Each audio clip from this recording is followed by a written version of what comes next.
It's over. It's all over. And who are the biggest losers of the week? All of us who believed in KC. Why? It happens every time. I mean, they beat T1 and Faker. He just became an official EWC ambassador and then he got sent home packing. The arena was packed. The fans were loud and the blue wall was blue. All to just get 3-0'd in the finals by a car company. Why does France always blow it at the finish line? Just like against England or the Waterloo.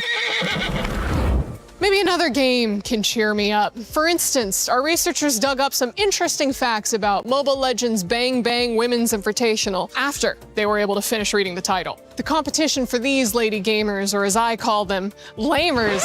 Nope, not that. These female athletes, or never mind, they don't need a nickname. But the competition this year was personal because 3 players each from Virtus Pro and Twisted Minds have switched sides to play for the rival. Now that may seem cutthroat and cruel, but that's what it takes to win in this business.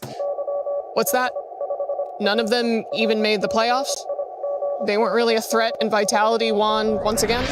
Well, there's plenty of room in the depression pit, ladies. Hop on in. All I want, other than my emotional support sorbet, the feelings of comfort and normalcy. Did Free Fire provide? Of course not. Defending champs Evos Divine barely showed up. Vitality's Secret and Aurora didn't even make the finals, all while Falcons, Twisted Minds, and Loud fell over to Lion, who forgot to even use their hands in League. But they did secure over 100 kills to get to the final. They want me to yell booyah here, but I'm afraid that if I do, I'm gonna start crying. Finally, in Dota. Wait, didn't we already cover the— No, that was a different game. I haven't been following closely since my Rune Eaters were eliminated by eventual champion P-Vision. They were heavy underdogs who made a splash before our hearts were ripped out, just like with KC, just like every time.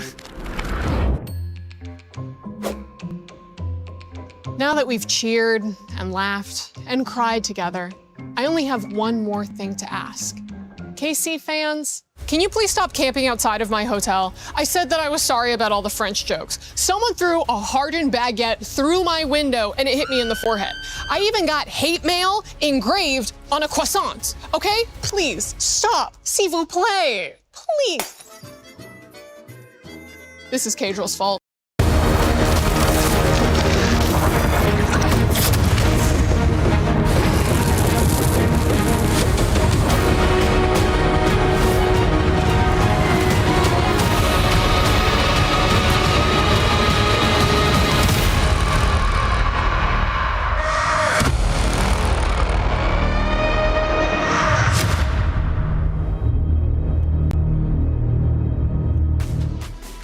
Welcome back, everyone, to the 2026 Esports World Cup here in Paris, France. It's day 2 of TFT, which means we're crushing keys today. It's going to be a big day, and of course, for some others, they'll be making it into the playoffs bracket. Hey, everyone, welcome into the Allianz Vault. I'm Taylor Reflections Noble, joined by Stuart and Dobbs. Good to see you, boys. How we feeling for day 2?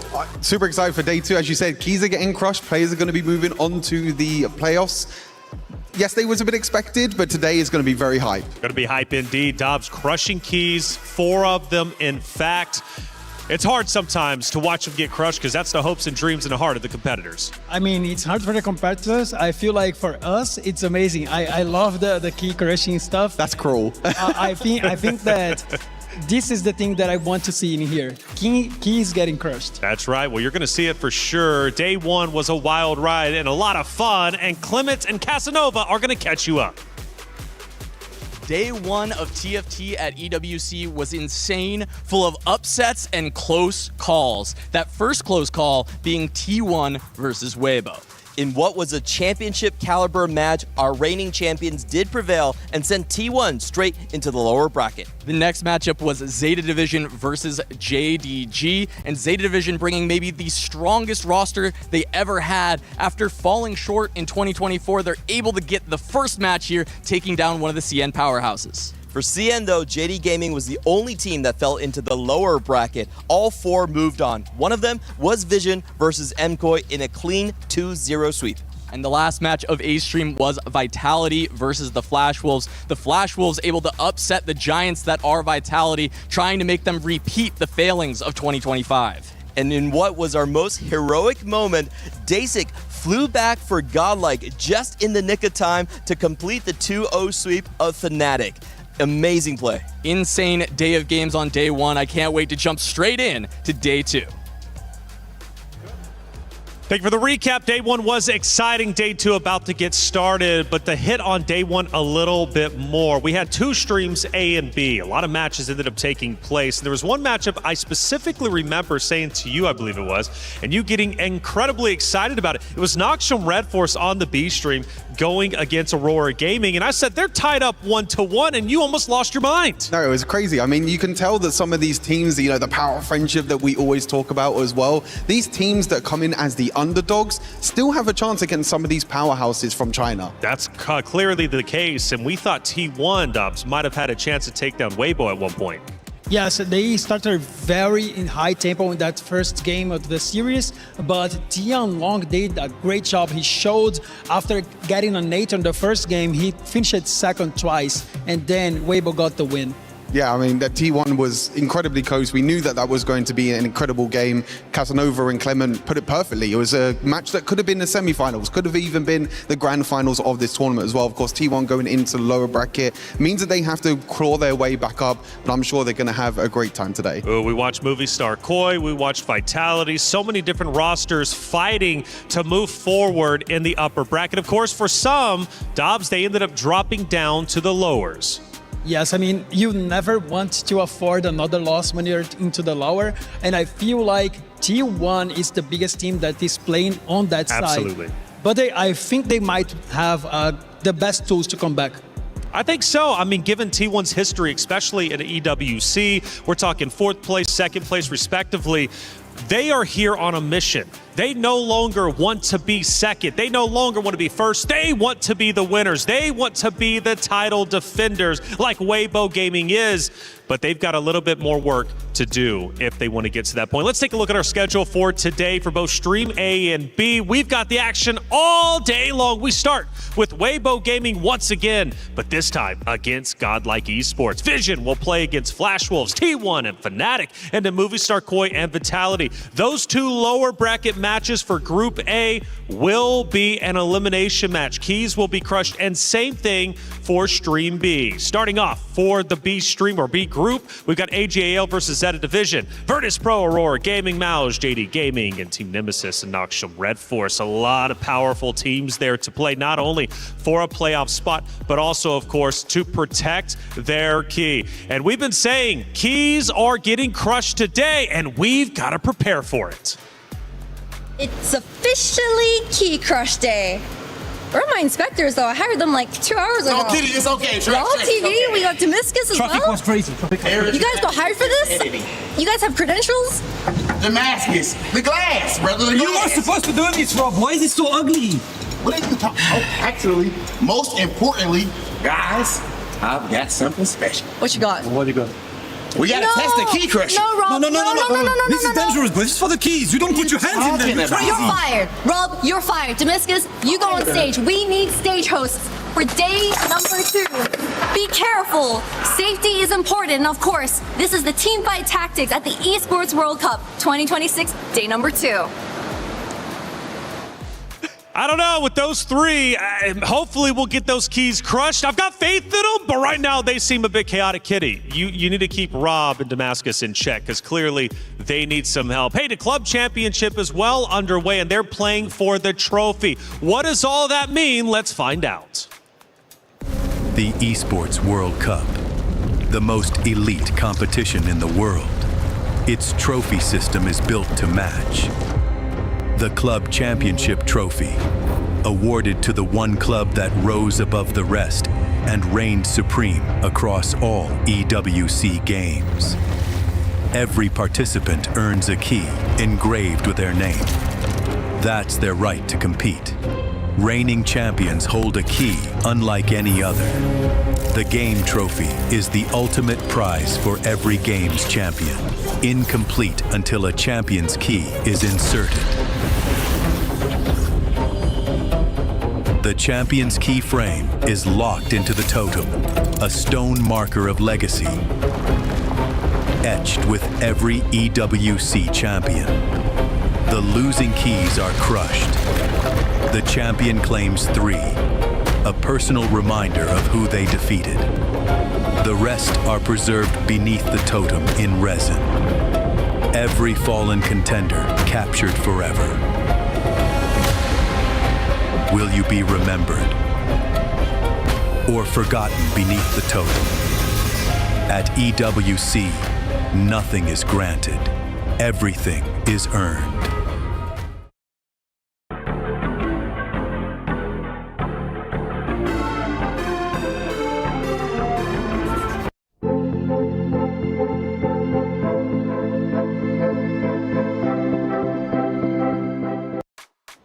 The Esports World Cup has quite literally the best format you could possibly imagine. The pressure is elevated each and every day of competition, and I love the trophy system, especially the keys, the hearts of the competitor once getting crushed. And who's at risk of getting crushed today? Well, there's no more second chances. It's Team Vitality. We talked to Danny yesterday, and he says, man, these guys, they love to tug at the heartstrings, especially with their close series. And yesterday, they had a close series. Yes, of course.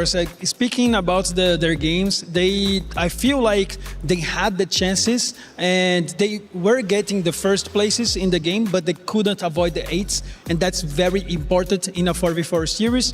As well as I think the last game specifically was very close, and I can look on the augment side. Soju and Ironbog, they both have the same augment, which gives you either items or a Radiant item. But the Radiant item is so much better, and Ironbog just got it and snowballed it from there, while Soju didn't have the same luck. So I feel like Flash Wolves, they were ahead because of it, and they closed out this series. But Vitality has the chances. And when you look at the bigger picture for Team Vitality as well, I mean, this is an organization that's been here before. They've been in this position before. They've gone down to lower bracket. Last year, they didn't even make it out of groups. They had the same group as T1 and Weibo last year. This time around, though, they need to try and make it out of groups as well. This could be the last time that we see this iteration of Vitality. Soju coming into this as well with his best performance this set, you know, going to Tactician's Crown, winning multiple cups as well this year. So it's an important series for Team Vitality as a whole. As a whole, as well as the org, right? Going for the club championship trophy. They're trying to take first place, and they have a chance to do it over Na'Vi. The players were walking in, and Degon had a chance to talk to a couple of them. What's up, everyone? Welcome to day 2, and we've got teams coming on in right now. It's Godlike moving right on in, and day 6 right here. Here's the man of the hour, one of the few Western teams to get a win in day 1. Day 6, how's it going, brother? Hello. Good to see you. Good to see you too. How was yesterday's matches for you? Like it was nice. It was pretty late for me during the day because I was traveling for quite a long time. But we still played our best and we just won 2-0. You know, that was the coolest part. You weren't maybe going to be able to make it, and then you were able to make it here on time. How cool is it that you land, you show up, and you win? Definitely it feels nice because my entire team was waiting for me, and they helped me with travel and stuff. So it definitely feels nice. What's the score going to be in your matchup today? I would say 2-1 because they are a good team. All right, respectful from Dasik. Thank you very much. Good luck today. See you, brother. Oh, perfect guy to interview heading into our first series of the day. And speaking of our first series, it is the crunchy story of the day. This is a big one. It's Weibo versus Godlike Esports. It's the winners versus the dreamers. And we've got to break it down because this series means a lot, obviously, not only for the tournament life. I mean, you go directly into the playoffs if you win this series, but also you don't want to go down to lowers because you know who's down there. It's T1 and many others. You don't want to face against them. Let's talk Godlike and what makes them so good. Yeah, I mean, they have incredible synergy on their team. You know, Dasik being one of the star players. It would have been really unfortunate if he did miss out. But flying in here, 9 a.m. he landed yesterday morning, went straight to the game, got into the game as well. And he, in one of his games yesterday against Fnatic, he got a 10-round win streak. He was the main carry yesterday for his team. For a player that flies overnight, that comes into here, maybe he hasn't had a lot of sleep, he comes in and he actually absolutely dominates Fnatic. From what I was hearing, game one, Godlike didn't drop a single player. Flawless through the game one. Game two, only lost one player. But if we talk about the caliber of players on Fnatic versus, let's say, T1, for example, who Weibo had to get through, how strong does Godlike truly look after that win against Fnatic? Yeah, of course. I mean, it's not the same scale as you mentioned as T1. I think Weibo still coming into this still have a stronger chance than Godlike as well. I think individually, though, Godlike have some incredible players. We talk about GoBuster as well. He's had an incredible year individually. Maybe a few other players like Dahua coming in from, the Americas. It's the first time we've had an EMEA and NA kind of collab team where you have 3 players from EMEA and 1 player from NA, which I think is very interesting to see their synergy. But this is a team that has worked hard, they've scrimmed a lot, and they've got the full roster here now, which is incredible. And the full roster, indeed. You've talked about a couple of them. And for you, though, who is going to be the superstar today? Because I'm learning from you guys. I really am. TFT is new for me, so thank you for putting up with my ignorance.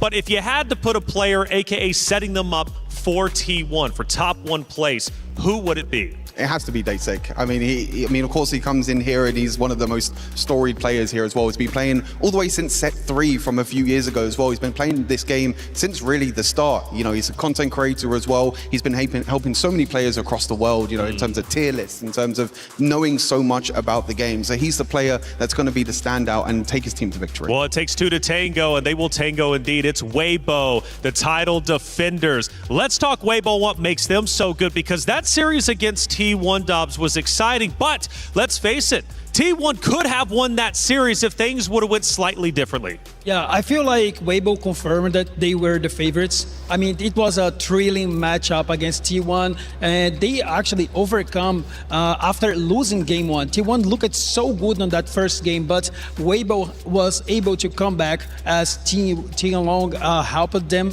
leading them to the win. And I feel like they are just the favorites, and Godlike is going to have a lot of trouble in this series. For sure. And again, Tian Long, he was a big talking point yesterday, but Sal Pimmy as well. He comes in and he looks absolutely stellar for Weibo. This is a roster that stayed together. Winners from last year, staying together this year. So Dobbs, for me, that team chemistry. Of course, we mentioned how important it is to just have friendships in general on your roster. Weibo, they've got it all.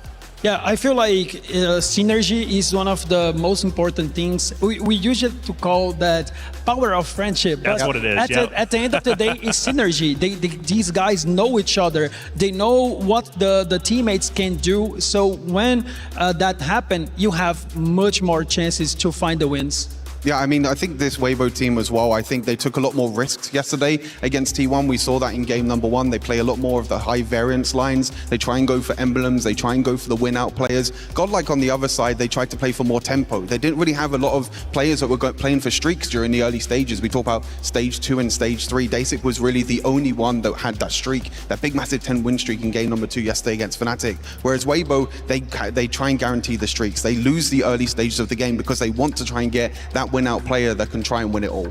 Yeah, we are talking that Godlike were played with more patience. Yes. But I feel like against Weibo, it's going to be very difficult because Weibo can play tempo very aggressively. So this is going to be a very interesting series. Which is so interesting to hear you say that, because I remember the biggest talking point with Weibo playing against T1 was that T1 had great tempo. So if Weibo's doing it better, they're clearly the winners and the title defenders for a reason. And speaking of title defenders, let's take a closer look at Weibo Gaming.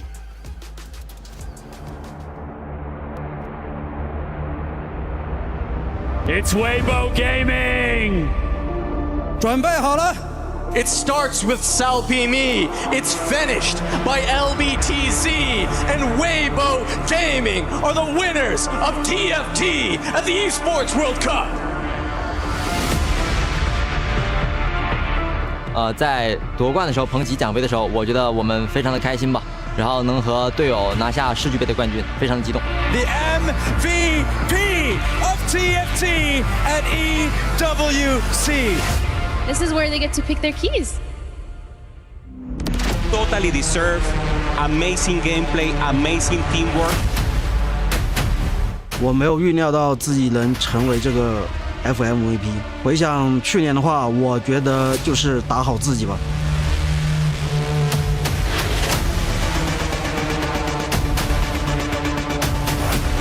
我觉得当前版本环境能决定胜负的就是新兴阿卡丽这套阵容，然后以及团队的配合方面。在这1年中，我都是一直在专注这个赛事的，这个很广泛，说的有点，就是其实我们就是每天都是训练嘛，打游戏就这样，基本上都是这样。在这1年中，我基本上都是专注于提升自己个人能力，比如阵容的搭配、装备的选择，还有海克斯强化之类等等，就是在今年希望打出自己更好的表现。Front lines need to hold strong enough for these Aurelian souls to continue to cast. From the corner, Jianlong is going to extend his life in this game. Perfect chain of abilities. 我觉得再次来到世俱杯，我们给大家带来的惊喜就是成功卫冕。我觉得没有任何困难能阻挡我们，我们就是最强的。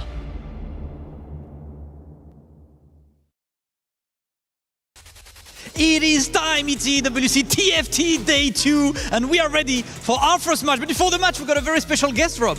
Right now, as you can see, I am with my dog, Dasik. Now, I have to ask you, of course, representing Godlike Esports, usually you're playing in singles tournaments, right? We seen that you recently in TAC Crown got top 8 2 times over recent years, but it's your first time here at EWC, the biggest event where it's a team format. How different is it for you coming into an event like this where you're no longer just relying on yourself? I think it's actually easier because you have a team behind you and you can talk like in real life, so like definitely helps. And spending time outside of the game also helps. So I'll say like overall it's a pretty good experience, and I'm happy to be here. Okay. You guys starting really strong yesterday, you know, dominating Fnatic 2-0 as newcomers and everything. Was that something you guys expected? How was that preparation? And then taking on a team that, you know, a lot of people know. Yeah, I think like we played a lot of scrims. Like when we have like a sub on it, it's Alborozov played like a few games. Even our friends from our study groups also helps us.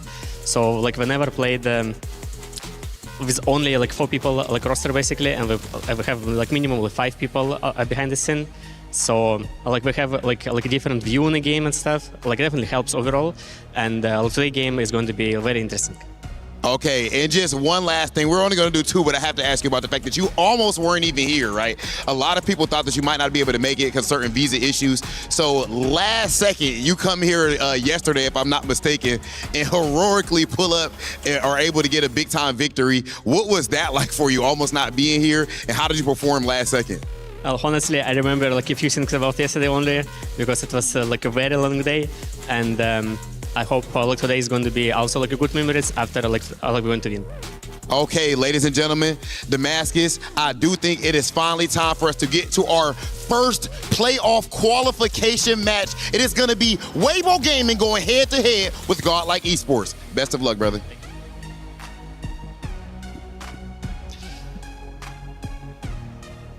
It is time to kick off day 2, and what a match we have in store for us. The reigning winners from last year's edition, Weibo, being able to defeat T1 yesterday, a really tough first matchup in that day 1. They've made it now in a confident position.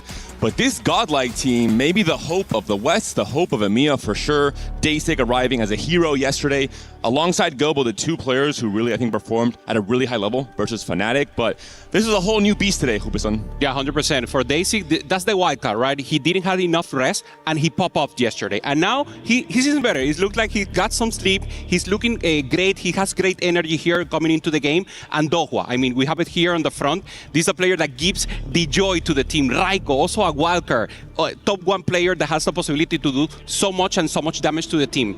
You talk about Sao Pimin, I want to talk about Guang a little also. Tianlong, these representatives that for sure will give a cap game today. Starting off with Twisted Fate, so a little gold. Gold augments, we're going to see, of course, incredibly impactful augments potentially coming through on 2-1, something like spreading roots we see so often in 4v4 in terms of giving players direction, in terms of giving players a clear idea of what they should be playing for in that early game in particular. But looking at something like Treasure Hunt, you have the chance to play some reroll lines, for example. Cho Lissandra especially benefits a lot from this kind of augment, and We saw Attack Crown, Anima Commander, not so much in 4v4, very hard to get those crazy lose streaks going. Yeah, for Daisy here also the possibility to play Lulu. We know he loves the reroll lines also as a possibility. Very open. This is a line selection player, if you will. Has all the multiverses open and has all the possibilities to play anything that the game provides. Also good at resource management, but of course, he wants to play for the team. He wants to make sure that he's doing exactly what the team needs him to. And this is the pop-up player. It's a player that we want to watch being the win-out player, going for risk, and obviously trying to assemble a great composition. A bit more insight on Daisy as a competitor outside of the conditions in terms of him arriving last night or yesterday and coming in late. He's a player who's very creative in TFT. He's very intuitive about the game and his understanding of the game. And this really helps in 4v4 because having a big picture understanding of what your team needs in terms of lobby tempo, in terms of placements, going into stage 4 in particular, and being able to help the team understand, hey, we have to play for this placement, we have to avoid this placement, we need to remove items here, we don't want to sack for you because you're too weak already. You know, things like this really help going forward. We haven't with a good start here just with the Lulu. And very important to get a position, to get a placement, to know exactly what you want to go for the early game. We saw him holding here some Briars and Jinx just to get additional possibilities. Normally we see players doing a little more economy maybe in single play, but in 4v4 you really need to hold these units and be open to flexible lines, especially when you don't know what the rival and your teammates are doing.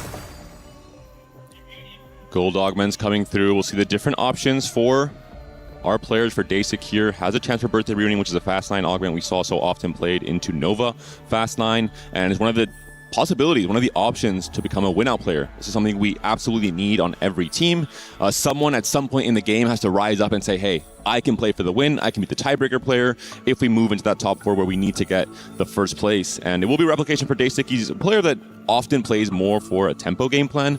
Not necessarily a tempo game plan of rerolling on stage 3, but just tempo in general. Making a strong board from the very first round, playing for item, for example, and around upgrades we're seeing here, the TF and the Briar.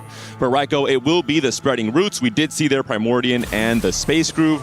Space Groove, one of the premium +1 lines, just the verticals in general in TFT. I think Darkstar and Space Groove, the two strongest in terms of stable level 8 boards, but also very clear direction that can cap out quite high in the right conditions. We have LPTC and One, both with Bodyguard. So these are players that are getting combat augments right now, thinking about the future, thinking about assembling a great board in the latest stage of the game. So possibly not the greatest in strength right now, but this will be the players to watch for Weibo, and they have a great chance to take out the game. So if they manage to hold with the rest of the players, improve tempo, One can be the one to win it all. And Salpimi on Treasure Hunt does not surprise me in the slightest. He's a player who played all 3 games yesterday around the Nova line, mostly around the Akali line. He seemed to be the player who was happiest to play for the stage 3 win streak. We saw that was super important against T1. I think against Godlike it'll be a little bit less important. Speaking to Daisy yesterday, he mentioned that he does feel like in day 1 and his learnings from that day 1, it seemed to be that playing for very heavy stage 3 tempo is not the most important thing like it was in past editions in the last 2 years of EWC. Instead, playing for a bit more of a late game kind of curve in your game plans seemed to be the more successful strategy yesterday. Yeah, 100%. And also having the possibility here to know exactly what your teammates are doing. Salpimi, you mentioned Treasure Hunt, already open, being sure that he has the lose streak, he has the inflection of gold, he has the lose streak possibility here to get the interest. And of course, a great game plan. We already have a reroll player here for Weibo that will push tempo on stage 3. We have 2 win-out players, and the other player is more maybe playing defense and making sure no one from Godlike is going out of line. To remind viewers on the different roles on a team in 4v4, as you're mentioning, it's really important to have a player who can preserve a lot of HP via rerolling mostly in stage 3. Because that player can then kind of trade away his HP to the players who need that just little bit more time in stage 4 to scale onto their win-out boards. And it is a pivotal part of this 4v4 strategy. For Dehua here, we're seeing solo play on the Leona. We're going to have a chance to play for some variation of AP Flex, which I think is the default. You know, I'm homeless, I don't have anywhere to go. Yep. What do I play? It's AP Flex most of the time. And you have that little chance of sometimes you roll not much on 8s, you hit everything quickly, you can go 9, and you can still win out boards with a 5 cost with Bard, with Sona coming online. Inflexing a little more on the flexibility, as you mentioned, already having only tank items here. Slamming here the Striker Fredos just to have additional crit possibility, also a flex unit here.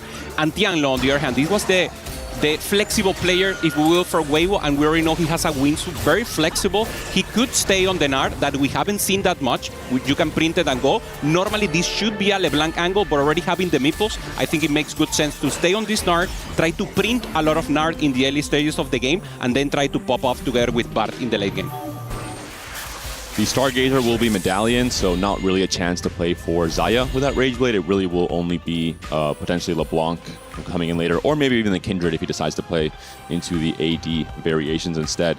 So Raka, a chance to heal. I will say, back in the qualifiers in EMEA, there was a game from MKOI where they were going to lose no matter what, and they all hit the 12 HP heal from Soraka on stage 4, and that gave them enough time to scale and win the game. So Soraka can be very influential in 4v4, whereas an individual TFT, not so much the case. We're seeing here the open fort strategy from Salpimi. I believe it is Raiko who is also contesting that open fort. Raiko, he has a thing called he's the magician, because he makes his board disappear by selling all his units early and making a lot of econ. So I think Raiko in 4v4, he feels quite at home. It's like, hey, I do this anyway in, normal TFT. I'm happy to do it here in 4v4 as well. Also, I'm loving the communication there. We see Gobo, the only Frenchman here at EWC, and they're communicating and in a soft way. This is exactly what you want to see. Cold-minded, talking about the game, but not interrupting themselves. Hey, are we looking for this spot? Can you quit the loose streak? Are you okay with health? Do you have the inflection of gold? Do you need me to help you maybe in a specific round just to get additional tempo? And this is exactly the great place, the elite way to play 4v4. We're seeing here the two of the healthier players going on a full blue streak, but is playing 4 wins here with the advanced loan. Does get taken down here despite being level 5. From Tianlong, who is potentially one of the players pushing that tempo for Weibo Gaming, both Tianlong and LBTZ trying to stay as healthy as possible in this stage 2. So a pretty even split between the Weibo players in terms of the lose streak and the win streaks. Salpimi maintaining the lose streak, as you mentioned, and Tianlong, player to watch here to see if he's able to maintain the win streak, preserve that HP that you mentioned is so important here, Panda, and then being able to influx it, to give it to the rest of the team, and being able to give time to LBTC, gives time to one to actually pop off with the bodyguard. Looking at the augment selection, looking at the big picture game plans that will develop in this game, there's a very important thing to mention. 2 players on Weibo Gaming on the bodyguard training you mentioned earlier. These are players who are weak right now. They will be weak in stage 3, but as they level up, they're going to get more and more value from their augment. So they're hoping to kind of slowly curve their tempo and their pressure up, and near the end of the game, they should be the strongest players. This is where I think Godlike has to find a window of opportunity to kind of strike. In stage 3, start of stage 4, when there's still 2 players who are kind of weak, Salpimi maybe as well, if colleagues are held from Godlike. That's kind of the weak spot for Weibo in this game 1. We saw T1 trying to attack that same exact weak spot, stage 3 and start of stage 4. So we'll see if Godlike adapts to the augment selection and to the presented game plans from Weibo. It's difficult, right? Because you don't want to roll in an interval that is not good for you, but maybe you have to as you mentioned, punish that stage 3 and be able to keep a little down here the Weibo players. One, a player that played so well last EWC. He was so close with Salpimi discussing the MVP placement. Another player that can really pop off here, playing also a tempo style here. Didn't have the upgrade, so looking a little weak so far. But as you mentioned, the late game is the plan here. He really needs to get stronger right now. No upgrade, still 92 HP. That's a pretty good spot to be in coming out of stage 2. Definitely indicating he will be playing towards some variation of AP Flex with the JG Slam.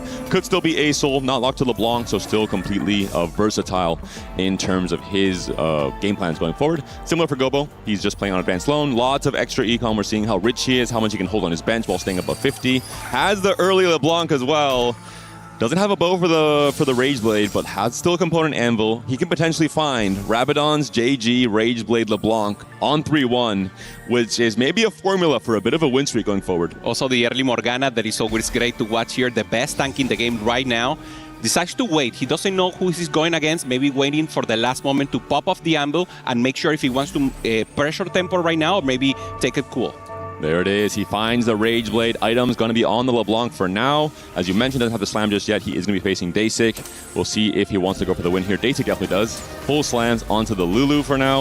And Dasik, I mean, this could be a Lulu spot for him, right? It's Medallion. We saw it being an option. Both Tidal and Revan yesterday played Medallion Lulu. It seems to be one of the favorite constellations for Lulu from our competitors. And it can be a comp that, despite being a reroll comp, can win games. If you hit early enough, if you start printing infinite gold, you can make it to 9 sometimes with a full board of 3 stars. Yeah, regular TFT player already know this, but for the newcomers, for the people coming only for the show, and of course the possibility of win out points here, Medallion, what it does is Lulu gets a power that gets additional gold, and you want to get a lot of 3 stars in your board, because if you do that, you get even more powerful. So we will see a lot of shiny champions on the other side just popping off, and of course he gets there, it could be one of the best comps in the game. Sao Pimi had a Corki and a Rammus on level 6, but he will not be distracted. He has a mission, and that is 2-cost reroll all across the board with the treasure hunt here, playing around the Jinx and the Akali for now. Has the Jax upgrade already. We did see quite little Jinx compared to Akali yesterday. It was only, I think, Flash Wolves that still prio Jinx quite heavily. I understand why. I think the Akali comp with Kindred, it just caps much higher, and you have the flexibility of playing around both Akali as a 2-cost, or you can just push levels and hit Akali as late as stage 5. We saw it from Sao Pimi yesterday. Yeah, especially if you have additional items there. We saw AQ1H playing the Jinx yesterday, one of the only ones you mentioned, and Pop-Off, I mean, didn't win the game, but actually pressured the lower stages of the game and got a placement above other players from Vitality, especially, that were trying to look for the win there. So here, Tianlong trying to pressure a little more, already committing to the last Whisper, so not going into the LeBlanc line, and already having additional Nard. We were not expecting to see the Nard as a possibility, but now the angle, great here for Tianlong. And for Daysig, does pick up Constructor Companion into Aatrox 3, so trying to play for immediate tempo right now. Raiko has played a bit of a board. He's still on a loose streak. He still hasn't really committed to too much. It does seem like Raiko will be playing for just the standard level 8 Space Grooves. Side effects, a pretty strong combat augment for the comp, has the +1, is trying to preserve some HP, but I think we understand he will be going into stage 4 quite low. If he can maybe win a few fights despite breaking the loss streak, I think it could be pretty important, because Space Groove is not necessarily a mech Acel, come back on 1 HP and guarantee top 4 or win the game. I think it's a little bit less stable than that. Also for Raiko, this is a player that you want to cheer for. He's Italian, he has all the aura of an Italian, one of the biggest streamers also from the TFT scene from the region. And I mean, he loves to go for the top 1, he loves to play flexible, and I mean, he shows it in the game. Right now, going for the emblem as you mentioned, just trying to go into the vertical of Space Group and trying to pressure the lobby right now. Has the pair of Samira that will be great for the middle stage of the game, but taking a loss here. And this is what you mentioned. If they don't pressure now, it will be tough, but they don't want to roll at level 6. So when do you wait? When do you actually change your game plan to actually get more tempo into the lobby? Ooh, the Echo offering here, so appealing, I have to imagine, for so many of our players. The option for 2-5 cost that you can play around as early as stage 4 is incredibly impactful depending on your game plan. If you're playing Space Groove and you hit a Blitz, and then you high roll maybe 1 or 2 more Blitzes in the shop, a Blitz 2 on 8 can maybe decide the entire outcome of this matchup in terms of how impactful it would be for a player like Raiko with a +1 already. So we'll see what players end up opting for the Echo boon here, and we'll see what 5 costs we get 4 rounds from now. Also, Tianlong was the one calling the shots there. Let's take the opportunity. We see here on the camera, Tianlong, a player that is the veteran right now here. He wasn't popping off in last EWC, but he did pop off in Tactician Crown just a few weeks ago. He made day 3. He's playing in elite gameplay right now, and he's the leader of the team. Always composure and trying to do the call-outs in the particular way and in the matter of facts here. So already wins us here for the BTC, our bodyguard player with good pop-off potential on stage 4. Most likely will be playing towards Fast 9 or attempting to. I think we saw this exact kind of game plan and build with Advanced Olympic up in particular. I think he wants to play for maybe an Econ Augment on 4-2. He is currently healthy enough, whereas if he wins the next few fights here, if he wins some fights in stage 4, he finds Timebreaker, I think he has a chance to become the win-out player for Weibo. And they need one, right? Sao Pimi, most likely playing reroll. We saw the Tianlong on more of the Gnar angle, so I think LBTZ needs to be the player to step up and say, hey, I can win it for our team in this game 1. Yeah, I love it. LBTZ and one are talking. Okay, one of us has to be the real win-out player, and the other one, okay, we both pop off, but there's a moment where you have to choose. Can I give you the HP right now? Can I be lower for you? And do you really have the potential to be the win-out player? So both of them going for the win, but of course one will have the more influx of HP and maybe the opportunity to step up for the team. I think one is more likely going to play towards just Fast 8's AP Flex. We're seeing here with the item slams. We're seeing that's how the Timebreaker and Riven pair. If you find the Riven 2 for free, that can be pretty impactful as well. But we're seeing the lose streak here. We're seeing he has less gold. He's still level 6, for example. So I don't see him ever making it to 9, or at least not till quite late into the game. I think he'll be more the stable player that will trade some HP and try and get very strong in stage 4. Makes total sense. We see them facing each other, so the two win-out players that we have been hyping throughout the first game today. So having that possibility, yeah, one maybe a little weaker on the side there, only having the Emilio on the back end doing a little damage. But of course, the pressure so far. GoBuster did exactly what he was requested to. Punish the lobby a little in HP. 5 win streak for him, and the Frenchman is about to pop off rear right now. If he managed to maintain a little more here, Panda could make the difference. Bit of a, maybe not a mistake, but I think definitely Guan would have preferred LBTG to get that win, to stay a little bit healthier coming into stage 4. Just a chance to go straight to 9, or yeah, to have more HP to work with. And especially with the fact that there was 3 timebreaker in for Guan, I think he would have been happier with the loss there. But we'll see how everything looks for stage 4, how the game plan starts settling, especially for Godlike. We've been seeing a lot of the spots for Weibo Gaming. We have a clear understanding of what they're playing for in each of their roles for the team. But for Godlike, it's going to come down to someone like Raiko with a decent amount of gold here, finding the Nami 2 right away, finding maybe a high roll Blitz 2 could completely decide the game for him as well, and we'll see the 4-2 augments. For Salpimin, this will be the big roll down. He really needs, first he wants to pop off Treasure Hunt, but then he needs to find something here. Ideally the Akali, and then transfer the items, but let's see what he managed to cook here. And we'll see if Godlike holds copies of Akali's. I think you have to in this current format, in this current meta. You have to have every single player holding at least 1 or 2 copies, making life more difficult for the 2-cost reroll players. Salpimi has a Nova emblem already online, has some pretty good items. The Gunblade, of course, is there, has a Stoneplate on the Jack. So a lot of the things you need to make this comp function are there for Salpimi. Gobo we're seeing here also. Of course, we saw earlier with the LeBlanc coming in on stage 3 in a great setup to play AP Flex. Yeah, already with the 5 Shepard together with the Morgana, this is perfect setup. LeBlanc pair on 7, having not rolled yet, is pretty good news for Gobo. Totally great. Also punishing the rest of the lobby and having the chance to pop off. And being so high in HP, this could be maybe not the win-out player, but top 4, top 2 for sure. And if he gets the LeBlanc quickly, as you mentioned, that could make the difference right here. Going up against his teammates, so friendly fire here against Raiko, who hasn't rolled yet, so 4-2 will be the name of the game. Everyone going to stage 8 and trying to pressure the lobby from now on. We have to look at Raiko and Guan. They will both be rolling down heavily on 4-2. They will both be rolling down for the same units, and they are both tasked with stabilizing their HP and trying to rise up in the HP standings for their team. We're looking at Gobo and Raiko right now, both players from Godlike. Coming through on a big roll down, Gobo finds an early Bard, a good pickup and addition. You want to roll right past the Namis, allow them to maybe populate Raiko's shops as well. Makes sense. Raiko taking his time here. He's holding on to Kindred as well. He's maybe trying to, get in the way of some of the Nova players on the side of Weibo Gaming. Holding also the Nard, trying to contest and grief a little the Weibo players. Doesn't find the additional. Already having the Pero, Morgana, and LeBlanc you mentioned, but doesn't find. Decides to go to True Zero, finds the Nunu. Great front line right now together with the 5 Shepherd, but doesn't find the LeBlanc that is also so important. Raiko's going pretty slow here. Doesn't have any kind of a board set up yet. Does not have 2-3 timebreaker in either. He just put in the Gwen last minute. So Raiko, a very slow turn. He's going to have to settle the board a little bit better on 4-3. Not quite where he wanted to be, I think, coming into this 4-2 round. Especially the fact that he is one of the lowest HP players on his team, right? Despite the 3 win streak. Yes. So Gobo, I mean, playing defense a little, holding the Akalis, holding the Nard on the bench. But he really needs to pop off here. So this will be the name of the game here. Nami access to the backline, but it's not enough. Nunu makes good defense here. Should be enough here for both GoBuster maintaining health together with Daisy right now. Being on the pop-off, LBTC taking a good win here against Dohwa, who now is in danger zone right now in HP. We'll look at the roll down from Salpimi, still on the same 6 Akalis that we saw earlier. He is not actually rolling down heavily at all. These are the 2 sides of the kind of the possibilities with Akali. You either roll very heavily on the earlier levels and you go for Akali 3 right away, or you wait and you play for Vex, you play for Kindred, and you play for Akali. You play for all 3 of them.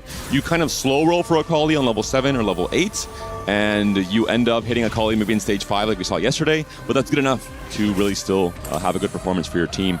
And the Vex pair must be very, very tantalizing for Salpimi. I have to imagine one of them came from the Echo. Has to be from the Echo. Maybe the Duo Q as well. Pretty good hits for Salpimi, considering he's still level 7 and hasn't rolled. Yeah, you have so much power coming in from Nova to all the units, and Vex is exactly loves that. Vex is a unit that hits the entire board and caps out so huge, and now having the Nova early is a great placement for him. Very difficult to find the Vex 2-star right now in level 7, but should be stable for now. Uh-oh, Dehua, another loss here. He needs to stabilize. He needs to turn this loss streak around. It's a 7-loss streak now. Raiko, not surprisingly, also has lost his last 2 rounds. We saw his board did not look finished at all on the 4-2 roll down. Does Salpimi have time to hit the 5-cost shop and maybe hit the Vex 2? This is a very interesting option. If players have enough HP, they can try and go for the higher risk play of playing for the 5 cost, especially if you're 1 copy away from a major spike. Yeah, that's exactly the option they're looking for, and this will be the inflection point. Very important for them to find the additional carries. Most of the tacticians right now are rolling to True Zero, so no one has really gold. So positioning very important right now. The removers will be used throughout the game right now to actually influx HP to the rest of the game. Gobo and Daisy being on the top and having the possibility to give HP to the rest of the game will be important, but LBTC on the other hand, he needs to keep winning and want to pressure the lobby. It's go time for both of these players. They need to finish off their boards. They need to win this next round no matter what. If they don't, it's very bad news for Godlike overall. Raiko has to finish off his board. He needs the Nami 2 in particular. He has just a single copy of Blitz for now, and he has not been able to hit the Nami at all. He was holding onto his gold for, I think, too many rounds in this stage 4. For Dehua, he has hit the A-Soul too. He has the Leon on the front line. Items have been removed, and they're facing each other, which is not what you want to see, with both players being at maybe 2 lives already at this point in stage 4. Yeah, I think Dehua knows that the cap out for Raiko is a lot stronger, so decides not to put the units here, making sure he gets the win here for Raiko. Stacks 1 here for him. Raiko is lower in HP. Great gameplay here from Dehua, taking the punish, right? Taking the defense play and making sure Raiko then has the additional possibility to pop off. You would have loved maybe like 1 or 2 more unit kills for Dehua, because that would be maybe 2 lives, even in stage 5. It is so hard, of course, to min-max these fight results in 4v4 when you're playing up against a teammate. But for LBTZ, very different story. We're seeing LeBlanc 2 has been found. He is trying to make his way to 9. He's also playing great defense. I would like to see him maybe buying and selling the Vex if Salpimi is still rolling this turn. Or maybe he's hit it already and we haven't seen that. But the Nami holds here are fantastic for LBTZ. Doesn't find the Nunu, that is also important for him. So LBTZ just looking for the tank, and of course Raiko looking for the damage that is so important. Salpimi still with the 2 copies of Vex, managed to find the level 8, doesn't have gold to level 9, so he will be in the hands of the gods, if you will, to try to find the pop-up here. This is a very important fight. Gobo, he is currently at 75 HP, 3 win streak. He's maybe the stable point for Godlike right now, considering the rest of his teammates. It would be so important for him to win this fight, but the Vex Akali combo seems to be so strong. It is a close result. LeBlanc is down, and the Vex carries the fight for Salpimi. Despite being only on 12 gold, stuck on level 8 a little bit, his board is already so strong. Yeah, both with high HP, Salpimi obviously with the possibility of finding the Vex, and Gobo in a pressure moment right now, so difficult possibilities. We see the chance here for Dehua just to get a little stronger, finds the Aurelion Soul 2-star, finds also the front line, looking better right now, and now thinking about that level 9 and popping off with Baran Sona. Doesn't have the goal for it. If he has additional time, he could, but the HP is not helping here. I think the problem is that Dehua maybe wanted to be the win-out player, playing more for 5 costs in this AP Flex line, but he has not stabilized at all on stage 4. We're seeing there 4 out of the 5 rounds were losses. Looking at the HP totals, it is not looking good for Godlike. They essentially cannot lose any rounds, or any fights rather, in the start of this stage 5. If they do, the moment you face your teammate, you're eliminating yourselves. It's going to be very hard to fight for the win in terms of the total point placements. Also, Godlike was playing defense throughout all the game, holding the Nards, and finally Tianlong managed to find it, printing the Nard with the Meeple, and now has an additional chance here. Finds also the Jin, so double carry for him. Great front line there with the Ramos being so big with the anomaly from Echo, and now a good chance for Tianlong to keep the punish up. Able to go to 9, has a 3 sniper online as you're mentioning. All the items have been removed, so you can sack HP for someone like Guan. Guan is sitting on a Blitz pair. He's sitting on the potential Ornn 3 as well, so it is looking very scary. We're seeing at least 3 players on Weibo who are very close to really big spikes coming into stage 5, and I'm not sure Godlike will be able to hang with these players. Yeah, so tough. Also, we see holding Ornn there, so possibility to Ornn 3, having an additional chance there to have an additional front line. Tianlong takes the stack here, and this fight is so important. Dehua takes out 1 HP for him. almost out against Sao Pimin that is so strong. And now he just has to roll. He has to try to find something, has the pair of bar, but it's only level 8. So hard to find right now. They take a 5-loss streak. Finally, just able to hit the Lulu 3. Is it too little, too late? The itemization is fantastic, but you're at 17 HP. That should be 2 lives, still similar for Raiko. But I mentioned we needed maybe full wins from Godlike in that last round. It was not the case. Gobo lost the fight. Daehwa down to 1 HP as well. We'll see who Daehwa faces. He's in a do-or-die moment. This team did not go 8th at all yesterday against Fnatic. This could be their first 8th place.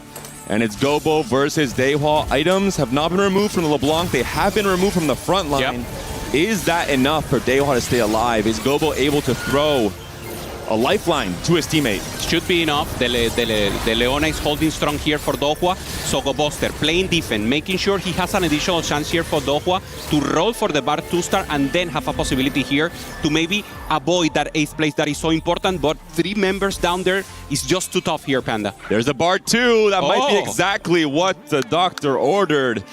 Will it be enough for the comeback here from Daehwa from 1 HP to maybe a win out now that he has some of his 5 costs online? But we're still level 8, right? We're still very far from making it to 9. I think we have to be kind of realistic. You could maybe win a few more fights with the Bard now fully online. And for Daisik, I mean, this is the moment when you need maybe 4 or 5, even 3-star right now. He only has 4 or 3, if you will. Didn't find the Emilio, only find the Lulu that you mentioned. So the strength right now for the medallion composition is just not strong enough. And this is where preserving HP early matters so much. Gobo, a second lifeline to his teammates, keeping Daisik alive, taking items off the front line yet again. For Daehwa, he's up against Tianlong, a pivotal 1v1 here. Both players very low on HP, but Daehwa especially, he's on his last life. Is the AP board able to beat the Gnar? It is a pretty convincing win, but not an elimination, it looks like. I have to check the HP totals. So close here. Daehwa 1 HP, Tianlong should be lower right now. So I believe he's also 1 HP, so it could be a pretty crazy turn of events here for both teams. Also having the chance, this is perfect. I mean, they have to avoid facing each other, especially Daisik and Daehwa, just to get a chance here to have a chance. And Sao Pimi is just going down right now, 3 win streak, but his composition is just not strong enough right now to hold. The placement, the matchup is now the important part. Decides to pop the units here and just get stronger and stronger for Daehwa. A 2-win streak. We'll see if Daehwa can continue this, but it will be a forced elimination, unfortunately, for Godlike. Daehwa versus Daisik. Bard 2 versus Lulu 3. No matter the outcome, this could be a bad result, but if Daehwa gets the win and Tianlong gets a bigger loss, that could be a dodge on the 8th place. So actually very important for this to be a close fight. It isn't. Daisik will get hit pretty hard here. Does Tianlong get hit harder? That's the question. Tianlong wins against Gobo here. This is exactly what we didn't want to happen here for Godlike. So Weibo doing great in the layer settles again. LBTC, one of the win-up players, didn't manage to pop off. So goes down, but Daisik takes the 8th. So it's a 1-point win right now for Weibo. The smaller loss there would be so important for both teams. In the end, Daisik took a bigger hit, and that will be the first 8th place for Godlike in this tournament. Weibo, I mean, I'm looking at them. They look very, very scary, especially Sao Pimi. The moment he hits the Vex 2, I think he's going to take over this game. Raiko did turn the corner. We talked about him being a little bit slow on stage 4 on his level 8 roll down. He's managed now to turn this around into a 6-win streak, but the rest of the standings, I mean... 1 life for 4 players, yeah. And Sao Pimi has 51 HP. Gobo against Daehwa here. One of them will be eliminated. Access to backline, strong side. Great positioning here from the other side. And the Morgana is just holding too strong. No damage coming in from Daehwa. No access to backline. Meanwhile, the LeBlanc is popping off and ramping in results. Leona holding on. Daehwa's Ace-hold, the Bard, the combo, 3 damage. There's going to be enough to take down Gobo. This was expected. I think Daehwa was maybe the player that we wanted to see try and fight for level 9 for the 5 cost, whereas Gobo was more the stable player. It will be Gobo going down in 6th, Guan going down in 5th place, and this is going to require a win, of course, from Godlike to have any chance, and more importantly, they need to take down Sao Pimi. I think he is the player to defeat from Weibo Gaming. so difficult right now because 2 points down, you really need to pop off here. Both players need to step up and have an additional chance here. So Weibo playing great defense throughout the game. And now Dohwa, the player that was helped by the rest of the team, is the one that is trying to pop off. Very close to level 9. He should be able to pop off right now. Goes to level 9, trying to find anything additional here. Carries, especially the Sona, doesn't find the pair, finds one Blitzcrank, but he really needs the Sona to start. There's the pair. One more for him, and he could make the difference. We're seeing still the Akali's being held, so giving us information that Salpimi has still not hit his own Akali 3, which is the next probably big spike along to the Vex 2 for that Nova board. Pivotal fight here. Daehwa has to dodge the 4th place. Tianlong and Daehwa could face each other potentially, but it will be Tianlong versus Salpimi. Items removed from the Vex for Salpimi. Raiko versus Daehwa, and I don't see any items removed from Raiko. Is Daehwa stronger than Raiko? That's the question here. Yeah, Tianlong trying to find the bar. We see it on the bench. So friendly fire and Salpimi helping here, but is it enough? Is the transfer of HP here going to make the difference? Daehwa does win. Raiko does stay alive. That's the exact outcome they were expecting for Tianlong. And Tianlong is out. He will be going down. The Belveth does enough for Salpimi despite the item removal on the Vex. That's how strong Salpimi is coming into this stage 6. And it's all about the win now. Whoever gets the win takes the game. Dohwa finds the Sona to start. The game plan works right now. They find the win out player. Dohwa is capping the board totally. Raiko finds the Riven, and now Salpimi, who's been grief throughout the game right now, trying to find the Akali 3-star. It just doesn't look like it's enough. This could be the win-out trading position in the end. The Vex being held here as well from Daehwa in the shop. If Salpimi hasn't hit the Vex 2 yet, I believe he does actually. We did see it, yeah. It's a Vex 2 already. Static Shiv as well off of the treasure hunt. I mean, this is a really strong setup. The do or die moment, the first big test here. Can Raiko beat Salpimi? That's the board to look at. Actually, on both sides, the players are both facing Salpimi. It's the ghost for Raiko, so maybe an expected win. For Daehwa, it's the real board. Daehwa's not looking too bad. The AP Flex board is looking maybe strong enough. Salpimi taken down a notch. Is it going to be enough from Godlike in this stage 6?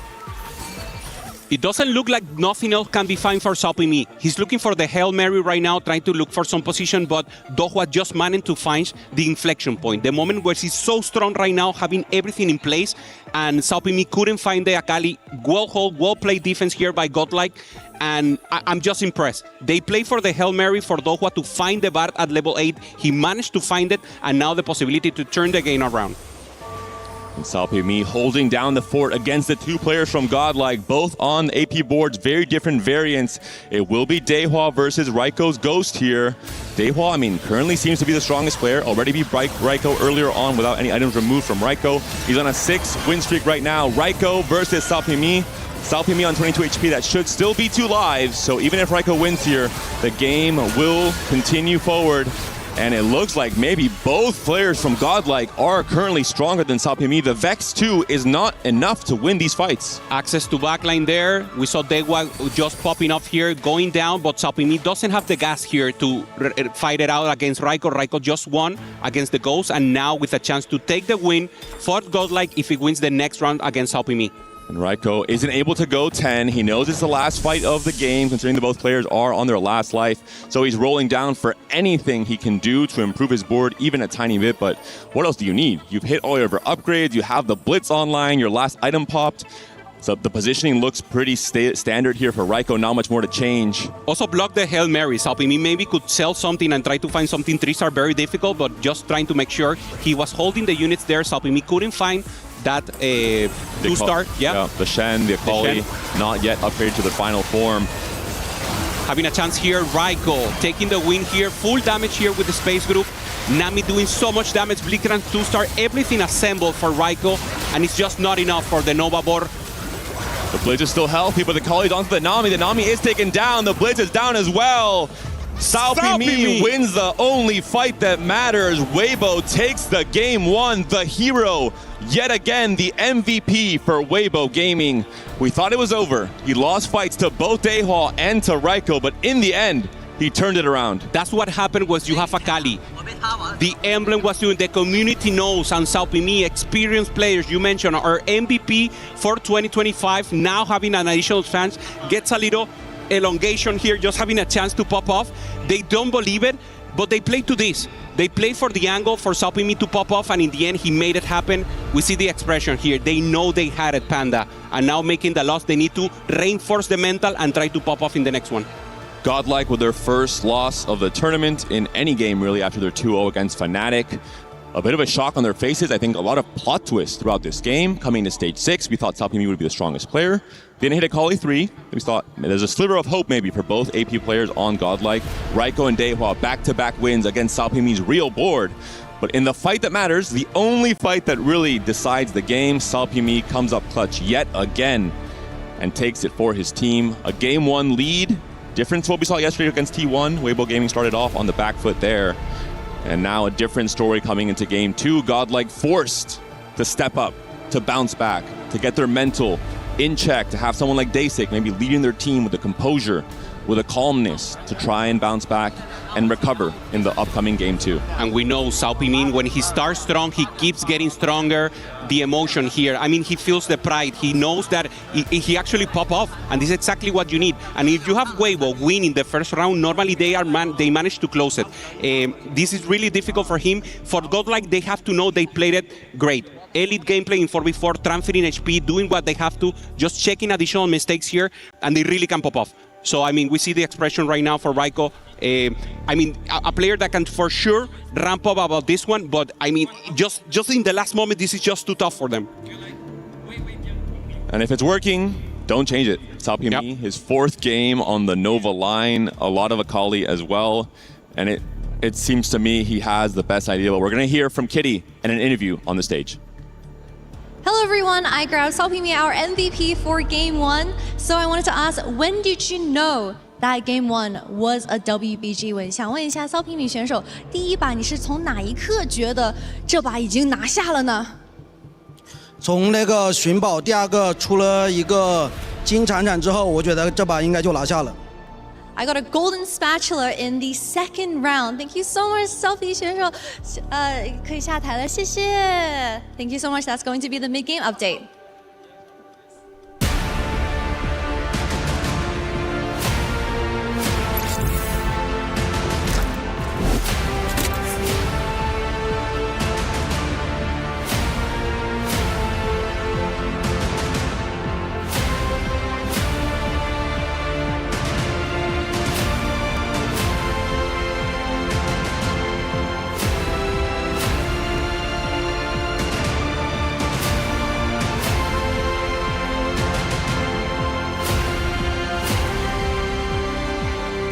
Play is in our DNA. Whenever we let it out, it becomes our superpower. Now imagine an entire city being built to supercharge it. Kadir City, powered by play.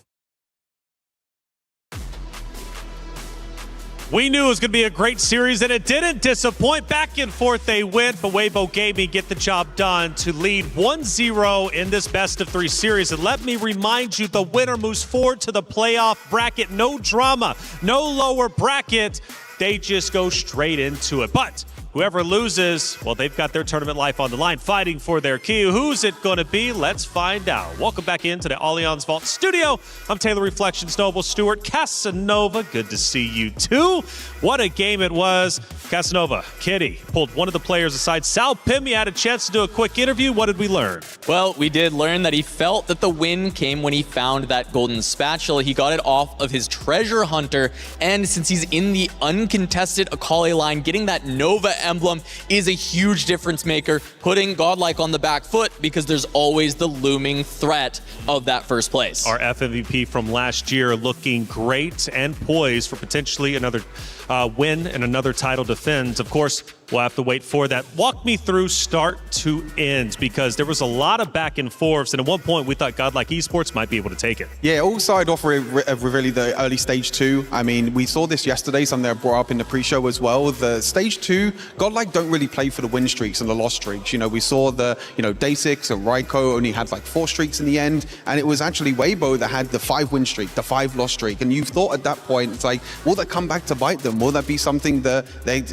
going to be a bit of a mistake? We saw then when going into stage 3 and stage 4 that the players for Godlike Esports starting to fall rapidly in terms of HP. And let me stop you there, because now we're at stage 4, Casanova. We're moving into stage 5. We take a look at our first action of the game, and it is stage 5-5, and this is where things start to look up for Godlike. Well, and you can even look at this board, and you can see 3 different players on those blinking health bars looking like they're about to fall, and this is where Dehua was able to find that Bard 2 at the last moment. He had been free falling for many rounds prior to this. We thought the game was over, Weibo was going to have it, but Dehua was able to actually stay alive due to this Bard, and he ends up putting Godlike in a potentially winning position from there. Yeah, I think it all came down to as well the Godlike players being able to save HP for each other as well. Just before this round, all the players on Godlike were so low on blinking health bars, as you mentioned, also low on 1 HP. Of course, here in the end, Dehua actually taking out his teammate Dasik,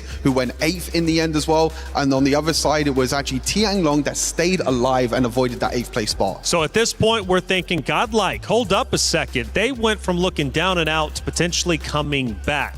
But as we know, Weibo Gaming did in fact win the game. So Casanova, we go now to past stage 5, in towards the end. We take a look at our final action. What ended up unfolding to allow Weibo to take back control over Godlike? So this is where we think there is a potential mistake from Godlike in the end game. We had both Raiko and Dehua take on Salpimi. Raiko fought the Ghost and won. Dehua fought the real Salpimi and also won. But considering that Dehua fought the real Salpimi and won by a large margin, it's potentially correct for Godlike to have Raiko sell his entire board so that he doesn't take out Dehua. No, exactly that. I think it's so perfectly poised for that. When you're in this position, you maybe think that Raiko can also win this as well because he beat the Ghost, but when it comes to the strong board as well, on this uncontested line for Salpimi, unfortunately not hitting the Akali 3, but being so strong thanks to that Nova emblem that he found from the treasure hunt as well. Raiko not being able to sell his board, and actually Dehua dying in the end meant that it was down to this 1 versus 1 that we can see. It's hard to tell for sure because Salpimi's board was so good, but this may have been a case of rock, paper, scissors, where Dehua beats Salpimi beats Raiko, and Raiko beats Dehua. So with the team play of 4v4, that gives you the opportunity for Godlike to have tried to make a play and sell out Raiko's board. And these are the simple things, and these are the little things as well that can be such a big difference in a 4 versus 4 environment. Understanding what board states are like, understanding who is stronger at this point as well. But I think the overall point of this game as well is, Godlike not going for that Akali, not finding someone to contest that Akali. And as the casters pointed out as well, this is Salpimi's comfort zone. He played this yesterday as well, treasure hunt into Akali. He was uncontested, didn't find the Akali 3, but at Vex 3 in the end as well, thanks to the gods from Echo being able to find 2 Vexes at level 7. And I think when we break down further the game plan of Godlike into this one, they were accepting that this was an uncontested Akali. They were grabbing Akali, all of them were grabbing Akalis on their roll down, and they may have even conceded that first place might not go to them in this game because Salpimi was going to be so strong, particularly with that emblem and the early Vex that he found. But from there, it just ended up being some of these fights not swinging their way in the end game. They took the 8th and the 6th, losing those first 2 kind of duo pairs, losing out in the bottom side of the tables, and it forces them to have to find a win, and that's where they were not able to convert at the end of this game. And it's a new adaptation that players have had to do pretty much since the end of the Tactician's Crown, right? This Akali composition kind of coming out of nowhere. We know that these 2-cost rerolls are going to be very, very important in a 4 versus 4 environment. You can't all pay for that level 8, level 9. You need some rerolls, and this Akali composition has kind of come out of nowhere and has been dominating every round. And I think just taking a step back and looking at just the Godlike versus Weibo matchup, Godlike does a lot of VOD review. They looked at Weibo's games from yesterday, and they actually felt that while the team was very coordinated and clean and strong, they felt like they were beatable. They could bleed. And even in this first game, you're starting to see glimpses of that with how close Godlike came to taking that. You two are so good at your job. I just want you to know that, okay? Shout out to you guys. We take a look at the fall during that celebration as Weibo ends up taking it. Obviously, a sigh of relief. Weibo once again trying to be the title defenders, and winning this game puts them one step closer to doing so and grabbing the heart, obviously, in these intense moments. And, the power of friendship, they're having fun out there for sure. But on the opposite side for Godlike Esports, there's going to be a lot of stress, as you can see in this moment, grabbing the head. At the end of the day, man, these are tough tough matches. At one point, you think you're leading and you think you're going to win. At the other, all of a sudden, you are losing, forced to survive and win 2 games in a row. Riot is doing a lot when it comes to the Esports World Cup. Not only TFT, but also, check this out. The TFT Open is coming back to Vegas. I just hope there's no conflicts. Why wouldn't there be? We're bringing the first North American Regional Championship to Vegas. So excited. Cool model. Thanks, it's extremely fragile.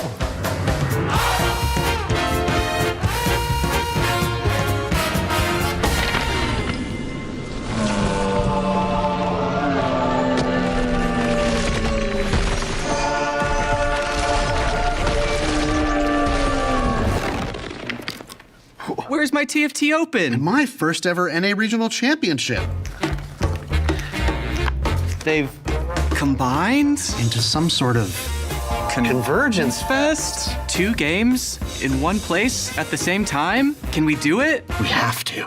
Convergence Fest, TFT Vegas Open and the Riftbound North America Regional Championship, December 11th through December 13th, 2026. A lot of fun stuff happening over there. Riot doing a lot right. TFT as well here for the really 5 days. Now 4 more days left in day number 2. It's been exciting for sure. This is just the very start. And again, just a reminder for all of you all at home, this is Stream A. We also have Stream B taking place right now. 2 series at all times. 8 total games today. 2 to move forward to playoffs. 2 for the keys to be crushed. Now, boys, coming back down to reality. Weibo, they're feeling okay. They're up 1-0. Godlike, though, need to win 2 in a row. I know it's possible, obviously. They're great competitors. They're here for a reason. I mentioned the history of Godlike beating Fnatic, how much that series meant to them. They clearly have the confidence. But now, going into, of course, this next match, it's simply not going to be easy. But, of course, they're going to have to do it. Hey, a lot of emotions out there. Let's head to the stage. And it's a do or die moment already for Godlike. The first time in this tournament that they feel their backs up against the wall. Salpimi, the hero for Weibo Gaming, setting the pace on this series, the very first series of this day 2.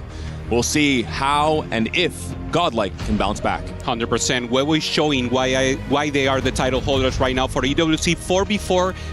The same roster going up against and trying to find the cup, already winning against T1, and now with the chance to take out a team that went 2-0 against Fnatic, a team that is doing great, a team that is exactly knowing how to play 4v4, and this is a teachable moment for everyone who wants to learn 4v4 exactly to check how these players are giving gold to each other, giving resources, HP especially, and of course the high bane, especially from this guy, Salpimi, MVP for 2025, now the MVP for the previous game, trying to pop off once again. The Stargazer will be the Huntress coming into this game 2 of the series. Very good for Jack's hero augment, not so good for Lulu and Zaya. And we will be having Kale and Echo as the gods. Kale, a lot of extra items, a chance for a duo, a trio carry setup coming into the late game. And Echo, I mean, we saw Echo last game, a lot of 5 costs, a lot of high rolls with Artifact potentially. Yep. And the chance to synergize with a Loose Streak player as well early with Divine Intervention. You can then have this massive spike round coming to stage 4. The anomaly, of course, one of the mechanics that we have for TFT in the last sets. Tianlong, once again, the veteran, the player that went to TAC Round just a week ago and did a great performance right now, already with a great start together with the Primordials, trying to get additional economy here and just trying to pop off items. Looking a little sketchy for now. I think Salpimi's going to tell him, hey man, sell that Akali. I'm the Akali player on this team. Of course, if someone has a better spot, I think Salpimi will seed the way, but in 4 games that this team has played, Salpimi has played some variation of Akali in every single one of them. Looking for any possibilities here. Not rolling the nest, goes for gold immediately, just trying to pop off right now. Has an economy situation here with the Primordials, also holding the time breaker to have that chance. So he will once again play slow and then think about the late stage of the game to try to pop off. And Tianlong saying, you know, it's helping me. My spot is pretty good. I have a Kali pair, I have 2 Bel'Veth, I have Primordian start, I have a lot of gold. Maybe I should be the Akali player in this game. We will see if he's given the red carpet treatment, if he's allowed to play into the line easily. For Guan, we're seeing Clear Mind, an early Talon 2. 9 gold currently. If he wins this fight, that would be great for interest. Oh, wants to just sell, wants to guarantee he gets the interest no matter what. And we'll be playing for more of a Loose Streak angle, most likely. Spatula here also for Gobo, having a good chance. Goes immediately for the Nova, defending the line. This was the composition that Salpimi used in the previous game to win it out. He got the spot later into the game. So now Gobo, knowing that he's early into it, it will be defense play immediately from Weibo trying to hold him up and keep him down. And has the Lesser Champion duplicator as well, so I think a pretty good reason and a good angle to play into the Akali line and try and contest and stop Weibo Gaming from getting away with it one more time. For Raiko, it will be the Heart of Steel, gold printing Arbiter as well as we saw there, so some extra econ potential. And wow, a Leona 2 right away in the shop for the Magician, a very good tempo start in terms of AP flex. And for him, this is a player that the mental has to pop off. He was the one having the possibility to win it out in the previous game against Salpimi, couldn't close the game. Some positioning maybe, but especially the pop-up from Salpimi being so strong with the additional emblem. So now Raiko needs to shake it out. He needs to really perform at his peak. And now with this interest, I think it's a great composure game for him to start to ramp up. The Vanguard comes in, Raiko maybe opting to sell the Ezreal if he was trying to play for the 10 gold threshold, if he wants to play for just the AP flex and forget about any kind of econ traits going forward. The longer these fights are, the better for these Steadfast, stacking the extra HP here. Yeah, having a chance, also having two already, one with the augment and one with the items is so good. So once again, thinking about the later stage of the game, thinking about a big tank there in the front line, holding units here, just trying to make sure. Losing right now, maybe going for the Primordial also to defense a little. LBTC, a player that likes to play a little more tempo, already having the Winsus here.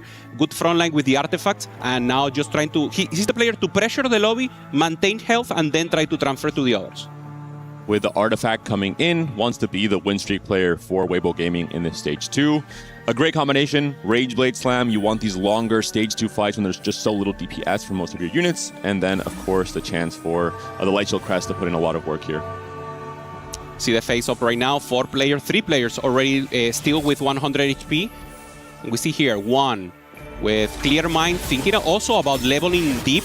And once again, LBTC playing tempo, 1 trying to pop off. He wasn't the pop-up player in the later stage of the game, had a good plan, but didn't work, similar to Daisy. Daisy trying to play the cap-up with Lulu, didn't work out, went in the end, but you need those type of players. Maybe you will not win the game, but you need to take risks right now against this elite level of play.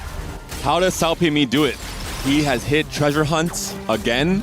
I think he also had a treasure hunt game yesterday, so out of the 5 games he's played on the EWC stage this year, he's found treasure hunts on 3 of those games. One of the best augments for a reroll, one of the best augments for Akali, because you are trying to roll at all these different stages of the game when playing for the Akali upgrades, and then the Kindred, and then the Vex as well. So a really good setup for Weibo Gaming right away. And buying intervention. As we mentioned earlier, if you're playing for a loose streak like Guan, if you're playing for Clear Mind, you're stacking HP anyway, you might as well have this little extra plus coming for you in stage 4. We see it there on Tianlong, 1 as you mentioned, so these players will be so strong, especially on the early stages of stage 4, and that will be the players to watch, trying to pop off with possibilities, and the rest just looking for tempo.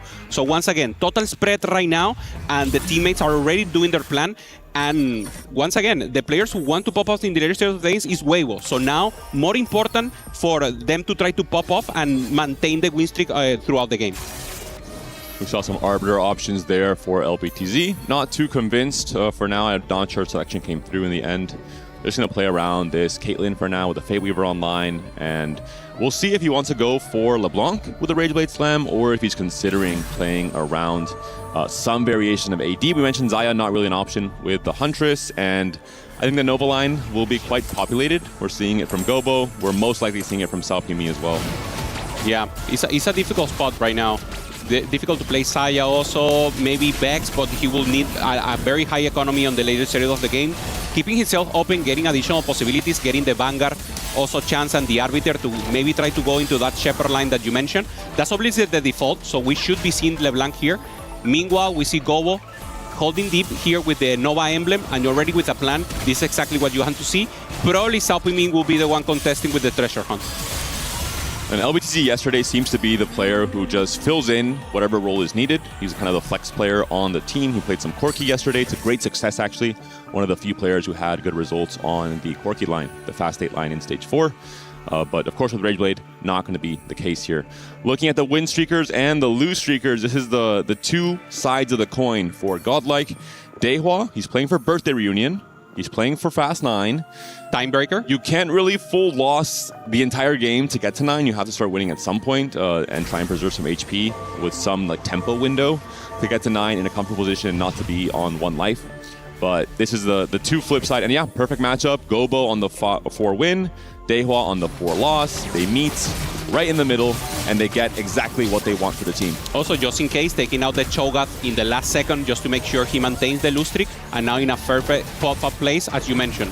Top of the board here for Gobo, Dowa maintaining the lose streak, and Saopimi the other one. So Gobo and Saopimi will ramp it out there in the end, and for him it's a great spot. He can roll right now to get value from Treasure Hunt and the Augment, and once again, it will be the MVP from last year, the pop-up flare that will at least pressure the middle stage of the game for Weibo. Pretty scary from Saopimi. With Treasure Hunt overall, we've seen mostly Saopimi playing an open fort and then rolling very heavily on 3-2 to stabilize. So he's usually coming into his roll down around 70 HP. In this case, able to get a 5 win streak essentially for free off of a very good Briar start with Primordian, getting extra econ. If he can win 3-1, or maybe he'll roll a bit. I don't think he has enough gold actually to roll to 6 or level to 6 and roll on 3-1. If he wins 3-1 and then he rolls heavily on 3-2, pop the Treasure Hunt, that can be a 10 win streak very easily for Saopimi here. Yeah, very close to the Rek'Sai also. It's very important to have 1 tank at least to take the damage, and having 6 already is perfect because you roll a 6, wow, you get so much gold coming in from the orbs. Exactly what he needed. 40 right now, the threshold for him. Let's see if he pop-ups. The safest place to wait 1 more round for 3-2. But of course, he needs to balance the rest of the lobby to see if he can actually maintain the win streak here against Gobo. An early Riven on level 5 as well when he has the Briar and he has the Kaisa and he's playing around Rogue anyway. I mean, this is a really strong start. The Gunblade is found as well for Saopimi if he is considering being the Akali player contesting Gobo on the same line. Gobo pressures. Gobo decides to go deep here. Saopimi stays at level 5, so it will be important here. Gobo trying to snap the win streak here from Saopimi, and Saopimi playing a little more greedy, waiting 1 more round. Yeah, it's really important if they face against each other. It will not be the case. The board is also looking very strong here from Raiko. Has a Nunu already, has a Zoe online. And Raiko, a player that maybe is going to be streaking some part of this stage 3 as well with the Leona 2 and the early Nunu. Yeah, committing the death play also. Having a good chance here for Gobo to just keep ramping up. Having the Akali 2 is just too strong. So he should be a little stronger than Saopimi, but Saopimi won the grid race, won the possibility of not being able here to hit, and now with the chance to take also the win out spot. Let's see if he makes it. 5 win streak. No, he takes the loss. So works out here for Godlike, and now Saopimi will have to step up from this round on. Pretty important loss there for Saopimi, for Godlike at least, because yeah, it's going to cut that potential 10 win streak in terms of Saopimi next big spike here with the Treasure Hunt proc coming through on 3-2. Prismatic augment for Saopimi, advanced loan of course for Tianlong, which means he's getting a gold augment, so a pretty big punish for Tianlong. You always want the better option, which is gold to silver instead of prismatic to gold. You lose a lot more value from prismatic to gold, but it will be sweet treats for Saopimi. A lot of extra items already. You get item components from Treasure Hunt, so really good synergy between both of these augments, and you have so many good hits on the artifact for the Akali, for the Vex, for your tanks as well, for the Kindred, even if you have attack speed artifacts. We'll see the options here. Mogul's Mail, maybe the safe generic tank option. We saw Twitter yesterday saying Lich Bane Riven, so we saw it on Analyst Lex also as a possibility, but of course going for the default and having a great chance right now. Raiko, looking for Shojin, AP flex for him. Doesn't have a strong board for now, just thinking about the later stages of the game, ramping up together with the Heartsteel, ramping up with Baron Lair. So thinking about holding gold right now and then having a full cap board on level 8 probably. Raiko will likely play for Space Groove yet again. The same exact thing we saw from him in the last game. Almost the winner in that game 1. Not quite able to defeat Saopimi, unfortunately. But for Raiko, I think really good augment synergy as well. The Heart of Steel into the Baron's Lair, gets the 3rd tank item for the Leona right now. You are allowed to extend these fights even further. You're on a lose streak now, yes, but the same thing happened last game from Raiko, and he was almost the winner. So he definitely knows how to play from behind. I think it's where he feels most comfortable, actually. And we're going to see him spiking in a big way on stage 4. Yeah, as you mentioned, holding the space group right now, so that's the default line. Also holding some possibilities here with the Leona to try to stay on the Vanguard, already having the Nunu as a chance. So, I mean, strongest board is the name of the game. He needs to preserve HP, and now the face-off will be so important for him. Gobo finds a Master G early, and now can really pop off once again. Has a trade 3 right now. also Marauder, so now he can think about cooking a little more and not doing the normal Nova board with Vex and trying to play a Master Yi on level 8 at least for now.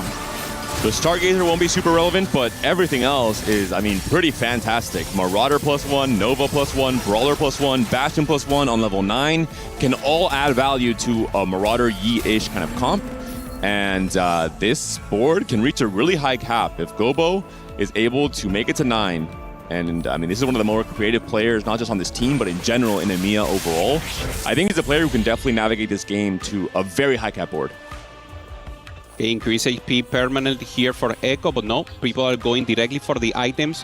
Kale is the possibility they want to pop off right now. They need immediate strength and try to pressure the lobby here on stage. We see the communication here coming in from Dohua, just making sure everyone knows their spot, everyone knows what exactly they have to do, and to preserve HP right now. Normally we talk about early game to look position, late game, who wins, but this is the moment where the HP is handled by all the players and they need to be exactly in the same line.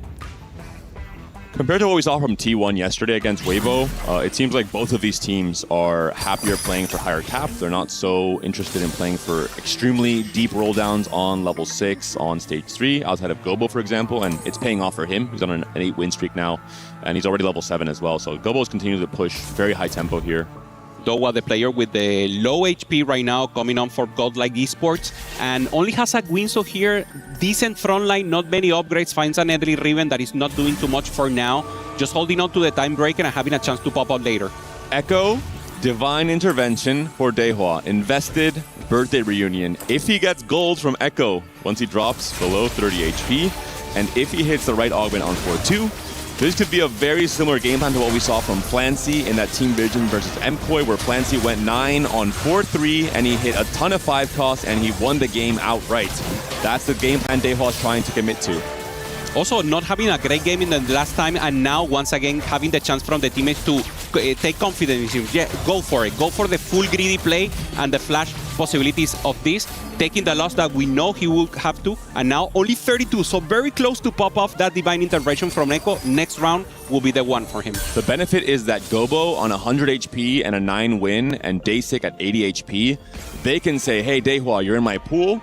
Maybe don't roll yet. I can give you 1 life. I can give you 2 lives. I can buy you enough time to get more invested value, to get more rolls as well, to maybe make it to 9. So we'll see how that strategy pans out in terms of the HP trading for Godlike.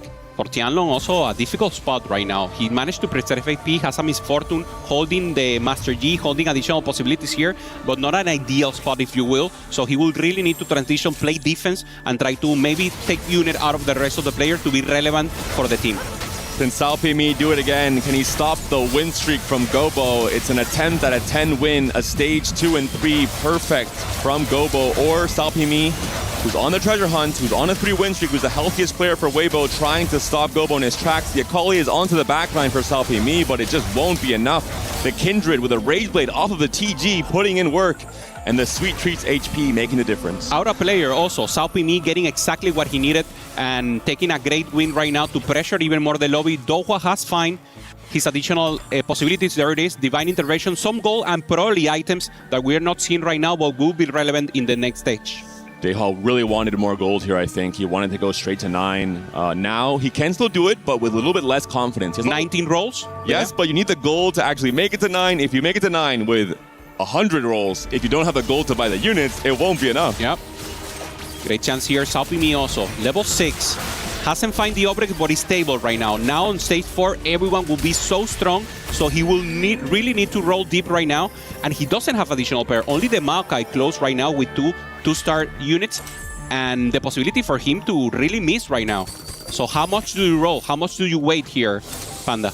He decides to up levels. I think it's similar to what we saw from him last game, especially contested. He has 6 Akalis already. He's going to try and just hold these copies against Gobo and just push for the Kindred duo carry instead. Dehua, level 8, 70 gold. He did get some gold from the PV round there as well, so that definitely helped his game plan. 22 rolls now. He's going to wait until 4-2. He's still 2 lives. He still maybe can get some HP traded away from his teammates. If he faces one of them here, it could be very important. And we're seeing exactly this. Daysik said, Dehua, you're my teammate. I got you. Items removed. That should be enough. The Urgot can potentially put in some work here for Dehua.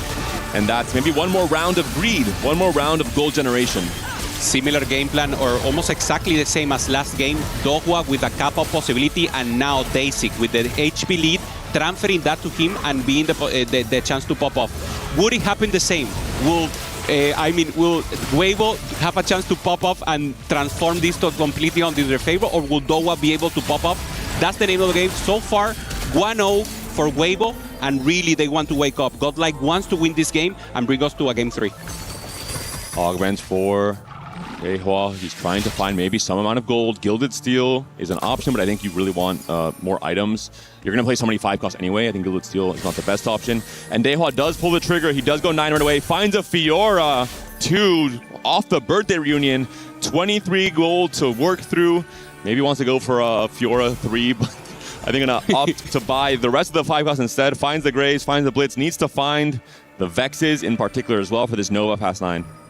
No Vex, finds the pair of Graves that will start to pop off, finds 1 Vex, and this is a great setup. You don't want the Graves 2-star shields, finds the Shen. Do you sacrifice anything or do you wait? You're still on 2 lives. Depends on your matchmaking pool potentially. Is the Fiora 2 enough to win this round when you don't have tank upgrades? That's the question now for Daehwa here. No tanks here. Not ideal units also for the Fiora, probably going for the TG. There it is. Decent items right now. Going up against Juan, who has the emblem for Space Group. Looking Stone right now having the Jhin 2-star, if you will. So additional Jhin here for Juan that could make a difference. Fiora's down. This is not a free fight whatsoever. Guan has rolled down to 10 gold on level 8. And this is going to be maybe the first loss of the 2 that Daehwa can give up here. It would be a super important win if he had this extra breathing room. And he is down to 9 HP, which is 1 life on stage 4. That being said, Shen 2 has come through. Fiora can heal. Graves 2 in the shop. This should be enough for now. Daehwa off of the Fiora wins. He's going to be able to heal past 1 life and going to maybe enter stage 5 on 2 lives. That being said, any RNG that does not go in his favor, if he's out here in 8th place, the entire game plan from Godlike crumbles. We saw it in the last chance. Fiora didn't do anything because we have no tank. So only Nunu 1 with 3 items here should not be enough. And let's see the placement. Is there a way here for Godlike to transfer HP into Dohwa? Goes into a Ghost, so this should be strong enough for him. Goes against Raiko. No items directly. So giving additional chance here for him. LBTC, the only one also low, but we see the spread. Only 9 HP for Dohwa, and the rest are still playing the game. And let's look at the HP heal as well off of this fight win. If it's a big win, which it is against Raiko, he's going to be punished a tiny bit. He had enough HP to trade here, I would say, above 40 when this fight started off. And Daehwa has now climbed up to 11 HP, which could be 2 lives in stage 4, so already feeling a little bit safer.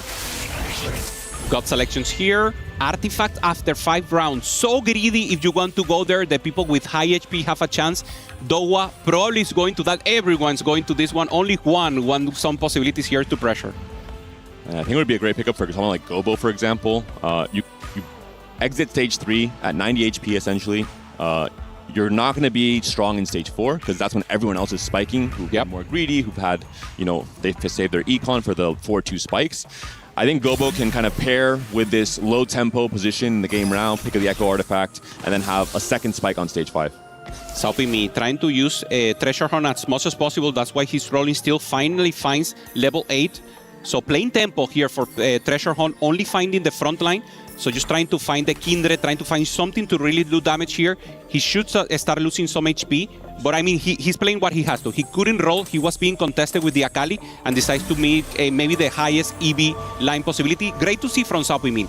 He plays aggressive. He plays greedy when he has to. And now he's just playing defense. Daehwa, Vex pair up against Gobo. Gobo, I think, has removed some items. We're seeing a Kali with a Gunblade and nothing else. The Graves with the Striker's Flail and the Marauder emblem. So Gobo is playing for a higher cap as well with the Graves carry coming through. This should be another easy win for Gobo, getting some breathing room from his teammates. So important to scale his HP back up to 2 lives. And once the Vex 2 is found, I mean, it might be lights out. He might be the strongest player in the lobby. So close right now. LBTC going up against here. One, is it strong enough? Saupimi just looking for the fight and having a chance here to really pop off Panda. It's so difficult spot. The Morgana is closing in and Saupimi keeps losing HP, hasn't found that Kindred, and he should have found it a long time ago to actually keep pressuring to the lobby. So Saupimi just keeps running down. I will say this game too, We wanted the game 3 to come through in the series, right? We want to see more high-action TFT, and it's looking pretty good for Godlike here. Daehwa coming back up, very, very strong. Raiko hit the Nami too, that's what he needs. Daesik and Gobo still quite healthy. Gobo has a chance for a high cap as well, alongside Daehwa. There are win-out potential players. But against Weibo, I can never count them out. They always somehow have they find a way. Another trick up their sleeve. Is it gameplay? Is it aura? It's everything for Weibo. They always find a way out and have a possibility there to win it out. Roll at level 8, find the Jhin, and this is popping up for him. Making a good chance right now. It's not a normal setup that we see accomplished right now. Normally the Riven is the one with the emblem. Is it enough here against Gobo? And this is the inflection point, because Gobo can be stronger, but Guan wants to pressure right now, and he's doing it. Gobo is still scaling, and he is still missing key upgrades on all his units, right? It's Graves 1, it's Kindred 1, it's Yi 1, so we have not really yet seen Gobo at his absolute highest level. Pressure spot here. Final boom. Obviously, Echo with the anomaly on the right now for one, having additional possibilities to support the rest of the team. Decides to go for the front line, so we see a very big Ornn being beefy and having a chance here to preserve more chance and more time here for the Jhin to do damage. Tianlong going level 9, 6 free rolls, 70 gold to work with, and quite a lot of time to get this board going to try and contest Daehwa on the Nova Fast 9. Looking for the Vex, looking for the Blitzcrank 2, looking for the Shen 2, the Nunu.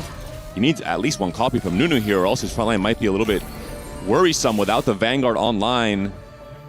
Godlike was trying to block so that Tianlo doesn't go into this line. That's why two players, Tianlo says, no, I have to go into this line. Finds the Shen, finds the Blitzcrank to start only needing the damage. Another possibility for him with some HP to pop it off. Finds the Vex 2-star here, so huge, being contested already. This is exactly the defense play that Weibo was looking for.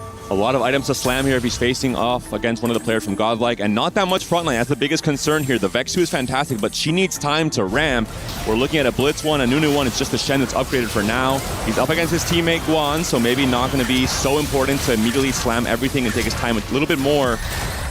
But stage 5 is going to be so important for Weibo here. They have to finish off their boards.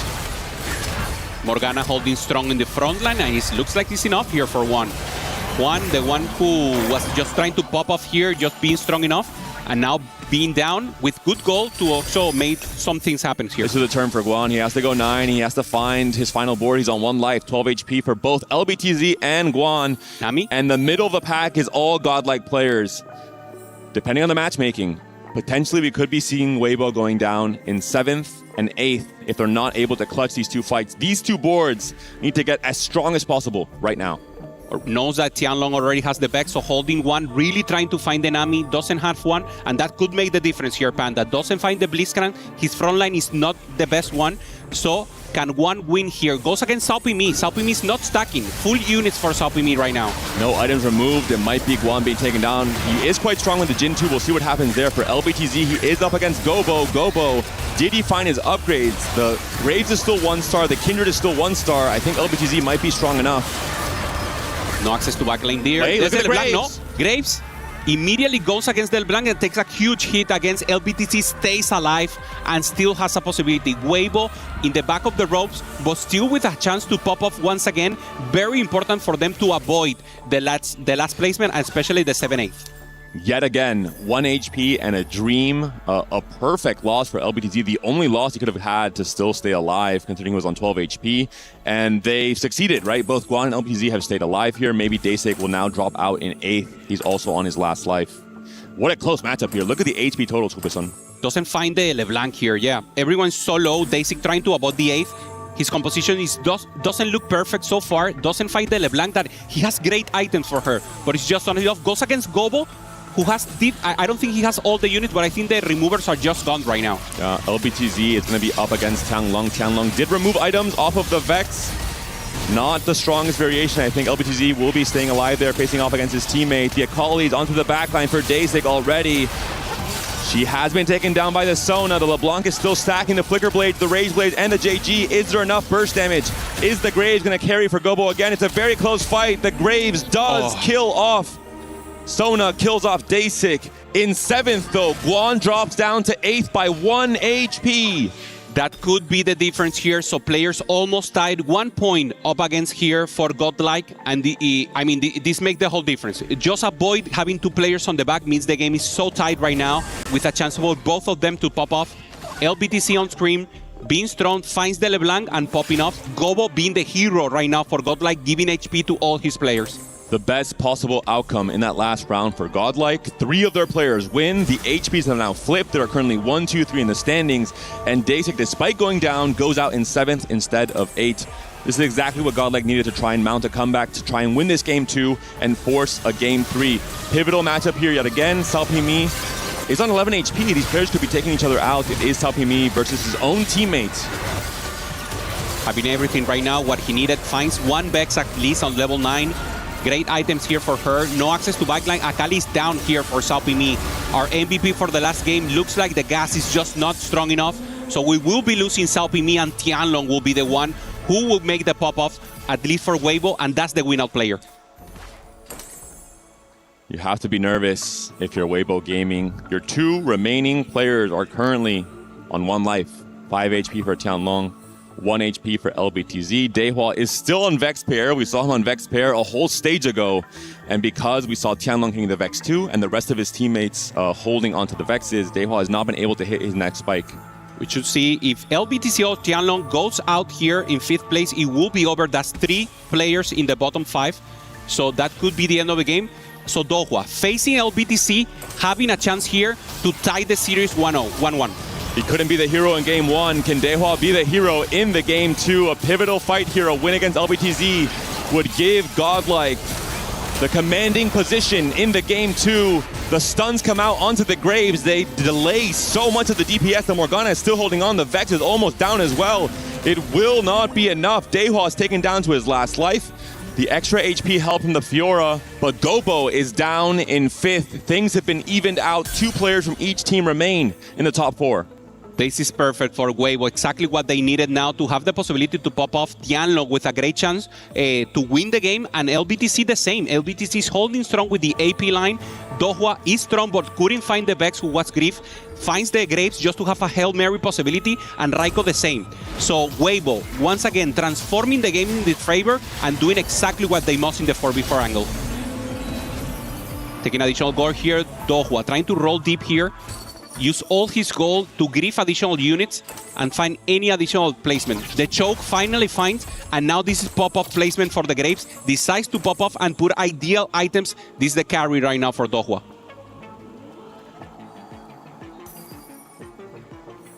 What else? Nothing else to find here, Panda. The Vex face-off. The Vex is the big thing that Dehua was looking for. We'll see where the BT is going to go now. 3 players low in HP.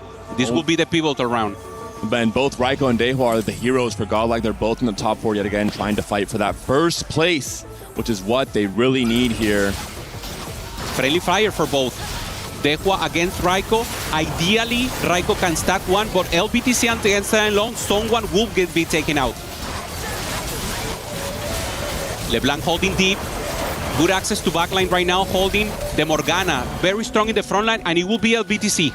Tianlong is being taken out, and LBTC will be the one who will have to take the win here and take it off. And Raiko alive in that 3rd place position. Doesn't even matter. Dehua now finds the Vex too, but Dehua knows he's done it for his team. We're seeing the smiles, we're seeing the laughs in the webcams. 3 players possibilities here. Dasik 1 against 1. GoBuster winning against Salpimi, and of course Raiko winning against Tianlong. That's it here for the tight series. Godlike Esports taking it again in a well-fashioned here, Panda. Playing defense, playing strong, and for Weibo, once again, finding the out to actually pop off. Very close game, and we'll have a great game 3. What a finish, what a clutch game plan from Dehua. Everything lined up. The invested on 3-2. The Echo Divine Intervention. He was able to make it to 9. He was able to assemble one of the strongest boards we have seen all tournament long. Despite no Vex 2, all the other 5 costs carried their weight. And Godlike is making this a very close series. 1-1. So much in store for us for the game 3. 2 Titans from CN and from EMEA clashing on the big stage.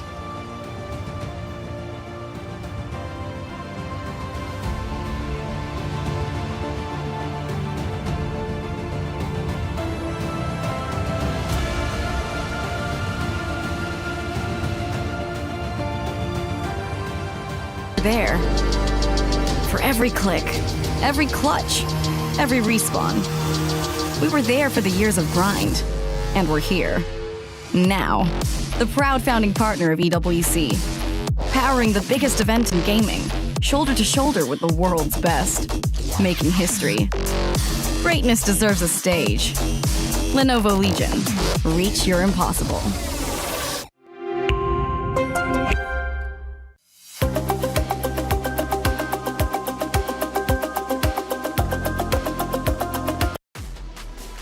I would be remiss if the series ended in a 2-0. It is undeserving of such a score. It's now 1-1. It comes down to game 3.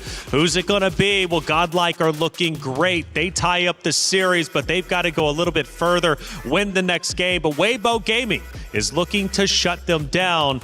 Let's find out how it's going to end up unfold together. But first, to break down that last matchup, boys, let's talk about it because it was absolutely incredible. Let's start at the beginning. Godlike, how did they look, and did they look different this time versus last? It was completely different to last time. You know, last time they didn't have the streaks, they didn't have the early compositions, and they didn't have the early direction that they were looking for as well. This game, though, they had one player on the 5-win streak, one player on the 5-loss streak, which was Dahua, which is a player that we're going to be talking about throughout this whole segment, I feel like, as well, because Dahua was their win-out player. They had their win-out player, they had their tempo player as well, they had the early gold and the early streaks going to stage 4. Well, it's even further than that, too, which I think was really interesting. Those streaks ended up going to 9 on both, at least. That's true, yeah.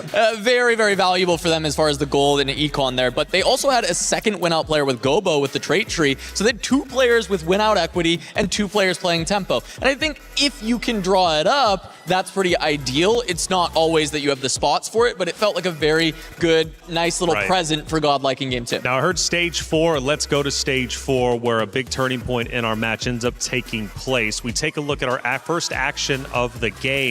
Again, we're here in stage 4-1. What are we seeing? Yeah, so the big thing for this is Dahua has just gone for a big cash out. He ends up getting everything that he needs out of the birthday present, right? Which is going to get him the Fiora 2. He starts to get the level 9. He's rolling down. He's finding as much as he can. And he needs just one more round to stabilize. And his teammate is able to sacrifice for him. He's able to get that round win. And then he takes a loss later from the enemy, but he's able to regain a bunch of HP over the next few rounds with the Fiora passive. The Grand Duelist is able to give you that healing, and that made all the difference because you see at the end game, Dahua loses one more round. If it wasn't for the healing from Fiora, he would have been out and not been able to hold out to get the win for Godlike. Yeah, the difference to the birthday reunion, the augment that got picked at the start of this game, knew that he was the win-out player. He then took invested ++, which means he's getting so much gold. He wants to go to level 9 as quick as possible. He wants to go for that 5-cost 2-star, and that 5-cost 2-star, as you mentioned, Cass, was the Fiora, which allowed him to save HP. I think his teammates did an incredible job as well, understanding when they would face Dahua and actually remove items, make their board weaker,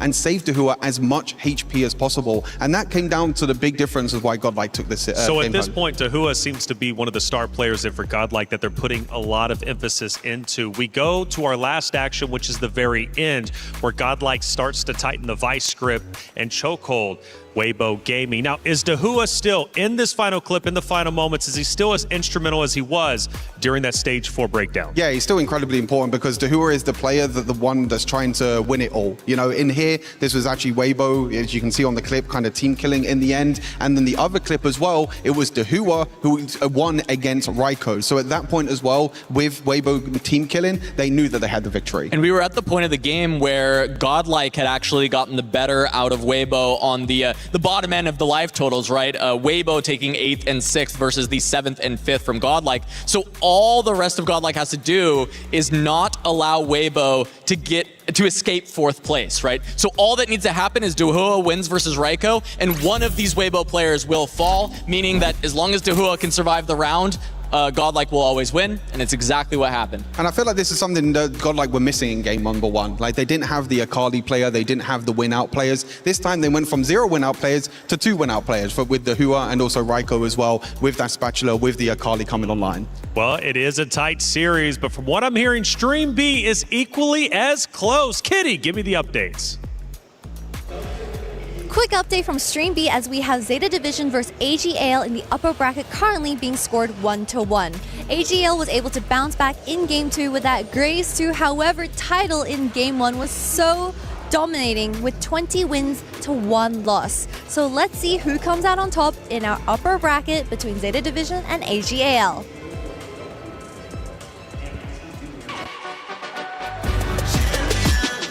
This ain't no regular thing. I came for the ring, you know what I mean. You see my name in the lights, better get right, I'm champion.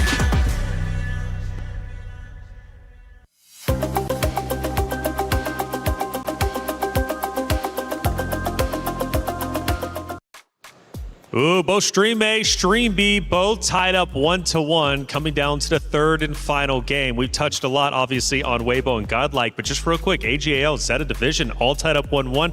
Is that a surprise? Was it expected? What are we thinking? I don't think it's too much of a surprise. I think we knew it was going to be a close series. As we've mentioned at the start of the show, all the games yesterday kind of went as expected, except for a few series. So it means that these upper bracket games are just absolutely flawless. Like, they're just incredible with the amount of star power individually for AGAL and Zeta Division, with Title as well. As Kitty mentioned, Title going 20-1 in one game in a 4 versus 4 environment. That's impressive. I mean, I think it's beautiful to see Zeta having a great showing, because in 2024 is a bit of a disappointment, right? Title is in GOAT contention, but comes in 4v4, just can't get it done with the pieces around him, and now he gets to come back with this super team from Japan with Summertimer and Moji, of course, or Mori added to the roster, and it's an incredibly strong team, and the fact that they're taking it to the CN region, which has historically been the strongest region in 4v4, it's incredible.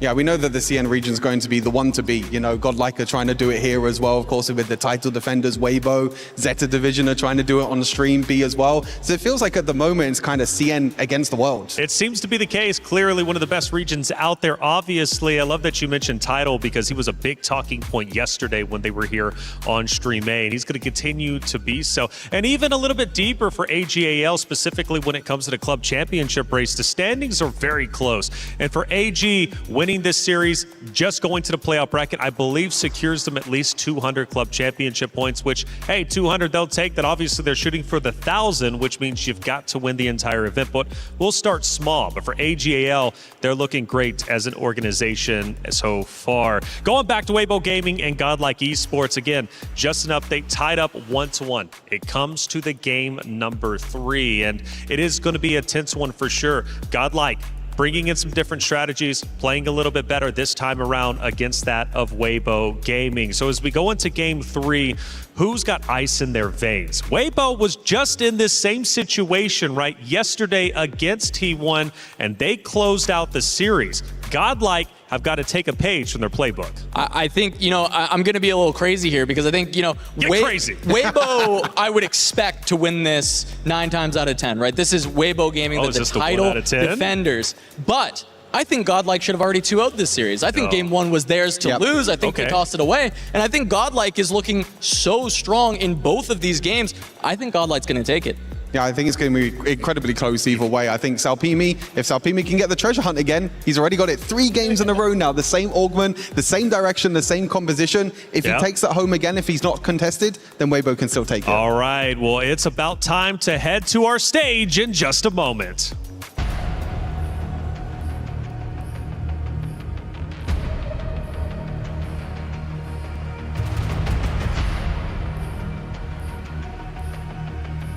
Game 3 time, baby. It's 2 titanic forces meeting for a final game in this series.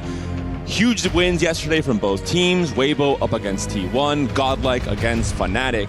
For Godlike in particular, yesterday, Daysik and Gobo were the 2 best performing players on the team.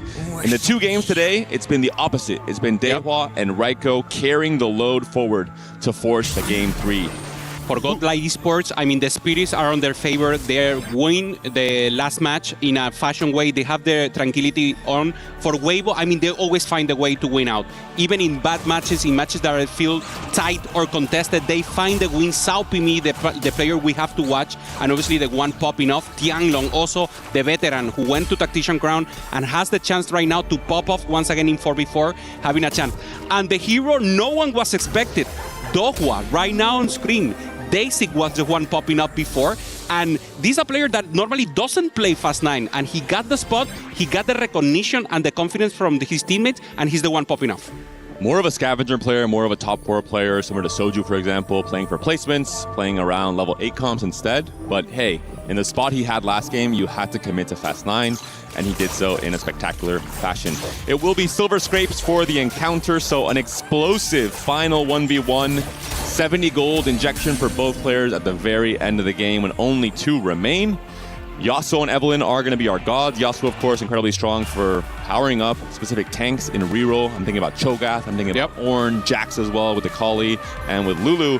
And talking about Lulu, it's the mountain for the Stargazer for the Constellation this game 3. So both Xayah and Lulu are on the table, but you have to have the Stargazer early on in stage 2 to start printing those emblems. Yeah, you have to have the chance as soon as possible, as you mentioned. Obviously, maybe Lulu in orb, something that helps you immediately go into that line. If not, probably we will not see it, but that's one of the preferred line for sure. You cannot force it, as you mentioned. And now Dohwa, with a good start here with Primordial, maybe the best, if you will, giving so many options to play reroll, to maybe go Fast 9 and have additional possibilities. Finds also a Misfortune, sells it immediately, and just trying to go into more of a tempo line. A lot of gold here for our competitors. Gold augments as well for the 2-1 pickup. We'll see if Treasure Hunt will be the pickup for Salpimi again, as Stuart was mentioning on the desk. Bodyguard training, a possible late game option for Daehwa. We'll see if he wants to take it and be that win-out potential player once again for Godlike. Yeah, Bodyguard also a great option here, asking permission, because he's a very great augment if you manage to have the time here. He's playing Primordial, so more of a reroll line maybe for him. So just making sure he has the cap-out possibilities and a good chance here to find something interesting. Tianlong already committing to the lose streak, just thinking about the later stage of the game. Once again, the player who played Fast 9, Tianlong already thinking about winning the game. LBTZ as well with birthday reunion. So LBTZ and Tianlong are going to be the potential win-out players for Weibo Gaming. It's great to have 2 options. Yeah. And then we saw a few more tempo-oriented options for the rest of the players on Weibo. So, as always, you want the balance. And as you're mentioning, the talking between the teams on 2-1 is so important. You have certain augments offered. You're not just picking the best optimal augment. You have to balance your game plans, the win-out players, the tempo players, and see who has the better spots for each of those roles. Yeah, the asking permission, if you will. But yeah, it's so important that the team confidence you. Do you have a really good spot? Do you like it? And normally that's the conversation. It's not, can I use it? Normally they turn it around. They say, okay, Dohwa, do you feel confident? Do you like it? And he's like, yeah, I can go for it. Okay, let's go, man. And that's exactly what you want to see in 4v4. You don't want to maybe take the best overall decision. You want to have confidence in the other teammate, and maybe the teamwork can be even better. That power of friendship that we mentioned so far. And the more you delay your augment pick, you can also counter the picks from the opposing team, counter their kind of game plan, tempo for the rest of the game as well. And we saw Warpath there for GoBooster. Let me tell you, this is the Godlike special in EMEA qualifiers. They played so much Warpath. In 4v4, you have so much more control over being able to get these huge tempo streaks. And if Go was able to cash it out, if he's able to take over the stage 2 and 3 with that Jinx 2, they're set up for a very good outcome coming into stage 4. Anima together with Primordial here for 1, maybe not exactly what we was looking for. So difficult to get the cap out from Anima. So normally an emblem augment that is very, very good. Maybe on the low roll side here for 1, trying to make it useful for now. Only Primordial making it work. Maybe trying to put Anima later, cash out a little, and maybe try to go for a more tempo play, but not ideal for sure. Deja Vu, Guan actually had branching out into the Anima emblem yesterday as well when they faced off against T1 in the very first series of the tournament. So another small low roll for Guan. Unfortunately, we'll see if he has a Reforger to bounce back.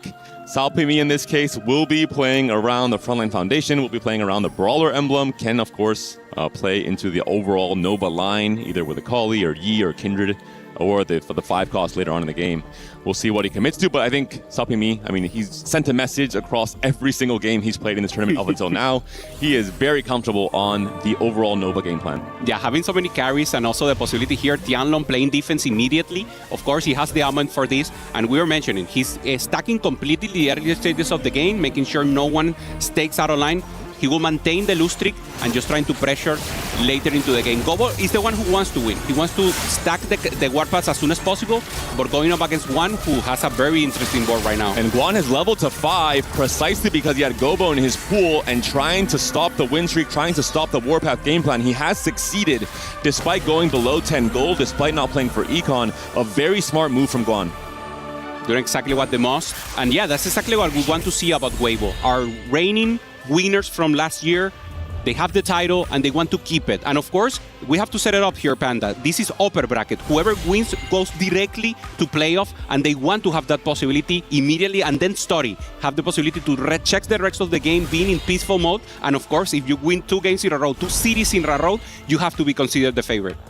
Super important option here from the Evelyn, always benefiting the players who are trying to steamroll the lobby or trying to win streak or trying to really push the tempo in this stage 2. Okay, a few also getting the Yasuo, having a good possibilities here. So we have an additional Hex that will be considered, just trying to pop off additional strength. And of course, Tianlo, not in a hurry, just trying to wait and then decide if we want to put it maybe in the center, that is default, or maybe try to cap it out in an additional possibilities here. Tianlo maintaining composure, and of course the win-out player that we'll be expecting to pop off for Weibo. It will be the acceleration hex from Yasuo, so it will be just a chance for a lot of extra attack speed on your backline carries. I'm thinking about LeBlanc and Kindred and maybe Xayah, if anyone has a Stargazer online. For Tianlong, of course, wants to commit to the full lose streak, not just in stage 2, but maybe also in stage 3 with the Calcloss. The game plan is 10 loss, a lot of gold, stage 4 starts, you stabilize on a very strong board, hopefully with 2-star forecasts. And for Juan, this should be an important win if he managed to assemble it. Very close fight here, but the stacking of the Kraken is good enough. And Juan, I mean, he's happy. You get the emblems. It's not emblem that you can cap up with because you need immediate strength. And the fact that he managed to get the win streak so far, 4 wins, is so important for him. He really wants to take some value out of the Omen, and he's doing it so far. Raiko, there's the Hex that you were mentioning here. So just maintaining Primordial for now. Should be strong enough, and of course Raiko wants to shake it out. He was the player that could have closed it on the previous game. Tianlong getting some units in, and could probably set it out if it really needs to grip someone here.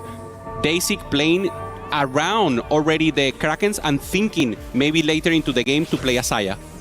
Xayah, it's a rare comp to play. You need to have the right constellation. You need to have a lot of bows. You need to have the right setup for it. But if you can find that setup, it is a very strong comp on level 8 that can also cap quite high once you get the Blitz 2 and the Jin 2 online on level 9. So Dasik, very happy to find the Stargazers early to be able to start playing towards those emblem prints on the mountain, which also scales you into the late game. Yep.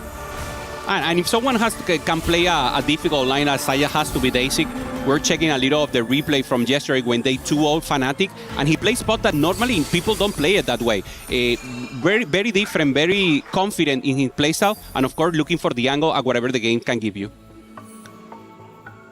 3-star Leona here for LBTC, already having this front line is so huge. Trying to find AP here. A Winsu will be so important, trying to pressure and maybe go into the blind line that we know is the default, and you can pressure the lobby so much and maintain the tempo of the gameplay, if you will, and maybe be in a more comfortable spot to be the conservative one, and then try to get additional placement while pressuring the opponent. And this Leona will help LBTZ so much in terms of trying to make it to Birthday Reunion, cash out on level 9, while not being 1 life. It's not going to be as risky of a game plan as we saw from Dehua last game. Instead, he will be trying to win some rounds in stage 3 off of this Leona 3. His Arbiter was for interest you would gain. You have a chance to print Leona, so we saw him immediately try and get as much interest as possible in stage 2. And he's been rewarded, right? A very strong tank. One still maintaining the win streak also. It's a good option here. Tianlong doing the sandwich. Tianlong with the full lose streak, one with the win streak, and you have control because then you can funnel HP, you can control the later stages of the game. So for now, the game plan itself is in favor of Weibo. It is Gobo versus LBTZ after the Leona 3, but with no item slam just yet. I think LBTZ knows he needs to slam items because he does not want Gobo to get free stacks on the warpath. He does not want Gobo to cash this out without a lot of help from his team in stage 4 potentially. Gobo needs to win this round, so important, and Gobo needs to also find a strong tempo augment on 3-2. Very close to taking down the Leona, takes out the Leona, and now it's a great win out to get the takedown. That is so important that you mentioned. closer to the warpath here for Bobo. If he managed to assemble it, it will be a great win. If he doesn't, it could be a sure 8 for him. We're looking at Gobo's augments now. Can he find any kind of tempo, any kind of item or combat power that allows him to guarantee the win streak for the rest of the stage 3? Nothing of immediate power here. Doesn't have a strong tank to go for partial ascension. Ooh, goes for the size matters right away, trying to build that final tank item onto the Rek'Sai. Yeah, not totally happy with the decision, but he had to, making whatever possibilities here, 2 wins here to have double tanks for 1. Also maintaining tempo. This is exactly what he needs. His 6 win streak and just trying to hold it. Pressure the lobby, keep pressuring GoBobster if they manage to get the face-off, and of course trying to be the player that then funnels HP. Also slamming here the Krakens, holding the Nova angle and trying to pressure as much as possible, having the Yasuo and maybe thinking about more Yasuos later for Space Locks. Raiko has picked up the second win. For the first time, Raiko is not playing into the Space Group line. He's playing into AD instead. We see that with the last Whisper Slam. Guan's a player who is holding down the fort in terms of win streak and goal generation for Weibo Gaming. We'll see if he can play for a 10 win streak here as well. The 3-item Velvet putting in a lot of work, and the Milio, I mean, a really strong carry when upgraded in stage 3 as well. We see the celebration there for Guan. Happy with continuing the win streak right here. Tianlong taking a hit. Makeshift, I mean, great ammo, and also if he has also now items for the backline, he's in a great spot. And LBTC just holding strong. The Leona is making work for him, preserving HP for now. 3 lose streak, but he's killing units right now. He has the time to do it, and of course he's thinking about the legendary of the game with the very reunion, trying to fight that level 9, but he needs to preserve FP. 60 right now, and the pressure will just keep getting hotter. Ooh, really smart play from LBTZ here. On a roll, knowing he's going to be hitting Leona upgrades all the time, he can generate free rolls that way without having to continue rolling down or necessarily playing a reroll in the first place. Really heads up play from LBTZ to maybe get some free rolls to stabilize his board before he goes 9 and tries to be that win-out player for Weibo Gaming. Dohwa on the front side there on the top, the hero player here for Godlike, had played 2 Fast 9 games. 1 didn't work and the next one gave the tide here for the series. Takes the win, so LBTC will keep getting the loss, and the plans for the Fast 9 are now getting more tight.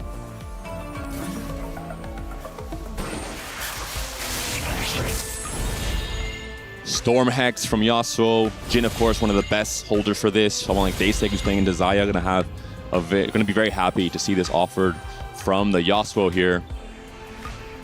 Yeah, having a great chance here. We see the players. No communication, so default line for both of them. The plan is already assembled. Normally, this is the moment where they talk. They have a breather here. No one has to position. We just check what everyone's doing. I mean, show stress, just relieving something here. Communication once again for Raiko, the player that had the chance to close the game on game 1, couldn't perform, and now trying to pop off once again. Players are lucky in Panda, just looking for the win. The contenders, if you will, 2-0 against Fnatic versus the reigning title holders for Weibo that always find a way to cap up the board and always find a way to take the win. Whoever wins goes to playoff. So an important match right now, and of course, the possibility of them to getting into a great pot. Gobo did lose his last fight. We'll have to check his Warpath stacks in terms of going into stage 4. Looking at Daysec, though, the early Xayah has helped him pull off this 4-win streak. This is a player who shouldn't really be strong right now, but he's able to still get 4 wins in stage 3. That is very good news for his chances to stabilize easily on level 8 and maybe play for the high cap version of Stargazer on level 9. And he looks rested. I mean, a player that had so many difficulties to arriving early yesterday, having a chance, and as you mentioned, just the win streak right here, unexpected for him. This could be the wild card that Godlike was needing. Of course, they still need to face the challenging Tianlong that is low in HP but will pop off soon, and that will be the boogeyman. If Godlike is able to take down Tianlong quickly, that could be the difference. If Tianlong pop off, that will be the game plan winning, and of course the possible win for Weibo. Guan pretty rich here, to be honest, off of the Primordium from the very beginning of the game. 9 win streak, of course, helping as well. So much goal generation. He's a player who, on a 10 win streak now, is going to be the guy that can trade off HP to the rest of his team in stage 4. He says, hey, you're a little bit weak. You need some more time to get your board together. I can give you some of my HP if I'm coming in at 100 HP. And it will be Dasik versus Guan. A very important fight here if Dasik is able to win it. With the dummy buying more time with a perfect Xayah build for now. The red buff into the Kraken. Is it going to be enough to take down Guan? Making such good use of the acceleration hex on the Bel'Veth. But, I mean, the board is looking quite strong for Dasik. Not able to hit the 10 win here for Guan. Yeah, important low roll also for Guan. Not finding the Bel'Veth to start so late into the game. Should be immediate, but no. It's a win here for Godlike. And Gobo's also trying to get a win of his own, but it's just the Victor left alive. Not able to do it. He's pivoted off of the Jinx into a different board, and it has not paid off. In 10 rounds, Gobo has won 7 of them. It's okay with the Warpath stacks. It's okay in terms of your team can still sack you free wins in stage 4. But of course, you would have preferred, ideally, a 10 win coming to stage 4. For Tianlong, he had a chance to go to fast 9 if everything worked out for him. It didn't. So now it will be a fast 8 composition if you will. So probably trying to go for the LeBlanc. He will really need to find the rod here. Already have the Shepherd, has everything online. So maybe trying to high roll a legendary unit for him. And of course, trying to pop up. 8 rolls still available right now. And this could be do or die for Weibo. Whatever happens to Tianlong would influence the rest of the game. Gobo has dealt 53 player damage with the Warpath. He needs to deal 80 to cash it out. And I'm pretty sure everyone or most of the players on Weibo will be rolling down heavily on 4-1 to not allow Gobo to get any free wins. If they're able to stop the Warpath cash out, that might be a game-deciding moment for Weibo Gaming up against Godlike. Finds 2 LeBlancs, 1 Sona. Finds the Nunu to start so important. Now having the 5 Shepherd together with a big tank in the front is huge here for Tianlong. Trying to find everything. Has the Windsuits already prepared and decides to wait until the final round just to see the placement. Goes up against Dasik. And this is a pivotal round also. Dasik has hit the Xayah 2, has slammed the IE in the end. Can't find the second Kraken, which would be ideal. Is the Stargazer board strong enough right now? It's still going to scale further, of course, with the Mountain printing more emblems. And looks like Tianlong has done his job. He's able to win the 4-1 fight. He should win all the rounds in stage 4, ideally. That's his game plan. Lose 10 and then win the rest. Yeah, great news for Weibo right now. Tianlong in a great position. We saw Dasik there holding the LeBlancs, but he already has 2. So playing defense for him while not being strongest is a win out here possibility for Tianlong. We see Dasik here trying to find the Xayah. Doesn't even have the pair panda. Yeah. Dasik and Raiko both feeling the pressure, especially Raiko, who's now down to 20-ish HP. He's playing for Corki. He's playing for placements. He knows he has win-out players on his team in Gobo and potentially in Dasik as well. All Raiko has to do now is turn this loss streak around the same way Tianlong did on 4-1. Raiko is now tasked with winning 4-2, winning 4-3, winning 4-5, winning 4-6. He has to try and win the rest of the fights in stage 4. If he loses stage 5, that's fine. He's done his job. Yeah, this is the long moment, if you will. Only find the pair of Corki here. 1 Rammus has the additional defense together with the dummy, but Raiko needed a little more here. A lot of gold for him, holding units also as a chance, and goes against Tianlong. Once again, the boogeyman from Weibo, looking deep, looking strong, and doing exactly what he must, pressure and punish Godlike right now. We see the expression right now on Raiko. He knows it's not a game plan. Raiko did not pick up any econ augments, and we're seeing him potentially punished for it, missing a lot of the key upgrades he needs. Tianlong has done his job perfectly, wins these first 2 fights of stage 4, punishes both players from Godlike, Dasik, and Raiko, and now they're starting to feel the pressure, especially Raiko. At 14 HP, you should still be 2 lives on stage 4, unless you have a terrible blowout loss. But Raiko has to find the upgrade on his board right now. Also, 1 can now play comfortably because the plan was for 1 maybe to preserve HP, to transfer to Tianlong, and now it's not necessarily. So it's also a comfort spot right here because they can play their game. We see Sao Pimin holding 2 Corkis with a chance, but either way, Raiko makes the switch here, finds also the Fizz, and now just lacking the Rammus 2-star. And that's a lot of lack, right? You're missing the key frontline units. You do have the extra dummies. You do have the second wind. I like this from Raiko. He's trying to now not solo frontline the Rammus because he wants second wind to proc. He wants to ideally hit all of his units and the dummies potentially and try and get as much effective HP off of his second augment as possible. The Corki has come through. The damage should be there for Raiko. Acceleration Hex not so important. He's also just facing a teammate for now, so There hasn't been any sack from Dasik though. Zaya still has full items. This will be a big test for Raiko. He put it in. I think he knows he's weak enough here that he needs to preserve HP some way. Yeah. So he put the items in the last moment, knowing that Raiko is pretty strong right now, hitting the Corki. And now the pair of Zaya, pair of Morgana, and Daisy needs to hit through 0 right now for him. Panda, will he hit? And he needs the lock of the gods in his side. Let's see if something interesting pop-ups here. It was a win for Gobo as well this last round. That's really the one player that everyone from Godlike is hoping to do well, is hoping to get that Warpath cash out, because they're banking on Gobo becoming the hero in this game 3. The creative genius from France needs to step it up for his team here, needs to cash out the Warpath. Yeah, and Tianlong in a perfect position here, gets the Evelyn because he knows he doesn't need anything else. So gets the additional gold, maybe the only one, and now he can think about level 9. Once again, the pop-up player in Tianlong doing everything perfect, and Weibo with a great opportunity to take the game right now.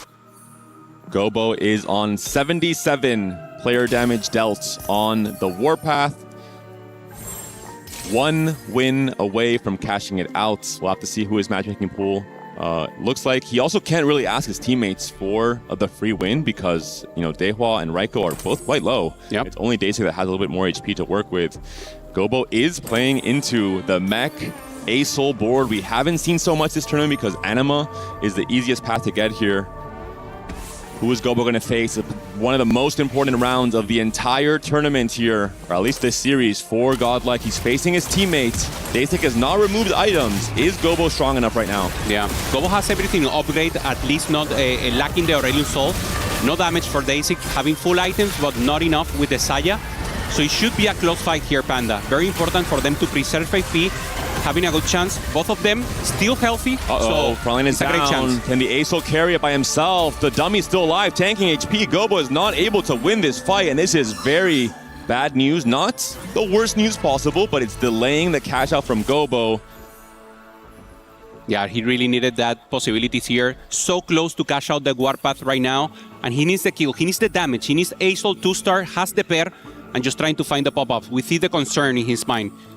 Touching his lips, thinking about it, and know that, his fate is in the hands of the Space Out right now. Raiko also with a dire expression right here, hasn't found the Ramus, so just playing defense, holding the Namis. Everyone's paired. Raiko is paired on Ramis. Gobo is paired on A-Soul. Dasik is paired on Zaya. All 3 players from Godlike are very close to hitting their spikes. Meanwhile, Tianlong has been doing his job. The 5-win streak we predicted we needed from Tianlong, he has done what he needed to do for his team. He has stabilized.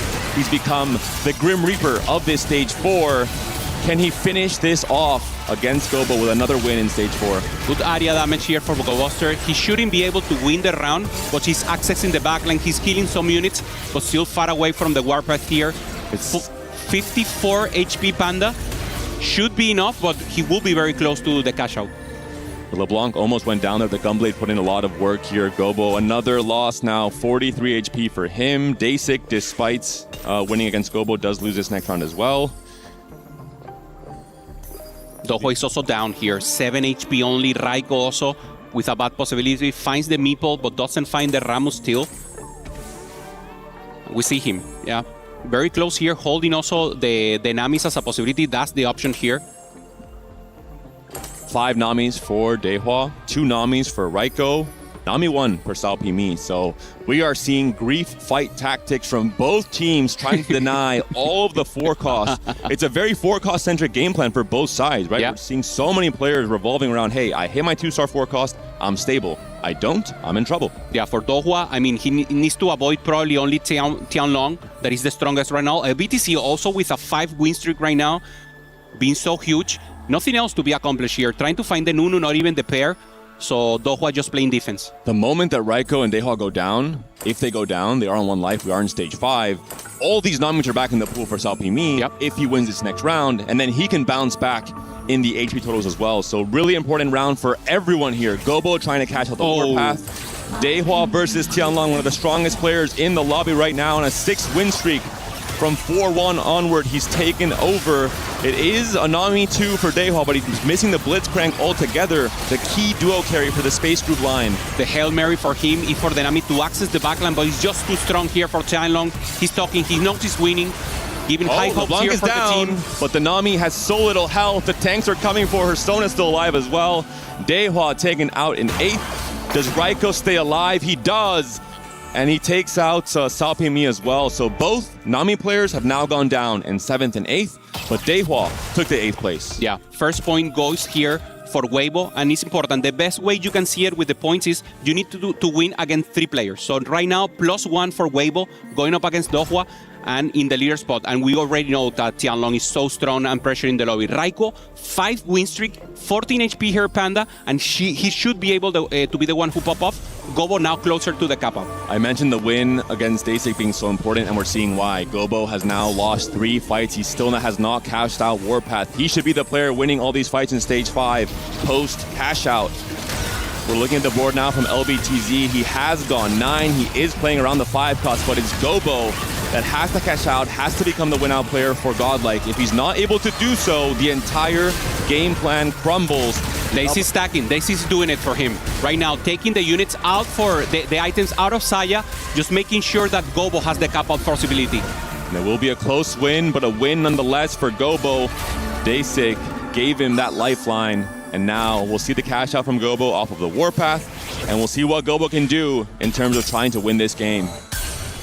Immediate Morgana has the Fiora that doesn't have space here, so the Anvils will be the name of the game here, Panda. And we don't really have the gold to fit the Fiora as well because Gobo has been stuck on 8 for so long, rolling for the Asol 2, trying to find the last win he needed. He does have the chance to get some extra items, as you mentioned, some extra power on the board. Is this going to be enough to become a win-out spot here? I like the setup. I mean, he has 2 full tanks right now. He has the scaling with the Arcadian, so the composition makes sense. Is it enough with maybe focus damage? No, but he should be able to win out from now on. Raiko, on the other hand, very low in HP, going up against Gobo that couldn't stack. So Gobo in his strongest spot right now, going up against Raiko, and possibly the fallout possibility here for him. The Asol's almost taken down by the Fizz. The Asol does stay alive for a little bit longer, but the Corki is still dishing out damage. The Rammus is holding on for a long time. The Morgana is still very healthy. The double Warlock setup is very, very strong.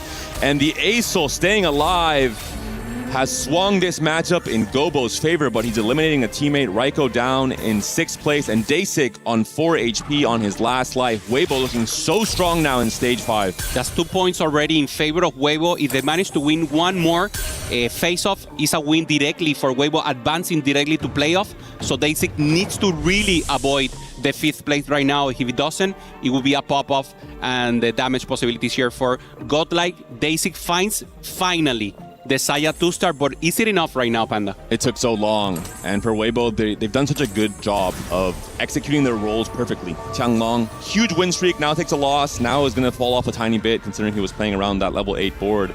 But it will be Dasik fighting for his life. If Dasik goes down, that is it. It's a blowout win from Weibo. It's a Game 3 win, but it's a win nonetheless. Dasik has to stay alive here. He's still level 8. He was forced to donkey roll for Xayah for so long.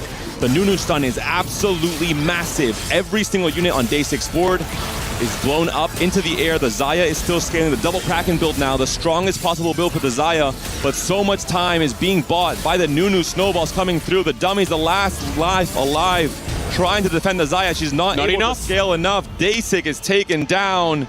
It's a blowout win for Weibo Gaming, the title defenders sending a message to everyone else. And doing it in a great spot right now. Sapimin being the hero of the placement there in the first game that was so close, and now they're happy. They're showing why they are the title defender, Panda, coming in strong. Not only power of friendship, the veterancy of these gamers, already having so much experience in Tianlong, being strong, going to Tactician Crown, and once again, confidence to the rest of the teammates and having the chance. For Gobo, I mean, he played incredible, giving HP in any moment that he could transfer in the lobby, and of course, I mean, a great series we had so far. And Weibo Gaming knows it. It was a tough opponent. The respect being given here, the fist bumps all around between these two teams. Godlike, of course, is not out whatsoever. They have a chance to still come back from the losers bracket. And I think we're going to be seeing a lot more of Godlike throughout this tournament, considering how well they played in this matchup against Weibo Gaming. This is exactly what the final match was. Tianlong was just too strong, having additional frontline, the cap up from the LeBlanc, and the Saya that you mentioned. CC coming on from the Lunu, and then the ramp out was just not enough. Tianlong was just too strong. making the cup a possibility, and in the end, making the win for Weibo, advancing to playoff. We're going to hear from Weibo Gaming. We're going to hear from Rob on the stage.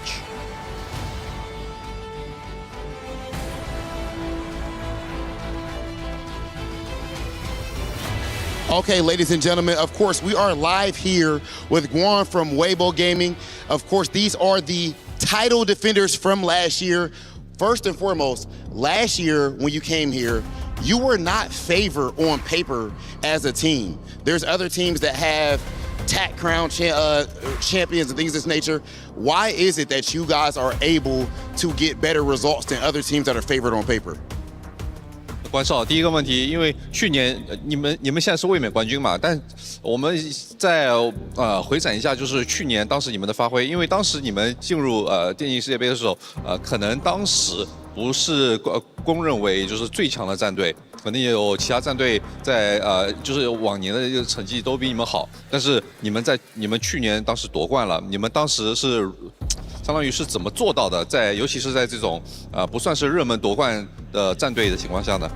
可能不被别人看好，就会激发出我们最大的潜力。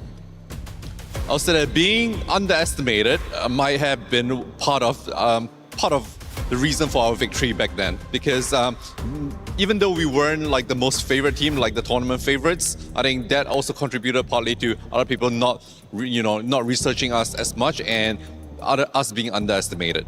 Well, this year, they aren't underestimating you whatsoever because you won this title last year. So how are things different? Now that everyone is looking for you, you still qualified for the playoffs. Is it different preparing now that everyone has a target on your back?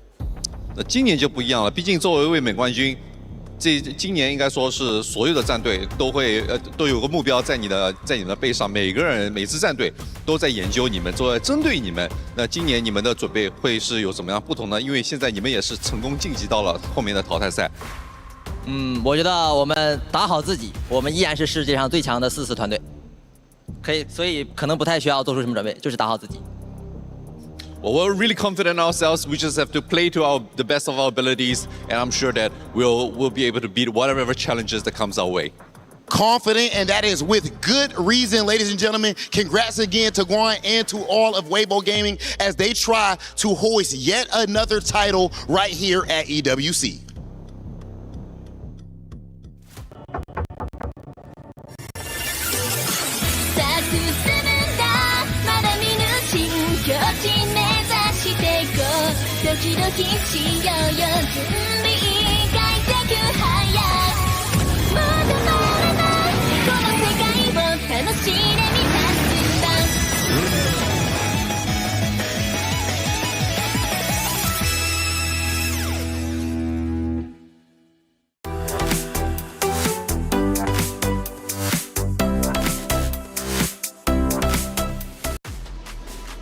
It wasn't easy, but it never is, especially if you want to make it to the playoff bracket, which Weibo Gaming officially have done. Well done, and it honestly could have gone either which way. Godlike put up a tremendous fight, and they're going to continue to do so as they drop down to the lower bracket. They're not done just yet, but they are knocking on the door of elimination. Their next matchup is going to matter. They need to protect their key. Hey, welcome in to the Allianz Vault. I'm Taylor Reflections, Noble Casanova, Stewart.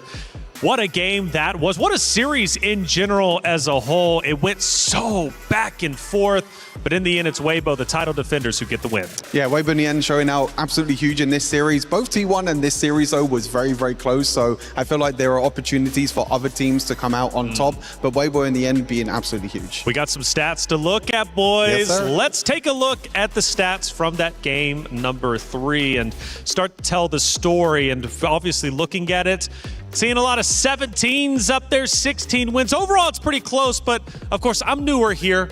Help me out. Yeah, so this is from game 2. It looks like Dewa getting that win overall. And so we're seeing, a lot of the big round wins coming out. But of course, Dewa was on the massive loss streak. So you're going to see that 16 wins to 12 losses. That's because he played from a win out perspective. He played from loss streak. He lost a ton of the early rounds, and then he wins out towards the end. But meanwhile, of course, like the LBTZ, who was almost able to get there, he got to play the same kind of style, but from a win streak. It's very cool to see that different perspective between these two different ways of getting to Fast 9.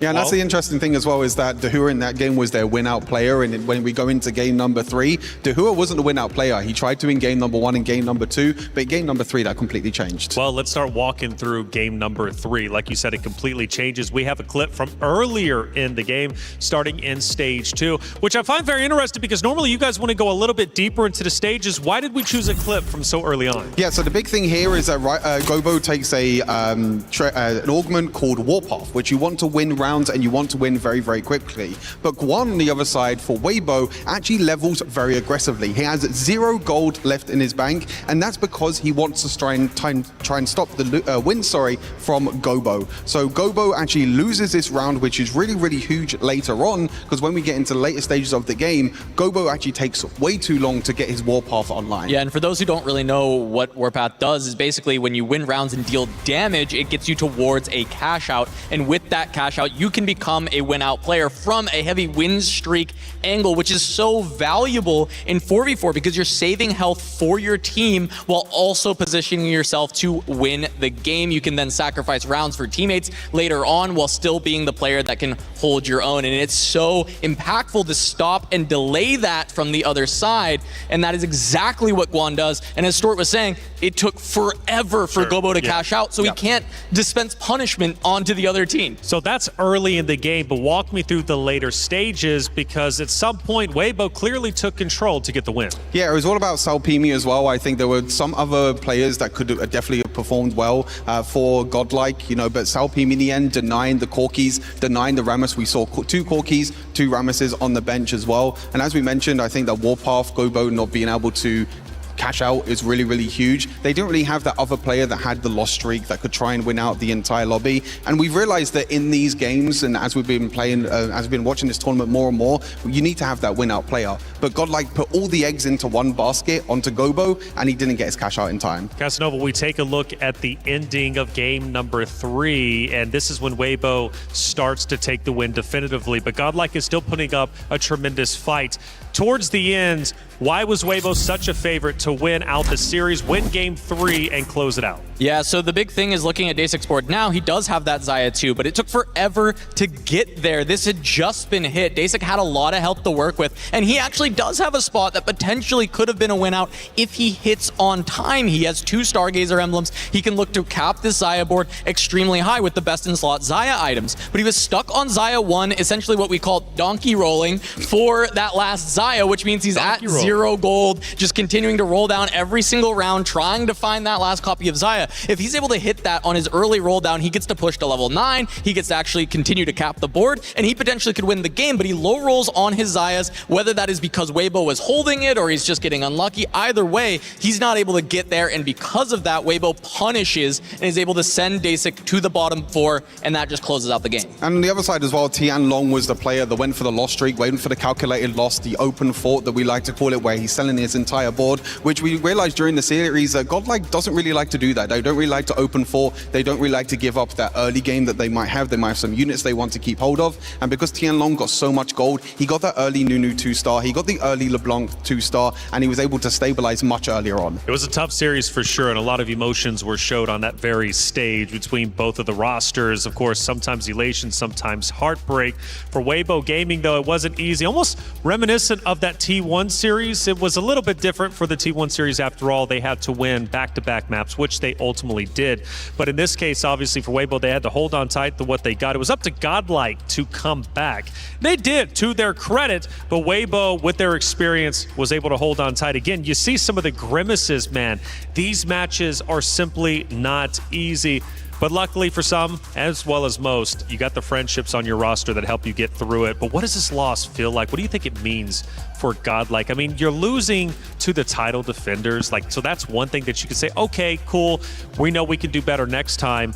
But you were so close to victory, it's so far away. Yeah, I think the only thing they'll be kicking themselves for is that first game and the if. Yep. If they could have actually closed that one out by just playing around Dahua at the very end. But I don't think overall are they going to be too upset about this. Taking a loss to the title defenders, they're not expected to win, and they took them to the absolute brink. They know that if they can take Weibo this far, what can they do against the rest of the field? And I think that's what Godlike has to take going forward, is that they are still looking like a team well beyond what everyone may have thought of them coming in, and maybe that can bring them to that top 8. And the important thing to note as well is that Godlike still have the lower bracket to go through as well. You know, they are not knocked out. Of course, Weibo, congratulations to them. They make it to the playoffs, they make it to the top 8. But for Godlike, they still got one more chance, which will be tomorrow. You know, we don't know who they're going to play against yet, but if they win, they can still make it to playoffs. If they lose, their dreams are shattered. Hey, it was a tough battle for sure, and we need to listen into the players with our post-match interview. Hey, what's up, y'all? Digon here after a tough loss against the reigning title defenders, Weibo. Gobo joins me from Godlike. Man, 2-1, really close couple opportunities. What are your immediate thoughts? Yeah, I mean, we're kind of a bit disappointed because, like, we feel it, we could have done it, like, not like variant stuff. I think we did, like, some small mistakes that were, like, being really, I mean, hard, but that's how it is. There's still a loser bracket, so we can make it. That game 1, it was the 2v1, just needed the first place. Was there some miscommunication there, or did everything just kind of happen too fast? I mean, I think, to be fair, like in stage 4, their spot were like really way better because like we wanted like basically Arcom was like to maybe target Chanlong because he was like really low on econ, so if he missed 7 meeple, like with now he will drop like really fast tempo.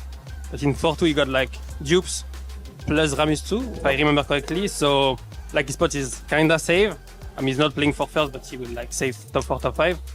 So we are like really behind HP. Like my spot was high roll, so my communication is I'm really fine, but I'm playing LeBlanc, so it's really hard to win out with like advanced low and stuff like that. Yep. So someone has to win out, and I will give life to my teammate basically. Because like they were like triple bottom, so I had to give like a lot of life. And I don't know how, but Rico managed to set up like almost a win out board. But late game, I think they did like punishes really well because I mean, one of our main issue as a team is that we are like kind of static with our board. And Raiko last round didn't move almost at all. So they did like see that and like punish us on last round positioning, and we paid cash basically. Yeah, it ended up being a 2-1. You drop down to the 1-1 bracket now. You'll face either Vitality or MKOI. Who do you want to play in that next round in the Battle of the West? I mean, to be fair, I'm down to play with both team. Because, I mean, Koi are my brother. Son mi hermano. Yeah. Pero, I mean, yeah, sorry, I'm... Speaking Spanish for the MKOI, yeah. I mean, so I want to play them, but like I think it's like a bit sad as well if Vitality doesn't make it like 0-2 for last mil tournament. It's kind of heartbreaking. And also Vitality as an org, like I really respect them because like it's one of the few orgs that invest a lot in TFT on long term, which is like really rare for our scene. So I think it's like also sad if they go out that quickly. I think they deserve like to get club points even. I mean, they will beat us if they get club points. So I'm just down to play them because also like a cool match also for viewership and storyline. Yeah, Gobo has his mind around everything. We'll bounce back from this last game against Weibo. Thank you so much, brother. I really appreciate it. Cheers. Have a good day.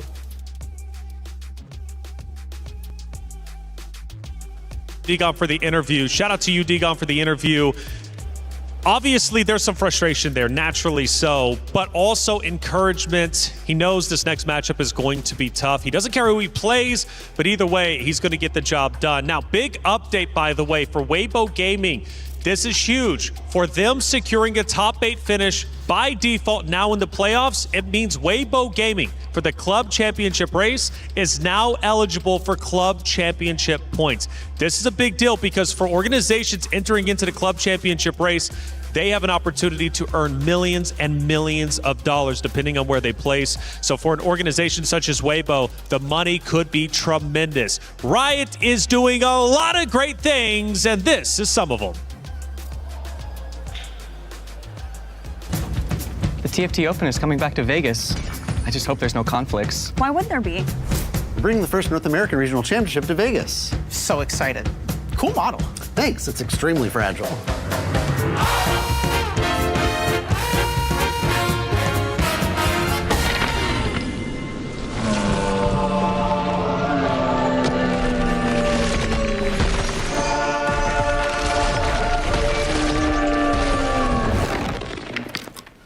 Where's my TFT Open? My first ever NA Regional Championship. They've combined into some sort of Convergence Fest? 2 games in one place at the same time? Can we do it? We have to. Convergence Fest, TFT Vegas Open and the Riftbound North America Regional Championship, December 11th through December 13th, 2026. It's been a great day so far and plenty of matches still to go. 3 here on Stream A. And of course on Stream B, they've got 3 themselves. And an update, AGAL won their series a little bit earlier. Another team that is fighting for club championship points. Now, talking about the next matchup coming up first off, I want to hone in on Team Vision, right? Team Vision, an incredible roster who has made great headway. A scary roster, especially with the region that they're representing.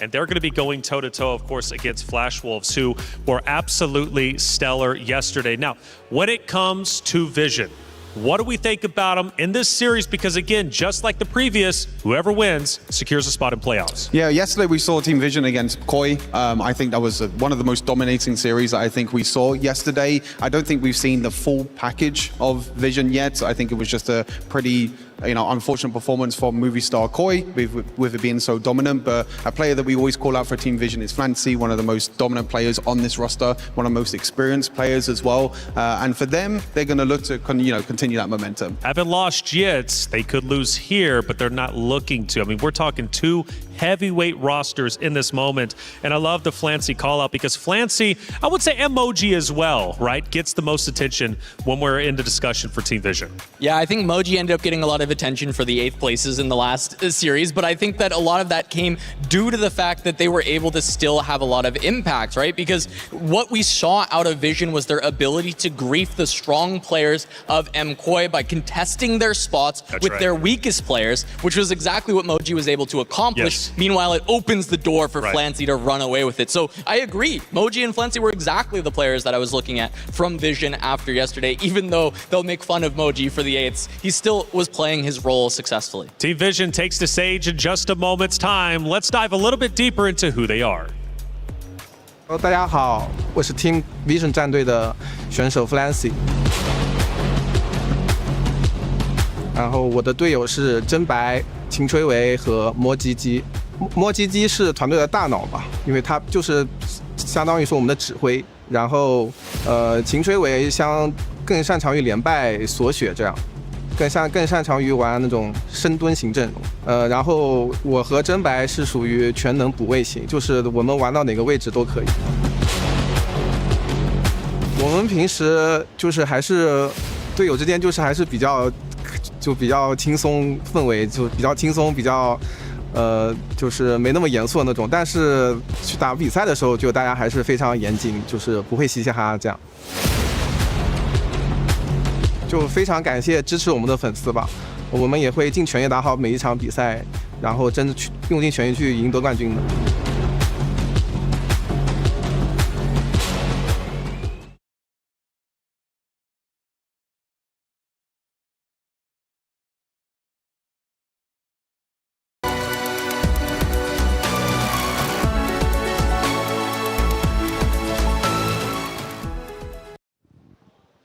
Ladies and gentlemen, as you can see, we are joined with Flancy from Team Vision, and I am very excited to pick his brain on a couple of things. But Damascus, I feel like you should start this thing off.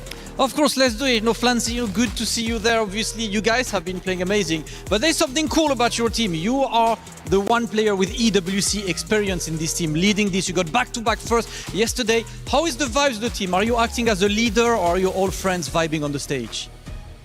Flancy 很高兴再次见到你。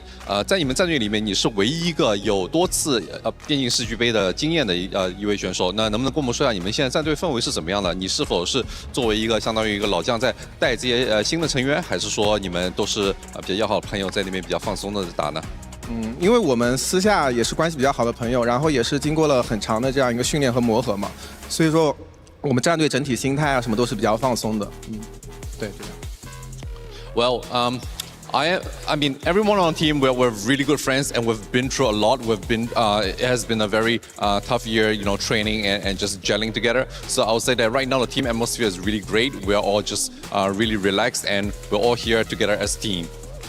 Okay, and we have seen that hard work paying off. because Team Vision, you won the qualifier in China, which is the strongest region in the world. With you winning in the strongest region, does that give you more confidence to win EWC? Do you believe that you're the favorite team to win?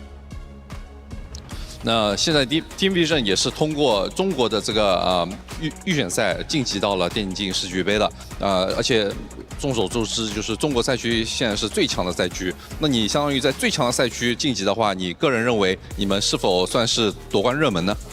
我认为我们非常有信心拿下本次 EWC 的冠军。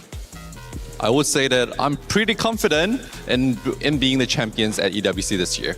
Hey, confidence is key. Thank you so much, Flancy. I can let you go and sit down, get ready for your match now. And while Flancy and the players get ready, Rob, let's talk about this match really quick. Obviously, Team Vision, you know, maybe China's finest. They went through China qualifier. They went for a strong 2-0 yesterday. They're looking nice. To be honest, I do not know if anyone is going to be able to stop Team Vision. Of course, coming into this event, absolutely destroying the competition in the strongest region in the world, ladies and gentlemen. So of course they have every intention to walk away as our brand new title defenders. Of course, but against them, the Flash Wolves, they went to the APAC closed qualifier. That is not an easy qualifier either. Oh, of course. I mean, they're dealing with teams like T1, Virtus Pro, you name it. And through the fire and the flames, they have made sure that they were the ones to qualify for this event. Flash Wolves, definitely a pack of wolves in every sense of the word.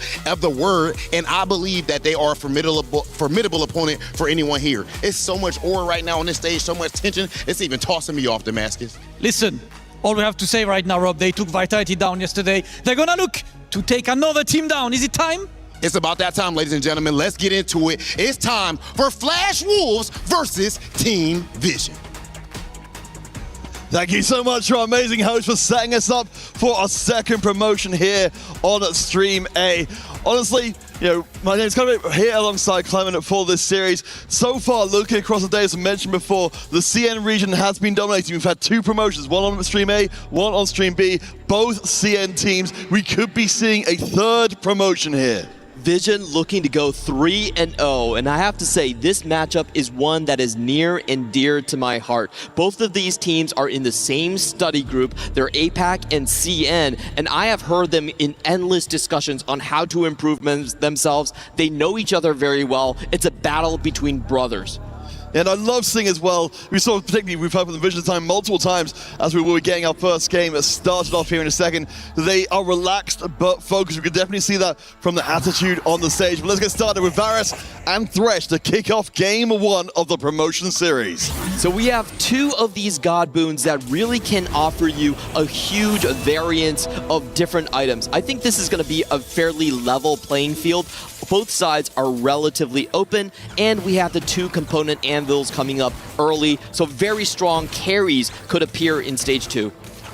So let's talk about, you know, again, for anyone who's coming in late, let's talk a little bit about a comparison between these two rosters. Of course, they both won their first games, but we're looking at teams which have, you know, got a lot of points on comparison between them.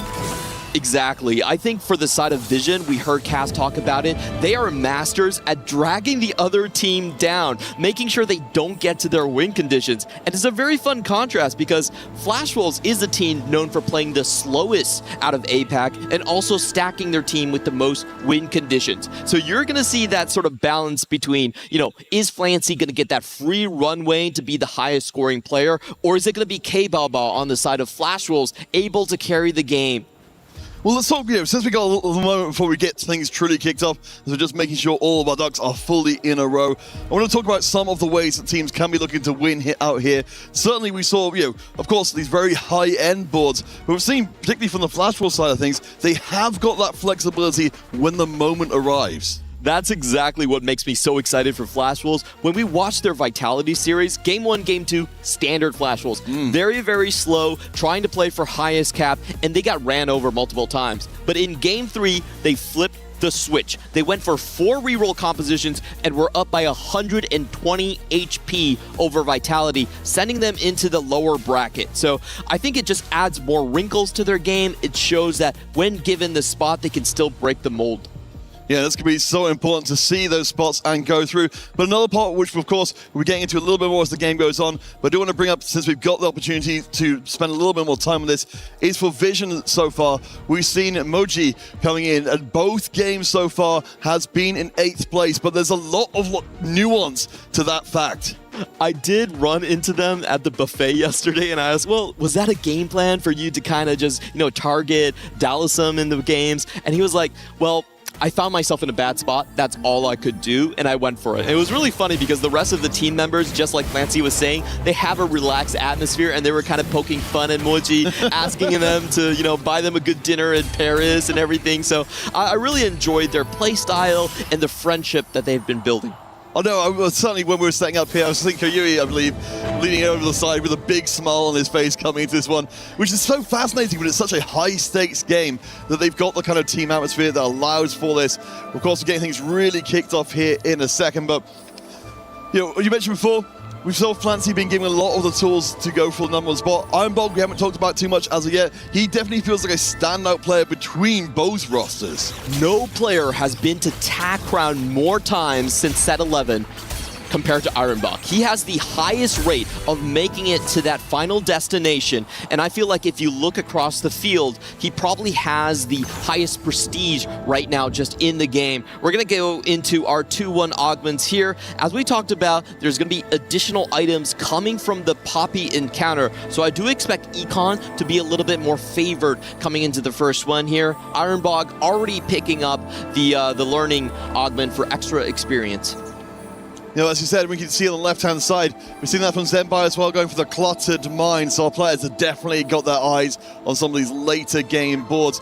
Aura farming coming in from AQ1H as well, and a treasure hunt. So we're actually seeing some of our players really laying out some quite different lines from each other already. Yeah, K-Bao going to be on that reroll line, and I think most interesting is AQ1H. He did go for aura farming, and depending on what 5 cost that is, it could really decide his cap and what type of line he's going to be going for. We know that AQ1H is one of those players who's got that big potential, so it's certainly a very fitting augment for him. We did see a little glimpse there of Moji with the spatula and a lot of Dark Stars, so we've got a pretty good idea of where we're heading from there. Aura farming did turn out to be the Sona. We certainly know from seeing many other series, the Shepherd line, extremely reliable. Yeah, and Koyoi is going to have his work cut out for him. Both games yesterday, he played the Shepherd line. It's kind of your standard line that a lot of these teams will go for. So we have that position kind of staked out. And if I know Vision, they should have someone to match. On the other side for Flancy, this is a very early committal to the Stargazer line right here. It is going to be Boar, so it does mean that he's going to have extra gold income for all of his wins. We should expect high tempo from him. Oh yeah, especially given, as you said, all the items being slammed in there. We know, of course, it's incredibly difficult to deny that talent from just getting in and absolutely wrecking so many boards, especially we've already, while it's a 1-star Jax, he's still a very good frontline to buy time for that talent. Yep, this start is kind of the Soju special, I would say, where you go Star Guardians, you have your Talon just with the AD items. He goes directly in the back line. I think it's one of the best Stage 2 combinations you could potentially play. On the other hand, for Koyoi, this is going to be very interesting because there's fairly limited 2-cost reroll lines that you can actually play for. And he's going to be going up against K-Bao. Who's going to be going on to the Jinx? Who's going to be on the Akali? I think that's going to be a huge difference maker in this game. All right, well, we'll see. As you see, the first drop of gold landing into Clancy's inventory will continue to be strong. Let's sort of big picture this a little bit then, kind of bring in, again, for people who are newer to the 4v4 side of things, street control early on, of course, extremely important. We saw in our previous series, you were calling it from the very early on in the game. If we saw one team controlling both win and loss streak, then that's extremely hard for their opponent to come back from.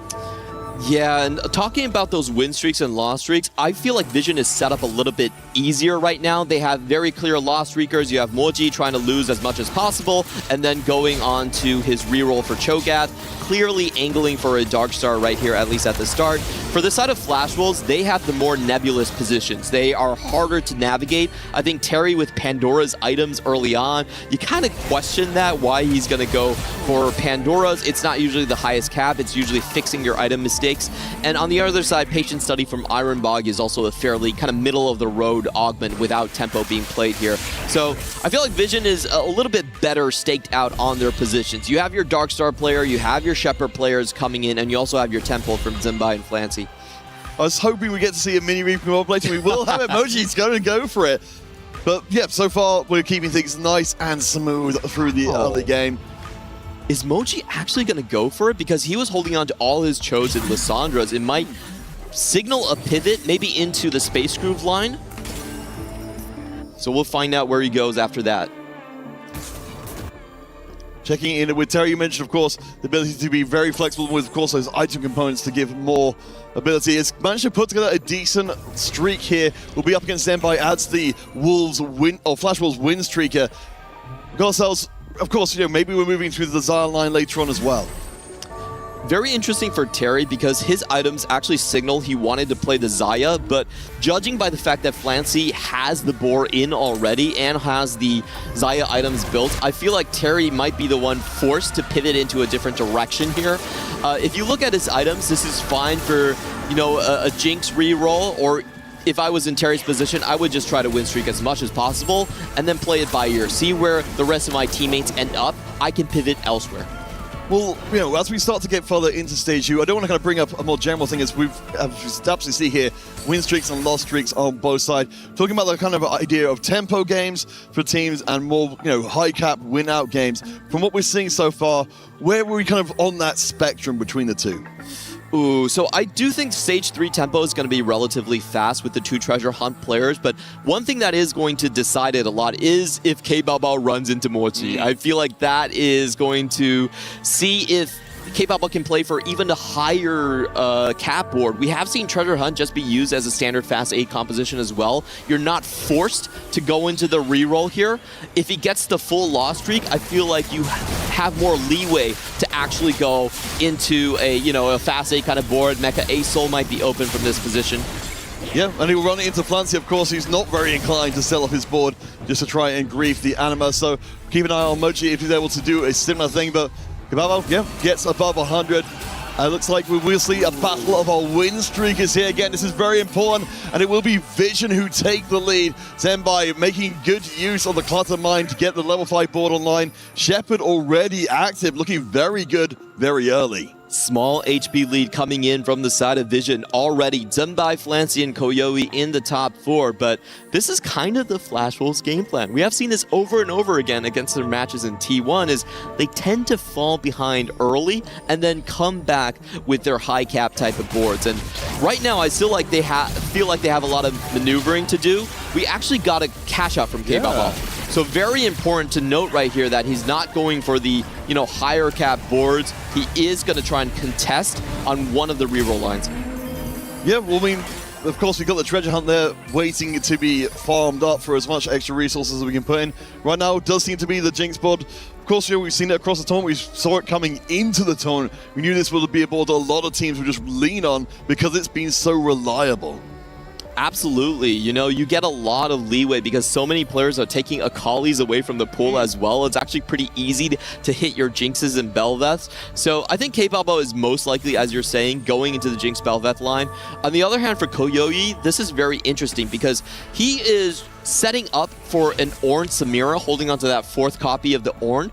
However, we have not seen a single game of Ornn Samira being played in the tournament so far. 3-cost reroll, too easy to deny. Well, yeah, I mean, that's the whole thing, isn't it? Again, if you're new to 4v4, it's incredibly striking the first time you see an entire team grief one player, because you're right. We've seen games on similar lines where just no Samiras or barely any Samiras even turn up towards the later game just because there's no way to guarantee you'll ever get it. But Dewey definitely has that one in mind. We'll go to Silver. We've already got some promising choices dropping down here early. Yeah, and we do have to think about the gods here as well. There is a chance of, getting a lot of extra rerolls here from the Varus augment. So I feel like it does incentivize both of these players to continue on their reroll routes quite heavily. This is a huge find, actually, potentially for the side of K-Bao. Getting that Kindred on level 6, it helps your board quite heavily, gives your frontline tank a lot of shielding. Oh yeah, and we've definitely seen the priority being pushed there. Kabao keeps the loss streak intact. I think looking for, as you said, the second minor anima item to give it a little bit more power. Already, just a little bit of extra tankiness on the front line buys a little bit more time and hopefully farms a little better.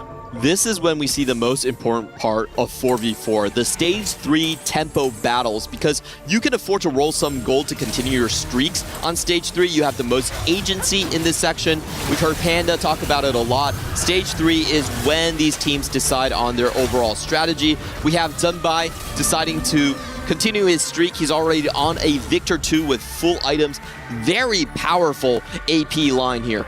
And I do like, as we look at the scoreboard on the right-hand side, we see Flancy moving up in a similar position. We've noted he's a player oftentimes pushed towards a very, very high cap, very high finish. We know that Zenbai won't be able to keep up his win streak forever, but already, I was going to say we're ready for a baton pass, but actually Flancy losing the previous round is going to throw a wrench into the works. And we have the sort of question that we were posing all along. Where is Terry going to go with Pandora's items? And I feel like he's taking a page out of Vision's playbook. He's actually going to be contesting on the Akali. Already 6 Akalis on his board. I am assuming that he probably hit something coming in from the Thresh to allow him to go into this line. And he's going to be throwing a wrench in everyone's game plan. Suddenly, if you're someone like Koyui, you're thinking to yourself, where can I actually go with my treasure hunt? Well, this is something we haven't been seeing so much directly, at least in this EWC. We've talked about it multiple times before, the idea of really just being tasked in a game with a very specific task, which isn't just get the highest finish you can, but make sure the opposing team can't pull off a coherent comp themselves. Absolutely. On the other side for Ironbach, he's trying to stop Zunbai from just steamrolling the lobby. Isn't going to actually work out here. If you look at the game plan from Ironbog, who was also one of our members that was on this very, nebulous kind of streak, he didn't actually go for Fast 8. He's going to go for the Lulu, and Super Parting Gift is going to be actually massive for a lot of these players if they can find that duplicate for the instant 2-star. All right, we'll see what our players go for. Just a point of clarification from before being provided by our subs as well. Noted Terry going to the Akali line, Shrine Contest. It was thanks to a mini recombobulator that put him right into the line, which couldn't have worked out better. Just sealed off one of the most strong pathways that you could have gotten, potentially. And now we're going to get a look at all of the forecasts in here as well. It is going to be a Nunu on the side of K-Bao. Since there are Xayah players, I do assume that he's just going to hold on to that for now. All right, so let's take in the big picture as we get close to the end of Stage 3. Ironbog, of course, building up. You talked about the idea for the Flash Wolves here in Game 1 to try and, circle around the sun, come back from low HP, but we're seeing 3 members in the bottom 4 right now. It feels like that's maybe too many to be able to all come back. I have to agree with you. The situation didn't look very good from Stage 2. They did not have a lot of pivots in Stage 3. You usually expect someone like K-Balbo to start winning with that Jinx reroll. Hasn't been able to make it happen just yet.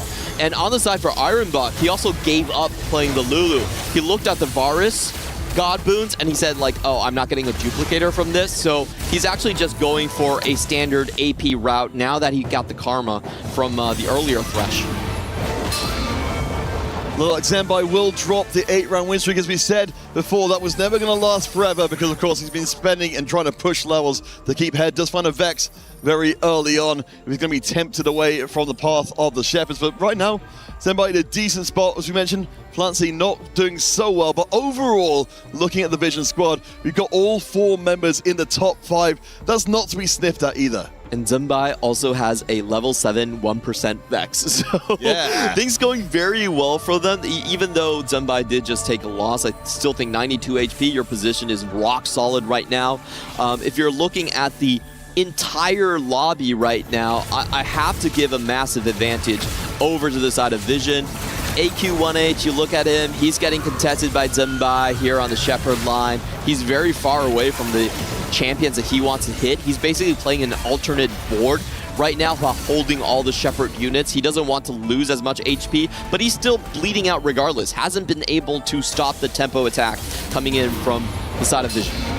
So now we're roughly halfway through the first game. Based on everything we've been talking so far, game plan from Vision, game plan from the Flash Wolves. So overall, I think that K-Balbal is still going to try and play onto the Jinx line. We still have Terry. I think he's winning his contest against the side of Moji because he has just so many more copies on the Akali. But the HP advantage heavily favors the side of Vision. Clancy is kind of running away. No one's stopping him on the Xayah line. That's just completely uncontested. So I think it's going to come down to basically two lines, right? Can Zembai just continue to coast on the amount of strength and the amount of HP advantage he has over his counterpart in AQ1H? And can Moji continue this win streak against someone like Terry who has more copies than him? Yeah, of course, it must be a little bit of relief for Moji to be in the position to move forwards on this. As we mentioned before, 8th place in the previous games, but we can see on the right-hand side, Moji is hitting the units. Jax 3 is absolutely enormous to pump in more power. Ironbog, though, checking back in. The Voyager board is looking pretty good. Again, we've got the patient study. We've got the units stacking up on the bench. Oh, but critically, no 2-star carry just yet. We can see that Ironbarg is very cautious about trying to keep Flancy down and out of the game, holding on to 2 Xayahs into his backline right here. They know that if Flancy gets his copies, he's going to be the runaway player. And of course, you've got a little bit more flexibility when you're up at the top with the HP to spare, and hopefully a little bit of gold as well. We are starting to see more players, particularly like Clancy, spending it out aggressively coming into stage 4. But Ironbog runs right over his teammate AQ1H. That will put him down to 24 HP. Keeping a lookout for Kabao as well. As Zembai looking strong. The Wolves are starting to dip low, but now we do see Kayui joining them on low HP. Yeah, I just am not sure about where Koyoyi would land up. I feel like the Orange Samira line just isn't good enough. Now AQ1H going into a big round right here. He should be going straight to level 8 and rolling down for his Shepherd units here. You only get the Sona on 4-3, but you don't want to wait until then. It's a huge buff then, but you can't really expect him to waste the interval here. Very critically, no LeBlancs found just yet. One only on his board. Yeah, but you're absolutely right. If you've got that power waiting for you, there's still going to give yourself a very small window of opportunity to use it, especially, again, navigating against other low HP teammates on the same team means you've got limited ground to work with. Huge find for K-Balbal as he does 3-star his Jinx just in the nick of time. Should be able to fight up against a lot of these boards. And we have to look at the flip side. Zembai right now on the cusp of overtaking this game. 2 copies of Vex just sitting there. He can choose to deny the Shepherd by standing on the LeBlanc, or he can go into a very higher cap board later on with the Vex items, with an AP flex board. Yeah, well, as you said, high rolling that Vex early on is fantastic for guaranteeing where you can work with. But you said, Zembai, most HP in the lobby still even after that loss. Along with Flancy, they both lost the previous round. AQ1H, there we have the final snap take. Everything is going to be coming in. Has to be winning out from here on out. Has only 11 HP. This team needs to make way for him, and he needs to punch through the rest of Vision, who I'm sure are going to do everything they can to put him out early. And this just puts so much stress on Ironbog and K-Balbal, who both want to continue their win streaks and continue to power on through the game. So I feel like Flashwell's game plan, they're kind of relying on fight RNG right now to keep themselves alive. It's going to be very difficult because all the rest of the members have to give their HP to AQ1H if they want this win-out player. Fortunately, at least this time around for AQ1H, up against QE, as we mentioned before, does find a Space Group emblem, but didn't decide to go for the reroll in the end. Instead, just for the Nami. We seem to be a reliable board. Can eventually become something bigger, but in this case, definitely not anything against the all-in AQ1H. So this is going to be a huge round as we go into the God Boons right here. Flancy having a very early Blitzcrank is going to be quite strong, and he's holding on to 2 extra copies of LeBlanc, just trying to sink AQ1H. Do you get duplicators from Varus? Oh, it's just lesser champion duplicators. So it's great if you want to get your like 1-cost online, but not really enough if you're someone like Terry trying to get his 3-star Akali.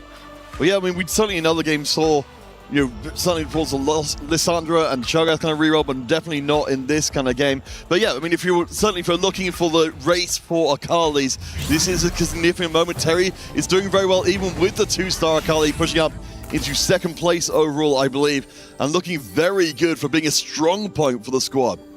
Taking a look at K Balbao's board, he did not have Primordial in early, a fairly minor cash out from Anima. So I have to say his board does not look strong enough for stage 4. No wins on stage 3 either going into this one. I feel like he's going to be bleeding out quite soon. On the other side for Moji, he's just trying to deny as much Akali's as possible. He's only one Akali copy off. If he can get the 3-star, it would significantly slow Terry down. So once again, very same strategy from day one. Yeah, we're seeing the big picture slapping us in the face right now. AQ1H across the other side. I can't imagine there's a world in which he loses out to this board, which isn't at full strength. AQ1H will continue to streak as long and fast as he can. HP totals are still shaky. Emoji will take the loss, so Kiwi on the other side versus Terry. Terry actually does drop out there, so breaks the burgeoning streak he was putting together. Huge find for Koyoi here as he does hit the 3-star Ornn. Very difficult usually in the lobbies, but he's still able to find this because everyone else is also very low on gold. A lower cap lobby overall. Zumbai also not hitting on his LeBlancs. You can see the team strategy here is I have more HP, so Flancy, you are okay to deny the LeBlancs. I will pick up the copies after AQ1H is knocked out. And that's just a general thing of 4v4, isn't it? When you've got the HP and you've got the upgrades, you can do as you wish and explore the strategic place even more. Zenbai going to set up his new board and new item setup, which is looking really fantastic. Goes up against Emoji here, who again is just playing in mostly denial for the time being. Yeah, we've got the Jinx 3, of course, not the Akali 3. So I think for Zenbai, just going to soften. He's not even going to play most of his items here, as he will give some of his HP to his teammate. Yeah, he had 92 HP coming into stage 4. He's perfectly happy with that result here. I think the key is who is going to fall down on 8. Is it going to be Koyoi or AQ1H, right? I think those are the two players that are most in threat right here. And for AQ1H, his frontline has finally found the adequate upgrades. You have the Nunu 2 coming in here, but he's stuck on level 8. Not looking like a high cap board whatsoever. Cannot find the LeBlanc even after the Zenbai sells. Yeah, I mean, he's committing absolutely everything. I mean, Kyuri, it's really interesting because we got two players on low HP with very different roles in the game. And it feels like for the Wolves, AQ1H, you know, the pivot point for the game. If he goes crashing out here, for the Wolves, that's going to be a massive loss in overall team power. Absolutely, and I think AQ1H, the reason why we keep harping on him is he has the highest cap out of any Flash Wolves member, but he's also on 1 life. Yes. So he could be a 7-point swing on the side of that roster right here. Looking at Ironbog, he's so far away from his carries.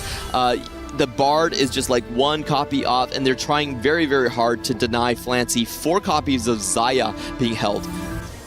Oh yeah, you've got to make sure. I mean, the thing is, like, Flancy can outlast a lot of people. Zenbai finds the Vex upgrade here at level 9. The board's looking very good. This time up against Ironbog, he will be deploying the full might of his arsenal. He's got items for days. The backline is spectacular. Against Ironbog, I mean, the Bard is good, but I have to think Zenbai's got a good shot at delivering a big hit to Ironbog. Yeah, the Leona is still standing strong right here. Even with the Bard punching down on her, it should be a clean win for Zenbai. And, you know, Ironbog is in kind of the same spot that Moji is in. But Moji, of course, has more HP. Overall, as a team, they're a lot healthier. I feel like Ironbog is going to be the player that will be cut loose here. No one on the side of Flash Wolves should be sacrificing their HP for him. All right, getting closer and closer to the end of Game 1 of the series. The upgrade for Blitzcrank is absolutely enormous for Ironbog. APAC versus Sienna. Again, remember, this series is for promotion directly into playoffs. This is just Game 1, but already we're seeing a little taste of what these teams are capable of. Of course, all making their case to be champion here at the EWC 2026. And we have critical fights across the board. AQ1H and Ironbog both on 1 HP, and they run into enemies of the opposing team. So very good fight matchup for them. They're, of course, looking to survive as long as possible and take Koyoi down here, but they need to win both sides. On the side of Zenbai, it's looking very difficult. Gosh. Wow, not even close. Yeah, that's a huge hit. AQ1H is out of there. Ironbog looks like he's going to suffer. No, he won't. The Flancy takes a hit as well. AQ1H, we knew how important it was for him to perform. He's out in 8th place. And we look at the other HP. The Flash Wolves are in major trouble. Flancy was so happy with that result. They knew they just took the king outside from Flash Wolves' side.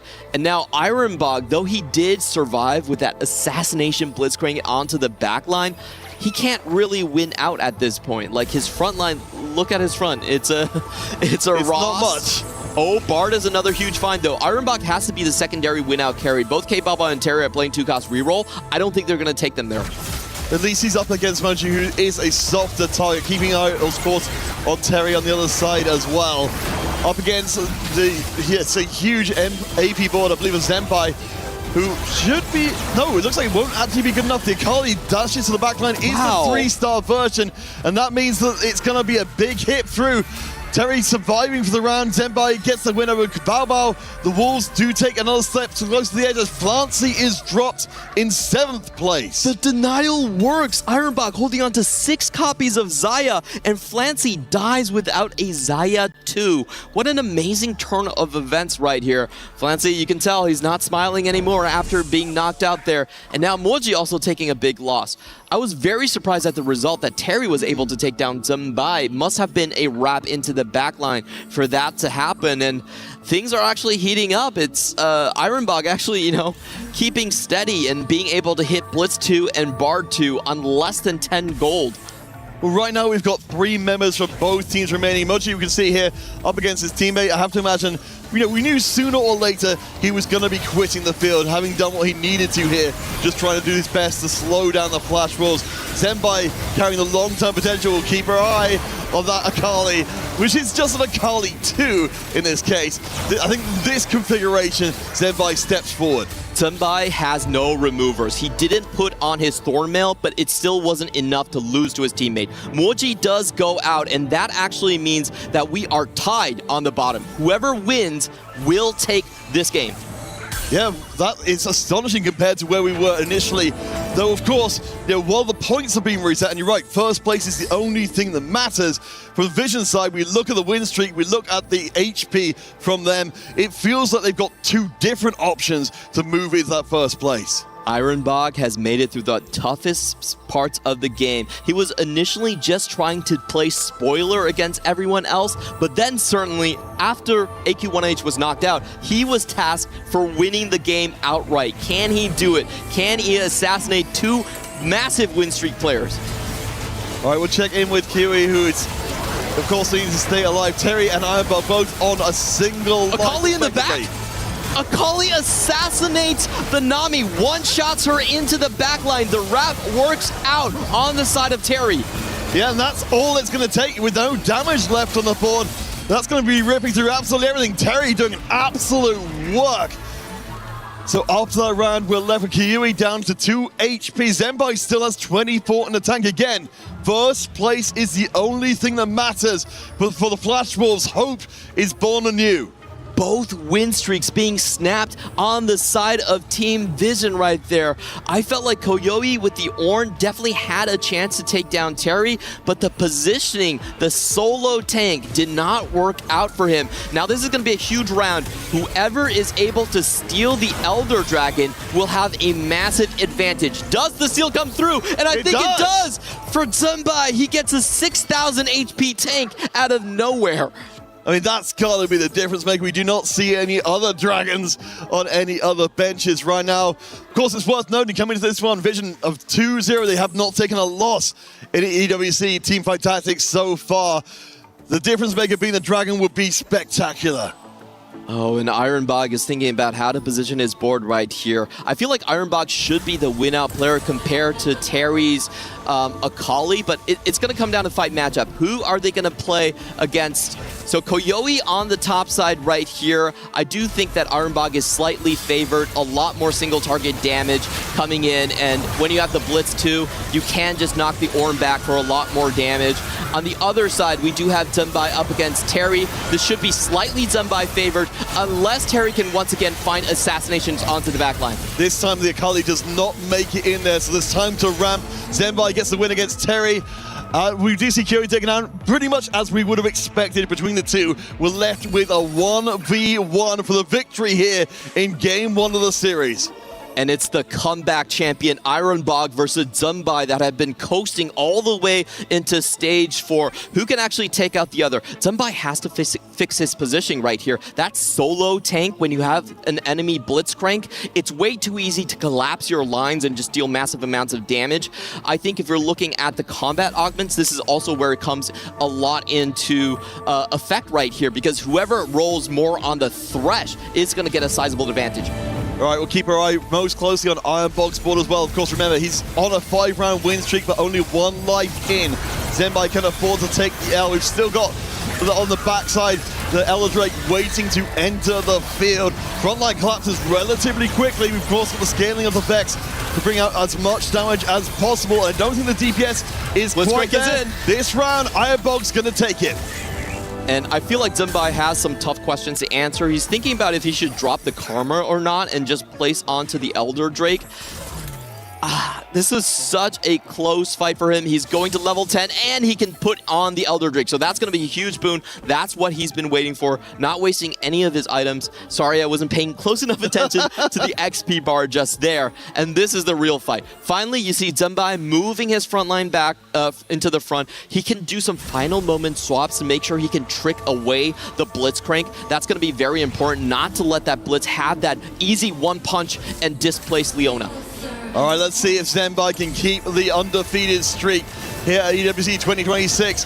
Put the Vision squad alive. He said the Dragon will be tanking for such a long time. Hit on the Leona. The DPS on the right-hand side for both people's boards. We see Leona walking right back in. The Vex is reaching out. The DPS is gone, and for Vision, it's game locked and loaded. They will still be undefeated here at EWC. It's just game after game after game. The closest game that we've seen so far in this broadcast. It comes down to the positioning right there. Even though the Blitzcrank gets the one-hit punch onto the side of the Leona, the difference maker was that Vex, able to tag the backline, steal the AP, and then we saw the Blitzcrank finishing up the job. But what a spectacular game for our second series today. Again, promotion at stake. Whoever wins the best of 3. But just a titanic battle between the two. Down to the line, just as we like it. And you have to congratulate Moji for doing his job as well. He was holding on to both the Akalis and the Jinxes, trying to grief everyone else. And because of that, there was no stage 3 tempo coming out from the side of Flash Wolves. It was a huge wrench coming into their game plan. All right, guys, enough from us. We're heading across the kitty to let us know what's up next. Welcome in, I am joined in by Zumbai. That was a crazy game 1 where it's the 1v1 to finish it all. I wanted to ask, how are you feeling after that game 1?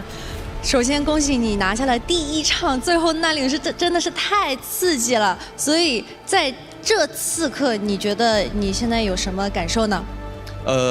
因为其实闪电狼也是非常强的队伍嘛，如果能在赢下这一小场，其实对我们后续再赢下一小场，然后进到8强的概率还是比较高的吧。所以第1场拿下给我们就是打下一个信心吧。Because Flash Wolves is a very strong team, so getting this Game 1 win is providing us huge momentum, and hopefully this Game 1 win momentum can carry on into our second game. 然后之前 Flancy 选手有说，你们这个队伍的友好度非常高，所以你要是选择随便的一个队友来当你的永久双排，会是谁呢？ Who will be your forever duo on your team?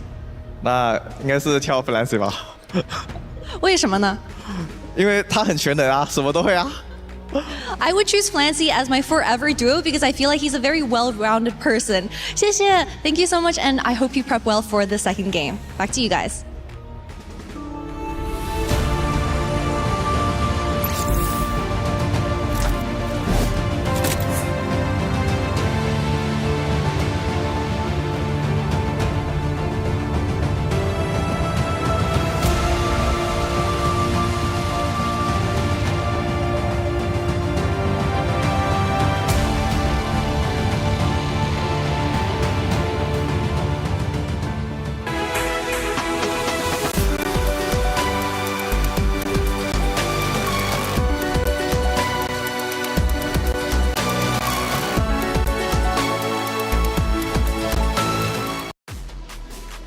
Team Vision remains undefeated, but do they secure a playoff spot? Well, they've got a little bit more work to do, but the smile from Jinbai, it absolutely warms my heart. And he's got his duo for life of Flancy. Kitty, thank you for that interview and good insights heading in to round number 2. Hey, welcome back into the Allianz Vault. I'm Taylor Reflections Noble. Hey, Casanova Panda, what a game that was. The casters called it one of the closest games so far. Do you agree? I completely agree. It was absolutely insane. This is the kind of quintessential Flash Wolves game that we have seen, where they'll sack a lot of the early game and play for those win-out spots, play to scale into the late game, and it creates these tension points that we get where they're both vying for that win, for that first place to decide it all. And at the end of the day, Vision gets there. And we thought it would be higher tempo early game. 2 treasure hunt players, not into Akali, but rather into Jinx and Space Groove. And Terry, no plans to play Akali. Mini recombobulates stage 2, finds an Akali 2 and says, you know what? I will contest Moji on this line. In the end, both players could not really reach their highest cap. And stage 3 was pretty low tempo, allowing the players to go fast 9 to play into the AP lines in particular. So let's jump into the future from stage 3 over to stage 5-2. There's a play that you guys wanted to specifically call out and look at, and could very well have been a turning point. Who wants to take it? I'll start. We'll go to Panda. But basically, this is Ironbog at Death's door, ends up finding a Blitzcrank 2 in his shop, and this is the turning point of the entire game for Flash Wolves to even have a chance. And this was the first win in a win streak that made it all the way to that final 1v1 versus Zenbai. It was a loss in the end, but the turnaround was massive for Flash Wolves. They had 3 players in the bottom 4. We thought it was over. Ironbog, the captain, the star for the team, turned things around. Look at the Blitz ult here on the Xayah. We're going to see her go flying into space, getting demolished by Blitzcrank. And this started it all. This was the momentum that Flash Wolf needed to make it as close of a game as it was. Yeah, and it really just was on the back of Ironbog from this point forward. He was a player that we expected to fall in the bot 4, and that would have sealed the deal on Flash Wolves. And he was really kind of the unlikely hero, because this bought him enough space to then get to level 10, fully cap out this board. And from there, it almost looked like he was going to win before there was just the final little bits of power that Vision was able to pick up. So knocking on the door, being eliminated, and then finds himself in a 1v1 for the ends, but he's going against Xiaobai, who is I guess declared the comeback king. And I thought at one point he actually wasn't going to get the win because he falls a bit short, but going into the final round, he gets the job done. We take a look at it, the final moments here, where it's Team Vision who, again, gets the win, remains undefeated. And this was so many different small things working out in favor for Zenbai. He abducts the Elder Dragon. He has it waiting on the bench, waiting to come in. Can he make it to 10? Does he have enough gold? The Bard prints come through. The TK print comes through. He sells off both units, makes it to 10 with exactly 0 gold. So a perfect level up. Puts in the Elder Dragon. It was a loss against Ironbog in that last fight before this, but this fight was completely different outcome. Look at the Leona as well, moving into the Bard. It's the entirety of the difference. You heard on the cast, they call out that, oh, he just gets to print a 6,000 HP tank when he got the Elder, but the question was, would he ever be able to play it? And as Panda pointed out, it took all of his resources to get there, but once he does, that is all the difference of a loss and a win for Vision. He committed everything and he had to in that moment. He understood what was at stake. It was a 1v1 and he got the job done. Incredible performance from Team Vision. It puts Flash Wolves now at a moment where they really have to perform well, or else they're dropping down to lowers. But I'm sure we're going to get a game 3. That's just kind of how our stage has been. We take a look at some stats from that game number 1 to break it down even further and let you know exactly what ended up unfolding. Yeah, I mean, that's the big thing. You look at Ironbog, who only took those 4 losses, but it was a lot of damage that he did end up taking. So end of the day, it's really, really tough to find your way back in. You can have the win streak, but the end game losses are huge. Zenbai with the 10 loss, though, he became, I was in backstage, I was calling him the blood boy of the team for Team Vision. You know, he's providing life to everybody else on the roster after his massive early win streak. But then he has to find his composition because he still is the best player to go for the first. But Panda, for Flancy, right, the duo for all of Infinity, for the duo Zenbai, he falls in number 7, which put additional pressure for him to set himself up for first place. He was a carry yesterday. yesterday. Time to offload that pressure to some of his teammates in this game one. I do want to make note of Flash Wolves' overall big picture game plan. They played the most reroll in day one. They're still playing a lot of reroll today. They're the only team playing Jinx as well. This is the third game of Jinx and from a third different player as well, with K-Baba moving onto that line. So this is one of their tricks that they have up their sleeve, and I think it could pay off in a big way in terms of the stage 3 tempo in particular. We're going to have to see going into game number 2. The Esports World Cup is well underway now here in week number 3, and there's a lot to do. Take a look. Everyone is playing, you're not yet. EWC Play is your all-in-one platform to compete in fantasy, pick'em, and quests for a grand total of $300,000 in prize pool. Build your dream fantasy team in 5 different games and track your score with live results tables. Predict the winner of every game, every group stage, and every tournament. Complete daily and weekly challenges to earn boosters that help you climb the global leaderboard. Got what it takes? Join EWC Play now.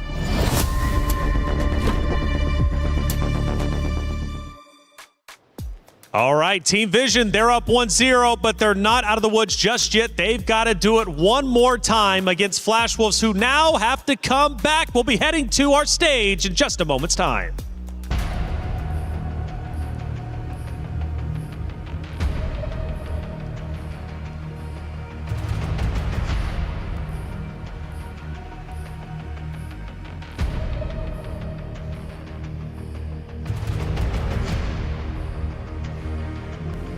All right, it's time to get our game number 2 started. These two Titans, once undefeated, another one falls, but now they've got to come back. It's Team Vision versus Flash Wolves. Counterfeit Clivet, let's get it started. It's wonderful to be here after what a fantastic game number 1. Clement, talk to you about this one. Flash Wolves, of course, they have fought very hard to get to this point. When you're in such a high-stakes best of 3, a place directly in the playoffs as one of the top seeds at stake, how do you come back from that game 1?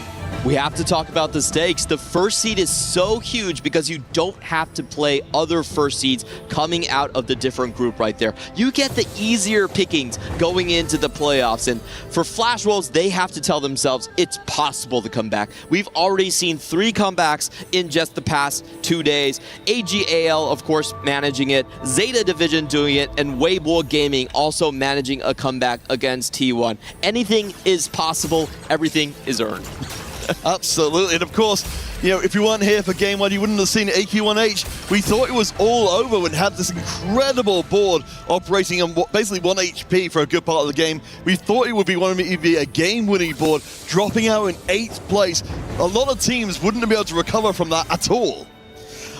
Yeah, it was a very hard, arduous road for Armbak to come back, and I was just kind of laughing at Moji right here. He gets pretty lucky, I would say, opening up with a Zoe 2 out of nowhere, just straight in his shot. He was having big smiles on his face, and I was just pondering, wait a minute, where did he suddenly have a 2-star champion out of nowhere? Well, it's worth noting he's got the Arbiter, which gives star levels mean AP for the Arbiters. So if we do decide to, say, take a leaf out of players like Binthamsburg, go for the Zoe reroll, it would be very powerful. Yeah, no, I think he's just set himself up for a very strong tempo game plan right here. He's looking at the Spirit of Redemption, laughing to himself and thinking, well, you know, I have a very strong pathway into multiple tank items. I can just open my Poppy into these APs and have a great board. Now he's communicating with his team. Who has to be the win-out player? Who can go for the tempo play? I think if you're a Zoe 2, you have these different play styles where you could go on a Zumbai path that he did in the last game as well. Oh, yeah, we got the double gargoyles. So, I mean, this, as we see, a few more options coming in. Of course, our players looking for that direction. We can see on the left-hand side. We saw in the previous game a lot of being pushed towards the XP side of things. Mochi, Flancy, both. Oh, no, sorry. AQ1H and Flancy both going for that patient study, but they're the only ones to push XP in this game. And now Zumbai is going to be on the full loss streak route, making sure to break any streaks from the opposing team. He already has the components he needs for Space Groove, so we should just pencil Zumbai in as one of the highest cap players going into the end game here. Terry, in the meantime, once again up to his old tricks, is going to be playing for the reroll here. He was stopped by Moji last time, so we will see if he gets a clear runway this time around. Yeah, honestly, I was really impressed. You mentioned before, of course, the positioning was absolutely key in getting the most out of that board. And honestly, it was terrifying to see what Akali 3 can do if she hits through to the backside. Kababa will be looking for the early strength. It's worth mentioning because we mentioned, of course, we had the Xayah potential in the previous game. In this case, Mountain from the Stargazers means that we've got some real high cap potential. This is an amazing board to just behold. He's going to be printing out the mountain emblems. He has a very good win streak to start off with. And critically, he does have bows as well. Whenever you're playing this composition, it's all about the 4 bows that you want to get onto Xayah, to get her BIS. He has a great start for it. And looking across the board, we haven't really seen other mountain players just yet. So he's solo on this line. It's very high cap. He can tech into Blitzcrank and the Jhin later on to fill out your composition. So I think this is going to put Flash Wolves in a more comfortable spot. They're not going to have this situation where it's the main Lost Streak player that has to come back and save the game. Yes, and that's never where you want to be, because it's introducing an extra element of variance. Kiryu here will, of course, be bringing out some extra gold to try and push things forward. Worth mentioning, of course, we've got Kale and Eve as our space gods this time round, so we've got some potential for some spiciness, particularly for our players who want to go down the Evelyn path. Very interesting here for Zhenbai is that he is holding on to the potential for playing a Nova Kindred board here. This has been one of the strongest outs for an emblem. We heard Salpimi when Kitty asked him, when did you know you won the game? And it was like, well, I found an emblem and I was already on the Nova path. So it's very strong for him. I thought initially that he might be going on the space group, but it looks like he's holding on for any potential pass here. Yeah, well, certainly with all those component animals, you're very open to making sure that you're at least established before anyone else can fully understand what you are doing. We'll keep an eye on these early boards, though, and see which of our players can move forward. We are seeing a little bit of what we saw in the previous game as well, where even the players who are patiently studying are still trying to play strong boards, and I think actually almost got away with pushing forwards. Yeah, unfortunate right there. Important thing to note is Flancy does have the Stargazer in, so there is a chance that he can contest. Gain a random forecast is just so incredibly powerful in a lot of these game plans. So I do expect if you're kind of the Xayah players, you're thinking about it, you have the potential to hit the Xayah, the Tahm Kench is your main tank, and of course the Nunu. On the other side, you have the Reforgers here that give you extra gold. You know, Lost Streak, you get your Reforgers, and I have to say, the players have said no. They're not thinking about the forecast, losing HP at all. All of them going for the Reforgers currently. Yeah, very united as a front, as I mentioned before, of course. The Space Girls certainly giving us some interesting extra wrinkle to the 4v4 players. Teams can play around each other's choices. Zhenbai, hasn't committed in, hasn't got the emblem as of yet, but certainly the board is looking very promising. Mochi, though, currently contesting with Kababa for the early win streak. Perhaps this is the game we get to see his full potential. Yeah, I'm surprised Mochi hasn't needed to commit to any of his AP items just yet, so he's actually much, much stronger than his current board would suggest. There is a chance that if they are lucky on the side of Team Vision, they can have 2 full win streaks and 2 full loss streaks, which would be massive for their economy. Yeah, this is definitely worth keeping your eyes on the bottom right of the screen for Zhenbai and QE. Have those lost streaks intact for the time being. Actually on the screen though, did decide to start slamming some items though. He's got his 3-round win streak. He's looking to take it all the way through stage 2 by spending aggressively. AQ1H just not having a very good day so far, getting pummeled right there. And if we look at the win-loss streak, Zhenbai is the one that did break his streak, is going into the win column right here. And I think that's fine. If you're going for an Akali composition, you want to play with a bit of tempo. That composition is not expected to win out, but it is expected to bleed the opponents heavily. So I think Vision actually got a lot of what they wanted. They just need Zhenbai to continue winning and need Koyoi to continue losing. Yeah, it was a bit unfortunate for your 2 lost-streaking players to face up against each other, but RNG, it does work that way sometimes. Here, of course, we're trying to do everything to make sure his lost streak stays intact, going against Flancy, with, of course, the Stargaze, the Mountains building as well from his side. Yeah, and we have 2 Stargazer Mountain players, but they're each going on different paths. Flancy is going to be contesting on the side of the front line, but he will be playing with the Lulu package. In the meantime, we do have the other side of K-Balbao, I believe, going for the Stargazer Zaya. Just looking at the win-loss situation right here, MOGG looking for a big win streak, and you have to say that this is pretty lucky for the side of Vision. They get the full loss streak, full win streak, and they also break the back of K-Balbao. Well, talk to me a little bit about, based on what we've seen so far, of course, we're still pretty early on in the competition, but in 4v4, how much of a difference does it tend to make when a team can control both streaks versus when the opposite happens?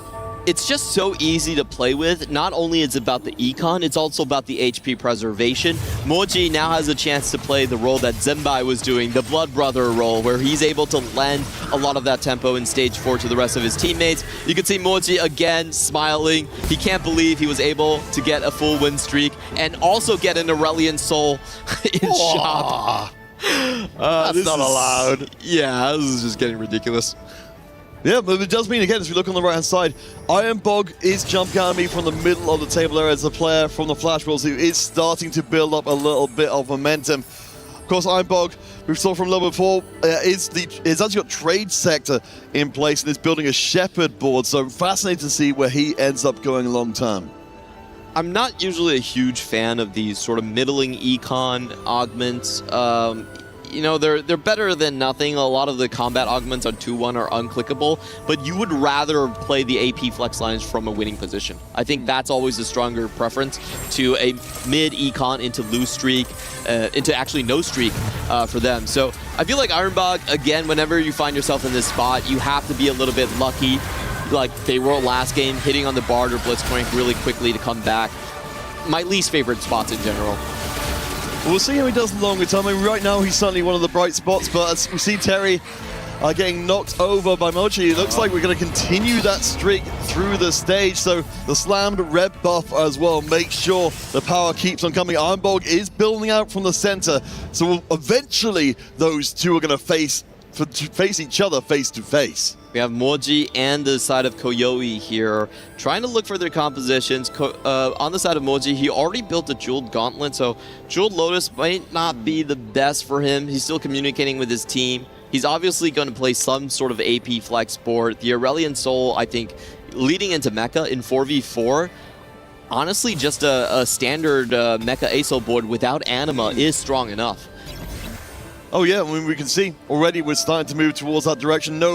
Sadly, no Zoe 3-star to help light up the sky, but certainly... You're asking for too much, man. I want to believe. But no, I certainly believe that Mochi is building out exactly as strong on the board as he needs to right now. This is already insanely... I mean, this is just completely unreasonable at this point. He's against Ironbog. Yep, he uses a bit of his epoch, but getting a Pike too just ensures that he's going to keep his streak. One of the strongest units you could possibly hit. So this will mean that Mochi will be able to punch through 2 different streaks of the Flash Wolves side of things, which is, of course, a major problem for their economy and for their HP, as you mentioned before. So now nobody on the Flash Wolves side of things is running any kind of win streak. AQ1H, we did see in the previous game, going out 8th place with a spectacular board. At least he's got his streak intact. Yeah, I think the most important things right now is for Terry to actually stabilize and win out on Stage 3.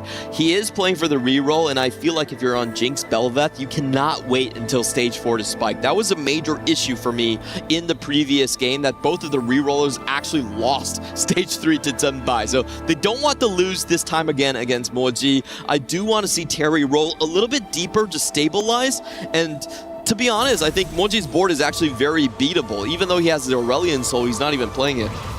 No, I mean, he's certainly got a surfeit of options. Oh, we check him with AQ1H. We certainly weren't expecting the Cosmic restart, so we've got to really reevaluate what AQ1H's role in the game is. Picked up Challenger, picked up Primordian Emblem as well.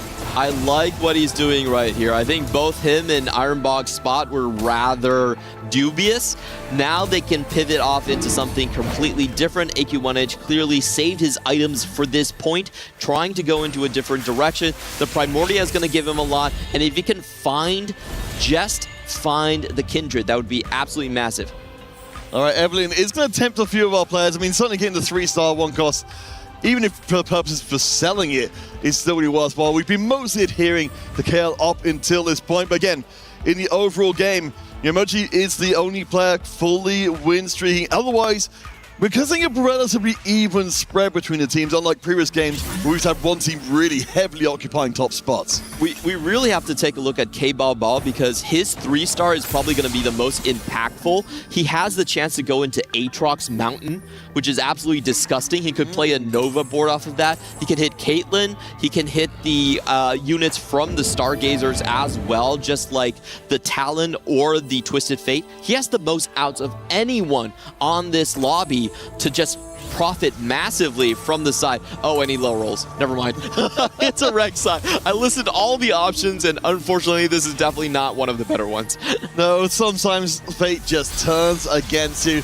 So we'll see what Kababo can do with this up. As we said, very promising start from the very beginning. AQ1H, of course, we've now got this interesting injection of power. We can see even the 2-star Akali doing 2-star Akali things.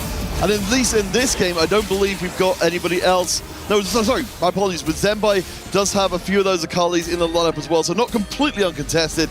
And Terry looking a little way that towards himself.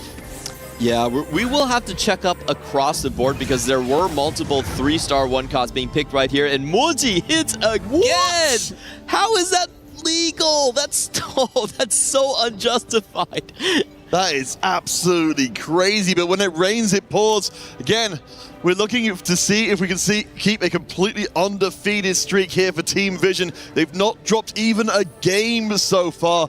If we're looking for teams to really put forward their case for becoming champion, going completely undefeated through these early stages is a great way to do it. I know Moji very well. I've teamed up with him in 4v4 for multiple years, trying to get him to find teams and talking about players. And I have to say, I know Moji right now, he's holding in a massive smile. He knows he got lucky. He doesn't want to show it on camera. This is just an unjustified game. He gets a Zoe 2 on 1-2, and then he gets Evelyn to drop him the Shepherd he needs in Lissandra 3. 100 HP into stage 4. Things looking very good for Vision. You can just see the big intake of oxygen there towards the end as he makes the streak last all the way to the end of stage 3.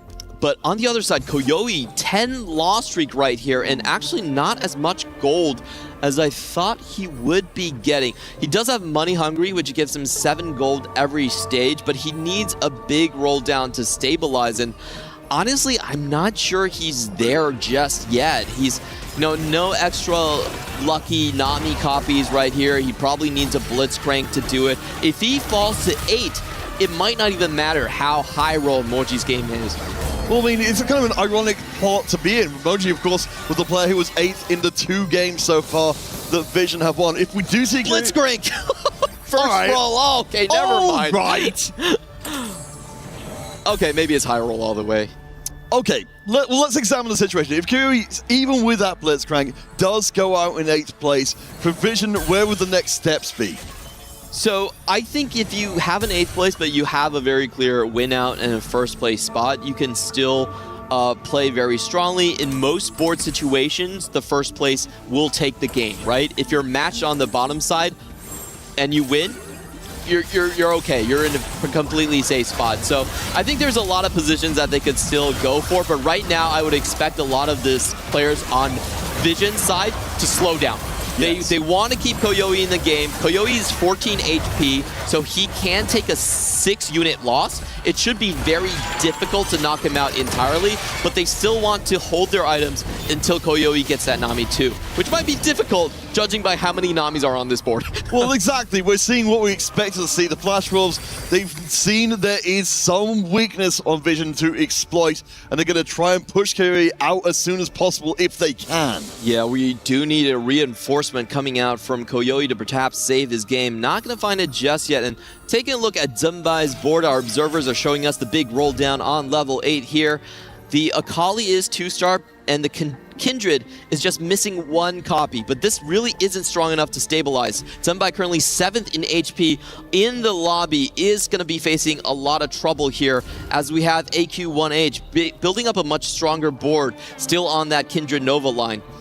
I'm still shook from the previous game from seeing AQ1H go in 8th place in such an incredible ball, but this seems like such a fascinating game. A lovely hit on the 2-star Tamcatch and the 2-star Kindred as well in the same round. That should propel him upwards at speed. We'll keep an eye on the right-hand side, see if Moji can keep hold of that win streak up to a 12th round in a row, but in the middle of the table, it's a full-on brawl. Ironbog trying to find an out for himself, lands onto the Vigar 3, but I don't think it's enough just for stage 4 quite yet. He is facing a fairly weak board on the side for Zimbai. No additional items on his main carry for this composition in the Kindred, and Zimbai will continue to bleed before he finds that Kindred 2. Moji loses the win streak coming out of stage 4 too.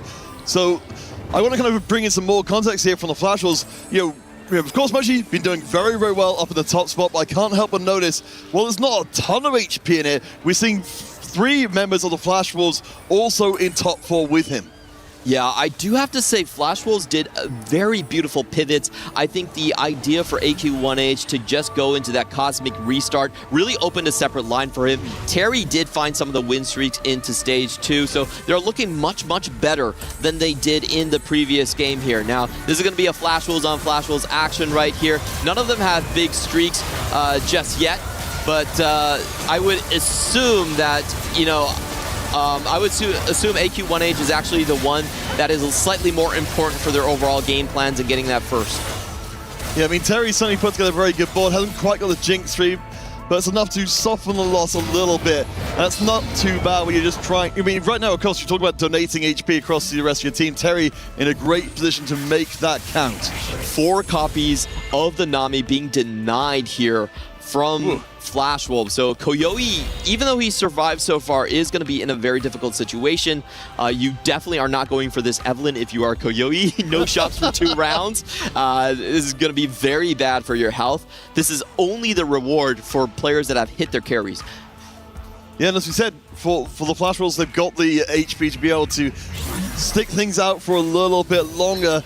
I mean, right now, in terms of confidence level here, of seeing the Flash Wolves win game 2 and bring us to a full 3-game series, are you seeing enough to start to lean their way, or is it still favored towards Team Vision? I think for this game, it is definitely leaning the side of Flash Wolves. Even with Moji in such a strong winning position, if you look at the side of Koyoi, he has not even his second Nami. It's being heavily denied. He can't really survive that much longer. And on the other side for Flancy, he's so far away from his Lulu copies. So we have this situation where Moji might be able to sacrifice, might be able to keep his teammates alive, but it's, these other 2 players are not going to be a good spot until they hit. And of course, as you get lower in HP, as we see the 2 teammates facing up against each other, Kiwi will survive for another round, ascends, and he kicks things off. Of course, once we start to see Team Vision members drop, the contesting moves, the griefing going from Kiwi will then presumably go on to Flancy, go on to Zenbai, just making it harder and harder for Vision to get the boards they're looking for.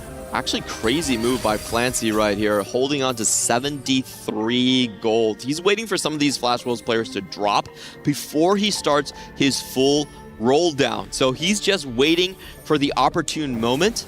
I think lucky thing for Vision is Koyoi actually manages to survive stage 4 very impressively on just the Nami 1. 4 wins here. I think he must have gotten pretty lucky with the fight rotations going up against his own teammates. Yeah, we know, of course, with the mountain growing up from the Stargazer side of things, the potential to get even stronger is very much there. Terry with the reroll board. So let's see. We've got the 3-star Bellas. We don't have the 3-star Jinx. Still, I have to imagine Kiwi, you can see, he's looking concerned up at the top left of the screen. The Akali goes on, not itemized onto the Nami in the backline. If she was a 2-star, I'd be a lot more healthy, but she's not. Akali with no items deletes the carry. Surely this is just first place. No, my mistake. I should have respected the Blitzcrank's game. Yeah, there's a lot of additional combat power on the side of Koyoi there, getting the Ascension and also the extra emblem. Unfortunately for Terry, that would have been a huge win, knocking Koyoi down to 1 single life, but he was missing on that Jinx 3, 1 copy off. And now we have the roll down from Flancy, staying level 7, maximum odds for Lulu. Can he find the copies he needs? This will be absolutely huge. There's a Jax, that's a massive front line. We're looking for Milo as well. There's a Lulu 2-star in place. You said Flancy's been so patient through the game. We're hitting our front lines at least at speed.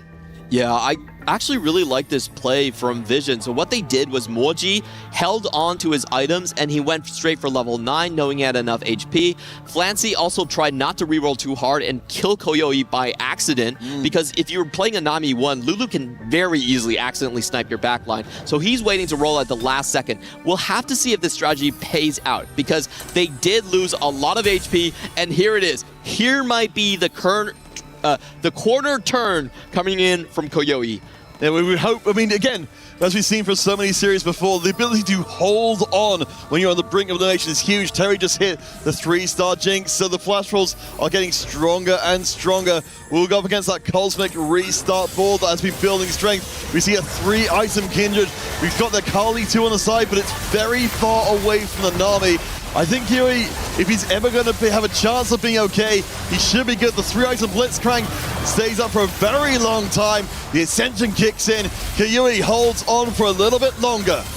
Bad matchup for AQ1H. This Akali doesn't like to play against Space Crews. The backline is too protected, will heal up. K-Bao now facing a very tough battle against one of his teammates right here. Does stay alive. I think K-Bao needs to be one of the higher cap players right here. He was starting Mountain on 2-1. So as we look on the right-hand side, you can see the HP difference between 2nd place and 7th place is 9. We could not get any closer here in game number 2. Remember, Team Vision, they've already got 1 in the bank here in this best of 3. If they can win out, the series is done and they go straight to playoffs. This is what you see in high-level 4v4. The HP totals are always close because the teams sacrifice for each other. They know the win conditions and they're patient as hell. They will wait for the opportunity moments to roll down. Now, K-Bao going up against AQ1H. I think he should be winning this after just hitting on the Jin 2, but Akali might have other plans. Yeah, we got to keep an eye out because of course, she needs to go through a very strong Nunu to be able to get through there with all the healing in the world. Will not step down and cause trouble. It looks like the backline should be just good enough to make sure K-Bao stays in. Zaya to the very end. No! He's not down completely, but he's down to 1 life along with Ironbog and Zenbai. Things are just heating up so quickly right now. Any single fight mistake could determine the game, and Flancy still not able to hit. He was hovering over 100 gold, but still the Lulu evades him. 21 HP. He still has 2 lives to go here, but this is absolutely massive. Not able to potentially knock down Ironbog. K-Bao also can still heal up. So if he can continue to win, find that Blitzcrank 2, there's a lot of things that could happen in this match. The opponent, Kiyui, perfect timing on a 7-round win streak. His team has enabled him to stay alive. He's going to be fighting his teammate for now, but K-Bao up against Zenbai. This could will be our first elimination, but we might be seeing more of this round. Again, the HP is very low in the lobby. The double slide in the back line. Akali, can she do it? Takes out the Jinx. Can't quite get the last bit of damage in. The Kindred will be still sniping the little shots across. 3v1. Drops Zaya's down. We've got the Edge of Night to proc, but I don't think there's enough Kindred damage. Zenbai. The punch comes in. Zenbai goes out. He's surely not. No, he is the only one. Vision take the first loss of game 2.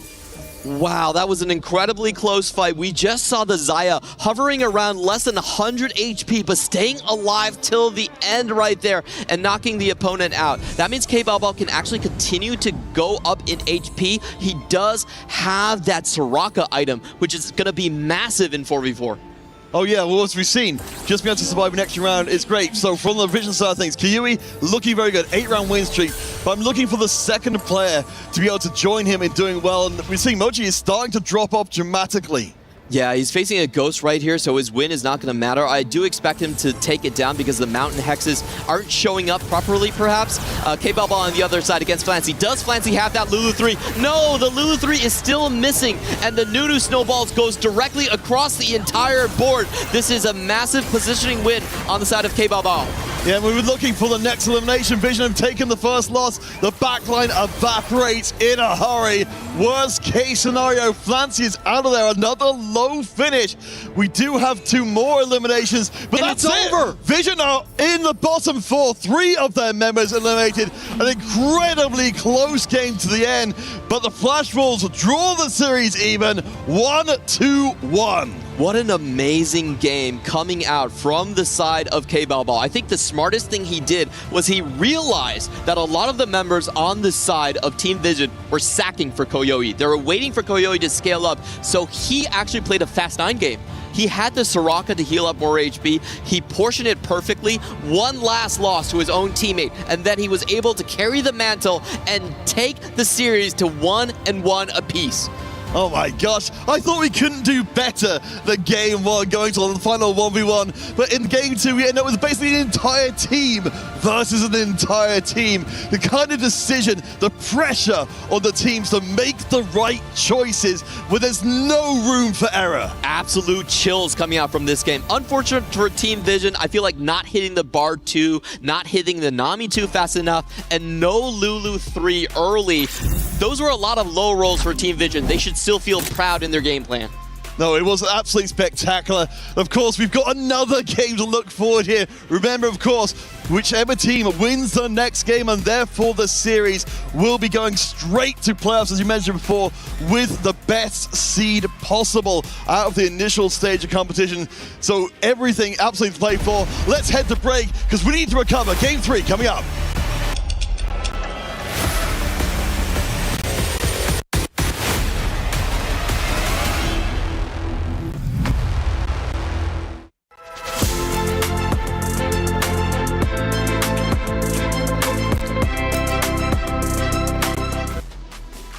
And the series is officially tied up 1-1. My goodness, this stage, I don't know what's going on with it. Last week, we had a lot of 2-0s for a different title. This week, though, TFT is nothing short of entertaining. My goodness, who wins this series? Now, that's the big question because winner will be moving forward to the playoffs. Now, playoff bracket is already becoming quite stacked. We know Weibo is there. We know AGL is there. Now, the question is, will it be Team Vision or Flash Wolves? They came into this series undefeated. They have now both tasted defeat. But only one can move forward, and I'm curious who it's going to be. Game number 2, a little bit chaotic, but in all the good ways. Yeah, I mean, this was something special in the early stages. We started off with another treasure hunt, this time from Terry, and it led towards the normal Flash Wolves reroll compositions that they're going for, which is something that they've kind of becoming known for this. They now had all 4 different players play Jinx across this tournament, and we're expecting to see even more of that out of the Flash Wolves. But even from there, we saw some very big plays coming out of the side of Vision. They were able to find some perfect hits throughout the early game. I think especially looking at someone like Moji, he's a player who we saw with a 10-win streak. We saw having some high rolls, but TFT is about when you get these high rolls, you have to capitalize on them. And he's a player who yesterday, even though Vision won their series, he won 8th and 8th.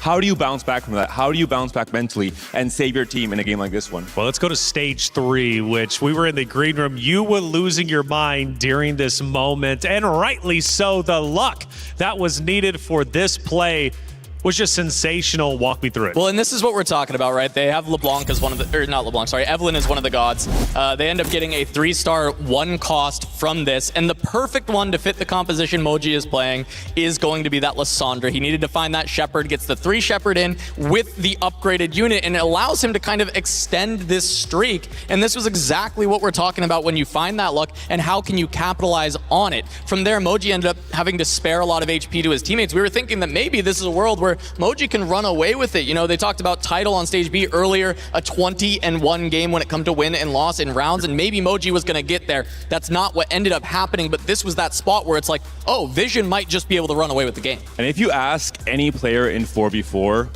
what's the ideal start to the game? It's exactly this. 10-win streak, you sack all of stage 4, you trade HP to your teammates, you come back with your next big spike on stage 5, and you try and win the game. It didn't quite work out in the end for Vision, for Moji in the end, but individually, he had a fantastic start.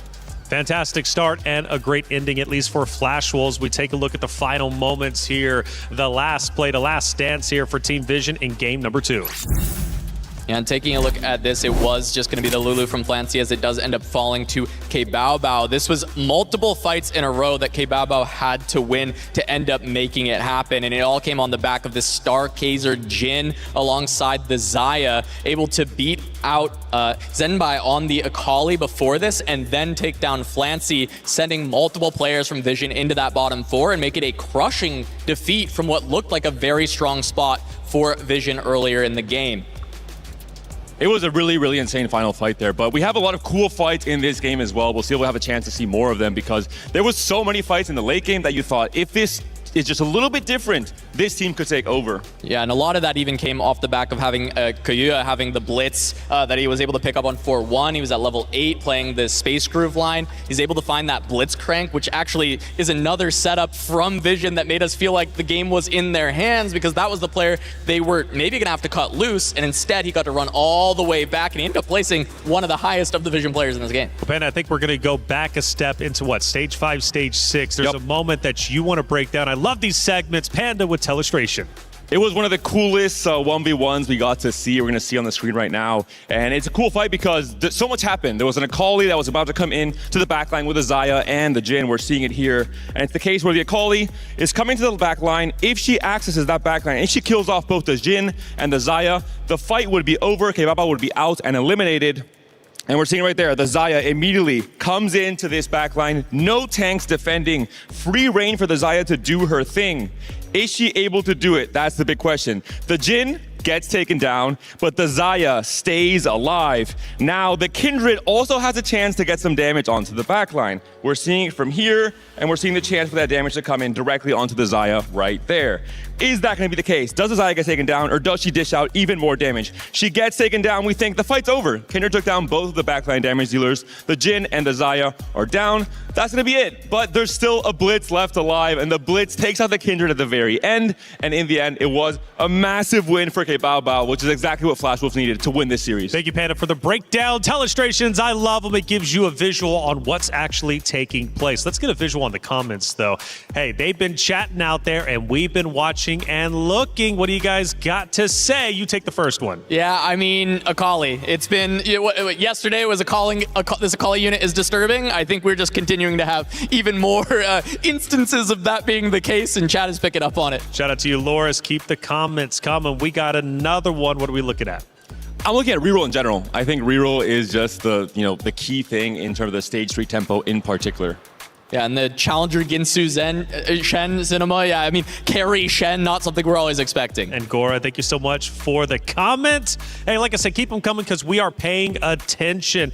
Ireball, God of TFT moment. Absolutely. How could you not think he's a god out there amongst men? After all, this is a great series. Both teams came in undefeated, and they've been performing exceptionally well. But question is, as I always have, who's going to win the next game? We hone in on that game number 2 a little bit further, taking a look at the stats from game number 2. Yeah, I mean, this was just a big moment for all of the team of Flash Wolves. They sent 3 members of Vision into the bottom 4, coming from a spot that was incredibly close. The HP totals across this game kept tightening, and that feels like it has been quintessential Flash Wolves over and over again, with them falling very low and looking for those big win-out spots at the end. And despite the game 1 loss, they are not changing their overall game plan. They're still playing Jinx reroll, the 4th player that hadn't played it yet. So now every single unique player on Flash Wolves has played Jinx at least once, when most other teams are ignoring Jinx altogether. Akali is the hot new reroll line to play in most of these games. All right, it's getting tight out here. I'm ready to set the stage, so let's get it started. And Flash Wolves are officially 1-1 in a deadlock. You can see the keys in front of both teams as they hope eventually to be the one team at the end to place their key into this trophy and lift it up as our title winners for TFT this year. But before they do that, they stand in each other's way. This is the culmination of years of hustle, grind, and of course, we will see eventually who ends up walking away and punches their ticket into the playoffs. Ladies and gentlemen, the stakes do not get any higher than this. Let's get started with game 3. Thank you very much, Rob, for setting us up for what is sure to be a spectacular encounter. Team Vision and the Flash Wolves one more time for the promotion to the playoffs. We are walking on the precipice right here. On one hand, you get to move on as the first seed into playoffs, or on the other, you might be finding yourself in a bottom 8 finish directly out of EWC. It doesn't get better than this. Game 3, here we go. And we will get something different to start us off with. Again, one game to the finish. Varus, we saw last time out, Aurelion Sol will be joining us for the first time this series. Also worth noting, a prismatic finale. We couldn't ask for anything better. I think this whole game is a prismatic finale. Definitely. Very fitting for the Game 3 finish right here. And we have to talk about the Aurelion Sol as one of our gods. Whenever you see a Sol, you know that there's a 75% chance that you're going to get the chance for additional emblems by stage 3. So it's very important to plan around that. You want to keep in mind that there's potentials for deep verticals with the +2 coming online. No, absolutely. But of course, we're going to take in a larger story point. Of course, was mentioned on Destiny. We've been mentioning as well. For Team Vision, they have taken their first loss of the tournament, and it was a blowout. Their team, or enough of their team, getting pushed out in the bottom 4 to negate the rest of the game. You know, to be able to recover from that in this such an important game, it's going to be a huge trial for them. I have to say, I felt like Vision were a little bit unlucky in the previous games. A lot of the roles that should have gone through didn't really happen. So if I'm them, I'm not too depressed about this. We had a really high roll with Moji. We saved Koyoi all through stage 4. We did what we needed to do. The shop just wasn't in our favor, right? So you play your standard game plan. You think about what types of ways you can high roll potentially with emblems coming in. Yeah, like we were seeing a very high variance final game. It's a kind of kick us off. Of course, with the prismatic finale means we won't be seeing too much action from that side of things to start off with. As things pick up, we'll continue to get stronger. I wanted to follow up with you as well. David mentioned, of course, we're seeing the Jinx seeing a lot of play from the Flash Wolves side of things. You know, from what we saw from Terry and from other players, it does feel like it's presumably going to be a big part of this game as well.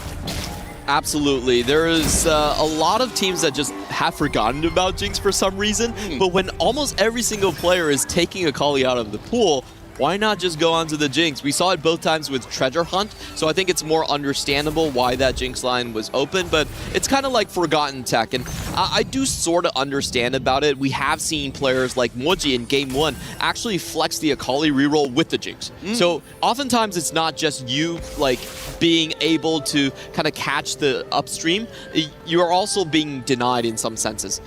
We're starting off here for an all-important third game of the series with a lot of items being picked up by players, at least some of them on delay. The artifacts coming in for Terry, Mochi be picking up the AP and the AD respectively. Well, I know where this one is going. Iron Bog is one of the greediest players we've ever seen in APAC, and with an econ start like this, 3 Primordian, ladies and gentlemen, we are going straight for Nova Fast 9. So here we go. It's the best performing composition that we've had so far. When you've got an Aurelion Sol, very high cap type of boon.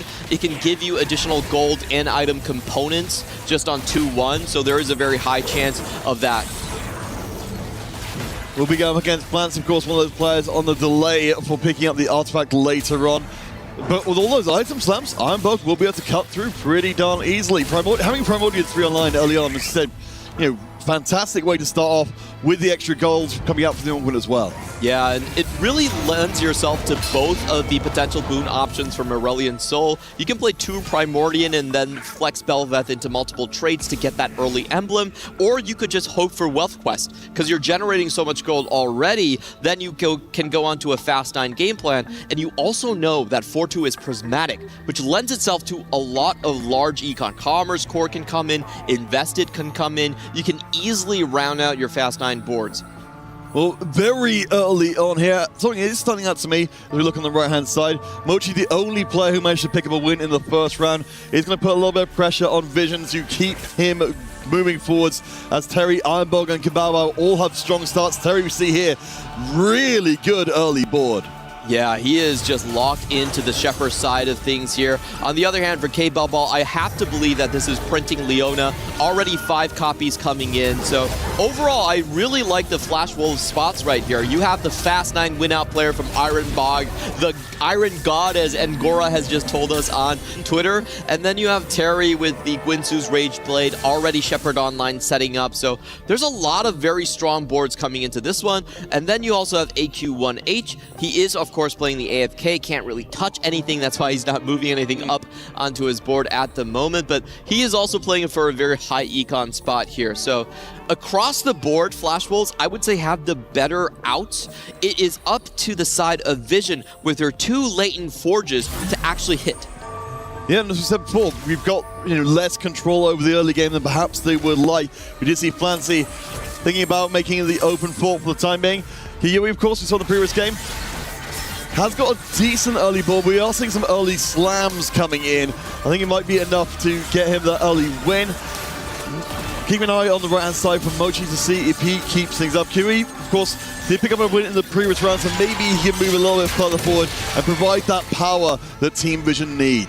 It's a bit of an interesting slam right there. AQ1H with AFK was not really expected to win, but Koyoi actually hard commits himself to an AD line by building the Last Whisper. So we'll see where he goes with that one. Typically, you see the Last Whisper only in the Corki Riven line. It's going to be very interesting. What do we get from Merwell? Oh, you called for it and it appeared. The trait quest, and everyone's leaping on it immediately. That's so much power in a prismatic finale lobby. So we will have to check in once each individual player completes their quest. For certain players, they are looking for very specific outs. If you're someone like Koyoi, you're looking for the Meeple, you're looking for the Rogue Assassin, you're looking for potentially Bastion as well to kind of round out that composition. I think that's probably why he committed so early. He thought about his potential outs with the Corki Riven and said, I have enough outs, I can reasonably go for this. Well, let's talk about the trait quest and how it affects lobbies. The AFK will cash out there. Because our players, of course, don't have control over which emblem they're going to be getting. How do you kind of take account of that? Because you say, ideally, you get something relevant, but that's not a guarantee at all. The easiest way is to just opt into lines that can take multiple emblems. That's kind of the smartest way to do it. So a couple of the lesser seen lines start to pop up, like Brawler Yi, where you could take Challenger, you could take Marauder, you could take Brawler, all of those work. Meeple Corki suddenly gets a little bit better as we outline Koyoi's game plan right there. And I think for something like the Nova Kindred, it also works quite well. Nova emblem, of course, is the biggest prize. You don't have to hit the Kindred, but it lends itself a lot of different ways, even if it's slightly suboptimal like Bastion. All right, we'll be keeping an eye on our players. Of course, they'll be trying to get those trait quests activated as soon as it's humanly possible to make sure that they get their direction correctly as we move forward. See Ironbog taking another win, or rather, a first win there for a while. We look on the right-hand side, though. There was an initial concern about the win streaks being monopolized, but it looks like both teams have managed to get a win streak close to the end of Stage 2. And this Mochi win streak is completely fake. I don't know how he's on 100 HP with this type of board, but congratulations, he did make it. I think if Terry meets him, he will just completely smash him. Of course, Flash Wolves are definitely hoping for that result right here. And we see Mochi, he knows that his board is, not real, so, he's just kind of hoping and praying that he doesn't run into someone with an actual board. Well, I have to. Well, we'll see. We shall see. He's not winning this one. Yeah, I mean, we've got the Belveth there, itemized on the back line. Maybe, it's going to keep teasing me. No, the front line collapses very quickly. Akali does get onto the right target, but not going to do enough damage. So, he said the burgeoning win streak for the Vision side will collapse in a hurry, while the Flash Wolves and Terry, is correctly identified, will maintain. So Ironbog does lose his streak in the middle of Stage 2, which does hurt a little. We're talking about him potentially going directly for a Fast 9 type of composition, but we do see him trying to actually preserve win streak by leveling to 5 and making sure things go a little bit smoothly down here. I would still say that for the side of Flash Wolves, things are looking quite strong. AQ1H full loss streak. Oh, actually, he ran into Flancy, so both of them lost their streaks. Excuse me. Yes, so 0 losses is something we haven't really seen before, because, of course, the mechanic being that if you're both fully open, rather than both of you losing, you're both effectively drawing, breaking both streaks, individually costing both teams that same amount of lost streak gold. Yeah, and that's actually going to be huge for both of these players. It makes the comebacks that much harder, and it means that whoever has the more tempo, the more HP to spare for the teams, that side is going to have a better outcome. Now for stage 3, the most important thing is getting your emblems unlocked. So you really need to have 6 traits online right here. This is always a fun test to see if players know the standard boards. Diana is a very good one because Challenger can flex easily into Bel'Veth that also has 3 traits, and you can have 2 Arbiter on with either the Zoe or the Leonas. And typically, a couple of the big units are the Urgots, the Mordekaisers, and the Bel'Veths. Those are the 3 you really want to keep around if you want to unlock your traits. Yeah, those triple trait units are absolutely fantastic to getting these emblems online. We'll keep all you folks updated as we know which ones. I believe everybody in the lobby has got the potential, or will be picking up an emblem sooner or later, so we'll change things dramatically as we go forward. Worth noting, continuing on, Terry, of course, we're keeping the win streak alive. Across the rest of the field, if we've got no loss streaks in place, we've now got Ironbog moving forward with a small win streak of his own. So right now, Flashball's looking pretty flush with cash as the second onward comes in, and it'll be silver. All right, so we are getting a bit of a damper before we head into the prismatic finale here. Let's see what these players are picking up. Zembai opting in for even more randomness. Okay, I applaud this. I think Zembai's spot right now it's not very clear where he's going. You're going up against Terry, who's already set in that Shepherd line, who has a Karma. It's very difficult to contest him on that. So I think Zembai has to flip his game, right? So branching out, it's going to be huge. I think there's a world where Zembai actually waits a little bit to hopefully reforge after he finds out what he gets from the Aurelian Soul. As you said, this should be the time where we're getting to see our players putting it in place. Of course, if you've got a win streak, you're going to take care of, as Terry has. You've got a little bit less flexibility to just play whichever units you care to get all 6 of those traits online. But you see him? No, actually, I'll eat my words there. Terry has actually got 6 online. Never mind, the Karma creeping in from the side means that's just a little bit more power on the board. So managing to get the cash out and also play the strongest board. I just have to say, this Terry board is absolutely obscene. He naturals a Karma, which gives him Darkstar and the Voyager to round out 6 traits right here. He's going to get the emblem next. This is one of those spots where you can actually 100 HP all the way to stage 5. We're going to check in on his emblems with a lot of these different players to see where they're going to end up. 6 traits already activated here on the side. I believe that was AQ1H. All right, what have we got? He's hoping for a Voyager would be great right here. Timebreaker. Oh, very decent. Usable for now. I think you're just happy to get that 15% attack speed across the team. Continue your win streak. Is there a world in which you look at? I mean, as you said, it is a solid buff by itself. A lot of players, of course, got the Reforges to potentially take another shot at getting a stronger one, though. Koyoi, one of the highest HP members on the side of Vision. It does look like he's just... I'm not sure Timebreaker is good enough in the end for Corky Riven, but you can definitely use it on the start of stage 4. You might have to reforge it later, but earlier on, it's totally fine. Yeah, and even without using the emblem, Fury is looking very good. Of course, we saw in the previous games, the Fury holding on to the brink. This time round is actually starting to pick up momentum for Team Vision. We'll keep it, see if Terry will keep his win streak against Ironbog. Unfortunate for Flash Wolves to have their 2 win streaking players face each other. Yeah, Ironbog is going to be taken down a peg right here. We still haven't seen all of the potential emblems coming out from each of the players, so we'll be paying very close attention to that one. Additional gold for Ironbog, that sounds very, very nice, as we know he's heading in toward more of a Fast 9 composition. Gonna try and skip stage 4 level 8 altogether. Looks like most of our players, well, no, actually, no, we got reasonably split between. Certainly the lesser duplicate is going to be a little bit tempting for our players, but of course, the extra gold in pocket is never going to be sniffed at. We'll see how things develop longer term here, as we will continue to look for these emblems. And we also have to pay attention to Latent Forge. Our observers really on point here. This is the flippy flip situation that Team Vision is playing for. They had the worst stage 2. Now they have to make a comeback. Are there strong potential artifacts here coming in? Flancy, this is probably best for a Space Groove line where you are angling for the Blitzcrank multiples as well. And on the side for Koyoi, this is acceptable, very decent item onto the side of Rammus.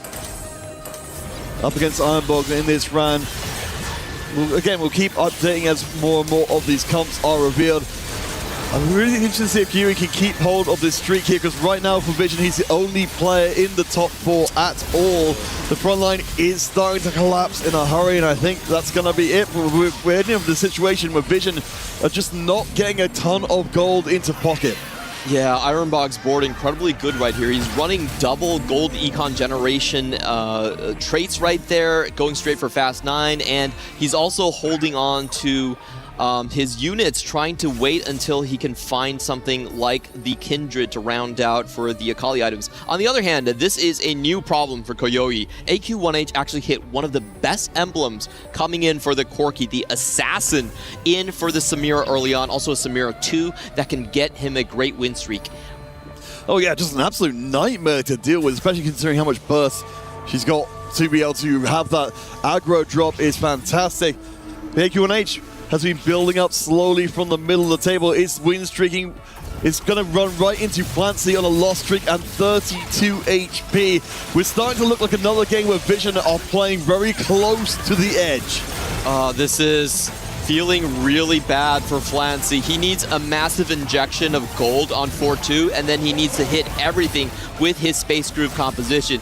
Typically when you find the Thresh's Lantern, you're playing for Space Groove because the best units to pull in are the Blitzcrank. Blitzcrank still activates his passive regardless if he's coming in from the bench. And then you have Ornn that has extra items regardless if he's coming in from the bench too. So he's locked into the Space Groove, but he needs a massive roll down. We'll check in with him on 4-2. All right, let's take stock of where we are. Game 3, a place in the playoffs, a premier place in the playoffs here at the Esports World Cup. I mean, in this particular TFT game, from the Flash Roll side of things, when we look at their boards, we got 2 different streaks in place. We got all 5 of the Flash Rolls in the top 5. Right now, it feels like a very, at this stage, a huge advantage for Team Vision to overcome. I have to agree with you. I'm getting deja vu between Flash Wolves and Vitality Game 3. It really feels like Flash Wolves saves the best for last, and they have a massive HP advantage. I feel like most of their lines are a lot more clearly defined. K-Bao Bao sitting on Leona 3, just printing it early. 2 massive econ tempo players, Terry and Ironbog, very upset for Fast 9. And here we go. AQ1H actually rolling off interval to make sure that he actually hits the Corkis and the Rivens before Koyoi can stabilize. On the left-hand side as well, Flancy is going to be able to hit the Blitzcrank, so we've got a lot of power being injected into the boards. I want to take a moment with AQ1H. As we see, so we've got the Rogue Emblem in place. Corki, we've seen from various different boards before, hasn't necessarily performed as well as it could. Is this going to be the exception?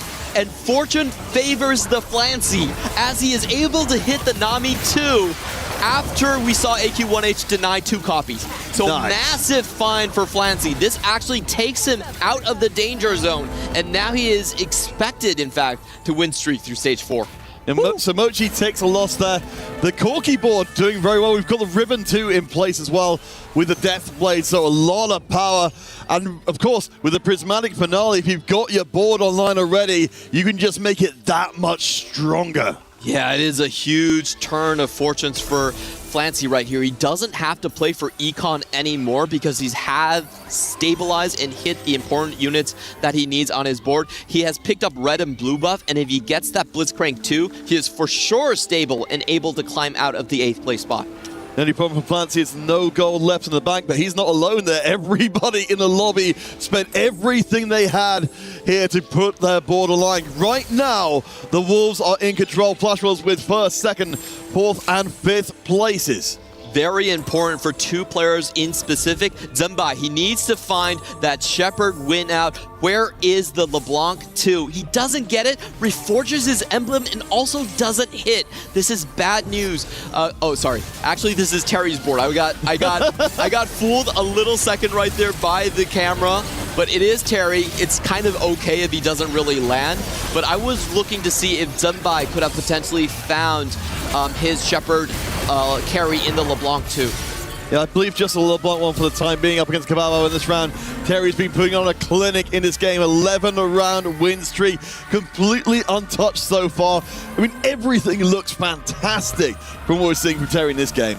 Yeah, but Flancy and Zembai both win out their matchups. Now, unfortunately, is actually Moji falling behind. He does get a huge injection of gold, but he is trying to play up onto the Akali here. We're going to be taking a look at Zembai's board to see how many copies he's off from the LeBlanc. He finds Shepard. Yeah. Wow, huge hit for him. So even without getting the Sona, he's able to field the Shepard too. Has a decent front line at the moment, but it's just about the backline damage that is still lacking. Yeah, I mean, we need to focus that damage very carefully to make sure he doesn't get knocked out early. Up against his teammate Kiwi, who, of course, has got the Corki ready to go, and, of course, the ribbon to rip through absolutely everything as well. I think in this case, hopefully, it's going to be good enough to not hand out a harsh loss to his teammate at the very worst. We can see the two backline carries focusing their damage very carefully to eliminate individual units and hopefully soften the loss. Yeah, there's no chance that Zembai actually beats Koyoi right here, but they just don't want to lose by too many units. So I think you phrased it perfectly. The good news for Vision is that Koyoi did hit everything. Found the Corki, is still one copy off the Rammus, but I think you're kind of okay with, given how strong the artifact items are here. 15 rerolls. Do they still have enough gold to do that? So this is kind of a reward for the players that hit. Well, to say, with everyone having spent their gold already, I wonder how accessible this is. Certainly considering, I think particularly on the side of Team Vision, they are in pretty big trouble. They really need to be able to high roll some 5 costs into the lineup. Yeah, we are looking at, I believe this is Ironbog's board right here. Not the units he necessarily wants to fight. There is a Blitzcrank offered for him. I think the most important player is likely going to be Moji right now, because he's already down to just 13 HP. That's within takeout range. Woo! Huge find. Yeah, LeBlanc 2 online for Zembai, so that's some good news. Definitely feels like Team Vision are fighting out of a corner in this game 3. Things have not been going well. Of course, they started with that power on the delay with those delayed artifacts, but it may have ultimately been a mistake. They've been bleeding HP for quite some time. And Flancy needs to remember to pull in his stronger units on the left side of the board here. He's going to get an Aatrox for his troubles with the Thresh Lantern. Going up against a strong teammate, I do think Flancy should be able to take this one with the frontline difference. Oh yeah, I mean, our front line is enormous. I'm a little bit worried about the Corki damage punching through, but I think you're right. The bubbles should be enough to clear ground. And yeah, with the extra bodies on the board, Flancy is in place, but I'm still concerned here, Clement. We've got 3 players who are very, very low on HP. Zembai drops down. Moji down to 2 HP. There's barely anything in it. We could be looking at another blowout. Yeah, Moji with the Money Monsoon not able to hit because eventually Ironbog actually just went into his line, pivoted directly into a contest right here. Even though he has the Akali 2 and the Kindred 2, it's really not enough for stage 4 at the moment. You want to be playing this line from a tempo perspective. Didn't hit any of the tempo units that well, is on a 9-loss streak, and I don't think there's any salvaging Moji's position. No, it seems like the stars are working against them. Of course, for the flash rolls, they need to put in a last boot to make sure of it. We'll be the first team from APAC to make it through to playoffs with that top seed, if they can manage it. Keeping an eye on Moji on the left-hand side, Zembai on the right. It looks like LeBlanc should hopefully be good enough to keep him up and fighting on the left-hand side. Moji is cutting through as well. It's looking like it's going to be a double victory. Wow, that was a huge round for Vision. Zembai does lose in the very end, but stays alive on 1 HP. Wow, could not get any closer than that one. Moji wins his fight, and Zembai, even though his LeBlanc was on the Kindred early, that was the huge swing. He takes out the opponent backline carry. Sometimes that can happen even when you lose the tank line fight. The enemy carry gets closer to you, you take him out, and he swings, and he's able to prevent the damage from coming in. So Zembai still very close. This is still an incredibly tense situation. There is a world where they just run into each other, and one of them has to fall. Tell me a story here for Team Vision. They seem to be completely backed into a corner. It seems only the most extreme strategies could possibly dig them out of this hole. What do they do from here? I think you ignore Moji. He's just doesn't have a future right now. I think you try to keep Zumbai in the game. With this 7 Shepherd board, it's actually very, very powerful. He can still scale up, going to level 9, getting the Sona 2 on board. He's hit the artifacts, he's hit the correct emblems that he's needed. Those are great emblems for this composition. So you try to keep Zumbai alive as long as possible, and you say goodbye to Moji.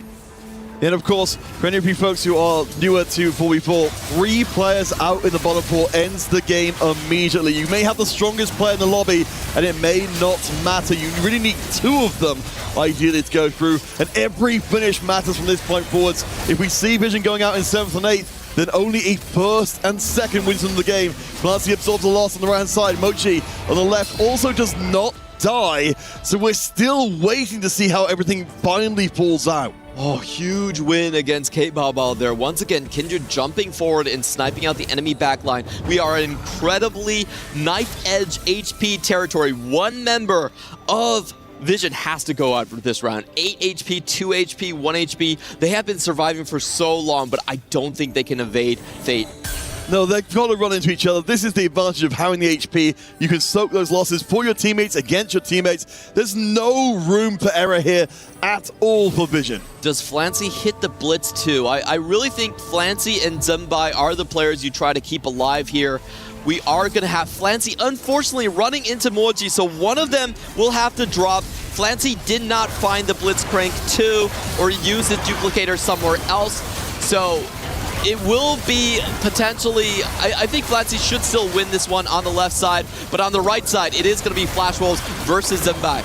Yeah, and this is the big matchup. Fortunately, LeBlanc takes the first hit and soaks it, which means that Terry takes a loss. Mochi is out of there exactly as predicted.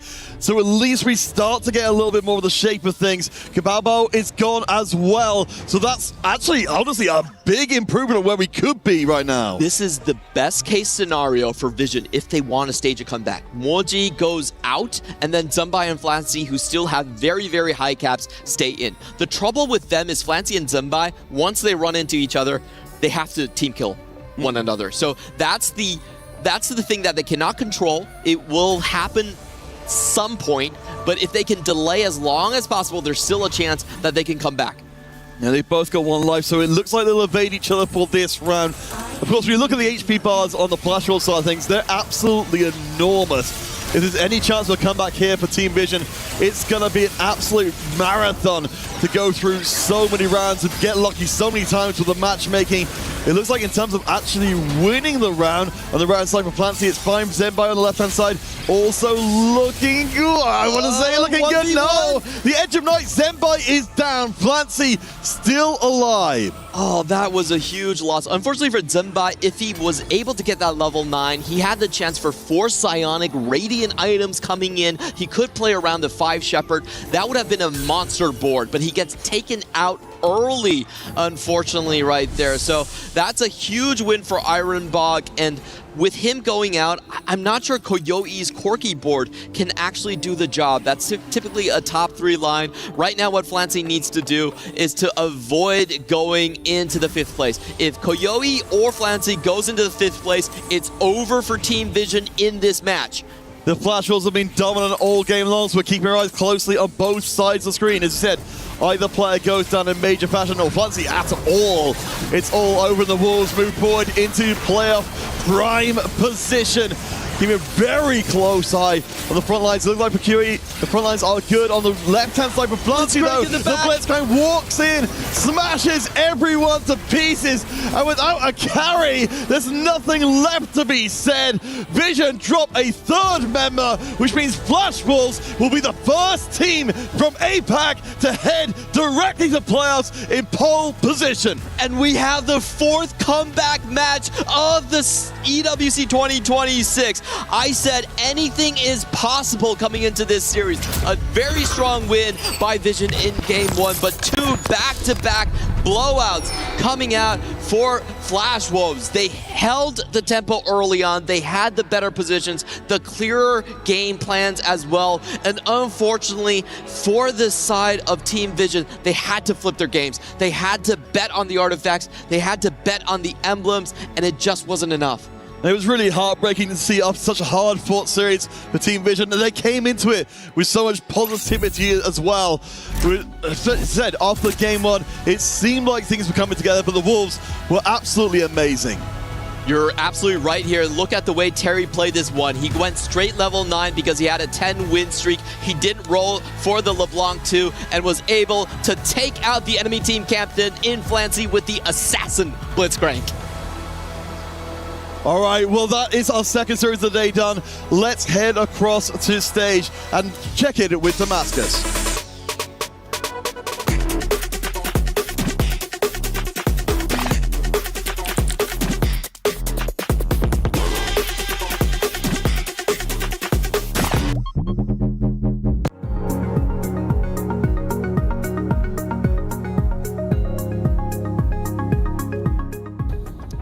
We got the happy winners of this one, the Flash Wolves defeating Team Vision. Of course, I'm joined with K Barber, who had an amazing day number 1 and still amazing day number 2. Listen, guys, you just took down the team that made it through the region that's, arguably the best region with China. They won that qualifiers, and you other guys take it down. How confident do you feel now after that?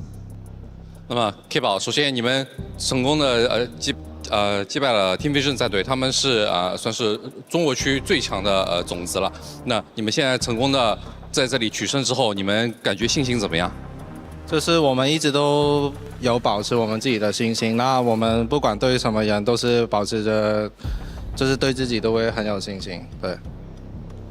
I'll say we're definitely very confident, and we've been keeping this confidence no matter what challenges we face, no matter what team we face. And of course, the good thing now is you get to rest and to look at the other teams. So looking at this, you're going to wait for your next match. That's going to be in playoffs, an excellent position. Is there any specific team you would love to face or a team you want to avoid? 那你现在成功的晋级之后，你相当于有那么1-2天的休息时间，可以观察你们下一支对战的一个战队。那有哪支战队你会特别希望能交手的呢？有画面那一队吧，有画面那一队。对，我说有画面的那一队，想跟他有画面的那一队，有画面的那一队，就是都可以的 call 画面Is there a team called 画面？ Oh, that's team for Aurora. Okay, Aurora Gaming. Is that the one team he wants or want to avoid? 你是想对战的是 Aurora 战队是吗？对。Aurora, sorry about that. Yeah, no problem. Listen, that's what I want to see. That's what I want to see, call-outs from the teams. Regardless, K-Barber, Flash Wolves, congratulations for moving forward on the playoffs. We're looking forward to see you guys continue on your quest for the Esports World Cup. We're going to let these guys rest and move forward to the next game.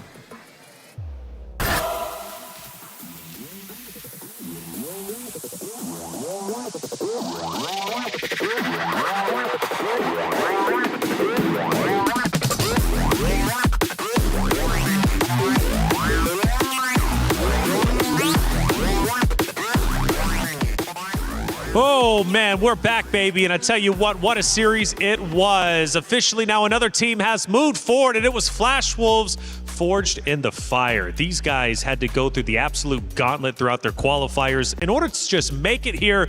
And arguably, it made them just as strong as they needed to be to take on their opponents. Look, and iron sharpens iron. You hear K Bao saying he actually wants to play against Juan Mie going forward in this tournament. They don't want this train to stop of some of the best teams going up against them. They want to take down everybody. Because what's the point of being, of course, a winner, a title contender, if you don't have to beat the best to be the best, right? You want to take down everybody in your path.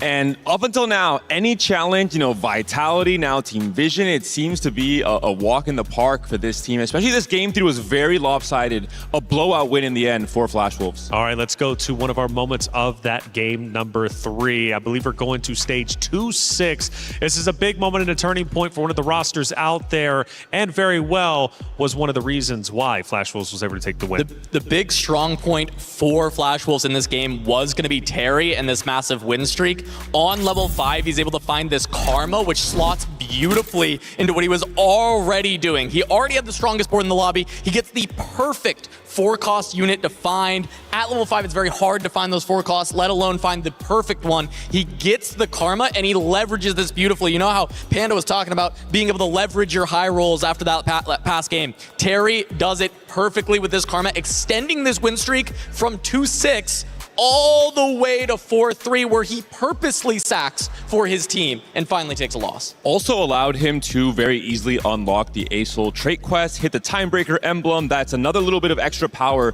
to extend the 4 win into a 7 win into eventually a 12 win. He sacked all of stage 4. He traded HP to his team, and we saw the HP differential looking at both teams really coming into stage 5. Even if Flancy got incredibly strong, even if Team Vision got really strong, they could win out the game itself. They were so far behind in HP as a team that it was not even close in the end. It wasn't. Flash Wolves, they had to battle, though, to get to this point. They started off with a loss, which means they needed to win 2 straight rounds. Never an easy feat by any means.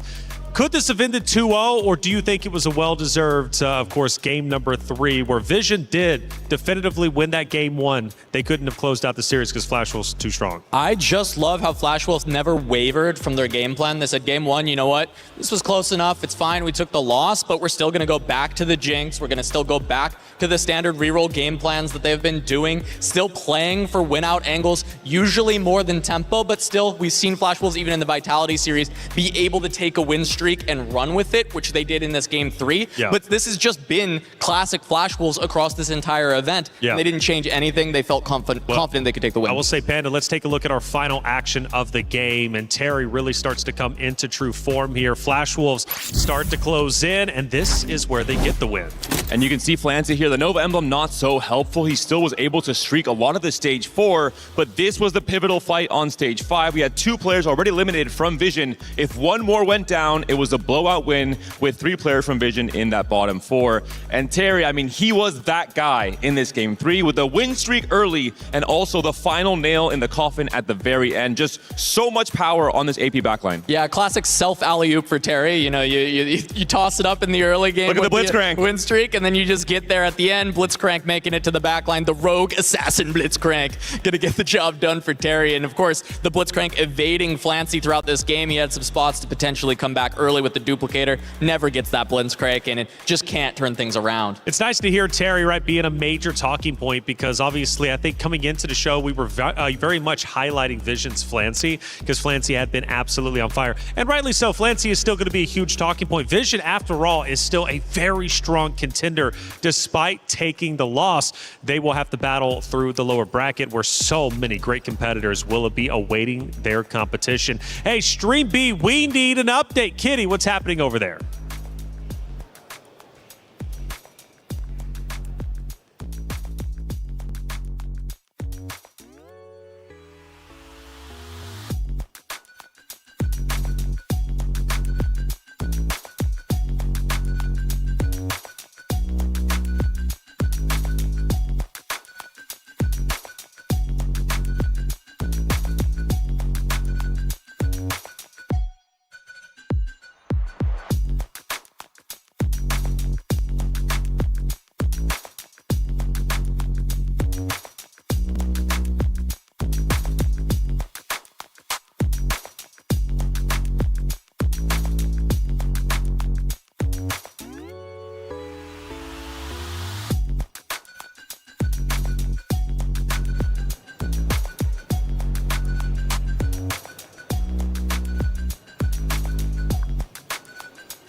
A fresh update from Stream B between Aurora versus Virtus Pro, where we had a dominating 2-0 sweep for Virtus Pro. I believe that Aurora are still trying to find their footing around the tournament because they are a roster filled with undisputed GOATs. However, Virtus Pro, with their previous experience being carried into this current tournament, which is way too strong. We also have both HEAL and Virtus Pro both qualifying into the quarterfinals, so congratulations. So now, the lower brackets will be officially starting over in Stream B between Team Mouse and JDG. So let's see who will be getting their key crushed.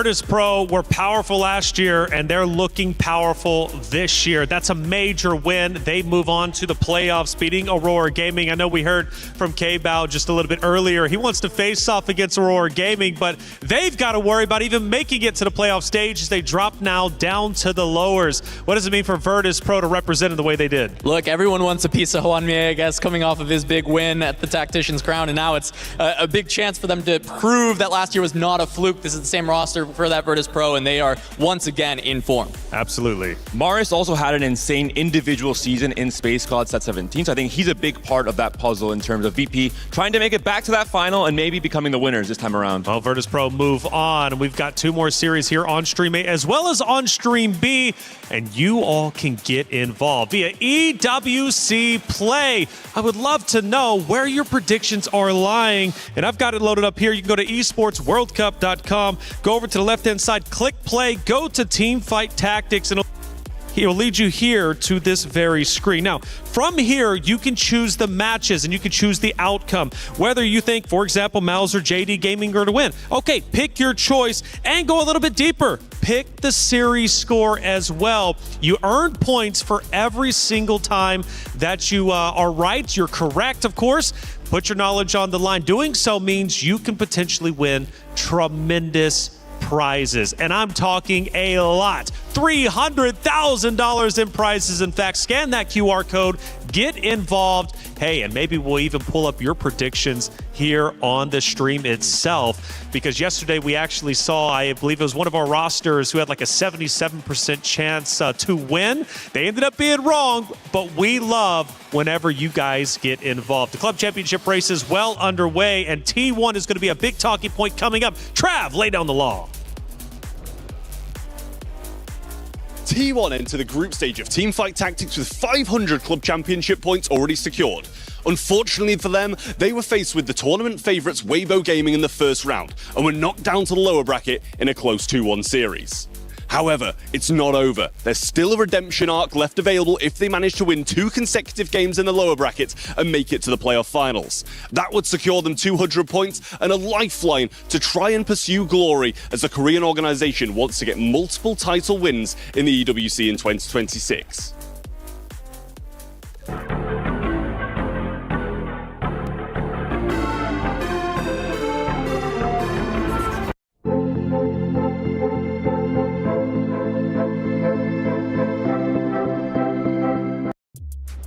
So big news for T1 for the club championship race, but also right here on the very stage for TFT. They once again return to the stage, but this time fighting for their tournament life. This is a roster, 2024, 2025 had big impacts within the brackets as well as of course, the series. Top 4, top 2, what are they going to do this year? Well, the question lies up to them. Of course, T1 going against Fnatic.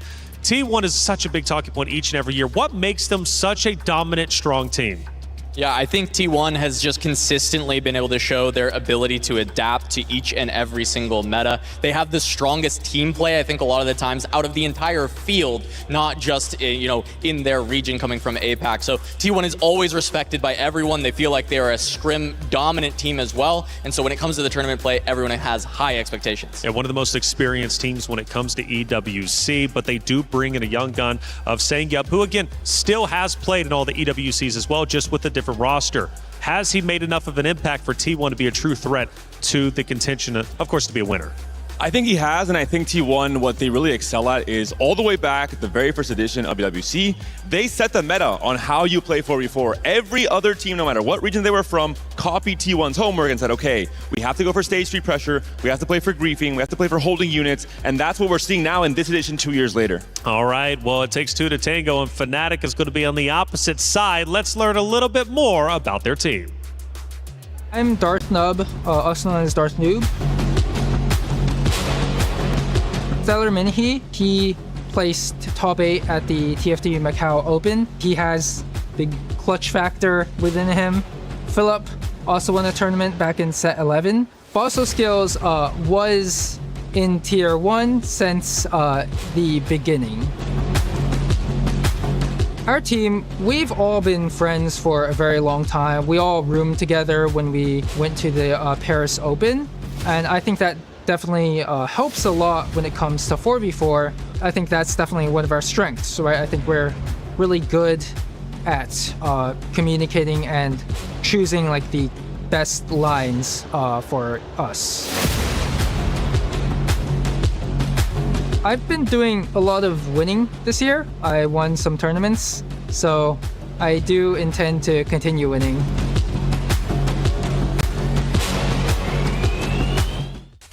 Ladies and gentlemen, it's show time here at the Esports World Cup as we are about to have our first elimination match.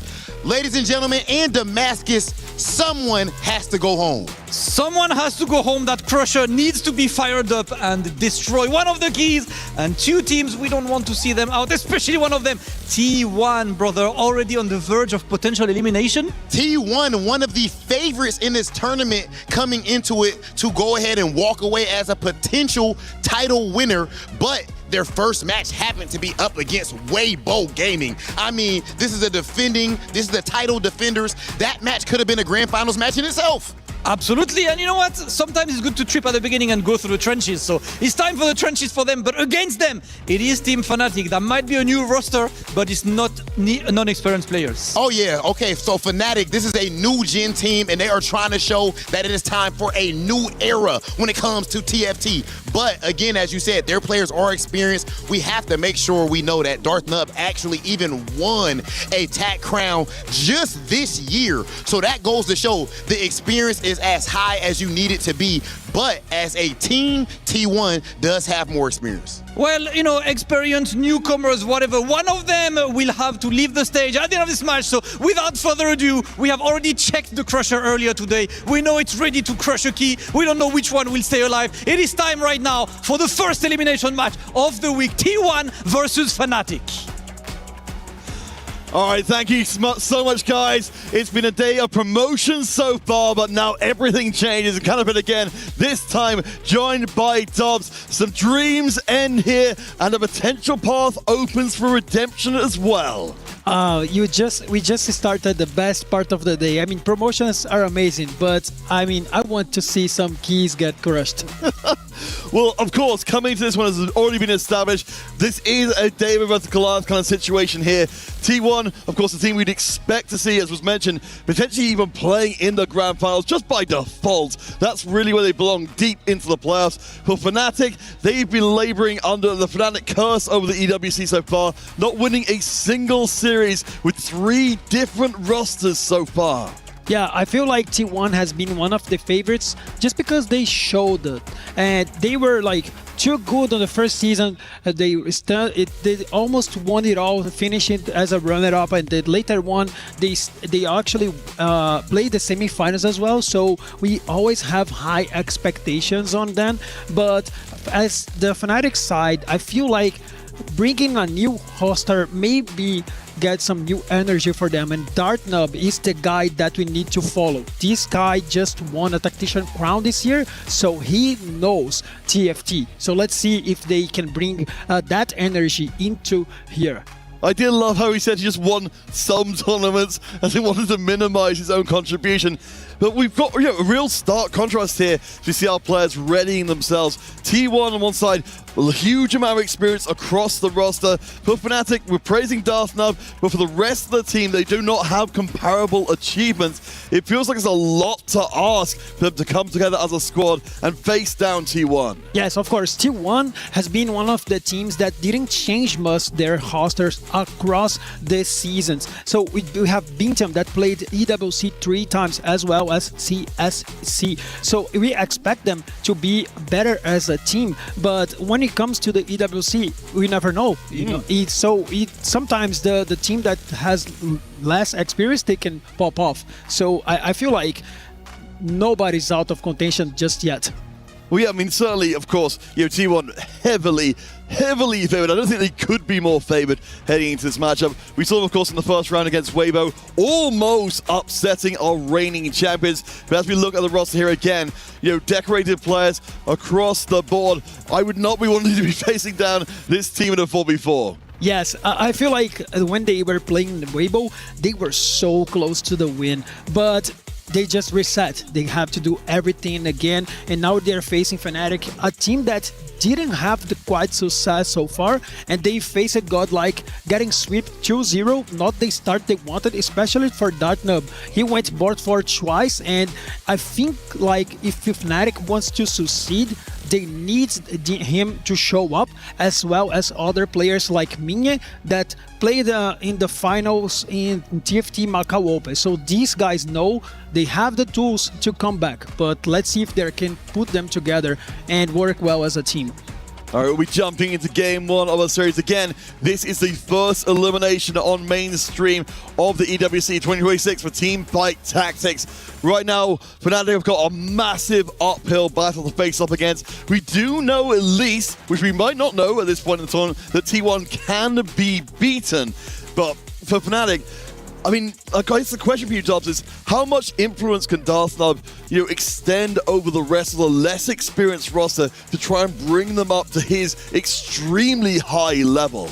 I mean, one of the things that he pointed out that they were friends, so sometimes that is very important in a 4v4 matchup because you need to know each other. Sometimes you can see the spot of your teammate and you already know how high they can cap their boards, so you know how to expect your players to perform, and I feel like having a great player as Dartnub, I think it's always good. So let's see if a star in Fnatic can lead them to a win against the team play from T1 that has been so good across the seasons. We certainly, with the group, of course, the power of friendship behind them, we fully expect to see that that's generally their relationship to each other. Of course, they're going to be looking up to Darthnub and taking direction from him generally. I have to imagine it's very much going to be the case here in the 4v4. As you mentioned before, though, coming out of the double blowout, that's a very harsh, recent history to try and shrug off heading to an extremely difficult match. Yes, of course. And speaking about Fnatic as a whole, they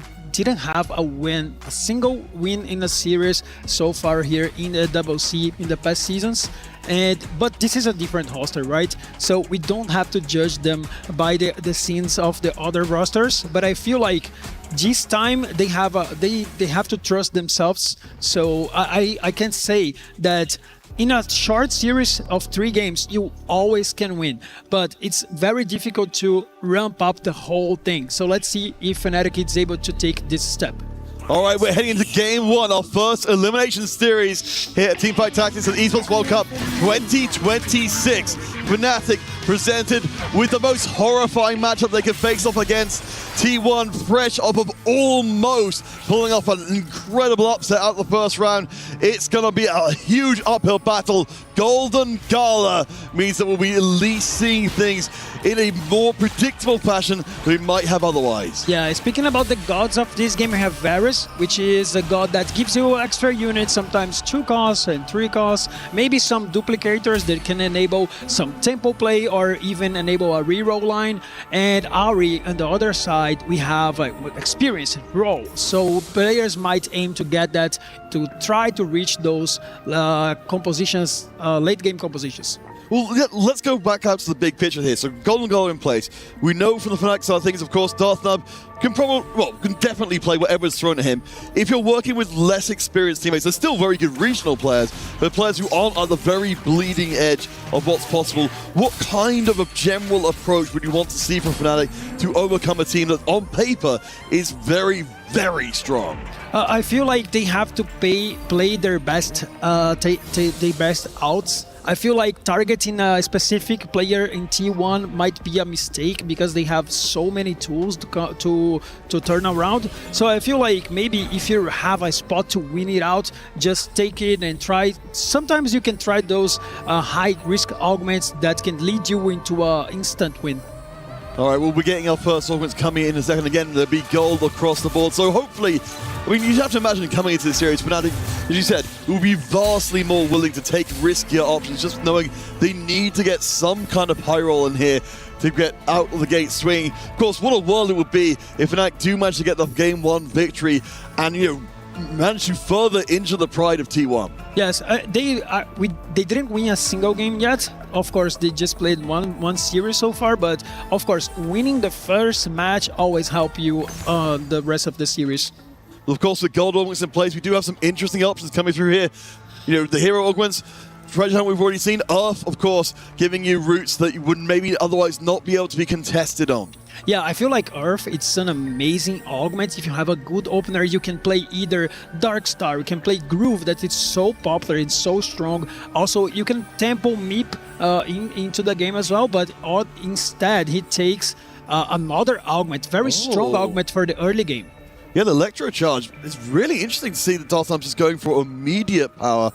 We'll see across the rest of the board. Let's see what everyone else has got going on. So we've got a little bit of the XP coming in. Crazy Moving gets the Emblem Legion of 3 in place. And I assume we're seeing Challenger or something to that nature because already we've got a very good board. Yes, it is Challenger in place. Crazy Moving coming out of the gate swinging. Well, I like that Challenger Emblem because it gives you so much tempo. You can play either Jinx reroll or you can play MF reroll or maybe you can just flex Kindred.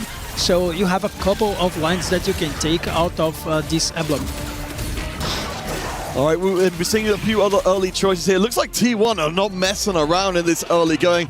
The teammates will be facing up against each other, but we'll keep an eye on everyone else and what they've got in place. So, as I mentioned before, we've got the patient study for Bosso skills.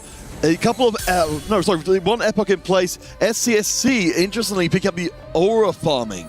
Yeah, aura farm is always great depending on which unit you get. Sometimes it's an auto win, but you have to remember 4v4, it's very tricky because the other team is gonna try to punish you until you get the legendary 2-star unit in stage 4. And that's being so dangerous. We saw it in our previous series. If you see control of the early game, we could maybe just see runaway success. So far, we're in a little bit of a certain situation again. We saw in the previous series, Minhee does have the early win, but for T1, they've got 3 players on burgeoning win streaks. We'll see how well they can hold. Yeah, so Sangyeop, I feel like he has such a great spot. Teemo 2-star, very good. He has an artifact to give some extra power, and he will take a win here. So cool spot in here, probably playing for the groove or maybe some AP flex. Yeah, at least it's got him the win through there. So let's keep an eye on the right-hand side. So Bosso skills and Darth Nub, the lost streaks, at least in Fnatic's control. But in terms of win streaks, it's all T1. Wow, I mean, this is massive. I mean, you already broke everybody in Fnatic. So it's not looking very good. Of course, it's still very early in the stage 2. But let's see if they're going to be able to break T1 streak. I mean, it's going to be a pretty big ask with nobody on the Fnatic left really be able to put a streak together. We'll see, as I said, if anyone's got enough power in the tank. Maybe if we see Fnatic get lucky, Bintum and Crazy Moving will run across each other before too long. Looks like for the time being, though, Bintum, who has, of course, been hilariously dominant in previous games, will get a chance to make an impact on the early going. Yes, I mean, Bintum is such a condecorated player. He has played multiple times on Tactician Crown. He has finished at Final Lobby. So I feel like this guy is the ace player from T1. So they have been relying on here throughout the seasons. So the high expectations for him as always. And of course, for this series, on one side of it, we'll be seeing a team getting a key crushed and the dream ended. On the other side, Team Vision, fresh off their loss, will drop down to this side of the bracket. Whoever wins out this series will have to continue that journey against them. Yes, exactly. And in here, for the God choices, we have seen Ferris giving extra units that can be a good choice for tempo. And on the other hand, we have Ari giving you free rerolls. Sometimes very good, but usually you're gonna keep these rolls for later on in the game. So 2 very different choices in here. So as our players make their final choices in, so we've left in a situation again. I think certainly if I'm on the Fnatic side of things, my big worry is seeing what we saw from the previous games.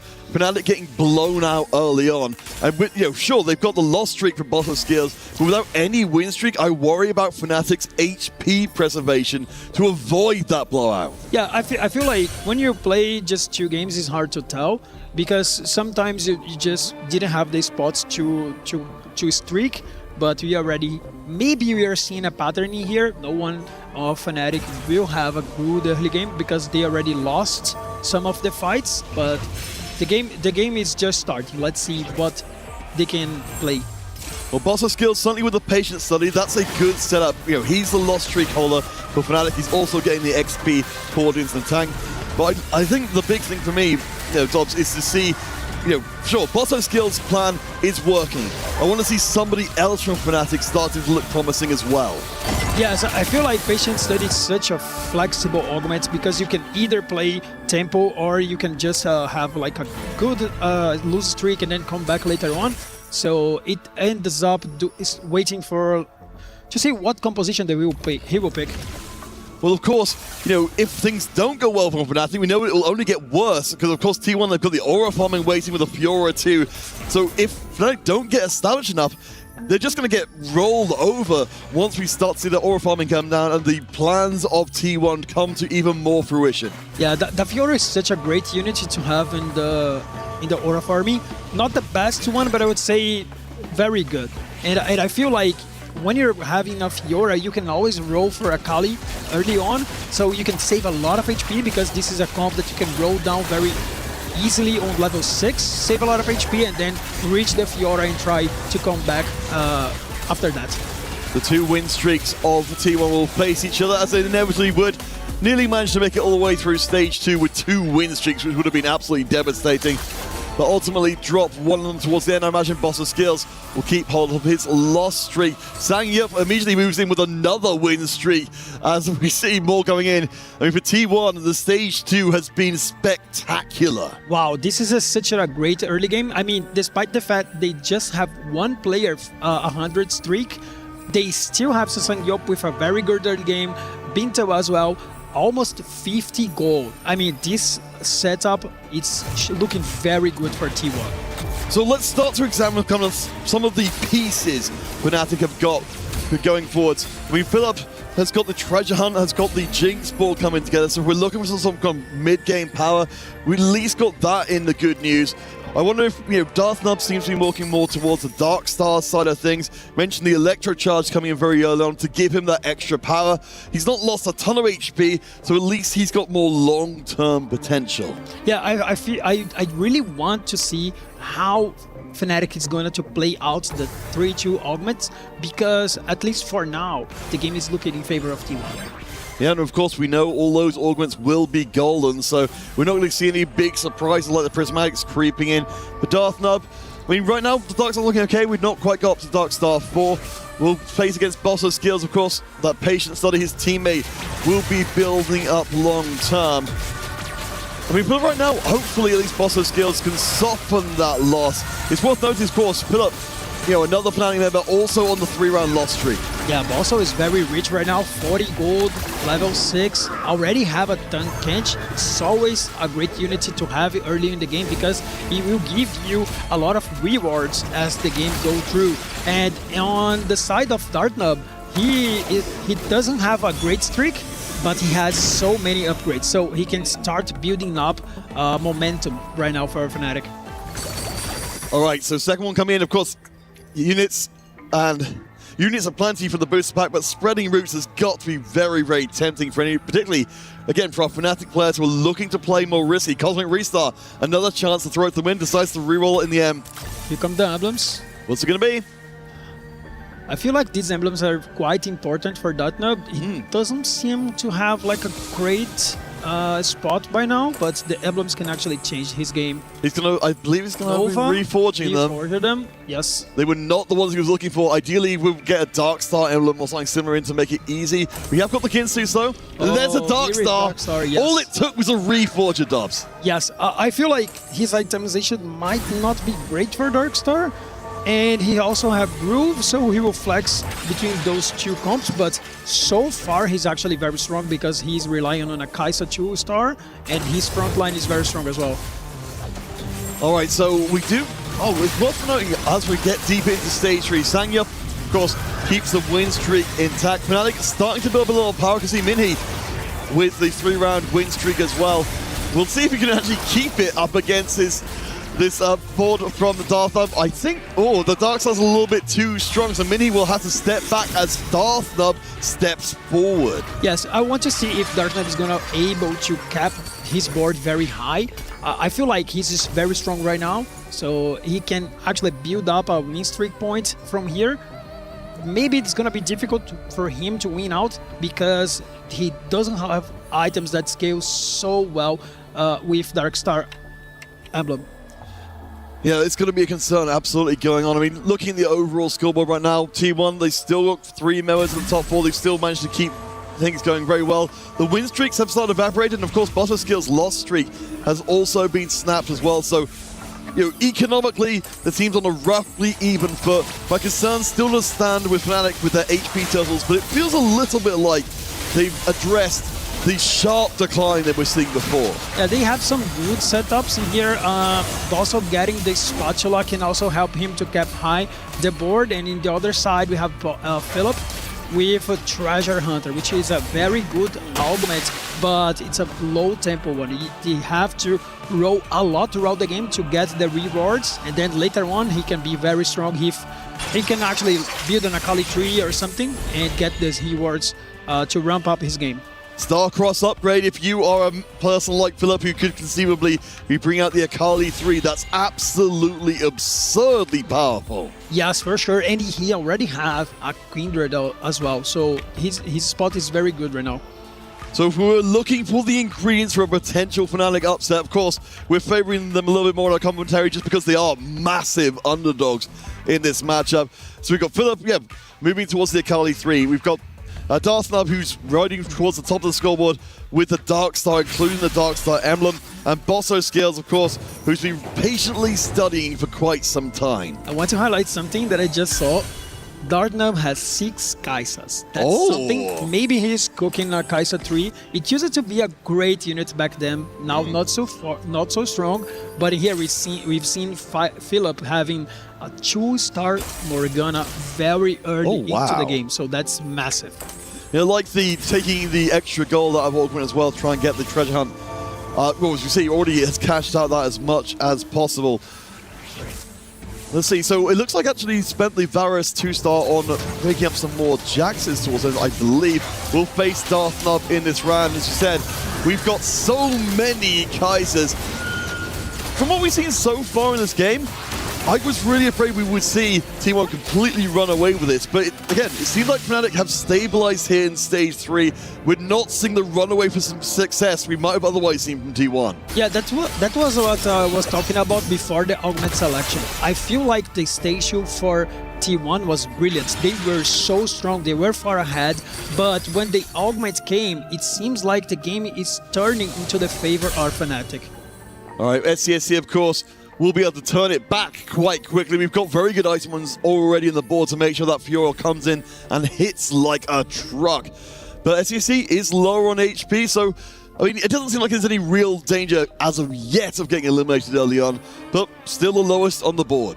Yeah, the thing about Fiora is that she's a great unit, but you cannot rely too much on her because sometimes she doesn't do all the job. You still have to get another carries to support her in the damage. Usually you can play some mastery from here. I don't know, let's see if he's going to if he's willing to play so. Of course, we've got the extra HP return from Fiora if this does go well for SCSC. But it does rely on, of course, him actually winning the rounds. From Philip's side of things, we see the power is there. SCSC takes another big loss down to 27. It's not out of the question SCSC goes out probably shortly after finding that Fiora. Yeah, one of the things that I mentioned before was that if he was willing to play for Fiora later, he could have rolled for Akali on 3-2 and then later on add the Fiora as another carry. But instead, he wanted to push levels directly, so the Fnatic actually punished him and he's now at low HP.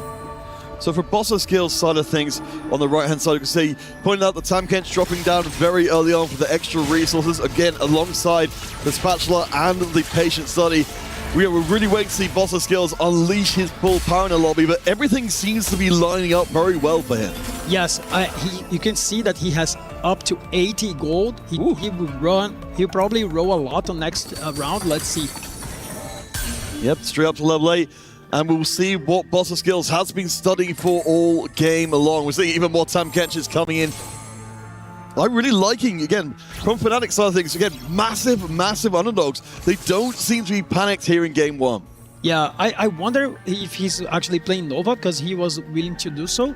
But it's so weird this play because he actually contesting his teammates on the Morganas as well as in the Kindreds. But this is something that he was willing to play. I wonder if they were fine actually communicating that with each other. Oh yeah, well, I mean, certainly with a team like Fnatic's in bed, who've got that time and experience with each other, they'll be able to take the roads less traveled. SCSC, we're looking to see if he takes another loss. The ribbon into the backline is absolutely huge. No one's aggroing. Apart from the Pike who comes back to try and save the carry. I think the Hextech Gunblade doing great work to keep the Zoe up, which means SCSC will be taking another big L. He's down to 22. I mean, still within reach of turning this one around, but we've seen so many games where you're down to 1 or 2 lives. You're taking such a big risk. I mean, this is the time that you start asking for your teammates to give you an extra life, and sometimes it's really important because you still need one more round to get the Fiora. And here comes Mastery 2-star, very good. Yeah, I mean, this is, as you said, what we've been waiting for, a big injection of power for SCSC. You'd have to imagine on the Fnatic sides, they're slavering to be able to, just put as much pressure on SCSC. If they can get that first elimination in, what a morale boost it will be for them as a squad. Again, getting swept before means that they're not necessarily expecting to get the early advantage. Yes, I mean, speaking about advantage, I feel like this bottom side of the lobby is quite important because SCSC is losing a lot of HP, but the next round he will be very strong, and Bosso didn't have much upgrades, so in his low HP as well. So SCSC dodging the 18 here is quite important for T1. I do want to take in the big picture as well, as we see Minhee, he's on the win streak, Philip is on the win streak as well. Fnatic, well, they will, I think, possibly be losing one of those win streaks in this round. We've got a lot of high HP Fnatic players with some really good boards, which they've been showing us over these last 3 skips. Yes, I think with this HP lead that Fnatic has at this time, everything comes down to SCSC. If he goes 8, the job to T1 to come back might be very difficult.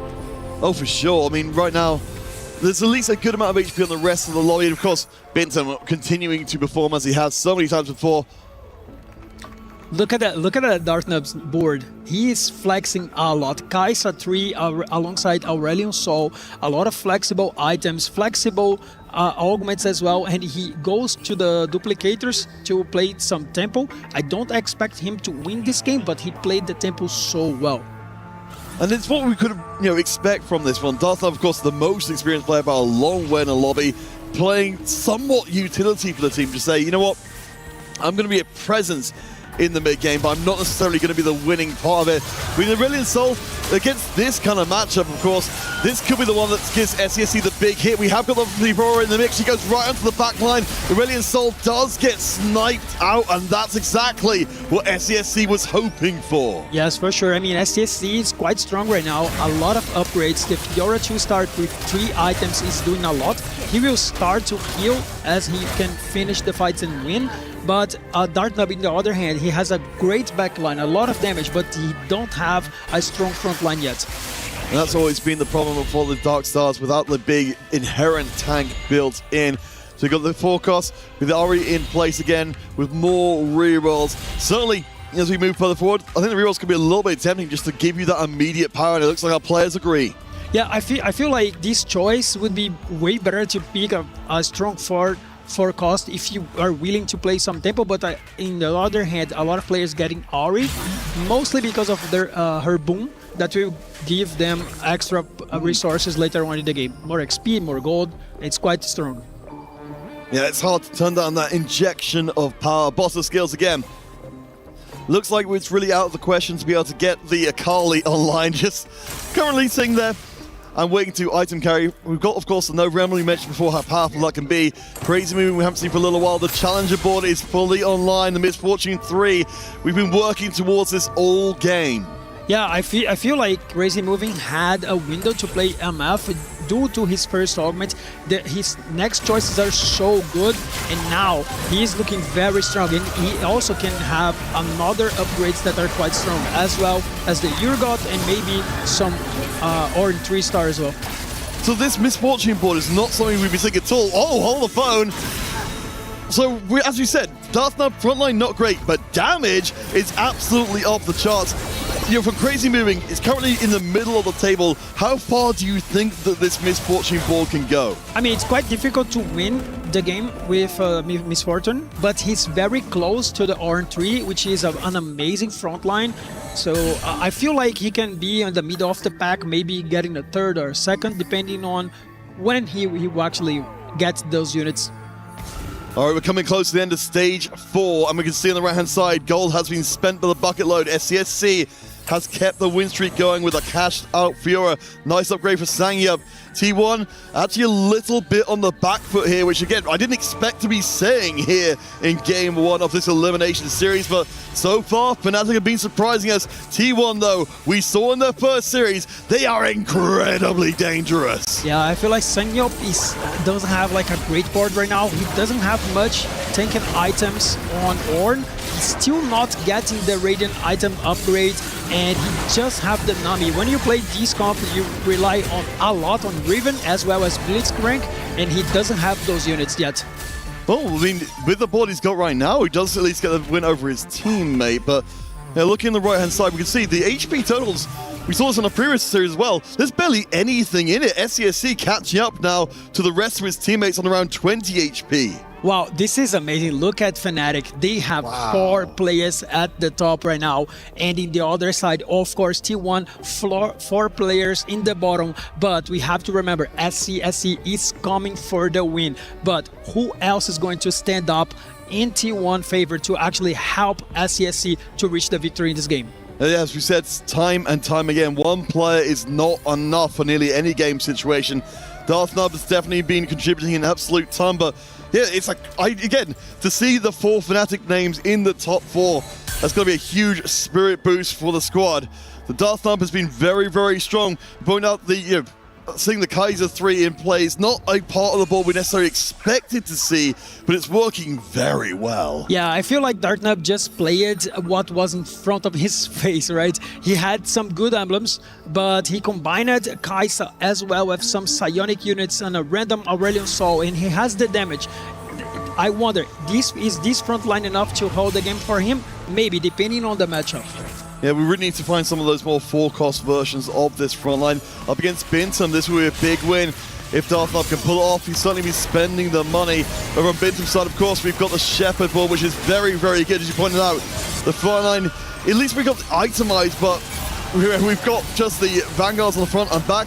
The Aurelion Soul damage is very hard to deny, though, and that's big for Darthnub. Bintum pushed down. Let's see how many losses we've got. Multiple losses on the side of T1. They're starting to dip in HP even further. Wow, that fight for Bintum was very bad. I mean, he didn't have the items on Yunu, and he also just had 2 items on LeBlanc. By the end of the stage, by the early stage 5 in the game, you actually want to have 3 carry items on your best unit. He didn't find a way to put it. Maybe he's missing some of his removers because he has an item on Karma 1, so he's missing some damage. Well, certainly with Bintum, it oftentimes tends to be the way he goes is the way that T1 goes as a squad overall. Such an incredible player and so much experience. Goes against Bosso Skills on the far side.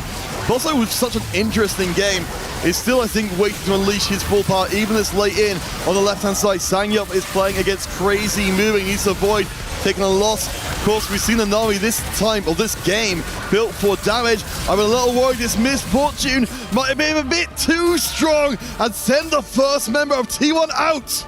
Yes, I feel like it was hard for Sangyup to come back, but I feel like Crazy Moving has the chance to get into the top 4 and maybe help SCSC to win out the game. So I think T1 is still on the conversations on this matchup.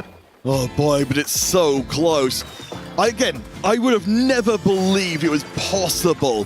Firstly, for Fnatic to, even win this first game. Of course, we talked about before, they've had Fnatic not won a single series at EWC ever in 3 years of trying against T1 to get that first step towards the happening, potentially in a blowout. Just unbelievable. Yes, this is something beautiful about TFT 4v4. You don't have to take out the team out of the conversations. We see Bintum fighting again, SCSC and Bintum very low. Again, you said crazy moving, probably impossible to stop, but these two, SCSC and Bintum, they need to stay alive. Wow, I don't think the game is looking very in favor of T1 right now, because now B team going 7, it means that T1 needs to go first and second in order to win the series. And we know crazy moving is more than capable of doing that, but SCSC needs to make that happen with a single life. He is running, of course, we saw the aura firing from before. I don't know, I generally don't know if it's going to happen for T1 anymore. This has been such an incredible Fnatic game. Yes, I feel like after the stage 3, Fnatic dominated the mid game and therefore the late game, especially under the command of Dartnub. That composition that he created during the game was amazing. So remember, SCSC with the Fiora board, crazy moving with the Misfortune reroll. He said a top 2 is required. He can eyes very closely on the T1 members. SCSC on the left-hand side in the top right-hand corner. We'll see if the boards are good enough. Wow, look at that Fiora, so much damage. Mastery is locked into the Jax. That can be quite difficult to surpass, but the Fiora is still alive. Here's the Mastery, a lot of damage. Fiora took in the fight and Philip is going down, so they can still have a shot with SCSC being alive. The first Fnatic elimination coming in 6th place again is astonishing, but I mean, Darthnub, leading from the back in this game, putting out a lot of tempo for the squad. It does seem like he's close to getting knocked out in the lobby, but maybe he's done enough. Yeah, the most difficult part for T1 right now is that they both have 1 life left, which means unless if SCSC can farm some HP with Fiora, if they face each other, they can lose the game. Let's see if it happens this round. And they will, they face against each other. I could not believe this is even possible. We'll see how the final HP lands out, but I believe this means that we're going to be seeing T1 at least one of them gets knocked out, which means 3 of them in the bottom 4, meaning that Fnatic will win the first game of the series. I mean, this is quite impressive. I feel like that the early stages in the game, Fnatic just turned the game in their favor. And here it comes, crazy movie is going down. Oh, no, Dartnub, okay. They're done with the game. Won it, yes, it was amazing. I feel like the stage 3 Fnatic, they turned the game, so it was such a very good game by them. Well, what an astonishing win out of Fnatic, from being swept in the first series to going up against one of the most feared teams in the tournament, T1, and blowing them out in the first game. I don't think anybody expected that, but that was spectacular! Well, such an amazing game by Fnatic. I feel like Minye having a great AP flex line, but Bosso as well as Dartnub. I didn't believe Bosso was actually coming back after that early game. He just got the Akali so later on in the game, but he was able to stay alive. All right, let's head across the stage. McKinney's got a word with one of our players. An unexpected turn of events where Fnatic get that first game. The Kai'Sa 3 from Darthnub was crazy impressive, and it caught T1 by surprise. After that Game 1 win, I saw that the Fnatic players were so excited because T1 are the favorites going into today's best of 3. However, T1, after that Game 1, we had the players still remaining on the stage discussing their game plan for the upcoming Game 2, as it is a best of 3. So let's see how T1 can bounce back after that unpredicted Game 1.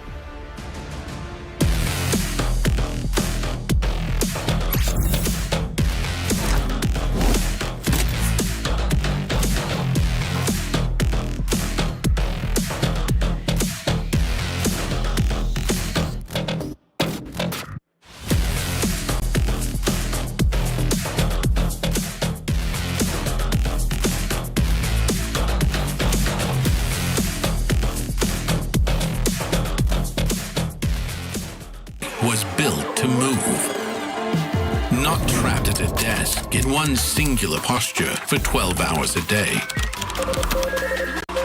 It's time your chair evolved. This is Secret Lab Titan Evo. Ergonomically engineered for you, gamers, hybrid workers, artists, backing your every move. Imagine a playoff bracket without the Titans of T1. Well, that could very well become a reality because Fnatic just played flawlessly. They lead 1-0 in this best-of-3 series and are now knocking on the door of eliminating T1. Their key soon to be crushed. But will Fnatic close it out or will T1 come back? We've seen it all day today. Why should this series be no different? Hey, welcome back into the Allianz Vault. I'm Taylor Reflections, Noble, Stewart, Hoope. Guys, there's been a big development. T1 has lost game number 1. However, Stewart, you're convinced it's not because of a level of skill. Of course, that still has something to do with it, but maybe T1 just didn't get as lucky as they needed. Yeah, I think they were really unlucky kind of with their start off with the augment selections. I think Fnatic got some incredible positions starting off with this game. The gods especially as well definitely helped Fnatic a lot get their position that they were in. We saw the contention of Akali on Fnatic's side. 2 players playing Akali this time, which we don't really get to see too much in this tournament. But Fnatic, I think, proving why Akali is such a strong unit. That's right. And Varus coming in as well as one of the gods. Being able to get that early Jax 3-star, that tempo is just too strong. Hoope, let's look at tempo and go to the very end, which was quite shocking. It ended so quickly. There were 2 players out for T1, 1 only for Fnatic. But then we go into basically the next round, the next 2 rounds, and all of a sudden, T1 is completely out. Fnatic are in the winner's circle. Yes, you lose Sanjop and Bintium so early, and supposedly the other player has to funnel HP, then you don't have 2 win-out players. Darknoob played great, finds the Kai'Sa early, finds the Darkstar Emblem. 2 players on the Akali. Your favorite unit, Reflections. You know that you like this unit because the access to the backline, and it's exactly what you say, Stuart. Normally, you are contested in the unit. They contested themselves. Yeah. 2 players playing Akali just to be able to avoid the tempo from T1. But they played 2 different styles as well. Both their front lines were completely different. Like I said, the Varus God coming in, the second offering for Varus was that all 2 cost shop and you can get a 2-star. So Bosso was able to get the early 3-star Jax, which is such a strong front line. So you can sit on the Akali too. You can play 2 players on the Akali 2-star, which is completely fine as long as you can scale up as well. But like you said, when you lose Bintum and Sangyop, who are both your tempo players, SCSE on that Aurora farming, not being able to save as much HP early on to stick to that Fiora, T1 just kind of fell apart. A suspicious Master G, yeah. It's tough, man, to see T1 fall apart like they did, but let's tell the story and go a little bit deeper with our stats, Hoope.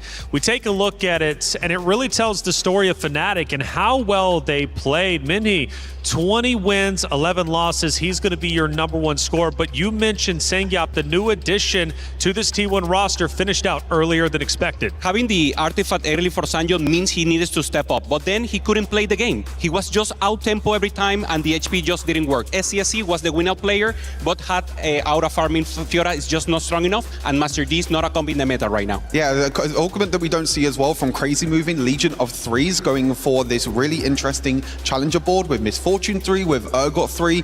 T1 trying something a little bit different, I think, in this game, trying some compositions that we don't really get to see too much in a 4v4 environment, but I think they've got to go back to the drawing board. Let's go ahead and take a look at a couple of your comments out there during that series, during that game #1. Please lock in, Philip. Where you at, Philip? Lock in, my boy. Well, I gotta say, he kind of did lock in because Fnatic get the win. I mean, he got Treasure Hunt, he got the Morgana 2-star. What else do you want from this guy to lock in? He's totally locked in. Chat always wants more. You know that. Chat always wants more. Please win, Fnatic, even though T1 is gonna win. Where do you lie? Chad knows. Where are you Chad at? knows. What does he want? Again, Chad is always indecisive. Let's see what else we got here. And Kali 2 equals top 4 every game. And if you have 2 false? players doing that, I mean, you're ensuring the early games of the game. I think the socials right now have a great point. That's exactly what's going on. Well, at least 1 out of 3 had a great point. For the others, well, come on. Hey, keep your comments going. We'd love to hear from you, and maybe you'll be featured onto our next FlowX broadcast. It's always fun to have you guys involved. We take a look at the emotions from the players, man, and my goodness, were they flowing on the stage, because this is a tough series for both, and especially for T1 to take that loss. The pain is being felt. I mean, T1 are one game away from being knocked out in the groups. This has never happened before. Never happened before at EWC. In the first year, they got top 2. In the second year, last year, they got top 4. T1 being knocked out of the groups is anyone would have predicted. This is the key that everyone wants. I was trying to buy a t-shirt right now for T1. Couldn't get one. It's sold. You don't have it. So now, That's this guy where he don't was have the the key. whole time. Yeah, they want the key right now. That's the total, collection, if you will. That's where you were hiding. That's where you're out. Hey, I don't blame you, man, trying to get it. There's the smiles finally, though, as Fnatic get a big win. But even this player on the right-hand side, you can tell he's happy, he's satisfied, but he knows the job's not done. He's like, oh, we got to do that again. Yep. My goodness. Now, for Fnatic, they have had a great run, though, all right? They've had a wonderful run, and they are trying to stay alive. That's what this matchup is all about, right? Protecting your key, protecting your heart in the competition, and it genuinely would be insanity for T1 to be eliminated, not only for the historical aspect when it comes to TFT and EWC, but also simply for the fact that, obviously, for the club championship race, T1, they're on a tear. They're trying to work their way up. We're talking millions of dollars on the line, $7 million for first place, okay? A top 8 here for T1 would be great. Of course, they'll still have to win one more series, but if they can't get through this, it's going to be tough. However, I do go back to their series against Weibo, and they did have their back against the wall several times. They do lose that series, but T1 still put up a tremendous fight. They've got the experience, and that veteranship at EWC, I think, is going to pay off. Yeah, it's absolutely huge. I mean, for Fnatic, we know that this is a new roster coming in. This is a new group of friends. We heard from one of the players at the start as well, saying that they shared a room together in the Paris Open. They were all friends. They were all together. So being able to have that friendship that we know about, hopefully can take Fnatic through. All right, well, let's find out what's going to end up happening. We're about to head to the stage in just a moment.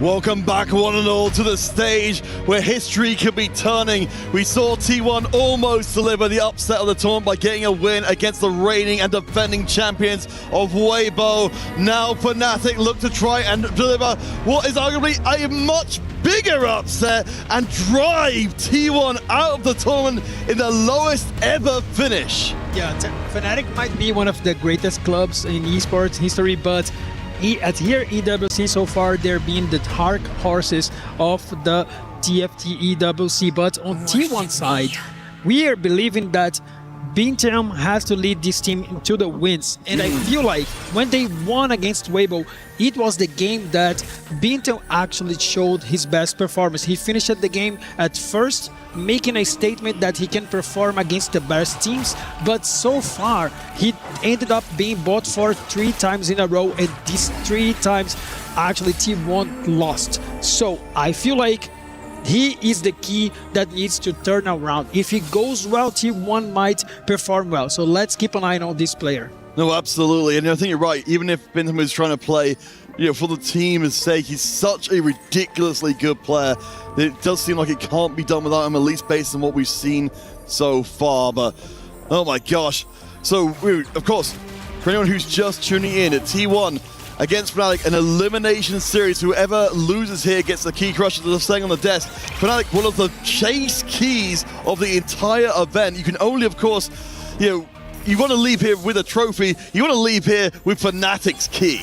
Yes, of course. And I feel like we were talking about whoever needed to step up on that last series, and both the best players from Fnatic just did. Darknub had an amazing game, despite the fact that he finished the game at top 5. He actually gave the team so much HP, so much advantage he shared with his teammates. His composition was amazing, and also Minge finishing the game as a first, and he is the player that Fnatic had on that TFT Macau Open Finals, so he's one of the most experienced players on this roster. All right, we'll be starting off things with our goal open. It's a 2-cast start.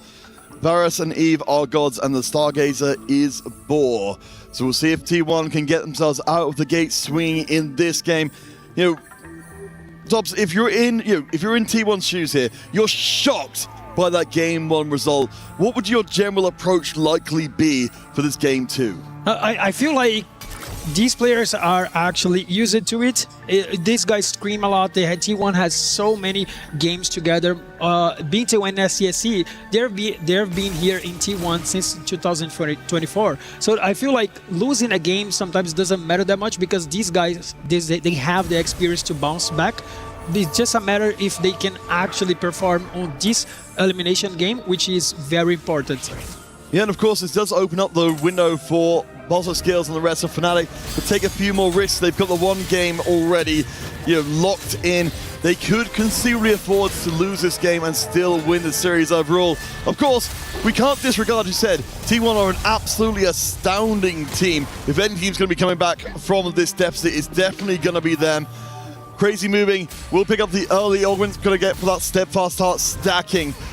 I imagine we're really seeing it, and I think we have seen a few different players going to pick up emblems early on, looking for that direction. Yes, I was about to say that, especially on Fnatic side, they have Earth, which is an augment that gives you an emblem. They have also backline blueprints and as well as frontline foundation. So 3 emblems already. It's nice to play with emblems because it gives them direction. So I feel like these emblems, sometimes they will not overlap each other. So early in the game, you pick those emblems, get your strategy, and just follow the gameplay throughout the game. I mean, what we're seeing from Crazy Moving early on is definitely a very solid strategy. Signing up as well, we'll pick up the early power, getting themselves the slammed items. We've got the Stargates. Remember, this is Boar in this lobby. Not anything too crazy like Mountain we saw before. Darth Nub, though, did get dropped anima units from the very beginning. Now, Dobbs, we don't have a chance to talk about the anima specifically with you, but we've seen a few different approaches here, going for consistent 100 cash outs.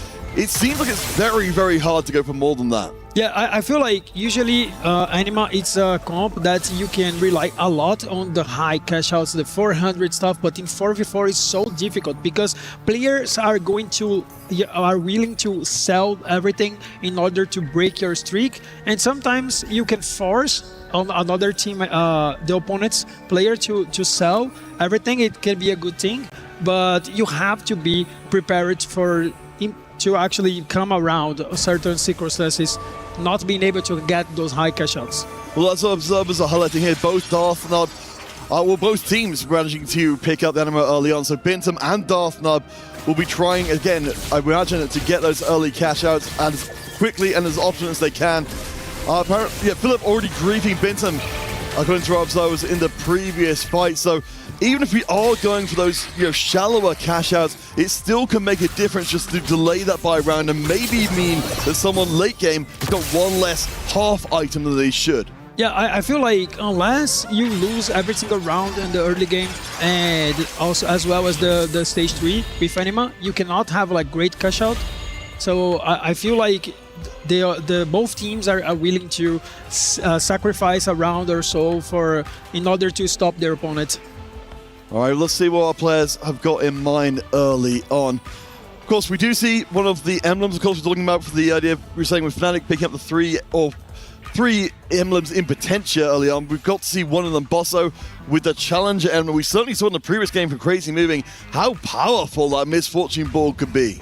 Yeah, I mean, this is a very strong comp. I feel like if you have a good early game, that might be a great window to play Misfortune. But if you're coming from behind, it's very difficult, but because it's always easy for the opponent team to hold your 3-star units, as it's very difficult and very expensive to reach 3-cost 3 stars. Well, do you want to take a note here as our observers are highlighting? Philip, with the Steamroller, I imagine he's probably not the only one in the lobby. We see this be a boon which is going to be incredibly swingy. If you can put together a streak with that Steamroller running, it's a ludicrous amount of gold. And we'll see 2 Steamroller players from Fnatic actually facing each other in this round. I mean, it was very... I can't understand why Philip got this. I mean, Varus maybe not be the units that the god that he wanted, because he just win for one round. He didn't try to actually have a better board, and he just insta loses. So he won't get a lot of value from the god. No, we were looking for players like Crazy Moving and Minhee, as we see here. it looks like it's going to actually be a fairly significant fight as Crazy Moving, the two win streakers face each other. So it's Crazy Moving for T1, who not only keeps hold of the win streak alongside Sangyup, in fact, I imagine both of them keep hold of the Steamroller for extra value as well. Well, we can tell that this game is looking very likely the first one. Both players on T1 side are winning streaking. So I feel like we are actually watching a replay from game 1, T1 being so dominant on stage 2, but I feel like after stage 3, Fnatic turned the game in their favor on the last game. So let's see if T1 is able to hold up on this game. Yeah, we'll see if Crazy Moving and Sangyup are able to avoid each other as the Fnatic members face. Philip, of course, it's worth noting, has got the loss streak held for Fnatic down on the bottom of the scoreboard, so certainly it will help with the economic situation later on, as it looks like, yeah, the T1 win streakers will face each other coming out of stage 2. That is unfortunate. It will cut one of the streaks and the Steamroller short. Wow, I see Sangyup has level 6. It's a lot, and that's why he actually won against Crazy Moving. And I feel like on T1 side, he's actually better to the player that who leveled to 6 actually win. And he also has Boar, so he actually have so much economy on his side right now. Yeah, the extra gold be able to bring in as well as part of the win streak. You're absolutely right. I love as well, Sangyup has spent really aggressively to get to this point, to keep the Steamroller intact, to keep the board proccing as much as they can. It's an aggressive choice from T1, but a very calculated one. Yeah, I feel like it's very important to recognize that you're very far ahead of the other teams in economy-wise, and I feel like if he is able to get some upgrades in the next 2 rounds, he's going to be very strong. All right, checking in with Darthnub, also with the Challenger emblem, which is a very unfortunate, as it all turns out to be, with Bosso on the same team also having that same emblem. So Darthnub, we saw in the previous round, kind of really did play more a supportive role in the squad, bringing the squad together around him. We'll see how well Fnatic navigate that unfortunate reality. Yes, of course. It all comes down to the next augment choices. I feel like the 3-2 turned the first game in the favor of Fnatic. Let's see if T1 has a better plan on this game. Well, Crazy Moving no longer with the win streak. You want to take a moment to recognize Bosso's skills with a 6th brawler in place from early on. We've certainly seen similar setups like this. You bring out the Kindred and others to be incredibly hard to punch through. Yeah, I feel like with Brawler emblem, such a great emblem on early game specifically, you still have some comps that you can play around, maybe some Akali, maybe Kindred, or maybe even Mastery alongside with Kindred as well. So he will have a lot of options. And also, we've seen 2 players of Fnatic playing the Nova line on the last game, so they are not afraid to contest each other, at least if they are into this line. All right, as we come more deeply into stage 3, Sangyup keeps his win streak, Philip keeps a loss streak for Fnatic. Let's see what else we've got coming out from the augment side of things, because we've still got a lot of resources in play. I think a lot of the Steamrollers have already evaporated, of course. Sangyup will, of course, keep that for the time being. Yeah, I like Boss's skill picking Warlord Honor, not a very common augment, but I feel like this augment shows that he wants to ramp up right now. So this is an augment that will scale up, and he already has some units that will stay on his board like the whole game. So he's trying to play he's trying to have some tempo play right now. So it maybe is showing one of the side of the plans that Fnatic has for this game. Yeah, I mean, he at least didn't end up with a 3rd Challenger emblem. Decided to make that in to a Nova for a little bit more early power. I'm really kind of curious to see, with Sangyup being so dominant in the lobby, facing against Darthnub in this round, where Fnatic's kind of long-term plan is. You mentioned, the turnaround on 3-2. We've got some, in this case, some very late game choices coming in, the epic roll down from Darthnub, rather than immediate power. Yeah, this is very different from the last game. Darthnub actually selected an augment that will give him power just later on, and because of that, we've seen Sangyup actually took another win, which means he will get another unit from the Evelyn Boom. Yeah, I mean, just economically, yeah, he was down at, I believe, 16 gold before, now up to 50 with a full streak of 7, almost just a ludicrous amount. Checking in with Bintum, one of our players, of course, who was trying to get the anima going and did actually get up to 200, which is more than I was expecting him to get. Yeah, so I wonder if he's going to keep the anima or if it's taken. He might be thinking, okay, he got it. I don't hate the 200 catch out at all. At least we can move, because I think we did see a little bit of Jinx attention being paid from the side of Fnatic as well, to maybe move in and cut off any potential Jinx line from them. Yeah, very interesting choice by Bintum. He is under 5 lose streak, and as I said at the beginning of the game, this is a player that T1 relies so much. It's very important to them to succeed. Saying up, of course, the Steamroller is somehow still running, runs right through the Brawler border, Buster Skills. We know it's going to take a little while before that fully comes online, but at least across the rest of the field, we've now got Bintum with a full loss streak.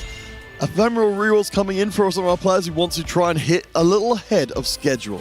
Yeah, Sanyop still winning. That's so important. And I want to talk about this player. He joined T1, and is he actually the piece that T1 needed to ramp up in the EWC here? So he might have his show up on this game. So it's very important to him to make this statement and maybe lead T1 into a win. Yeah, was part of the 2024 Na'Vi roster, which ended up getting a top 8 before switching to T1 last year and sticking with them, of course. It's a lot of responsibility being put onto a player with only 1 crown, though of course he did manage to get top 4 at the KO Coliseum crown, so a player with a huge potential, but a lot of weight on his shoulders in this game. Yeah, that's something we were talking before, right? The side of T1, they have so many experienced players, and Bintum is of course their best player, but he can rely on their teammates pretty much. Oh, for sure, and he's certainly set up for success. We've got the Epoch as well, the Woven Magic for a little bit more. We've got actually going to keep in the anima for potentially another cash out. With the Rocket Barrage from the Jinx. Will, of course, not be able to face off against some of these stronger boards, but it does at least get you quickly, because he's kept his loss streak intact, very quickly up to a second cash out. Wow, it was a great fight for me. He's quite strong right now. We've seen that he has a Kindred on level 7. We've seen so much, a lot of players playing Nova, which is one of the most popular lines, but I feel like this Kindred always show up early. Yes, she certainly does arrive exactly where you'd expect her to be, where she can cause the most trouble. As we come close then to stage 3, we will see Bintum using that big loss streak to get the immediate cash out into another item. Down to 25 HP. I wonder what, we're talking about his necessary presence in the game for T1. I'd have to wonder how much more runway he's got left in this game, though. Yeah, I feel like his game is looking very difficult to pilot. He might be aiming towards a Nova, but still, he has a duplicator, which is quite important, but he might lose another round here. It's very important to him to save some HP. Up against SCSC, who I'd imagine is going to try and make sure. Of course, this is another thing we haven't even really talked about as of yet. That, we know that people can take away their items to make the matchup easier for the teammate, but you can also position in such a way that your board is specifically bad against your teammate. Yeah, I feel like I wonder actually if T1 actually communicated that, because I feel that Bintum is being so low right now. He's on 13 HP. That's getting very scary. So SCSC could have took out the items and give some HP for him already. This is not something that players are willing to do on early stages like a stage 3, but still something that you can aim for if you're that low. Bintum is certainly the lowest right now. It's going to be switching up his ball coming into the tail end. Make a big sell, trying to pull out a little bit more power. I'm definitely worried for him because it seems to be headed for a fast 8 for him, despite the fact the rest of the T1 plan seems to be going more or less according to schedule. Wow, I wonder what his Bintum actually playing. Oh, here's a prismatic orb that can change the whole course of the game. I was thinking about Bintum playing Corki, but this is a line that we've not seen to be quite strong, as you do not have a lot of HP. He also upgraded LeBlanc on the bench. He didn't find a single copy of Corki yet, so he doesn't have any great units to carry his items. I'm definitely worried for Bintum. He's going to be spending down to the bone just to try and find something. So we've got the Ramos too. I'm not even sure where we go from here. Bintum, I think, should be able to shrug off one more loss. will be going against Dartnub, who'd be more than happy to give him that loss. Yes, for sure. I mean, for Dartnub, it's quite important to take down this round, but I feel like he's not quite strong enough. He's holding his economy in order to spend the whole gold on next round. So this is the key of the game for Bintel. I feel like he faced Dartnub in a round that he's not that strong yet. Yeah, and we see actually roll through. Of course, remember Dartnub has that epic roll down. We're still waiting to see cashed out into what will presumably be a very strong board, but Bintum survives for another round, 13 HP. Last augment in gold. Yeah, I think the game of Bintum is quite scary because, as I was saying, Corki is a great composition to play from ahead. When you're behind, it's quite difficult to turn the game around because usually you can't cap that high. So maybe you win a lot of rounds here, but later on you can lose to a Groove or maybe against a Shepherd. And of course, he didn't find the Corki too. So the game is actually looking very scary on the side of T1. And we see the Fnatic signs in the crowd waiting to be held high, but I can't help but notice, Stubbs, we've got a lot of Fnatic members in the bottom four right now with not a lot of HP. Mini is, of course, doing very well with a 5-round win streak, but Sangyup, I mean, it's just been doing so much damage. It actually goes up against Bintum. This is the question that has no answer.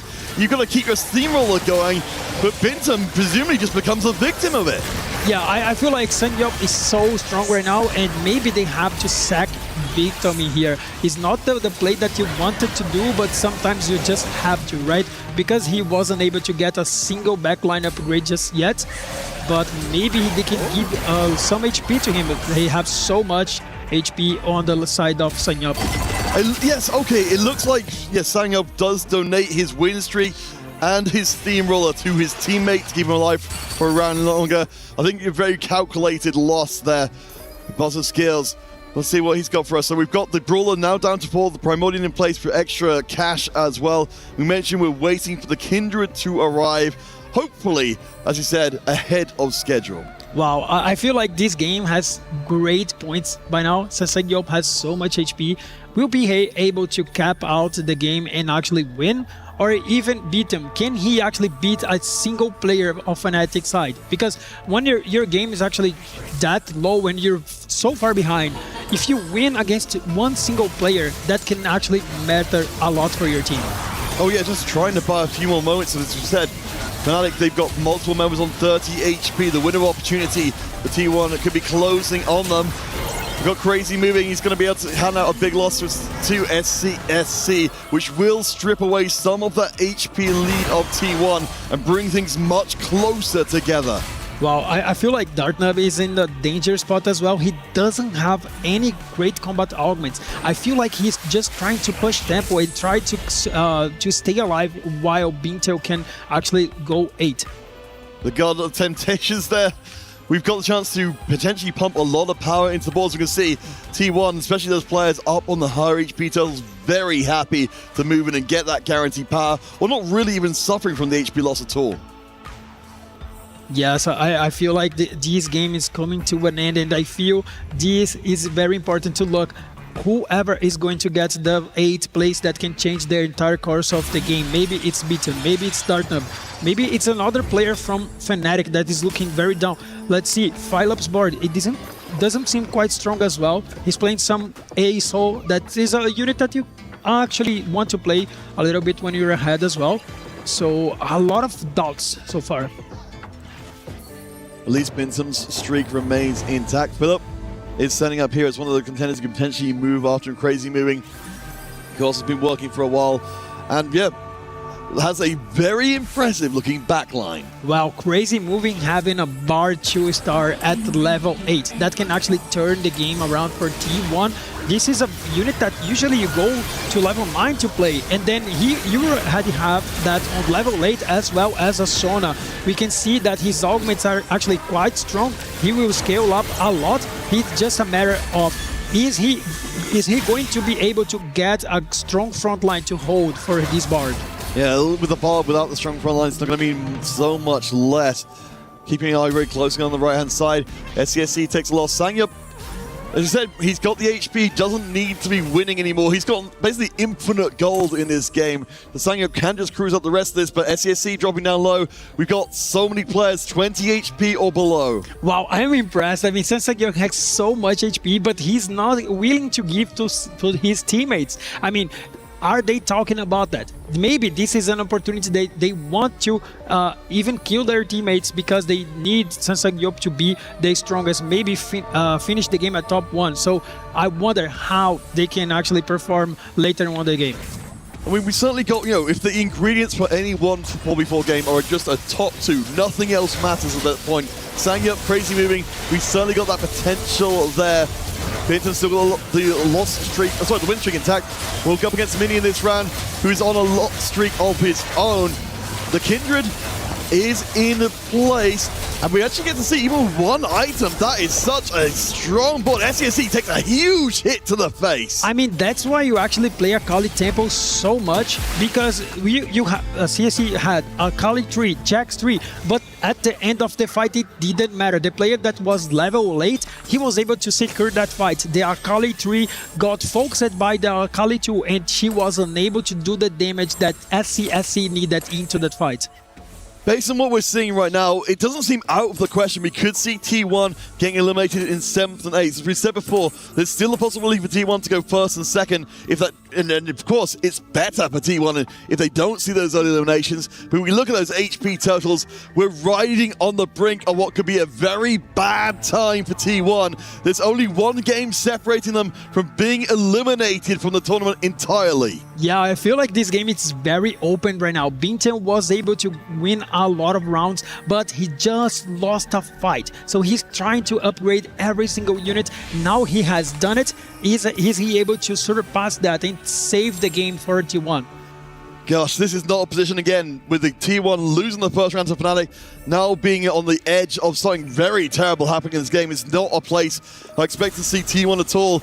If you watched that first series, you would have been very impressed indeed, but T1, the plots and plans are coming very close to the edge. Darth Nub playing on the right, Philip on the left. It feels like the biggest consequences on the right-hand side. Wow, look at that Akali. That unit's a key that can lead SCSC into the victory this round. ASO is trying to focus the Jax, not the damage so far. Akali's doing the job. Over on the right-hand side, Darth Nub is chewing through the ball. We know this front line is very, very good indeed. The back line from Bintum is spectacular. It's down to the Corki. Bintum is almost out. SCSC stays alive, but Darth Nub takes a huge win. Yeah, that's one of the things that we are talking about. And Balso also went down. And we have Bintum going 8. SCSC was able to dodge that fight. If he went 8, the T1 game could be dead. Fnatic currently sandwiched between the remaining T1 members. A big question, where SCSC ends up. We've got the 3-star Kali. We've got, unfortunately, not the full power on the Kindred as of yet, but we've got the emblem.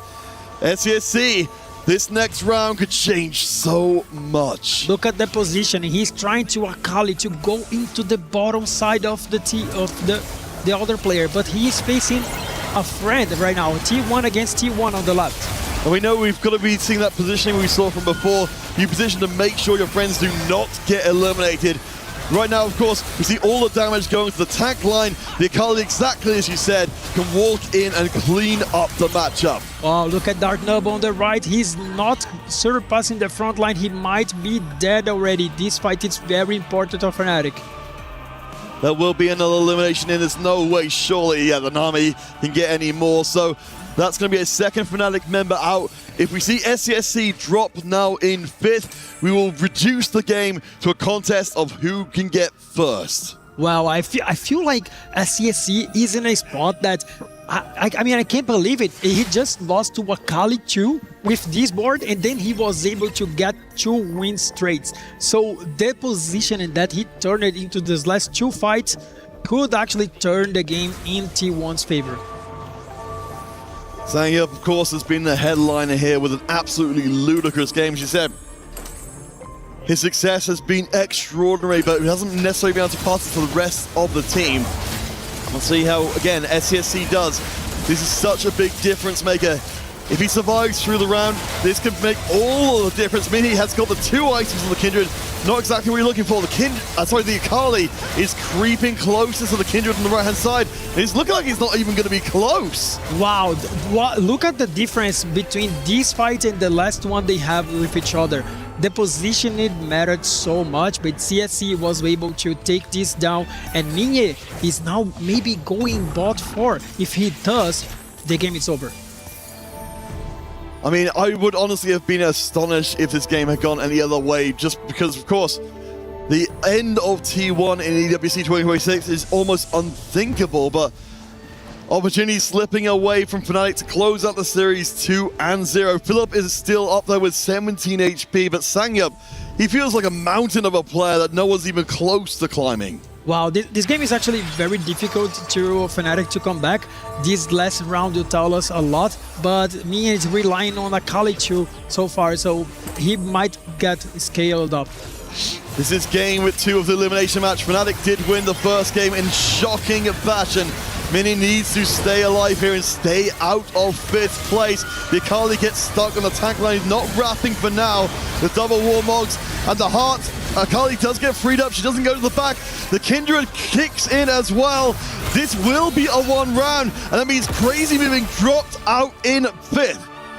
Oh my god, this game it's like so ups and down, and Fnatic refuses to drop the ball. Here we have Philip and Minion trying to stay alive. SCSC and Sanyop actually both on a win streak. So the next round can actually change the whole game, but Fnatic still fighting for the win.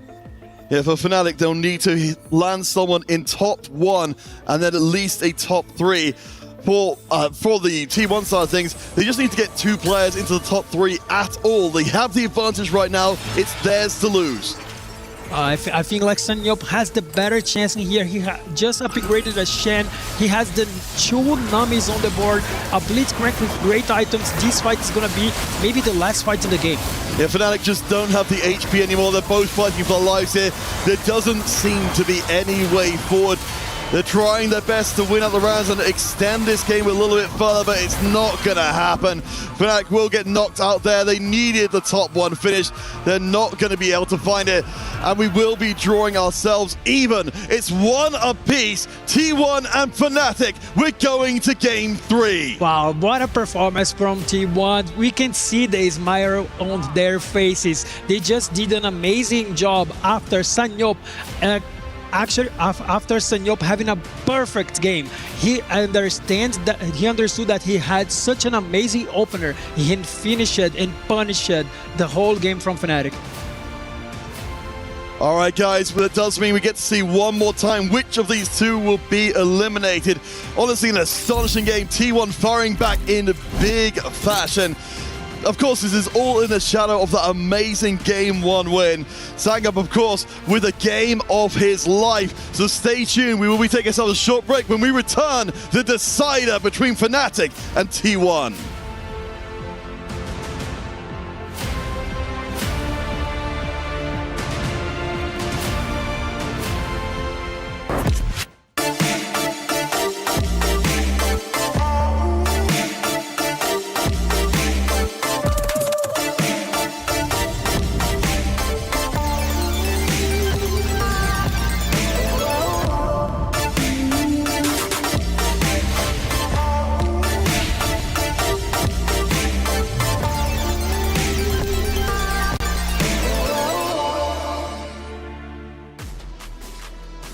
I said there was a possible world where T1 would not make it to the playoffs. That's still a possibility, but now their chances got even better because they tied a series up 1-1. And once again, on Stream A, it comes down to a Game 3. Will it be Fnatic? Will it be T1? It's 1 game to decide it. Welcome back into the Allianz Vault. I'm Taylor Reflections Noble, of course, Stuart and Hupei. Stuart, I remember that game just a second ago, you sweating bullets saying T1. I don't think they're going to be able to do it. Oh, I mean, it was such a close game. I think Fnatic in the end was so close to taking the 2-0. You know, we saw some really important fights at the end of that game as well. It all started off though with, you know, the emblems coming in huge again, Nova emblems again for Akali as well. All of these decisions in the early game become such an important factor later on. Also, what it was needed on the last game, it happened right now. Sanjop doing the tempo play, having the steamroll with Evelyn, and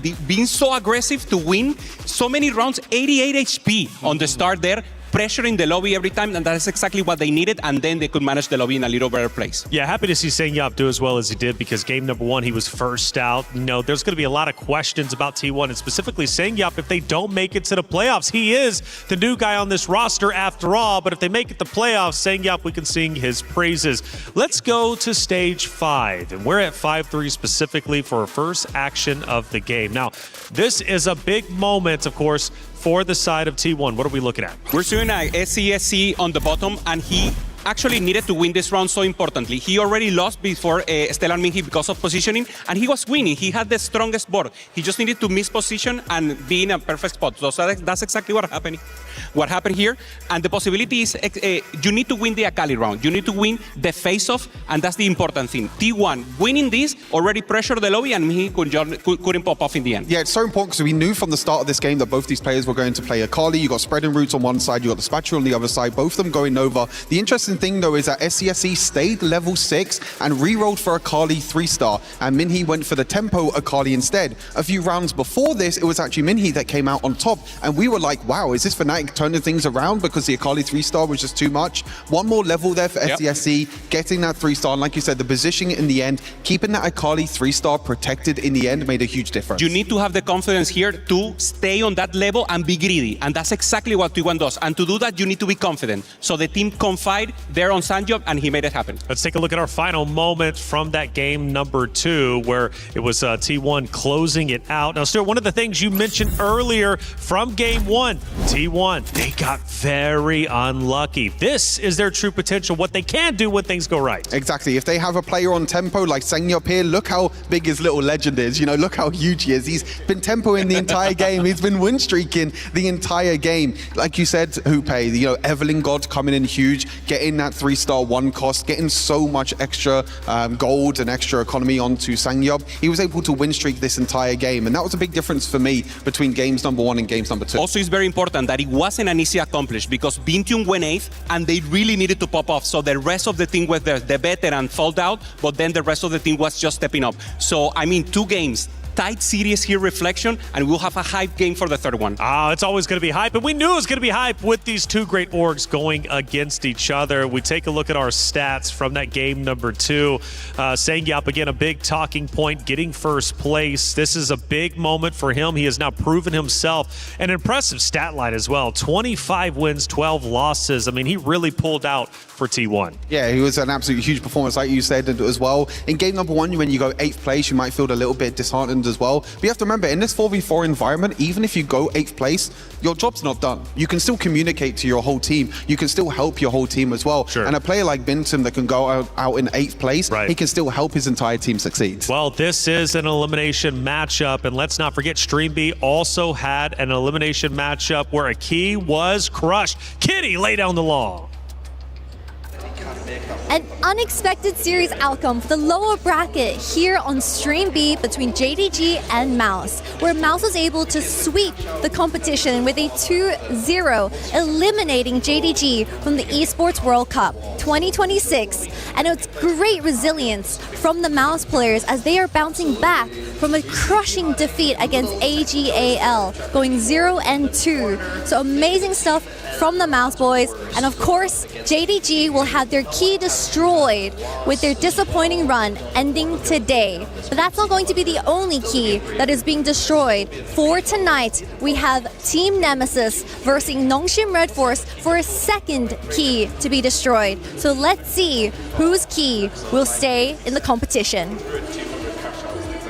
Oh my goodness, the first official key to be crushed. And it was Mouse crushing JD Gaming. The snap is in, the thumbs are up, and Mouse moves forward. Now, they are not in the playoffs just yet, but they're one step closer.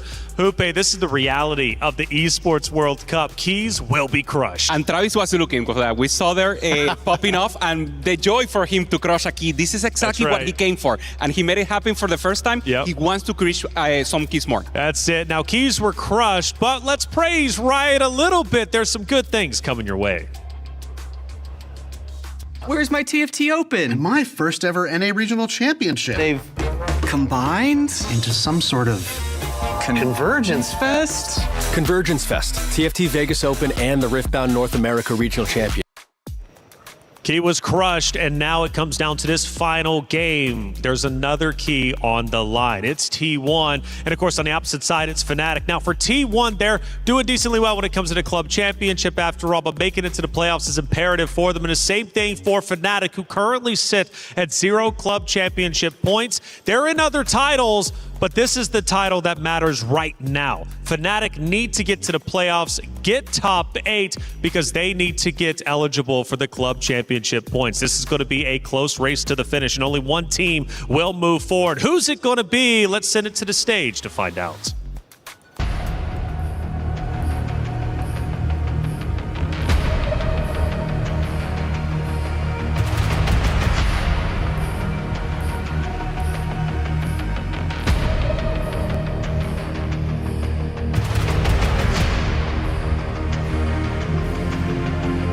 Welcome back, everyone. We didn't even think we'd get to this point. Fnatic bringing T1 to a third game, an astonishing game 1 into a crushing game 2 victory for T1. This is elimination station, as they're saying, a key crusher at the end of this game. We just legitimately do not know whose key it will be. Yes, I would say it's now or never for one of these teams, and I feel like I'm getting very excited to see which one of these keys are getting crushed. We just saw our first key getting crushed by JDG. We didn't expect that coming. I feel like China is being one of the regions that are actually one of the best regions in 4v4 so far.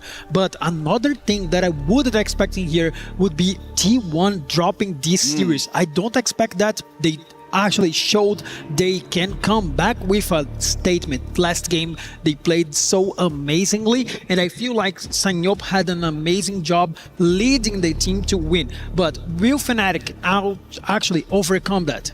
I mean, we've got to admit, for Sanyup and that last game for T1, that was a legendary level high roll to be able to bring the steamroller and run out to basically unlimited money, making himself completely unbeatable. I have to wonder what happens in a more regular game. We'll bring Ari and Echo into this decisive game, T1 and Fnatic, for the final time here at Teamfight Tactics for the EWC. Yeah, it's such a low-paced game, I would say, on the side of both of the gods and as well as the encounter.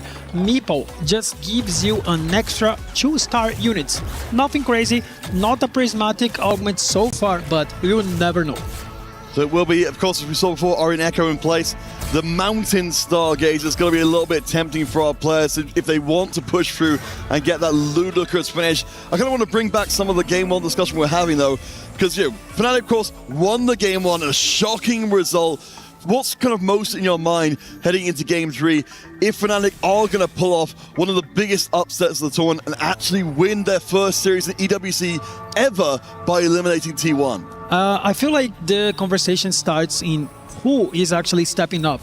We've seen that in the first game, Minye and Dartnub, they stepped up. They led Fnatic to a win with a very solid game. In game 2, on the other hand, we had Sanyop having such an amazing performance. He looked into his early game, he had the gold, he had a good opener, he had the streak, and then he dominated throughout the whole game, secured Fnatic the win. But who is actually taking the place on the elimination game? This is very important. Who is the clutch player of this match? We're gonna find out.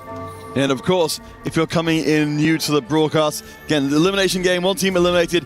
T1, of course, when he wasn't here for the previous iterations of EWC, they have been all over the top of the playoff finals, semi-finals. They're a team expected to do spectacularly well, but Fnatic are giving them a heck of a fight here in this elimination match, and it's Prismatics to kick things off. Wow, I just said that the game it could be a low-paced game, but instead the game is a prismatic lobby. That means it can be a lot of high variance depending on which augment each player are actually getting. So we are seeing the Prismatic ticket coming in. Yeah, you're right, it's going to have an absolutely huge difference here. Shimmer Scale coming in. Of course, we're expecting to see emblems are crazy. We're getting everything we could ask for. Wow, I feel like T1 side, they pick their augments very fast. I wonder how fast they can be communicating their setups, because we have Beatle, Trade 3, a great augment that can lead him into a win, because emblems is such an amazing spot to actually perform well in this game, as well as Crazy Moving have Forged in Strength, which is an augment that is low tempo, but later on he'll be very strong as well. Yeah, we've seen that cash out into some truly ludicrous balls. I think Bintam, though, these emblems, really fantastic starts. You mentioned Mountain in play, so you can get access to that much quicker and start getting to print even more emblems to make the most of. You're saying we're looking for the players with the highest potential to be the huge carry for their team. Sangyo, with a level up, certainly has that massive cap out potential. Wow, I feel like both teams have some incredible setups. I feel like Minye having birthday present, he will try to play tempo, try to level up early in order to get more upgrades for free, and then later on he can get a 2-star legendary unit, which is an amazing augment. But on the other hand, we have Sanyop having level up. He's also aiming to play that level 9 boards, which can be very strong as well. But in the flip side, we have Dartnub having prismatic ticket. So we have to keep an eye on Dartnub, because this is the player that will play tempo. He can roll a lot during the mid game, and he can actually punish those players that are actually trying to ramp up to the later levels in the game.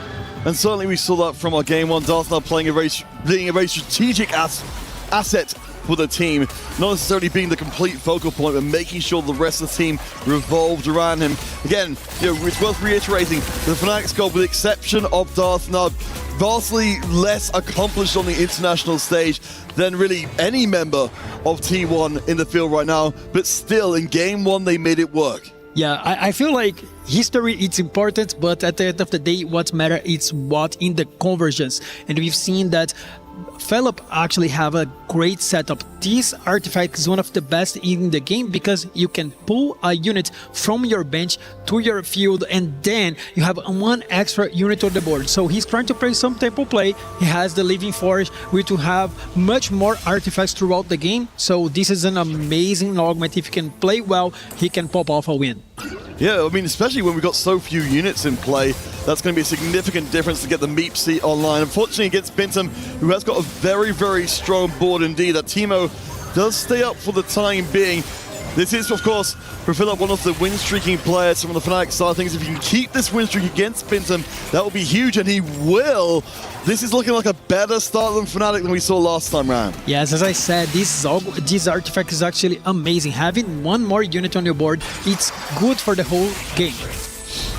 Oh, for sure. And of course, we've got Echo in the mix we haven't seen so much of as of yet. So we've got the delayed forecast champion. We've got a little bit of direct bribery happening from Ari on the left-hand side. It looks like most of our players happy to take the immediate reward. Yeah, I feel like it ends up depending on this strategy from each team. I feel like these both gods are actually good, and we've seen a lot of players actually selecting Echo. Having an artifact later on can help you a lot. So Ari, 6 gold, it might be good for now, but later on Echo will actually prevail. You mentioned Minnie and the birthday present. If we're looking for Fnatic to seize early control of the game, exactly as Sam, a fantastic tool for making that happen, as long as, of course, you can keep the economy afloat. Right now, Fnatic in control of both win streaks in the game, and also one of the loss streaks. Again, we noticed the correlation If you get those streaks, you've got so much more money, and particularly win streaks, HP as well. Yeah, I like the argument. I mean, I like the god choice for Mine. He is playing the birthday present. You need a lot of economy, and he goes for Ari. 6 extra gold can actually help you to reach that level 9 very soon in the game. And having your augment in alignments with the gods can actually help you to have a great performance during the game. No, it would be fantastic later on as Dartnub does get his lost streak griefed. So that will mean that we'll have to keep a close eye on Boss of Skills and Philip. If Boss of Skills wins his round, say Philip won his, because right now Fnatic have no lost streak, but they have two nearly full win streaks. Yeah, differently from the first 2 games that T1 had an amazing opener, this time Fnatic has one just better. They have Bosso and also Philip with 100 HP. They can face each other. That can be bad for Fnatic. Let's see whoever is going to face both Philip and Bosso next round. Well, I think, given how high roll T1 was in the previous game, but I maybe owed the opportunity, and it looks like, Bosso Skills manages to evade. Philip has got a very winnable matchup as well, so 2 full loss streaks. We knew in the previous game, T1 had an incredible start. This time, the stars seem to be aligning for Fnatic. I actually like to watch this because in the first game, T1 dominated the early game, and then Fnatic overcame after an amazing comeback during stage 3. On the second game, we had the opposite. T1 had a great early game, but they didn't let Fnatic to come back. And in here we have seen now Fnatic taking the early lead. Can they actually convert that into a win? So in this kind of situation, Dobbs, for Fnatic, you've got several players, very good HP between you. In terms of overall game plan, are you looking to try and make early eliminations from T1 or just outlast them? I mean, I feel like it always gonna depend on augment-wise. I feel Bosso and also Philip can play some tempo. Philip will have a lot of artifacts later on, and Mine can actually win out with birthday present as well. And Dartnub is actually sitting on the bot 4 right now, but he rolled down a lot during the mid game in order to get the value from Prismatic Ticket. So they have a window that they can pressure the mid game from T1 and maybe smash them into the bot 4. Yeah, no, I love that. Just to kind of follow up on the point you're making there, that if you've got the HP and HP equals time, as you're saying, we've got so much from Fnatic, which feels like with enough time, with a Living Forge, with all these other pieces, we can just put together an incredible board. I think for T1, we've got to bring up the conversation there of, under these circumstances, what kind of routes are most easily left open to them? I mean, it always depends on how can they actually manage to save HP during the game, because they have some tools to win out.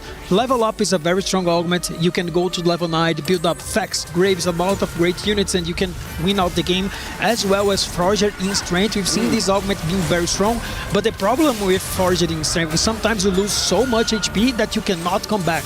We've seen a lot of teams having the spots to win, but sometimes they are so low on HP and they will face each other and die. So you have to manage the HP very carefully. Well, speaking of HP, our 2 win streaks on the Fnatic side keep both of their win streaks intact. Again, we're talking about high rolls. They've managed to avoid each other so far. That's a ton of extra golden pocket, a ton of HP as well. Oh, here comes the augments. It's not going to be something crazy like the prismatics on stage 2. Otherwise, instead, it's going to be silver augments. Nothing crazy. A few items in there, here and there. Some economy augments as well. Yeah, and of course, for Fnatic, they want things to stay basically the same as they are right now, so that's absolutely fantastic for them. Just looking around some of the other boards we've got in the lobby, Dartnub, I think one of the bigger question marks for Fnatic, what he's going to be going for. You can see, got the extra damage from him on the side. I believe Dartnub going for the Akali Primordial line, which of course worked exceptionally with all these free rerolls. Wow, I want to highlight Senyop option that he just got. Level up into a race started mission. Such a great combo. He probably didn't have a lot of units because he was losing, and then he got one of the best silver augments in the game. And in here we've seen Dartnub with an upgraded board. He has an Akali 2, has 4 Akalis already.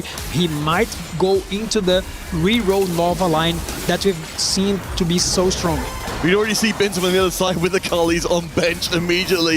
You have to wonder how doable that is, though, against a Prismatic Ticket, because that's an enormous amount of unit access. I mean, great point. I feel like when you have Prismatic Ticket, you're so far ahead in how many shops you can see, right? So usually, Bintel having the Akalis on the shop, he will buy and put that on his bench. I think he won't sell it anytime soon, but later in the game, Darknub will probably get the composition online, but it's always a matter of, I will try to make that hard for him, not gonna let him win the game for free. Checking in with Sangyup, as you mentioned before, the restart mission, restarting his board entirely. Small note, of course, on the win streaks at the top, as you can see on the right-hand side. Boss of Skills dropping down. Philip will remain in place as a Fnatic win streaker. Lost streaks, though, belong to T1. Sangyup, crazy moving. They're both managing to keep very substantial lost streaks intact. Yes, in fact, and you see Sangyup here with Lulu 2-star, but don't have the items quite yet for her. I wonder if he can find good items on the stage of the gods next round. So it's very important to him to use that 3-star 2 cost early with good items, but instead he doesn't have it. SCSC with a very early Corki. I don't think we'll be able to... No, maybe. No, I eat my words immediately. Does manage to get the win against Boss of Skills. Again, who did take the L before SCSC. Very happy with that one. Yes, he also have a Corki on his bench as well. So if he can actually get the Corki online soon in the game, he will save a lot of HP. This is a composition that I was talking to you before. It's not the best composition to win out the game, but if you get it online very soon, you can punish the lobby. No, absolutely. And as we go into our next choice here of the gods, we'll see if we, of course, you have some of our players who are on the lower HP, they will be able to access the forecast a little bit earlier. And let's say, of course, we're looking for Kindreds, we're looking for other units to really bring these boards together in a major way.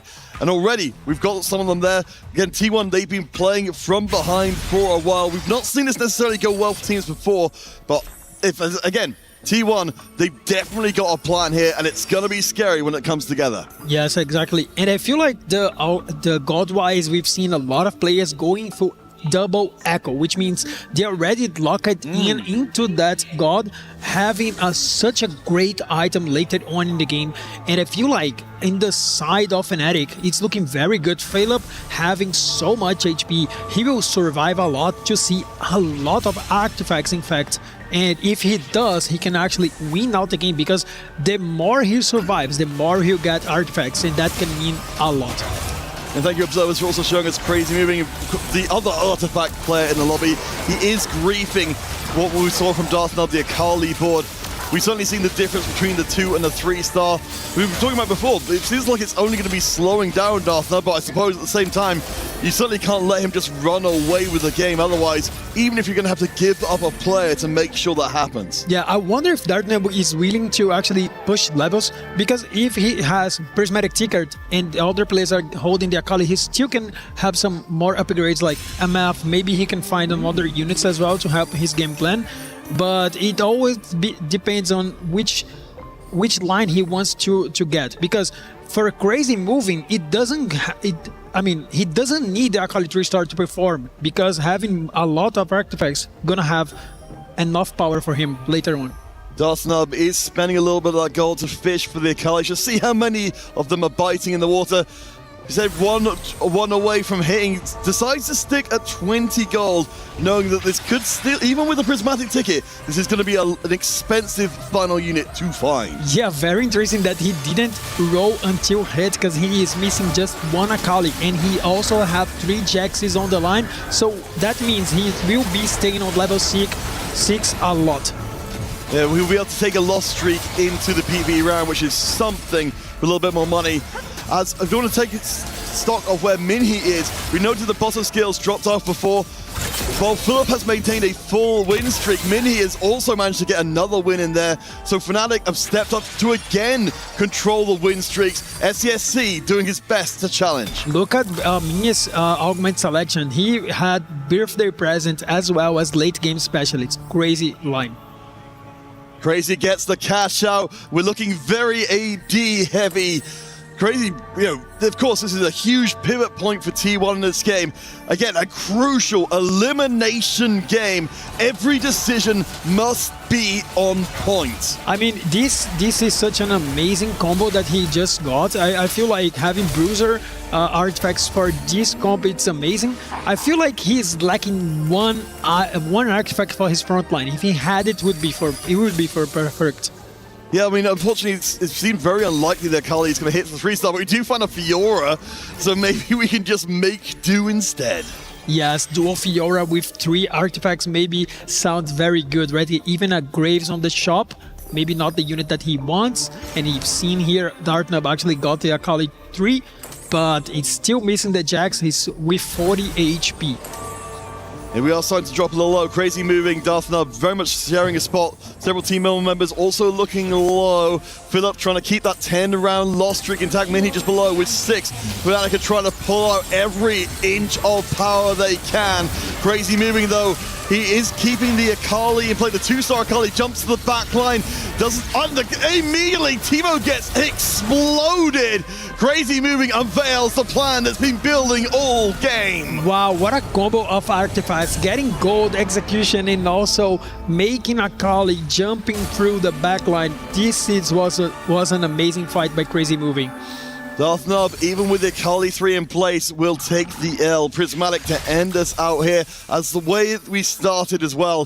Darthnub seems to be on the brink of getting knocked out. You said the Jax isn't quite there yet. Well, I feel like Darknub just showed that he's trying to save placements because he had such an amazing combat augment for his side, but instead he chose invested, which will not get so much board power for him, but having more gold can mean that he can save some HP hitting the units and maybe dodging that 8th place.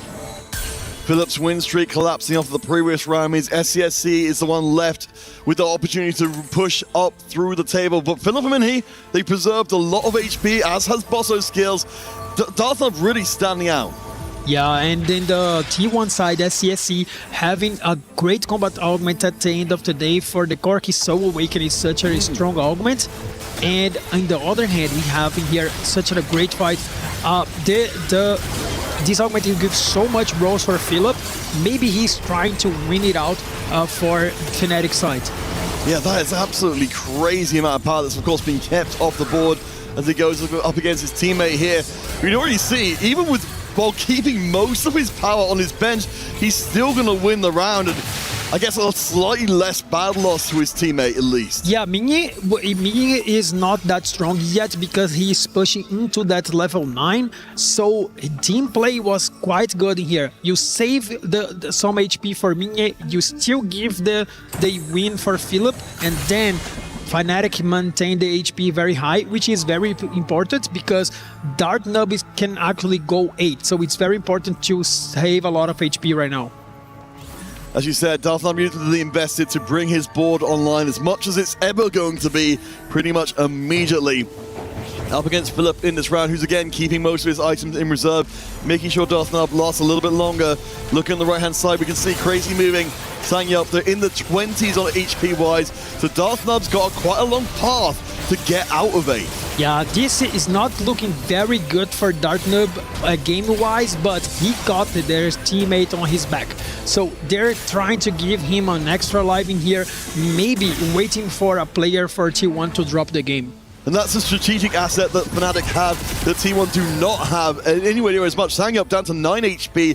They're going to start worrying about losing one of their own players early on rather than giving each other HP. Yeah, we've seen that not working for Zeta on day 1. They tried to save one of their players, but in the end of the day didn't work out. But in here, it's a very different thing because we have 3 players from Fnatic with a lot of HP on the line, and also Minhee might lose a couple rounds, but he's going level 9, and later on he getting a 2-star for free 5 cost. He can even go level 10 and get another one. Yeah, and of course, just further on the mini point, we've got the late game specialist in place to make that an even bigger spike in power. Fnatic with 3 members in the top 3. T1 have been brewing for a while.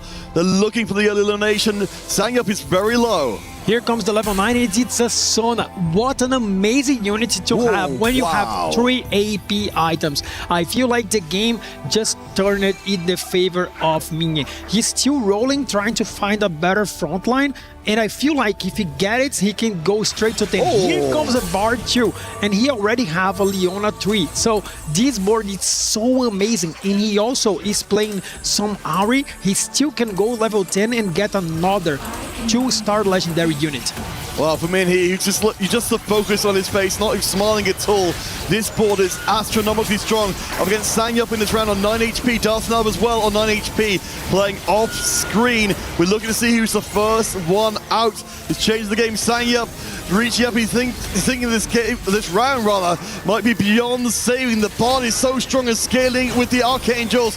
We've got the Vex on the side with a double Ginsies, but gets eaten by the Bard. Sangyup goes down. Darthnub goes down as well. They're both out, but Darthnub is in 8th. Oh my god, I feel like Fnatic tried so hard to save Darthnub. If they could have put him in 7th, it could be a game for them. But instead, Darthnub went 8th. But they just took away one of the win conditions of T1. Sangyup had an amazing spot. He might not look that strong right now, but he faced a player that had 2 legendary carries, and he had a Vex 2 with 2 items. If he could survive one more round, he could turn the game in his favor.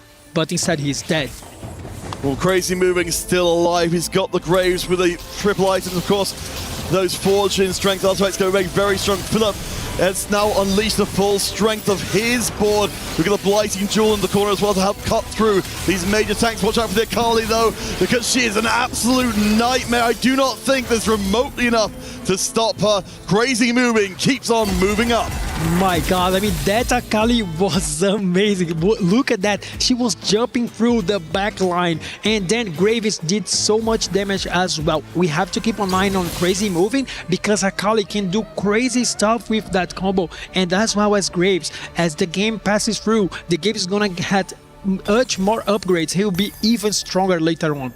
And Bintum as well. So we've got Crazy Moving and Bintum moving up while Fnatic control the top 3 spots. The 2 win streaks in the lobby belong to T1. HP may not be huge, but there's still enough room for T1 to turn this one around.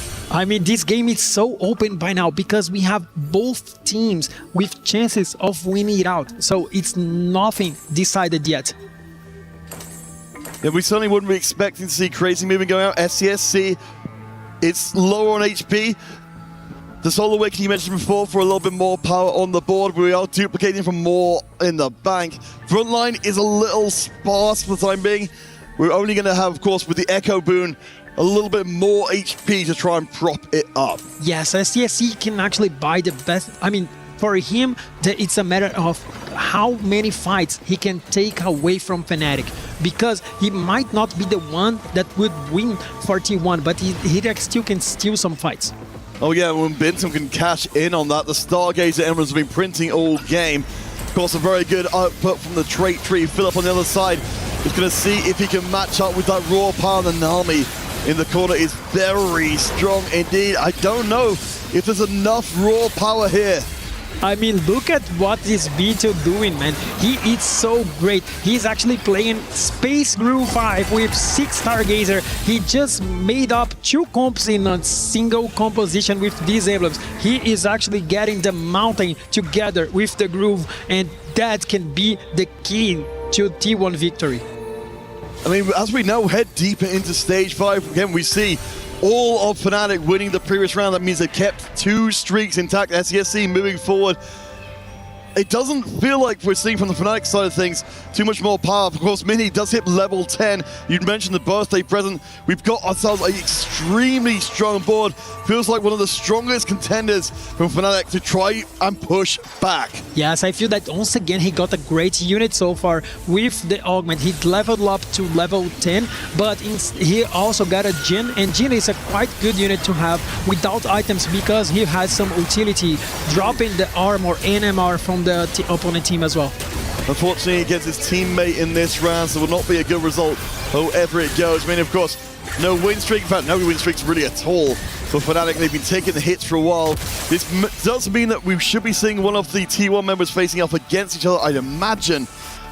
And yes, Fnatic dropping into the 2 members into the bottom 5. Oh my god, this game is actually so close. SCSC just got a win against Fnatic, and that was what I was saying before. He just won 2 rounds, and that's the key to T1's victory. They might not had the HP during the stage 4, but in here on stage 6, they can actually turn the game into their favor. You've seen that Crazy Moving have 7 win streak. That's massive on this point of the game.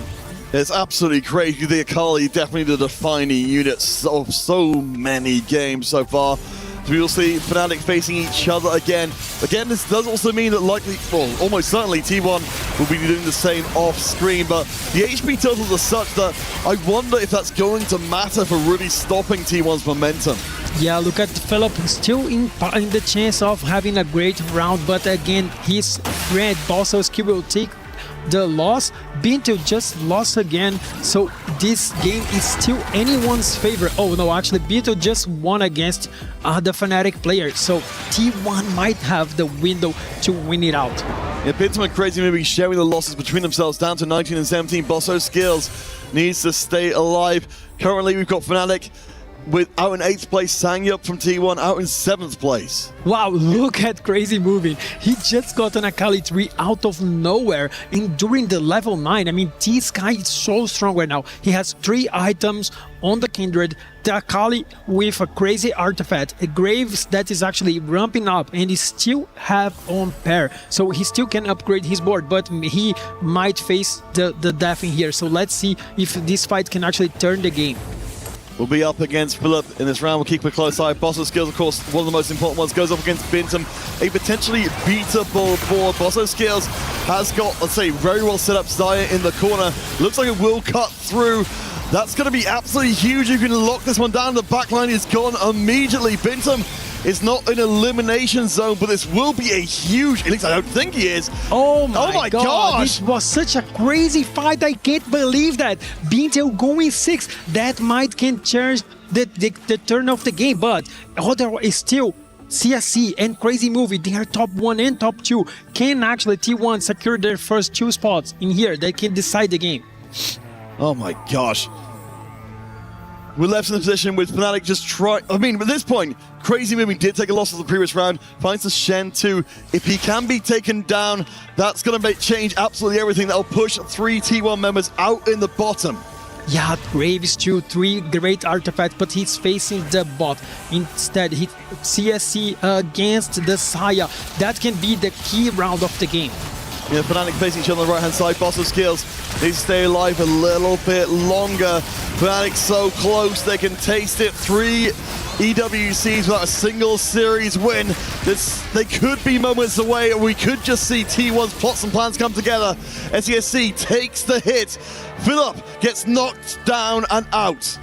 Oh my god, the game is still open. What a thrilling late game so far.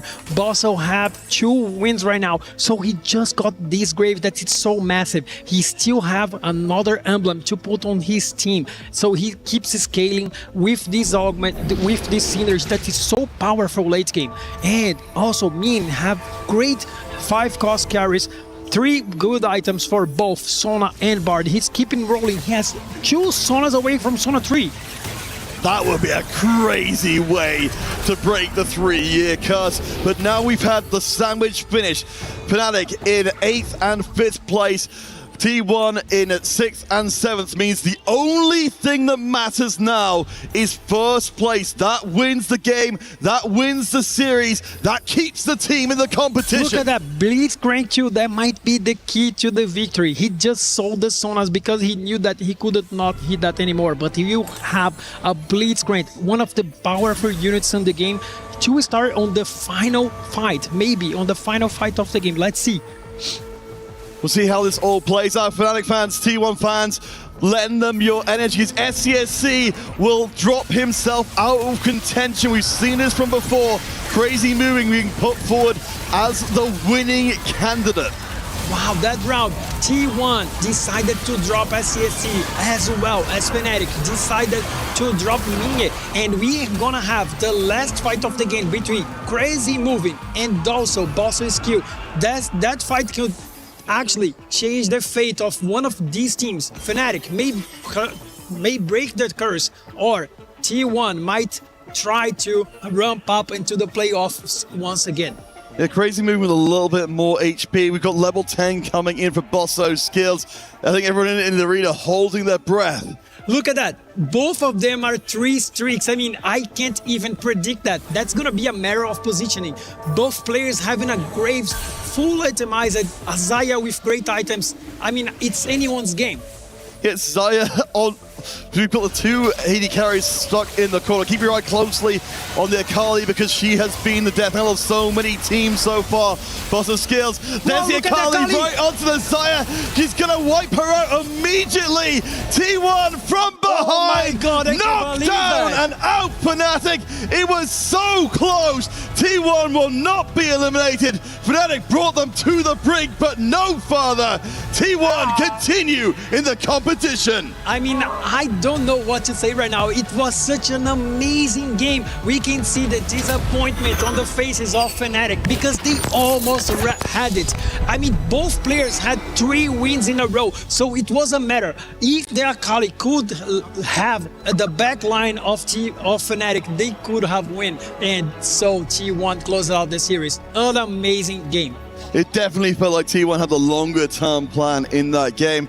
You know, we saw so many good things from Fnatic. There was so many signs that things were going to go well. They just couldn't close that final gap to get rid of T1 before everything came online and there was no more chance. Yeah, I think that forged in strength that T1 got it was just amazing. So many great artifacts, Crazy Moving, being able to get the Akali 3, it was fantastic.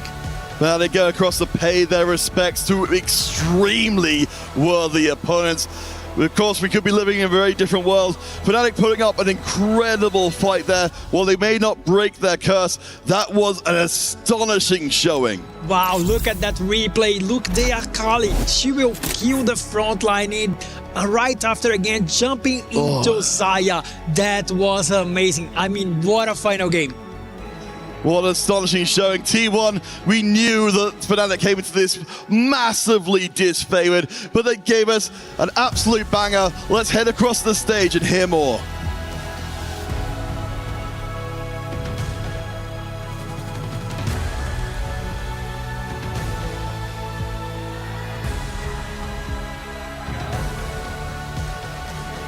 And we officially have our key handed over. Congratulations, Benson. That was an unbelievable comeback victory. So you're one of the favorites. T1's one of the favorites in this tournament going in. You find yourself on the brink of elimination and you clutch out over Fnatic. How did you guys clutch it out in the end? 저희가 일단 좀 강한 우승 후보 중 하나인데 이제 첫 라운드는 푸나틱에 졌다가 이제 역전승을 하게 됐는데 좀 어떻게 그걸 이루게 됐는지 한번 말씀해 주세요. 첫 라운드. 첫 라운드 졌잖아요, 저희 푸나틱. 첫 게임이 생각했던 것보다 이제 저희 팀에서 조금 꼬인 것도 있었고 그 상대가 잘 플레이했다고 생각을 해서 지긴 했는데 그래도 저희는 기본적으로 네, 지지 않겠다는 마인드로 이제 각오를 하고 게임을 했기 때문에 이긴 게 아닌가 네, 싶습니다. So on the first round, Fnatic certainly played very well, and also we kind of tripped up over our own feet. But even after that first round loss, we came into the game with the mindset that we're not losing this. So I think that's how we were able to clutch it out in the end. Spoken like someone with the experience that you have. Of course, you have participated individually in EWC all of the last, for every single year, all 3 years here at EWC.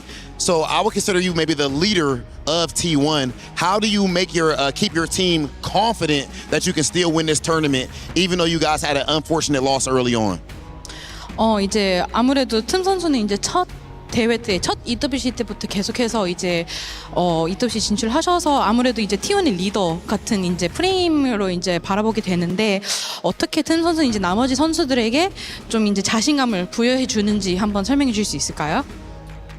그 부분에 있어서는 솔직히 제가 한 건 많지 않은 것 같고 그냥 팀원들이 너무 애초에 잘하는 사람들이다 보니까 하던 대로만 하면 이긴다 항상 이런 식으로 얘기를 하고 실제로 잘 해줘서 이기는 것 같습니다. To be honest, there's not really too much that I do to kind of instill confidence into them. They're already such strong players. So, you know, all we just tell each other is, hey, play how we always play and it'll all work out.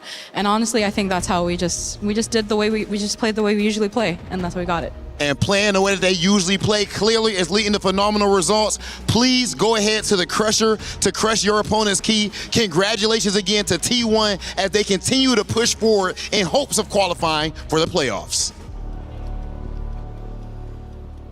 Teamwork makes the dream work. One of the contenders that had a very, very difficult start of this tournament, lost yesterday and almost tripped today. But of course, this is the mark of true champions. The experience and the grit of coming back after almost certain elimination. They are here to crush our first key on the mainstream. Of course, we've already had one team eliminated on the other side, but now we get to enjoy the security moment, and you simply get to choose when you want to destroy this. And the question, as always, I want to hear this.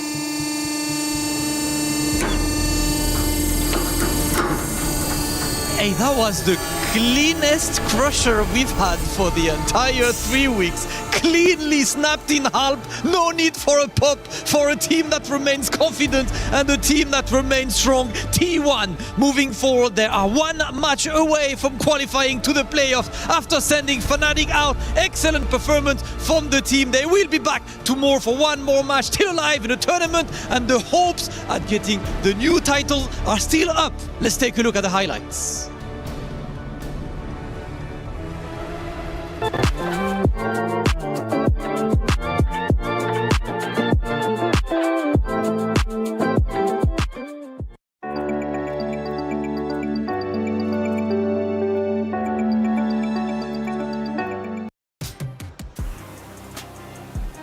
SCSC sold his board so Crazy Moving could soar. T1 in the winner's circle, and FNC Fanatics unfortunately eliminated. Their key crushed, done, and dusted.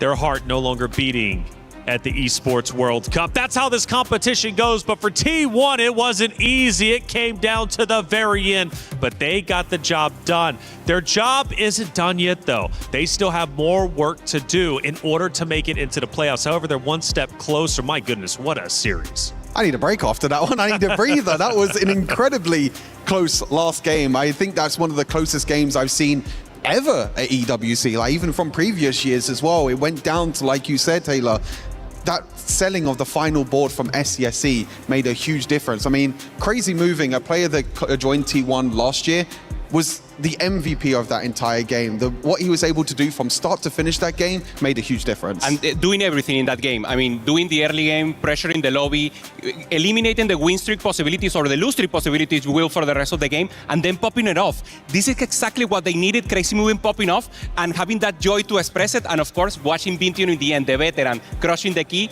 is a perfect moment. But let me ask you about the competition year in and year out. Obviously, T1 has been highly consistent. We talked about it, saying, yep, now coming in. But it seems like T1 this year have had a very, very hard run. I mean, after all, Weibo Gaming, right? We knew that series was going to be tough regardless. But Fnatic put up a tremendous fight. And keep that question in the back of your minds, because I want to know if the competition had truly risen above. We take a look at our first action of the game, game number 3. We go to 5-1, stage 5-1. What do we see?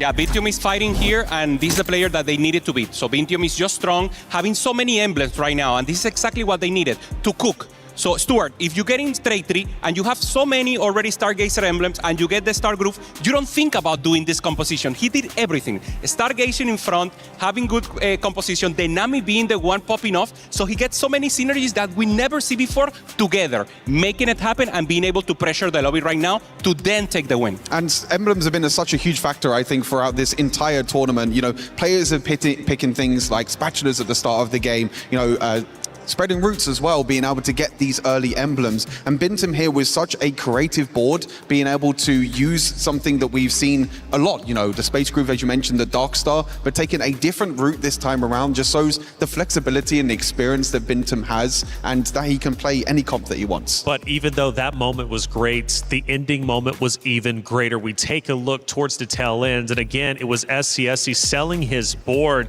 And Crazy Moving, they put everything that they possibly could to give him the assets in order to win.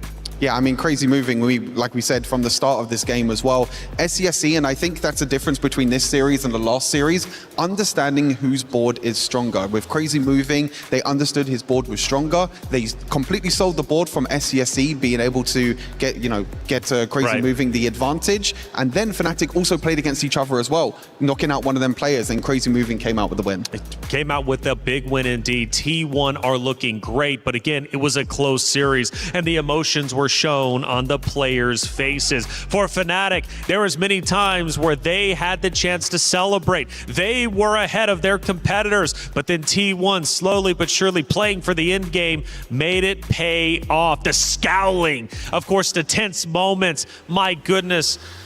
Hoope, I don't even know how to quantify it, man. For Fnatic, it's got to be heartbreaking because they were so close so many times. It's so tough, and the first series was tough for them, also losing in an early statement. We have Darnell, so we're losing a tactician crowd winner right now. Played so well, the team had synergy, and we saw them in maybe the closest series we have had so far.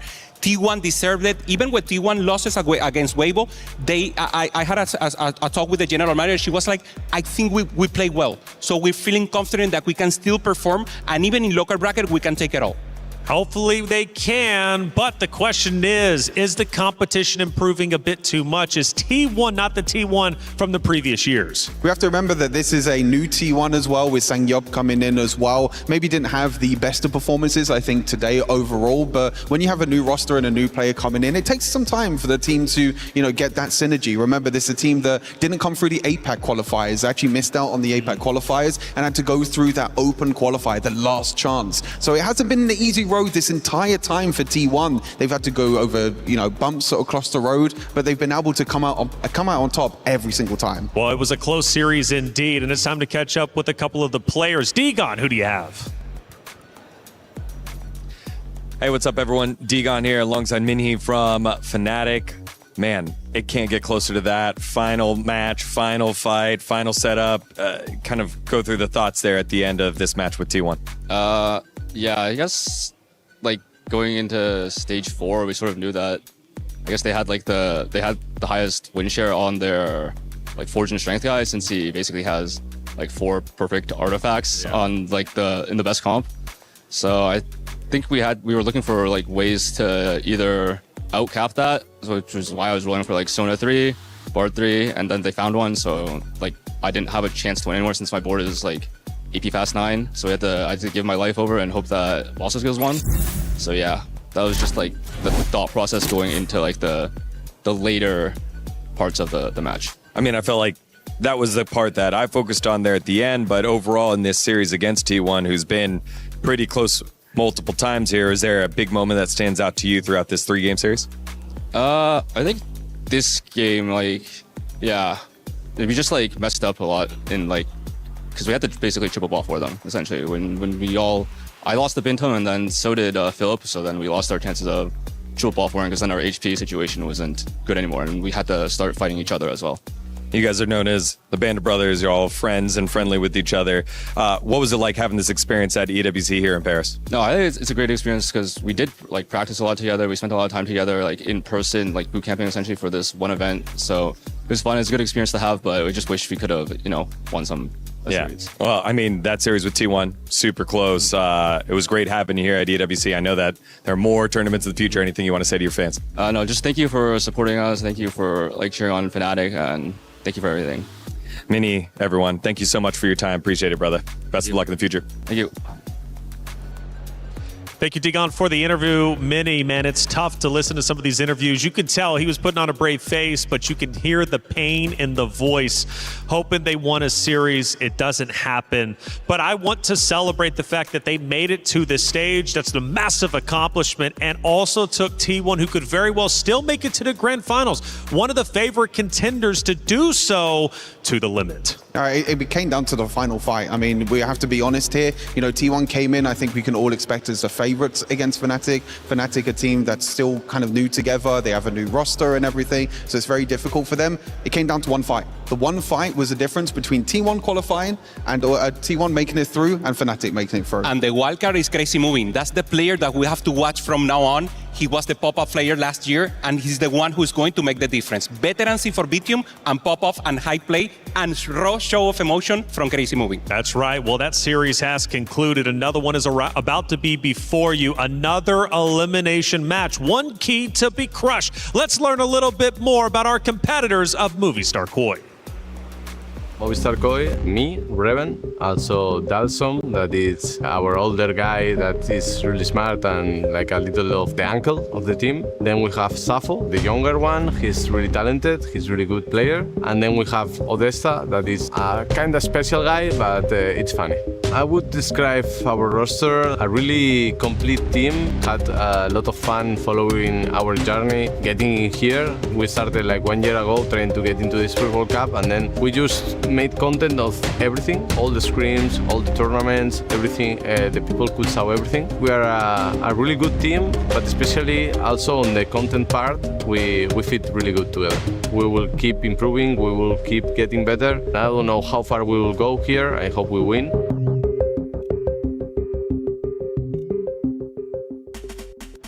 Movistar Koi, so many talented players on this roster and much hyped up coming into this tournament. In fact, you have a familiar rivalry here. It's not going to be easy. Two talented European teams. Which one will move forward? Honing in on Movistar Koi just a little bit more. What makes this roster so good? I think Safo is the star player for sure. I think, you know, in the last set, you know, in Laura Legends, he had an incredible performance as well. And Reven himself is hyping up Safo as like the star player of this roster, who is so talented. But Dallasum, the minds of the game, can't be forgotten. But one of the things, though, I got to bring up the fact that Koi did struggle against Team Vision's play style and pressure.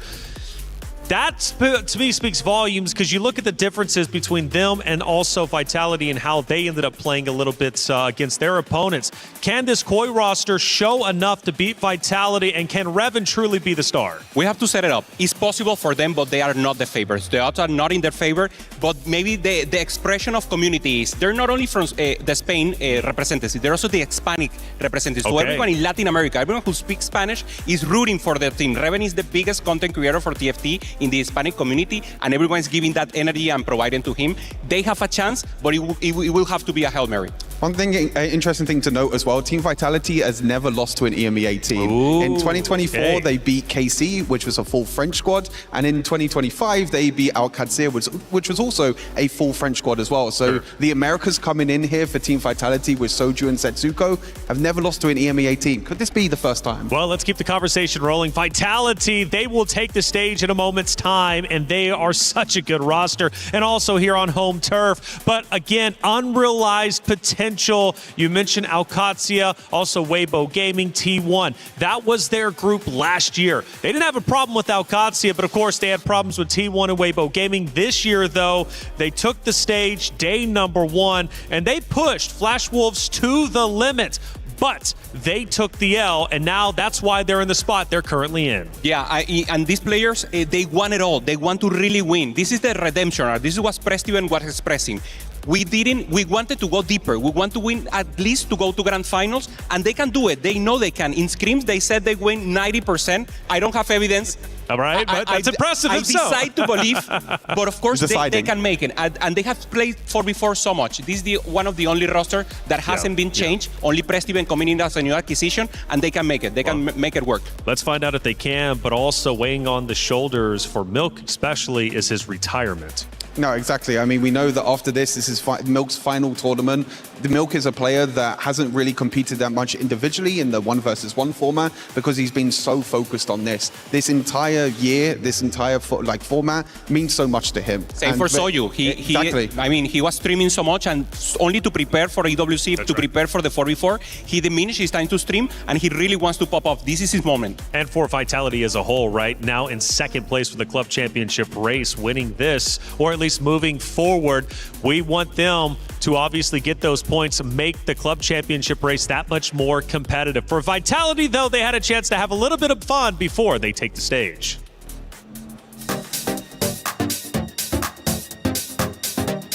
Welcome to Lightning Speed True or False, where we test Team Vitality's reflexes and knowledge on TFT. And hereby accompanied by Setsuko and Prestiven and Hupeson. How are you guys feeling right now? Good, excited. Okay, I'll explain the rules quickly. You each will have 45 seconds. I will be asking questions, and you will have a chance to respond as many as you can. It's only true or false. Who wants to start? Yeah, I'll go first, sure. Are you ready? Yeah. 3, 2, 1. Ravardon is created by combining two large rods. True. Yes. Sparring Gloves increases creep damage. True. False. Brand is part of the current set champion roster. False. Yes. Talon is a magic magician. False. Yes. Teamfight Tactic released in 2019. True. Yes. The common set 18 is called Enchanted Wilds. True. The last year, one became the tournament's MVP. False. Yes. You can pick 4 augments across a full game. False. Your avatar on the board is called Little Tactician. False. Tactician Crown is created by combining 2 spatulas. True. Jinx appear in the most amount of sets. True. Currently, there are 7 PvP rounds in the game. PB. True. You need 9 Champions copy in order to create a 3-star unit. True. Akali's class is Challenger. False. That's good. Okay. 3, 2, 1. Ravardon is created by combining 2 large rods. True. Yes. Sparring Gloves increases crit damage. What was the question? Sparring Gloves increases crit damage. No. False. Yes. Brand is part of the current set champion roster. False. Yes. Talon is a magic magician and magic assassin. False. Yes. Teamfight Tactic released in 2019. True. The upcoming set 18 is called Enchanted Wilds. True. Last year, one became tournament MVP. Who? One.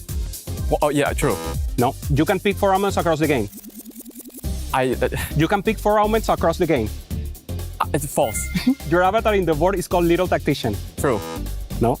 Tactician's Crown is created by combining 2 spatulas. True. Yes. Jinx appear in the most amount of sets. True. Currently, there are 7 PvE rounds in the game. True. You were close. No, I know. I had to pause a few times, or I would have won. And the winner by a mile is Setsuko. Anything to say to Preston? I'm nothing much to say. To be expected. This is Lightning Spiel, and you're watching Teamfight Tactics at EWC 2026. Ladies and gentlemen, it is time for our next elimination match. The stakes don't get any higher than this. As you can see, Team Vitality is getting ready for combat. And this team is here for the win, brother. This is home for Team Vitality. You know, the supporters want to come in a few days to support the team. There is a lot to do, and it could be, it's Milk's last dance. We gotta respect the man. Milk did say that this could be his last event. Will it be a Cinderella story? If you're asking team, actually, do you believe, I have to ask you, who do you think is the favorite here, Damascus?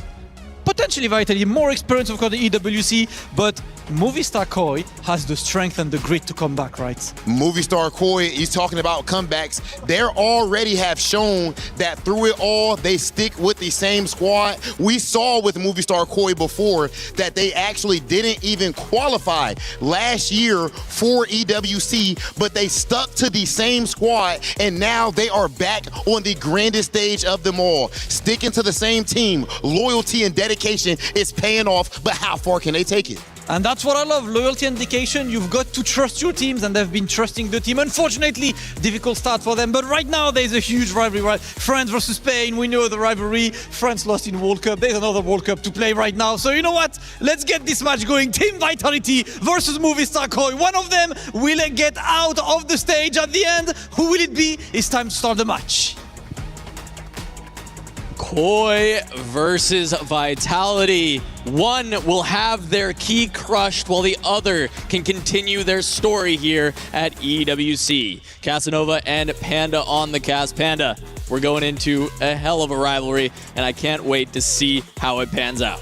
The desk did not believe in Koi, the stage host did not believe in Koi, but at the very least, I do believe, because this team is the anime plot armor team. It's the power of friendship, it's the content team.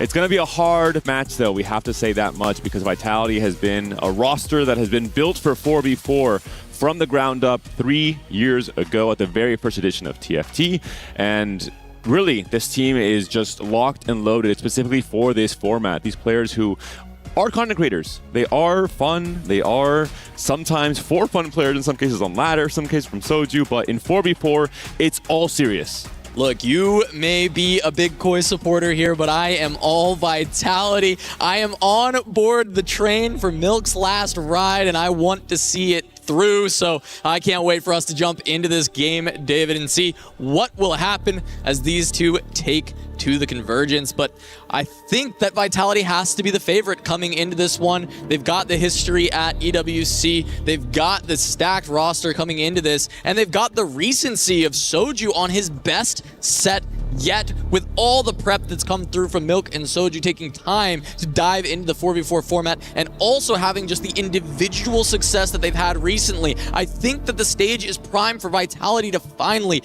break through and have their best performance at EWC ever.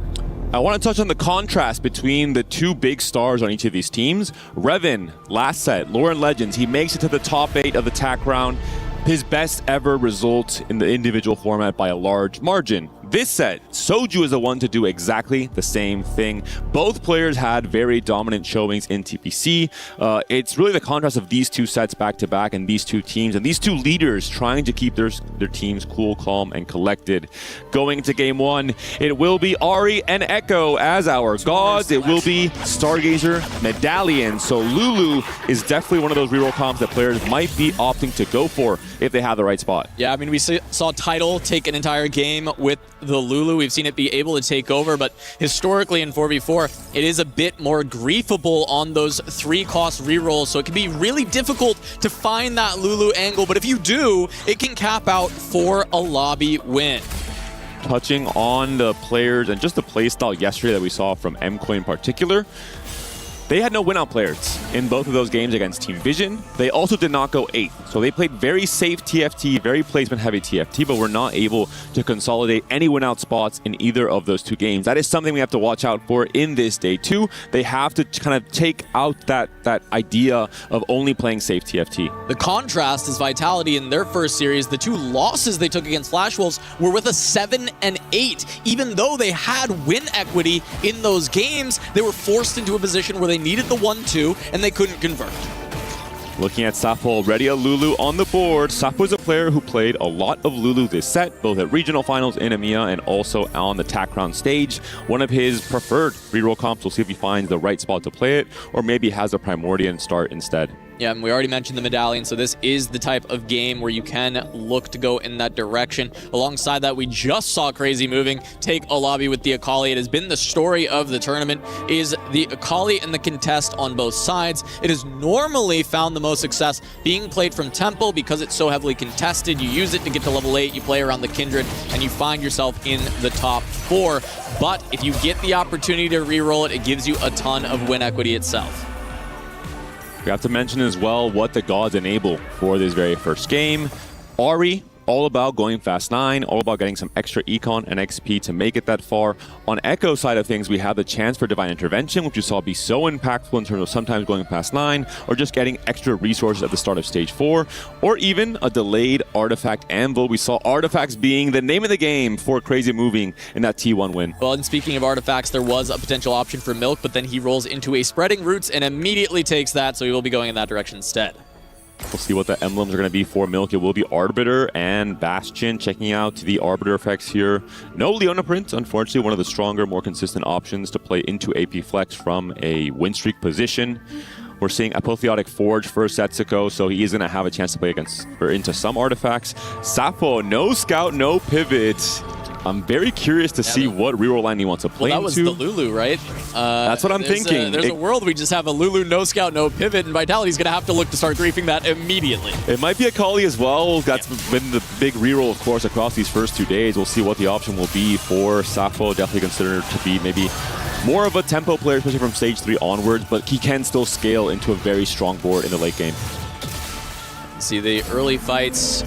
Only Setsuko and Revan pushing to level 4, going into stage 2, looking for the early win streaks, and it's going to be Milk and Setsuko picking up wins, as well as Revan. We'll start to see those levels come through and see who can control the streaks. We've seen a lot of success from the teams who are able to control the early streaks, get the 5 win, the 5 loss. If you get both, I think the win percentage goes up significantly, so it's something we're always looking out for in the early stages, and there is that no scout, no pivot, and it is, in fact, going to be a Lulu on the board.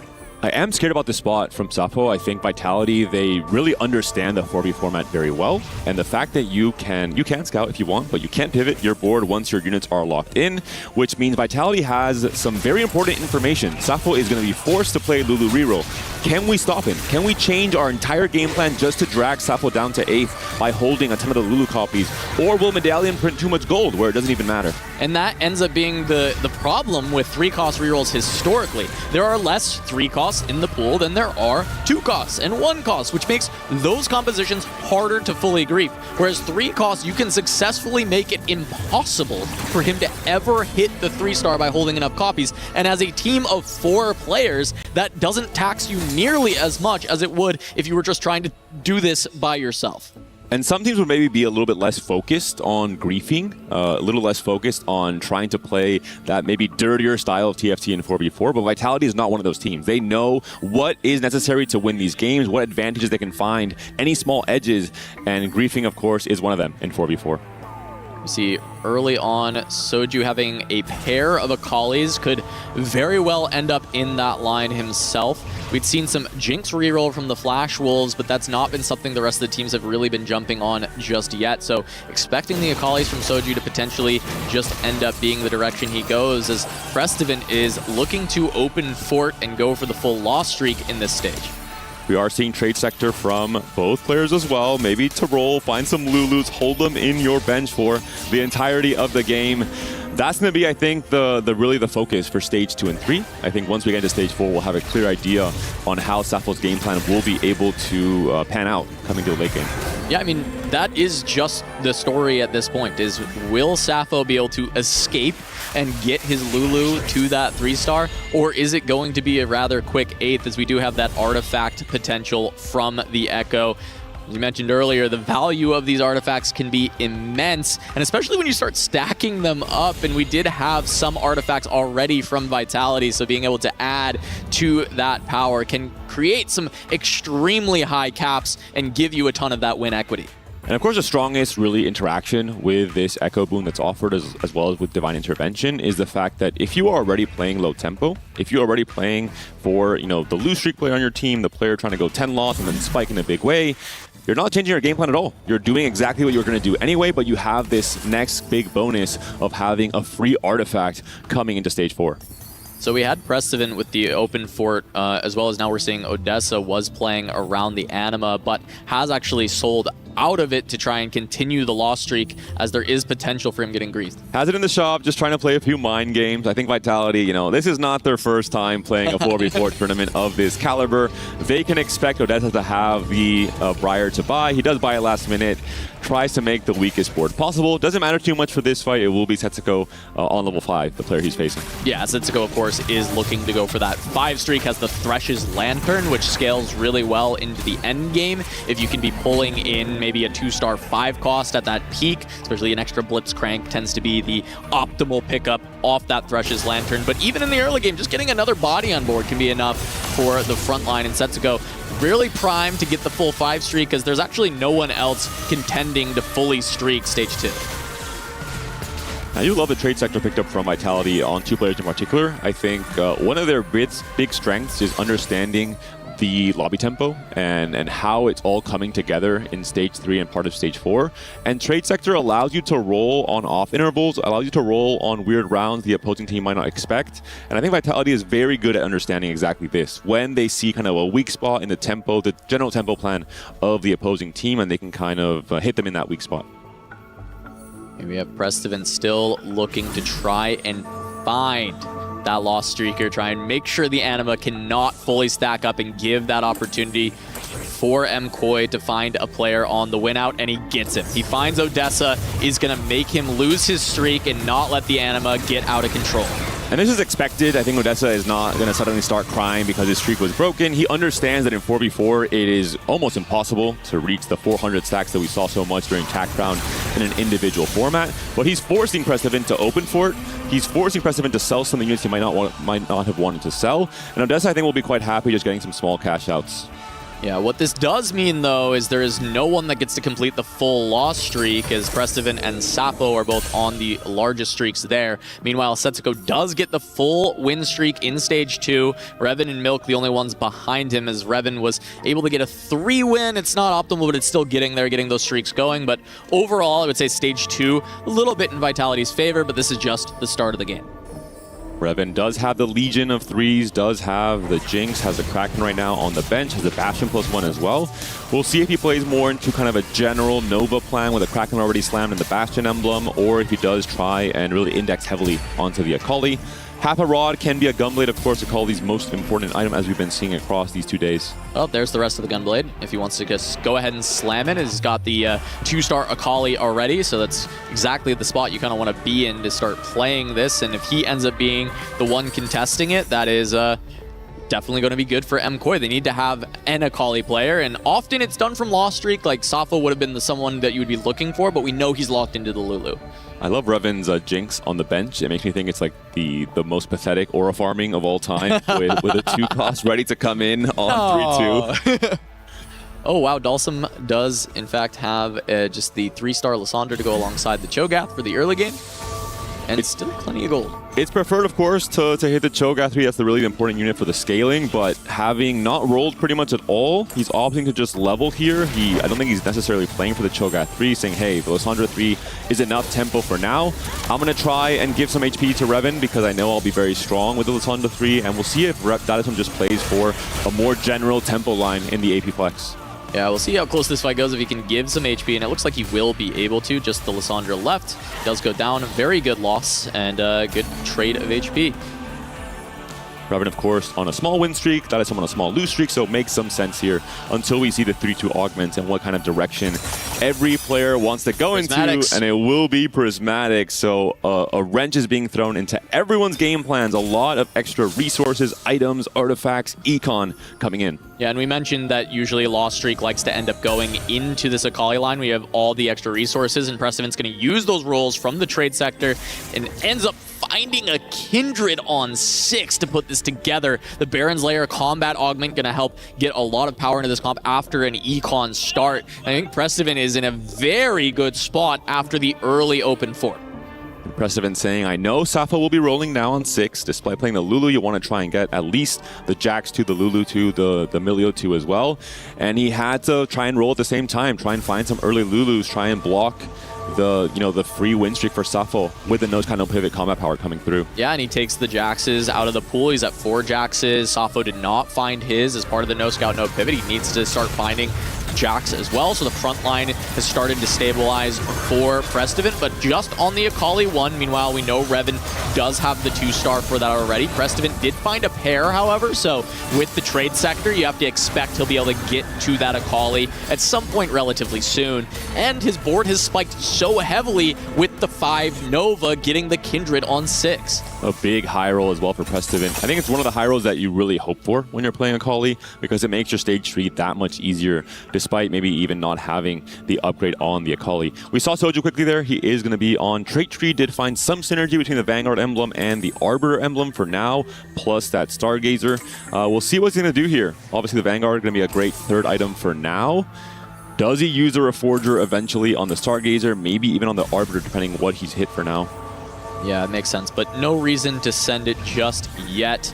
Does have the Ginsu and the Jeweled Gauntlet slept, so could be looking into going LeBlanc later, as we do have more trait tree available for Dalsum.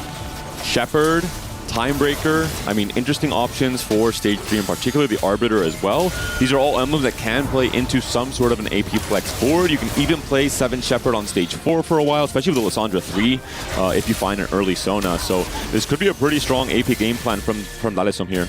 Yeah, but Prestivan able to keep the streak alive with that great Kindred hit, even though you look at Dalsum's board and it's like, well, that seems pretty powerful with the 3-star Lysandra, 3 items on it, but it's just not enough, as we do have a Scuttle Party or just some extra econ for the rest of the game. So power now or power later. Power very little later, so it is going to be still a Stage 4 spike for most players here. You know how many players pick Baron Lair as their second augment? As many as saw it. 4 players, so really angling into this perfect combination of a final tank item potentially for your board, while also having some scaling combat power in these later fights. As we see a lot of the picks, it was pretty split actually between Echo and Ari for this selection. So we are jumping back on board with Revan checking in on his Akali. It's actually 4 Baron's Lairs and 3 trait trees. And 1 hedge fund. Lot of variety. So it seems like players are really understanding what are the strong pickups on the 3-2 prismatic round in particular. Well, Baron's Lair just being very stable, a lot of combat power, but the trait tree does open up opportunities for incredible high rolls and the option to look for a win out angle. And if you just hit and hit hard, that can just solve the first place for your team. And then you just have to figure out the rest of the game how you can support that win. Important fight here for Revan on a 6-win streak right now, trying to make that an 8-win streak, trying to exit this Stage 3 as healthy as possible. That being said, the positioning makes it so that the Milio targets the Akali early on. The Gunblade healing does come through. Can the Akali clutch the fight here? She can, so it looks like the Milio just has enough burst power. The front line's almost gone though, so it is just going to be Milio not being able to punch through the rest of that board. Revan being level 7, Desoju 6, had just a lot of meat and potatoes on the board to go alongside that Akali, and even though she's not able to get through everything, the damage was done. And we are going to see Dalsum actually pick up the Cho'Gath 3, so does end up rolling a bit more to complete this composition and just have that stable tank in the front line that's scaling through the rest of the game, even though he is on a 2-loss streak currently with these 1 costs he's been playing around. This is the comp that MKOI has told me they think they have a lot of edge on compared to the rest of the field. They still value Cho'Gath from pretty much any spot. They said, even if I just have 1 copy, I think it's a strong enough comp, and it's being underplayed in the tournament. Well, we'll see if that can be proved in this game. If Dalsum can find at least a decent placement, I would imagine that you're not using this as always a first place comp, but more as just something stable to give a solid placement to one of your players that's not taking away from the rest of the team. And we'll see if that can prove in this game, because he has hit, I would say, early enough. 3-5 finds the Cho'Gath, but not going to be enough to find a win against Soju on that Milio. So even with these spikes on a 3-loss streak. Quite poor level 5, 40 gold here. We'll see now Soju's spot. He's the player who's trying to get quite strong off of the Milio 2 carry. He is level 7 already. He has the chance to potentially find the Alawi 2 to continue shoring up this board. We're seeing the artifact coming through. Titanic Hydra, not really the best synergy for an AP setup. Reforgers might be the name of the game for the artifacts, for the emblems, from the trait tree players as well. So really have to keep an eye out on the item bench for all of our competitors coming into Stage 4. Yeah, I just see when that gets spent by Soju. I think it's a when, not if, on that Reforger, and it can spell the entire game. If he gets a high roll, he can just get there. So you take a look at Milk's board as well. He's on that hedge fund. He's so rich, 100 gold, and he's just continuing to be able to level up, and he's pushing to 8 immediately, and he's going to start actually rolling down and look to stabilize here before re-econing and playing for that level 9, that level 10 end game, and potentially look to win out. But he wants to find some stability now on this roll down. Finds a pair of Morganas, does get a Lulu upgrade as he's trying to buy away, but he's not really hitting much. Where did the gold go? Where are Namis? Where are Blitzcranks? Tom Kench is fantastic. Ornn 2 is great, but we have not hit a single Nami on this roll down. And we haven't high rolled a Blitz either. That was 80 gold to roll for Milk. That is not the roll down he was hoping for. Yeah, he's just going to have to hope that being at level 8, having that front line on lock, and the 1 copy of Aurelion can find him enough wins to re-stabilize that economy, because he spent everything and did not get as much progress on this game as he would need. We were talking about maybe being able to re-econ up to 9, up to level 10, but with a role like that, I'm not sure it's going to happen. We do see a different artifact on Soju's board, so the Reforger did not net Soju the answer he was looking for an AP board. Yasuo's Blade Work is currently on the Zoe.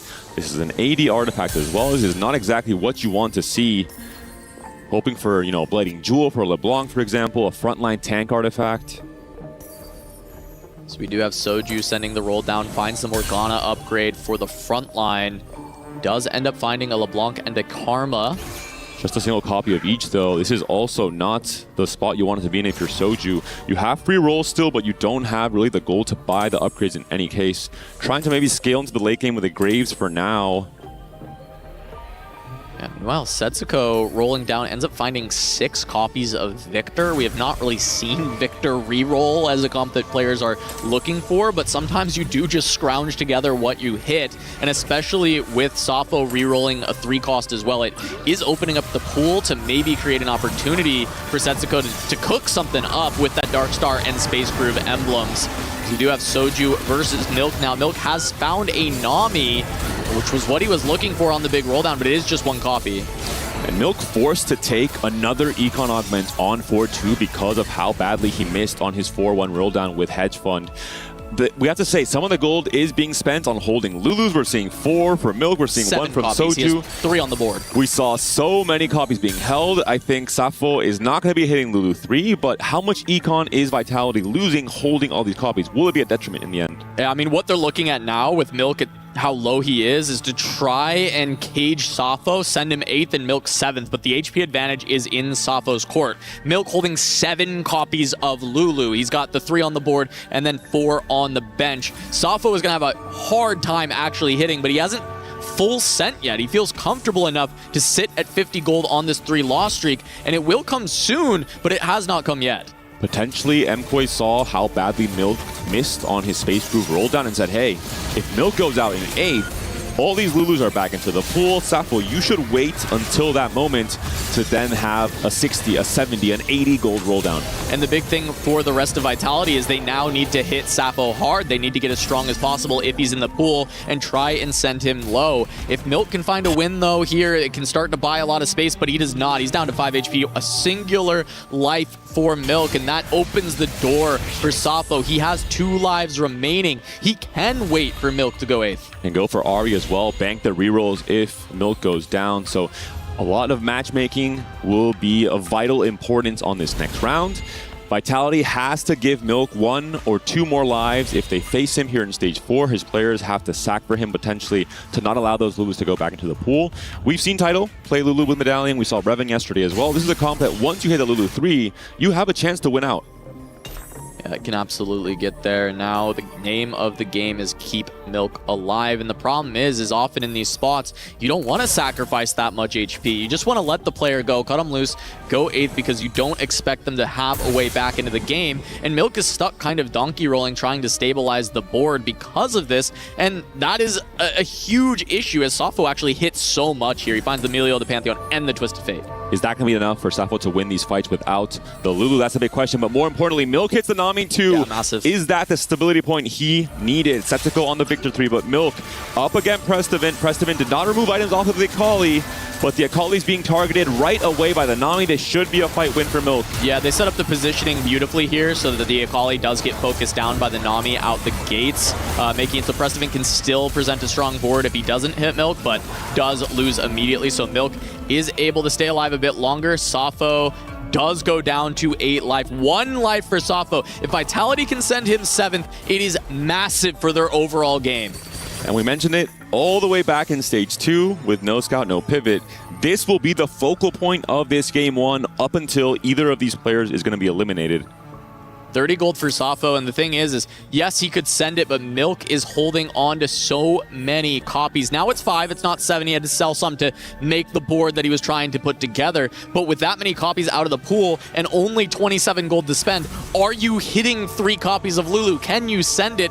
Probably not, so he has to hope that he can outlive Milk in the spot. What are the matchups? It is going to be Sappho versus Setsuko. All the items getting slammed down on the Victor 3 with all the Lulus out of the pool. The door was open. He finds the victor. Meanwhile, Revan trying to send Milk out of it. Look at the Riven. If the Riven sneaks onto the Kindred, she could be in trouble. She's The Akali's there. already down. The Riven is onto the Kindred. This is going to be a really big win for Milk. Just staying alive. It could be a placement difference, but Sappho's still there. Also wins the round. We go again. Yeah, so the Victor 3, not enough to deal with Sappho's board. Both of these players escaping with their lives for one more round. The overall HP relatively even. Revan and Dalsum holding the fort down for MKoi, while Soju holds it down for Vitality. And you know who else is rubbing his hands waiting for Milk and Sappho to go down? Odessa, because he has Speedy Double Kill as his first augment, and he's saying, hey guys, I need my gold. Can both of you please get eliminated? And the thing is it's not guaranteed. Odessa could be the one to go out first. Both Milk and Sappho have found pretty good upgrades for their board. They are not weak by any means, and their teams are going to be sacking for them. So Odessa may become the casualty of this battle at the bottom with only 2 lives left. TFT is all about heroes, but in this case, it's about not being the biggest loser in this game one, not going out early, not setting up your team for a defeat potentially if you end up going out in 8th, making it so much harder to have those placements in the top 4. Sappho sent it 0 gold, so he's not waiting any longer, just needs to make the board as powerful as possible to make sure he does not go 8th against Milk here. It is just going to continue to be the story of this game, as Dalsum has been able to get very powerful over the last few turns. We were thinking, oh, he's still losing with these 1 costs, but as he was able to push levels, he's really brought the board together. And here it is, the final showdown. It will be Milk versus Sappho. Sappho has not hit the Lulu 3, and the Riven might wrap herself back to the backline there with Emilio and the Lulu, or she could get taken down early. She's getting focused down. The Lulu takes her out. It looks like Milk's going to go down the front line too strong. Milk is out. Sappho holds strong for MKoi and will send Milk 8th. Soju continuing. No, Soju loses the win streak as well, so some loss of gold here from Prestivant. Odessa also wins, stabilizes his board, potentially gets closer to that Speedy Double Kill cash out. Even though the Lulus have gone back into the pool, Sappho had to send it to try and make the board strong enough to stay alive. So he's not out of the woods yet. However, he may have completed all he needs to do by outplacing Milk, and we'll see how the rest of the placements start to fall, because that is so big. That 8th place makes it so much more difficult for the team, and it might force Vitality to find a first as we get later into this. And Sappho's still scaling as well, right, with no scout, no pivot. Looking at now the Akali 3 from Revan there. We're going to see Sappho still on his last life. Can he defeat Prestivant here, who has gone 9, who has hit the Vex, who has the fully itemized 5 cost now in his back line?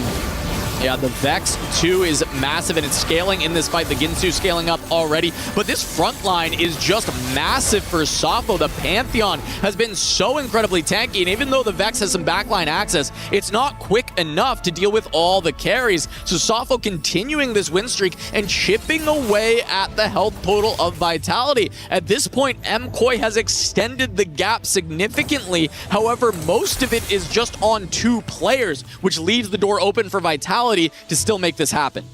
Leona 3 for Odessa, a small extra little bit of power in the front line there, trying to buy time for the LeBlanc scaling to come through. Odessa, of course, not able to cash out the speed double kill, but maybe it's enough. As long as he can get 1 more placement here, he can outplace 1 more player from Vitality. That would be huge for him. Both players from MKoi on their last life, potentially. It's Sappho and Odessa fighting off against Setsuko and Revan. There it is, Setsuko looking for this big win. He does have that Akali and the Kindred are fully online going up against Sappho, and that should be all the damage he needs, but it's just not to get through the Pantheon. Sappho stays alive once more, and it is just too much, as finally Odessa will be the one to fall to Setsuko's Victor. The Pike came in, moved that backline 1 step forward. The Victor cast came through and blew everything up. Odessa ends out in 7th, but Prestivant's down to 1 final point of HP. And this is the big thing to look for, is if they can send Sappho down in 6th place, that opens the door to just make it a 1st place game, which I think is where Vitality needs it to be. As Dalsum continues to cap out this board, we saw a Cho'Gath win in the Zeta Division series yesterday, and once again, Dalsum is setting up to really find an opportunity to win out with the same composition. No Darkstar emblem, but he did find the Jhin there for the 6 Darkstar. A really big power spike. Safo fighting for his life still. Prestivan definitely fighting for his life on that 1 HP. Trying to have this Vex carry this fight forward. And it looks like Soju was not able to weaken his board much to go up against Prestivan, so it is just going to be a straight-up fight. Prestivan gonna have to try and find the win through this Vex, and it looks like he's been able to do so. Prestivan stays alive, but so does Safo, and that means Setsuko has fallen very low as well. Blinking HP bars for Vitality. They could still have 3 of their members finish in the bottom 4, and MKOI steal away this first game. What a game from Safo. Triple targeted on the Lulu. He goes from 0 to hero on a 5-win streak now, outplacing potentially a ton of players from Vitality. This could be a blowout win if Setsuko and Prestivan go out here. Yeah, they used so much economy to lock him in, to keep him from getting that Lulu 3. But Safo found the other units, found enough strength to make it through, and now he takes on Prestivan. This is a massive fight. Prestivan must win here to keep Vitality's chances really alive as Setsuko goes against Dalsum, who's been probably the Grim Reaper of this lobby. Has been very strong. Prestivan's Vex still holding strong. Lots of damage coming out, but the Pantheon has anchored this board for far too long. It will not go down. It will not stop. Safo takes down Prestivan, and Setsuko falls as well. MKOI take game 1. Safo somehow survives the onslaught, survives the grief from Team Vitality, survives all the way to the top 4. Odessa takes the fall, doesn't get the speed double kill cash out, but it doesn't matter in the end. Dalsum as well, the Darkstar game plan, the understanding, hey, I do think Cho'Gath Lissandra is underplayed. If I have a decent enough spot, I'm going to try and force it. Yeah, and they go there, and once again, even though it was looking like maybe this composition wasn't it was struggling in the early game, he found his hits and was still loss streaking. Eventually, he turns it around and just doesn't really lose anymore for the rest of that game. And what is it with Vitality and needing to lose game 1? We saw it in the qualifiers. We saw it even yesterday. They often are able to scale up in the series and come back, but it would do a lot more for the Vitality fans if they could pick up that first win. We have to give props to Revan as well. A massive win streak to help his team from stage 3 to stage 4. Huge first game from MKOI. Massive game. We'll see if Vitality can bounce back or if MKOI will shut this out. We're going to go to a quick break, but when we return, we will have more Vitality versus MKOI.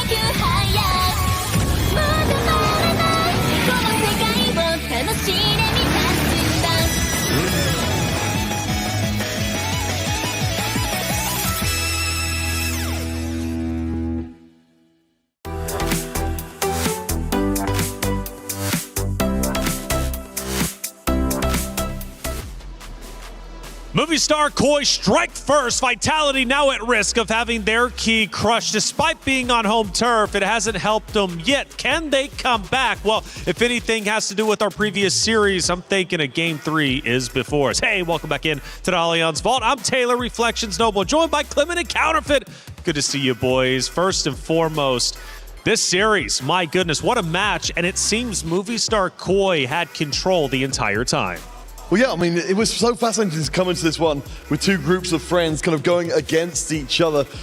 Honestly, what I really liked from seeing in this game is that, of course, while we've been seeing a lot of smiles across the rest of the day, from KOI's side of things, I was seeing some real steel in their expressions there. They were fully locked in.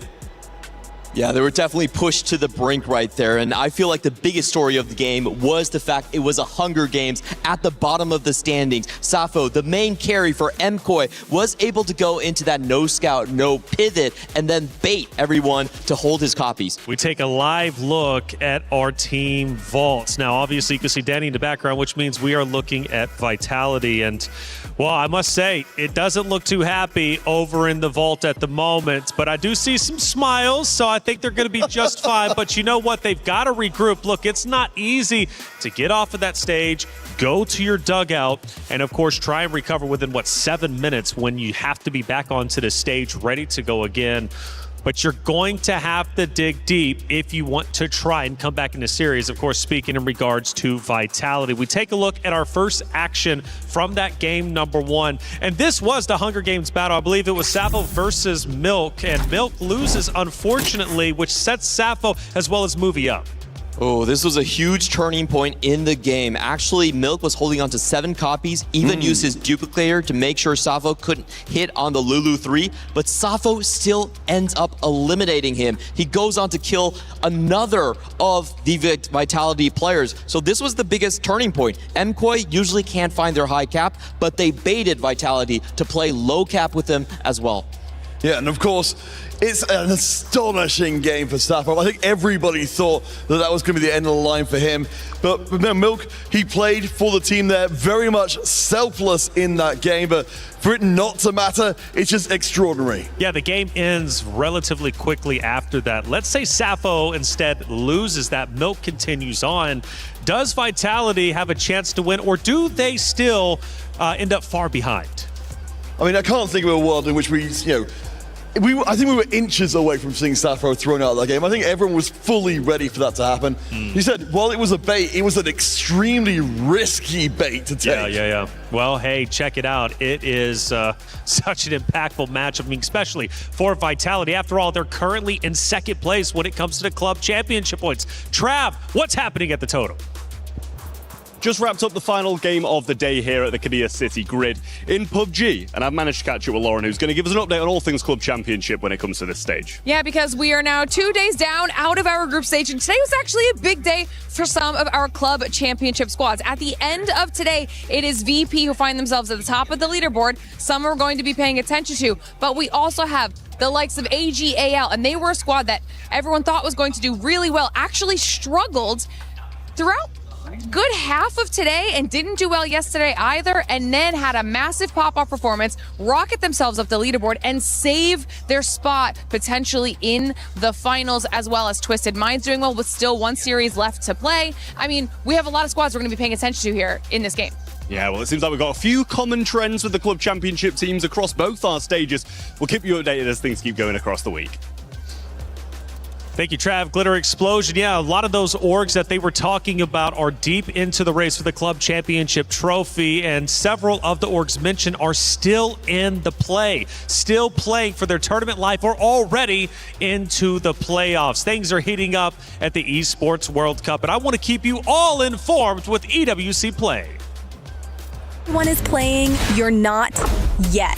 EWC Play is your all-in-one platform to compete in fantasy, pick'em, and quests for a grand total of $300,000 in prize pool. Build your dream fantasy team in 5 different games and track your score with live results tables.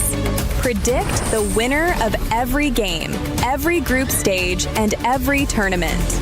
Complete daily and weekly challenges to earn boosters that help you climb the global leaderboard. Got what it takes? Join EWC Play now.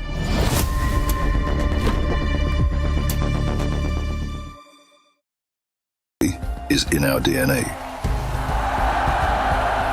Whenever we let it out, it becomes our superpower. Now imagine an entire city being built to supercharge it. Kadir City, powered by Play. Vitality, you got to wake up. This isn't a dream. This is reality. And right now you are knocking on the door of having your key crushed. We know you have it within you to tie this series up, but it's up to you to do it. But Movie Star Koi, they don't care about that narrative. They just want to take the win. Quick adjustments going into game number 2. What do they need to make?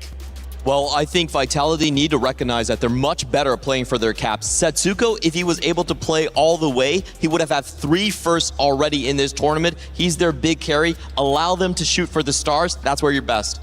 No, absolutely. I think very much more focusing on themselves than on their opponents there. She said, getting baited into playing outside of the comfort area. I think they need to go back to the fundamentals and play what they do best. All right, it's time to get serious. Vitality, will they come back or will the key get crushed? Well, really, it's up to Movie Star Koi to decide. We're heading to the stage in just a moment's time.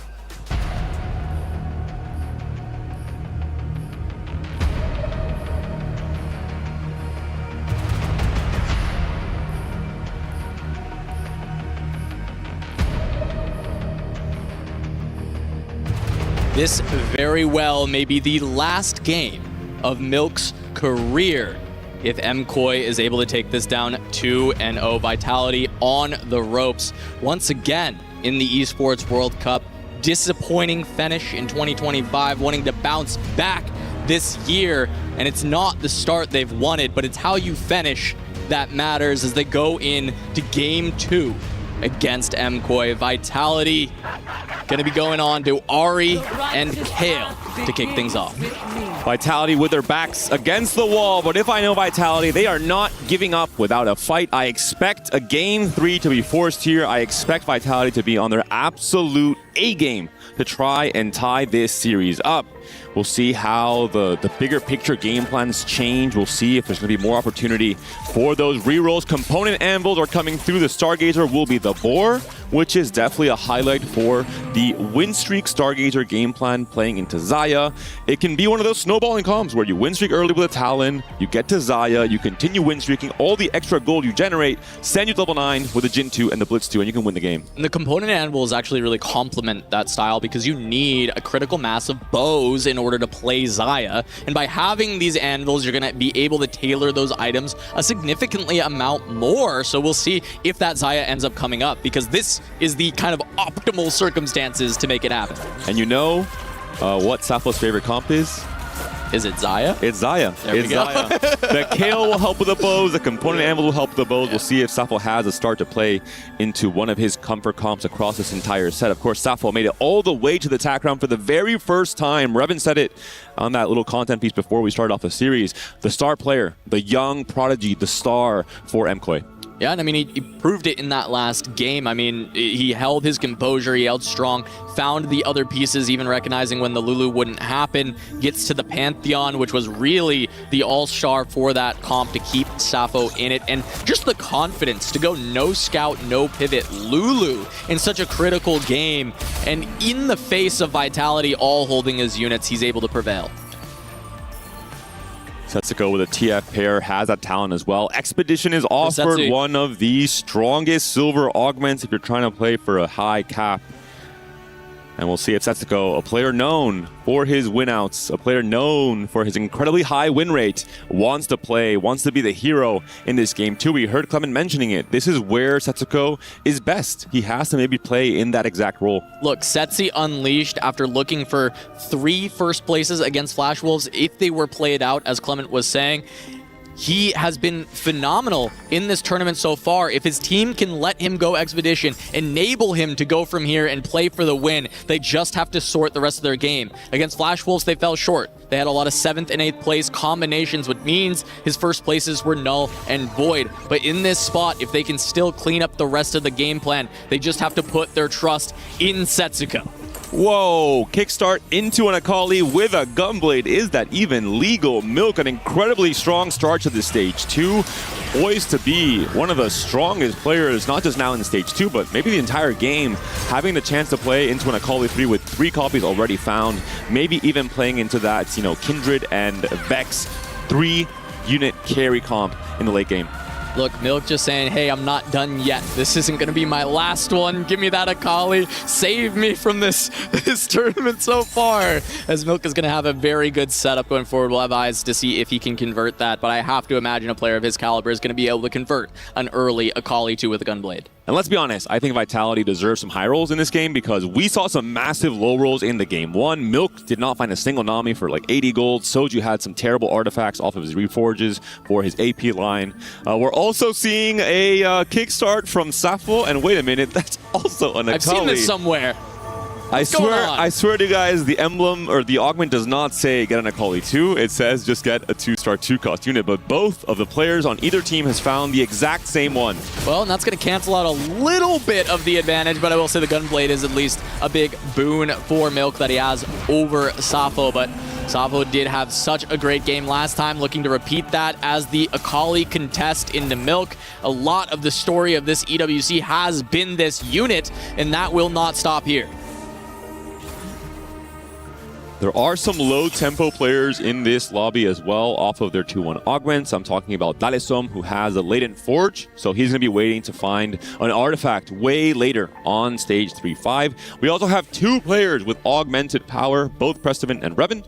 Both players on the current bottom of HP standings for obvious reasons. They have no resources or combat power coming out from the 2-1 augment whatsoever, so they will try and be those 5 lost players.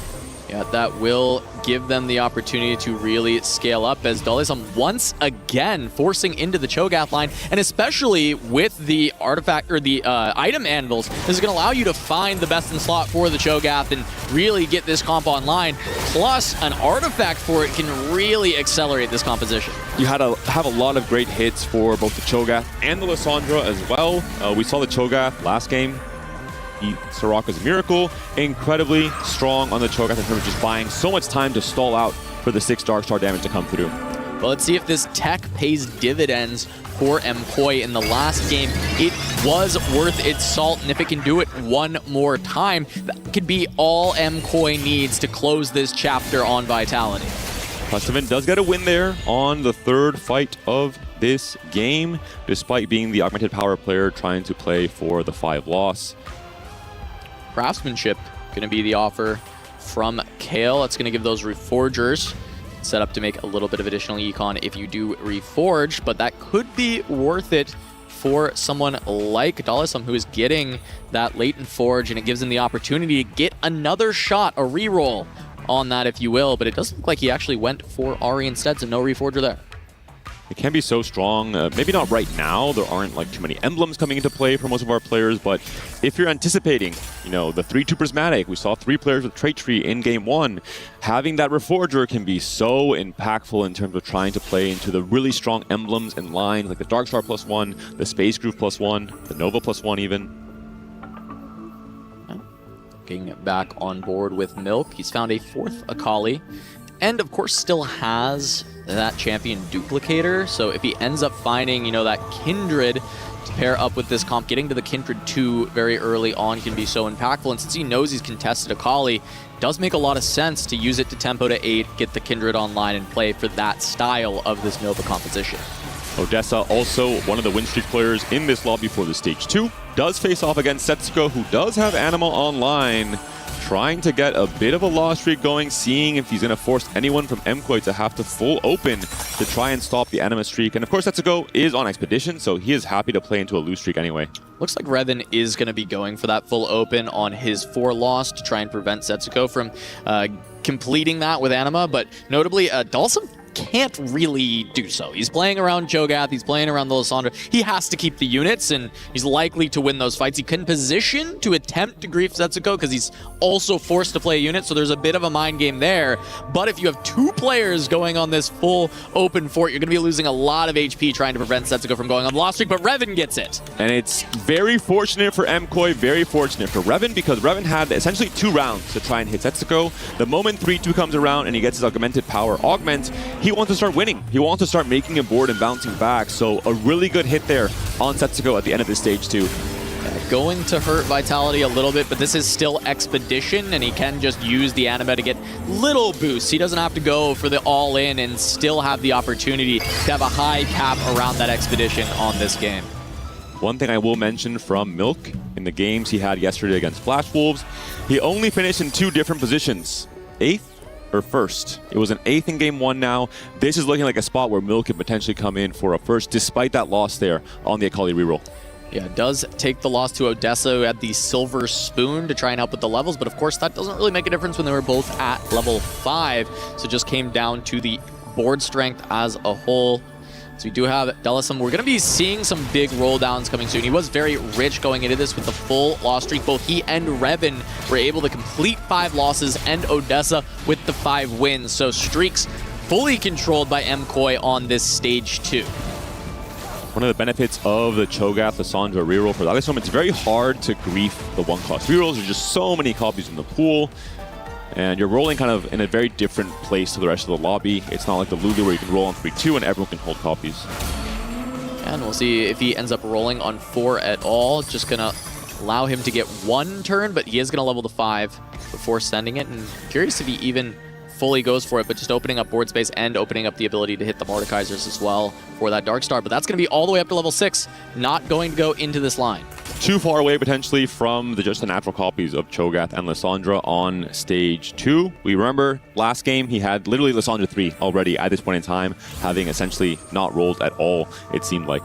Yeah, so instead looks like AP Flex, grabbing a lot of extra bows as well, so could just go for the Rage Blade and even consider just laddering to the Vex late game, but stopping for Shepard in the middle with that LeBlanc.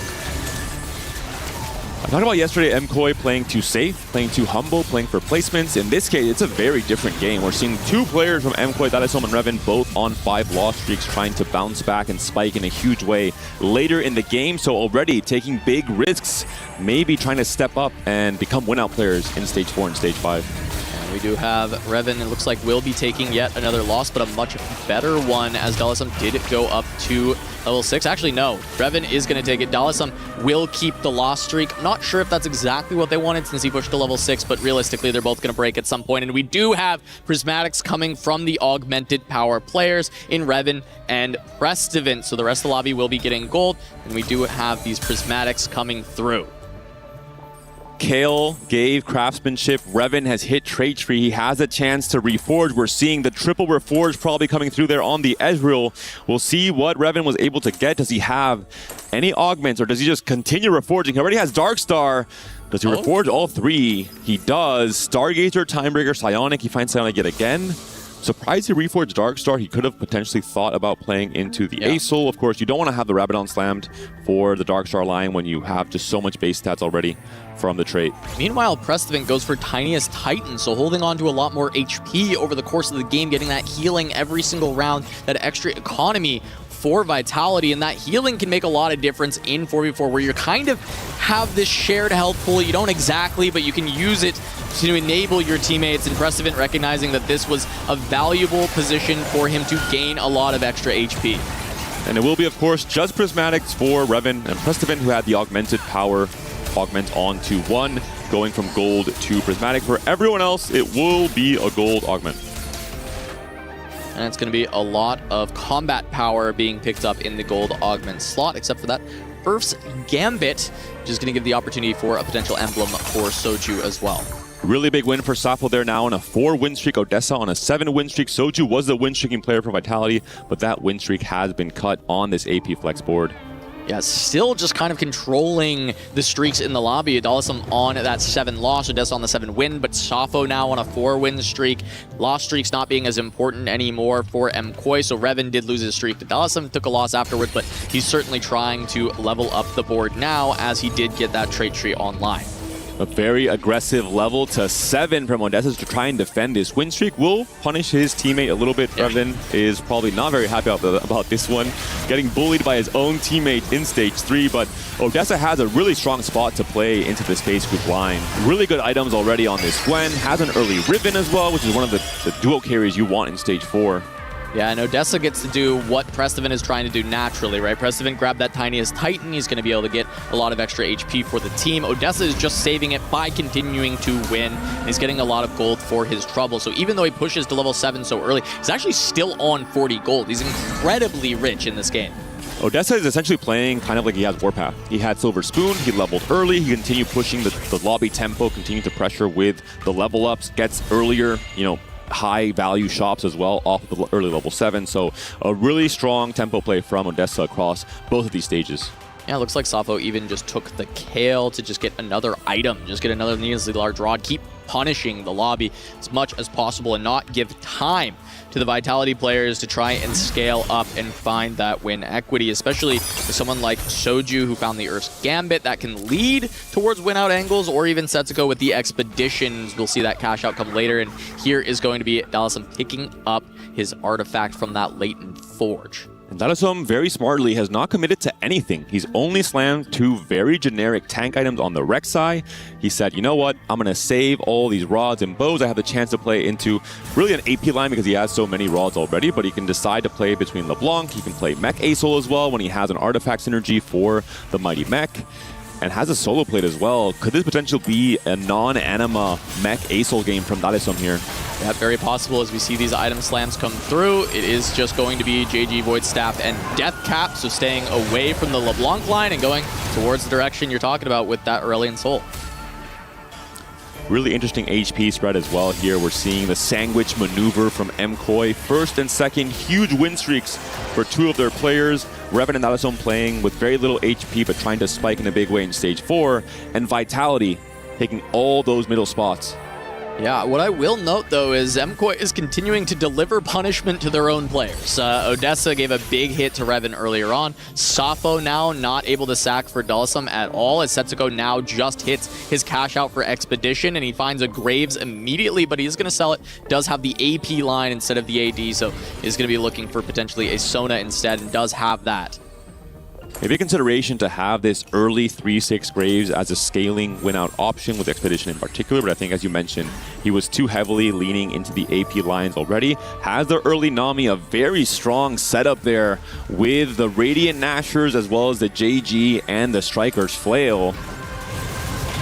Going up against Dalsum, both of them very low, been on loss streaks. Setsuko with just hitting the cash out, even though Dalsum has put some big strength onto the board. There is the opportunity where this Radiant Nashor's Nami is just enough, but that is one tanky Mighty Mech on the front line, and just getting through that has just been proving to be a little too much. However, Dalsum is carrying a Lissandra 1, and that is not enough to deal with Setsuka's board either. And at the end, once the front lines have fallen, it is, of course, the Nami that comes out on top, and still danger for MKOI at the bottom with Revan and Dalsum.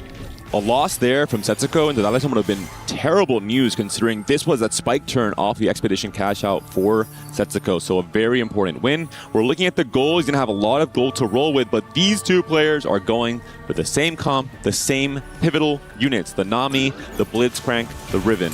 Yeah, and they're both rich. It is very comparable. A little bit more EXP has already been pumped by Setsuko. However, when we look at the tie here, it's basically a dead even roll down that we're about to witness between these two. And it may just be feast or famine between these two. You have to find the front line. You have to find the Nami. Here is the push.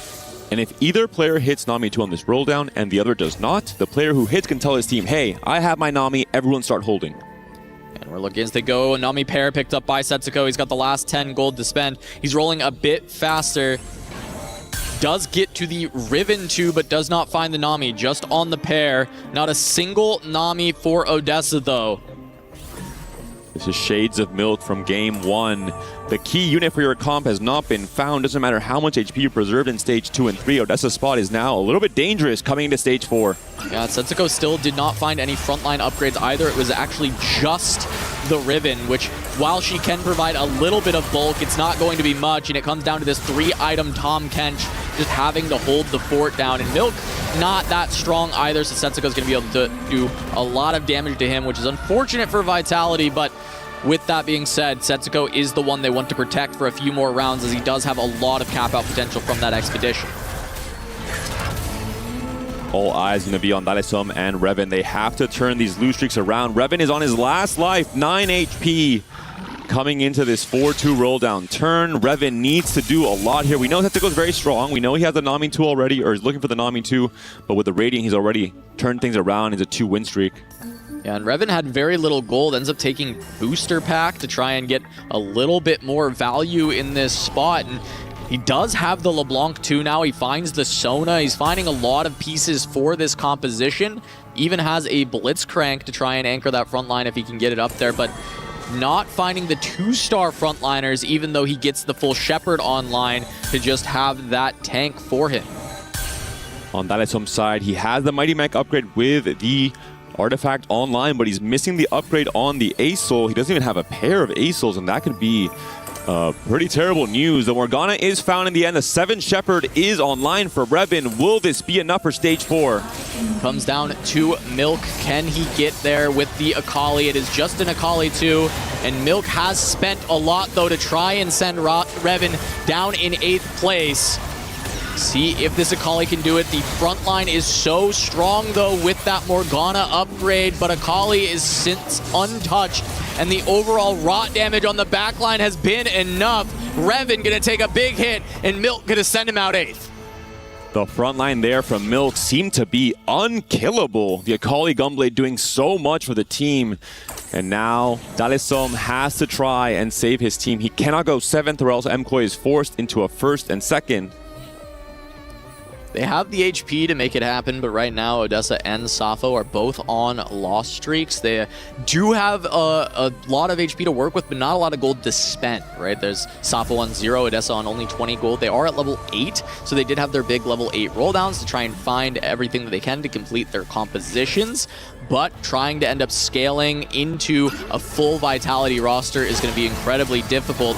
So they want to try and get Dalesom out of here, but the next lowest HP for Vitality is going to be Setsuko, who did have that full cash out on the expedition. Big fight here from Preston as well, who has the early Jhin, has the Boar, of course, on the Stargazer, still missing the Xayah upgrade we were talking about. That's going up against Setsuko's Nami, so right here, kind of just looking for a small loss, and they get it. The 2-unit loss, very good for Vitality in that spot, as we do have the next Tribute. Just going to be a Chain Vest or 7 rerolls.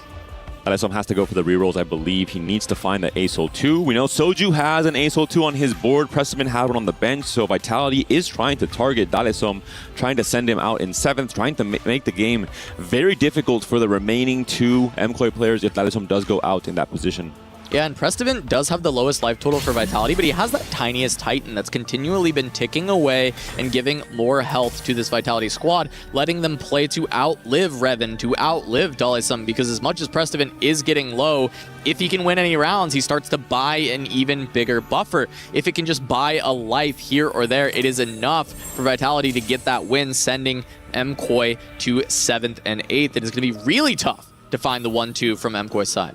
Preston has said, no Xayah 2, no problem. I'm going to find a 5-cost 2-star instead. The Jhin 2 is now the ultimate carry for Preston here. Will it be enough? For now, he's facing off against Milk, who has done a fantastic job of preserving HP off of that early Akali. He's also holding a ton of Acels as well, so 3 distinct players from Vitality have in total, I think it's 8 copies of Acel between them, or 7 rather, 2 on each bench here, plus Soju's Acel 2.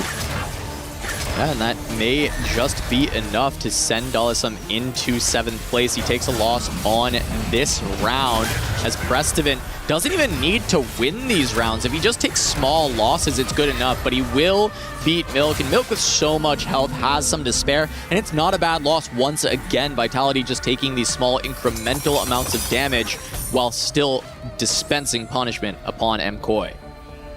And looking at Odessa's failed roll down, when we saw that split screen with Setsuko and Odessa, we're seeing the price he's had to pay for that as well. He has been donkey rolling on 8. He has been on a 5 loss streak. He's lost every single fight in Stage 4, despite coming into it as the healthiest player in the lobby. And I think a lot of that is just not having enough combat between Silver Spoon and reinforcements. Yes, he found the Nami, found the Riven, he found the Tahm Kench. He's found a lot of the units. There's not a lot of combat power there, with his only combat augment being Crash Test Tommies, which is just a little bit more HP. It's not overall stats for the entire board.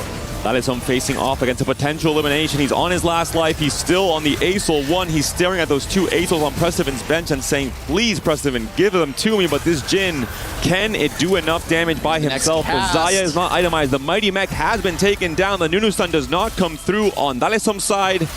And I think there's not going to be enough burst damage coming out from the Acel unless... One more shot from Jhin. The Acel does get there. Dalesom's going to stay alive a little bit longer. Massive win for him. But for Preston, still tanking a couple small losses is doable, as he has that tiniest Titan, as Dalesom does get a big amount of gold here to try and find that Aurelion. He does have the pair now, but is that enough, as the rest of those copies are just being held? I'm not even sure there are any copies left, considering how many are found. But no, there's one more Acel in the shop here for Dalesom. He doesn't have the gold. He has to sell something, surely. Yeah, I mean, there's what is there to sell? I mean, he really just can't. If he sells the Mordekaiser, I guess. But even then, it's like, it feels so terrible to go for that. You have to maybe open sell and just pray you can hit another Mordekaiser on that next roll. Might just be the case. You need this 2-star. You need it. You absolutely do. I just don't think you can confidently win unless your pool is just 2 teammates and 1 Vitality member, and you think the risk is worth it.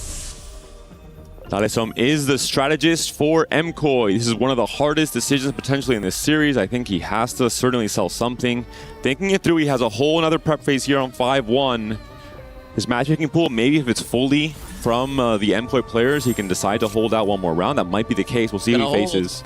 I mean, he must have MKOI members in his pool. He sees Odessa. Odessa has removed from the Nami. He is going to be able to escape without having to sell a unit and get the upgrade onto the Aurelion unless... Let's hope the Ribbon does not get onto the Acel early, but I mean, with the Nami items removed, this should be a fight win. Yeah, even if that Aurelion Soul was falling down early from a Riven, I think the Mighty Mech might just get the job done with there being no damage. The Mighty Mech is quite mighty. We have confirmed that the Acel has been purchased. The Griefs from Vitality do not do enough, although they have certainly slowed down Dalesom, and he is down to his last life. And look at the HP totals. Vitality so healthy. Milk and Soju have done so much to carry their team across stages 3 and 4. Prestivan continues to heal up with Tiniest Titans, and Setsuko has come from the very bottom and potentially become that win-out player on the Space Group line. And expected with the Expedition early game. It's like Clement said on the analyst desk, trust Setsuko to just find his way to the top. They let him pick Expedition at the start of this game, and he is converted. He's on this 7 win. He's got a lot of gold to be able to go 9 at this point. He has a lot of HP to spare with the team that they can give him lives if they need to. Not even sure that's going to be the case, but Dalesom has found the Aurelion, has found a lot of power onto this board, but will it be enough, especially with Odessa in free fall on a full 7 loss, though he has now gone to level 9 to try and level up this board even further. Mighty Mech being taken down, but the rest of the board has already blown up from Safo. It will be a key win for Dalesom trying to dodge that 7th place position. Odessa, can he stop the free falling? That's the big question. It's a 7 loss streak now for Odessa. Looks like he may have picked up that one. He does get a win on this round, so going to level 9, able to maybe find a little bit of stability. Will it be enough? Is Soju also able to go to 9, has the Aurelion with the full item upgrades there with the double death cap and the jeweled gauntlet. Sell a little bit, get the Nunu Blitzcrank, the front line starting to finally come together. Doesn't have the pairs for those, so it's going to be a bit of time before Soju is fully scaled up, but his composition is nearly there. And Soju did go for a slightly lower cap with reinforcement on 4-2, trying to play high pressure to take out Dalesom and Revan early on in stage 4, although they have survived for now. It will be Dalesom up against the strongest player from Vitality. The 8 win streak for Setsuko up against the non-anima cash out Mech Acel here. Is the artifact on the Mighty Mech going to be enough? Is the Karma Acel duo carry able to carry the fight forward? Or in the end, is Dalesom going to go out in 7? Well, Shen has made it on the back line, but he doesn't even need to be the one as the Nami gets one more big cast. Dalesom does go down in 7th, and it just comes down to Odessa. Will he be sent into this bottom 4 as well? He picks up a win in this fight. He's on a 2 streak now that he's made it to level 9. He's looking for the Blitzcrank 2 for full stability, but not there yet as Soju now on the 4 loss, but his board is relatively strong. The issue, of course, being the lack of combat power as he did take that reinforcement. The bigger issue, in my opinion, is I don't think anyone from MKOI has win-out potential compared to Setsuko. I think the HP is also favoring Vitality right now. Vitality has done a great job in Stage 4 and Stage 5. They accomplished their ultimate goal, which was to create pressure and eliminate MKOI in 7th and 8th with Dalesom and Revan, who played a very risky early game, pulling down to 1 or 2 lives coming to the late game. Yeah, and that 3-2 Tiniest Titan just continuing to pay dividends for Prestivan on 23 life. He would have been gone by now, but of course it's been able to keep him healthy so that he can continue to spend HP for his team. As we do have Setsuko versus Safo, I mean, this is the fight to watch. If anybody's going to win for MKOI, it might be Safo, but if he can't take down Prestivan now, what hope is he going to have as Setsuko continues to scale the board? And we do have Kindred getting on to the Nami, but one more cast would do it, does not get there. So a fight win for Safo, but just barely. Surprising win from Safo, in my opinion. The Kindred dishing out so much damage, melting the front line. The Nami not able to get that final cast off while targeting the Kindred was the deciding factor. Soju on his last life as well, getting those last few little upgrades, not able to really pivot this board to the ultimate form because he played for a lower cap stage 4. He's still on the Acel and Victor instead of the Bard and the Sona, for example. Is this going to be enough with just the Voyager +1? Yeah, I think not being able to convert this front line, Nunu still 1-star, Blitzcrank still 1-star. If he's able to find those upgrades, there's a world that this board can still be strong enough, but it's just not there. And he's going to go up against Odessa, who once again has been able to put together an incredibly powerful front line. 3 items on the Riven alongside 3 items on that Nami, and the damage is just coming through. It is way too much. The front line not being upgraded is far too much. So the Riven on the Aesol. Get the Aesol to take down the Nami, but the Riven gets there as well. Odessa's gonna find the win. Milk just going up against Setsuko. Setsuko looks like he sacks for Milk just to try and hold out a little bit longer. And that may come back to bite them, as Setsuko is now just on a single life as the potential best win-out angle for Vitality. As Odessa and Safo both on 19 life, they are 2 lives, which likely means they're both squeaking into this top 4, but they need to go 1 and 2 to make it happen. This might be all about the Blitz 2 upgrade for both Setsuko and Odessa. The potential, I think, players with the highest win outs after Safo's last loss.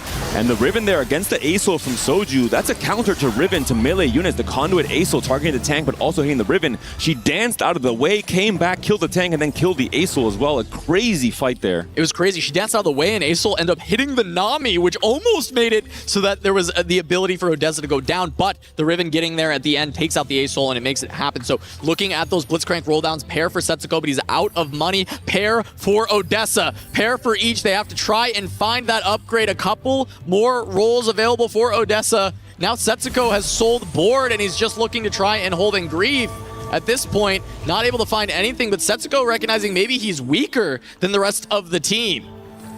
MKOI needs to go exactly 1 and 2 to win this game 2 to finish off the series against Vitality. Setsuko understands that maybe Milk and Preston are in a better spot to deny this.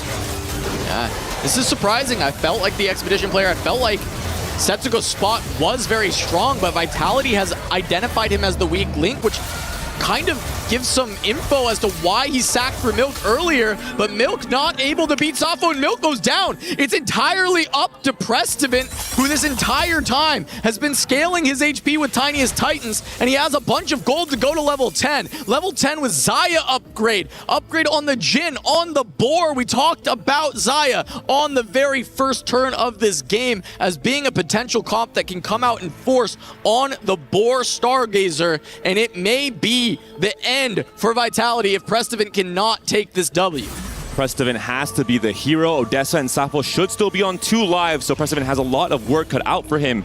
And Odessa has a lot of time to still hit the Blitz too, which could be the deciding factor in this next fight. This is not the final stage for either Safo and Odessa. They are facing each other. They need the smallest loss possible from either player. Yeah, they need a very tiny loss because they must go first and second. With Dallasum and Revan in that 7th, 8th spot, all Prestivant has to do is make it to second place. He does not need to win this lobby, as that is a very small hit on Odessa. They successfully do not send him out. So now they just need back-to-back wins against Prestivant, and they can make it happen. But Prestivant still scaling HP with Tiniest Titans. The gold injection for Odessa. Does he find the Blitz too? He does find the Shen, but doesn't have the gold to buy it. And this is why Setsuko went out early. He was trying to force the fight between Safo and Odessa, knowing that Prestivant is healing up with Tiniest Titan. He has a chance to stay alive for longer and let maybe Safo and Odessa eliminate each other in 3rd place. Well, they only have 2 shots. He may just have to sell something to get the Shen, and he does. Finds a second Pantheon, I believe, to sell the 2-star Pantheon, get the Shen, upgrade the board, and now Odessa versus Prestivant to see if they can even hold out at all, or if Prestivant will bring this home for Vitality and send us to a game 3. All the damage there from the Jhin and the Xayah, but the front line starting to crumble for Prestivant. The Nunu holding it down, gets the CC out, but does not get a second cast. Front line crumbles on both sides. It's just the Nami. She's taken out. Prestivant holds strong for Vitality, and we're going to a game 3. The Nunu did so much work. Double stun on both the Nami and the Riven. The Riven did not have the DPS to get into that backline early, to get onto the Jhin and onto the Xayah. Prestivant, the hero for Vitality in this game number 2. We have a tied series. We have an incredible game 3 coming up. Yeah, it's the big difference between having Setsuko on Expedition, it feels like he's supposed to be the hero of this game. But Prestivan did go augmented power early on. He had Tiniest Titan scaling him from 3-2, making sure he could have help to have time to tank some losses, get the gold up so that he can go to level 10 and actually cap even higher. HP is everything in 4v4, and Prestivan has proved it. He ties up the series. We're 1-1 between MKOI and Team Vitality. We're going to a Game 3.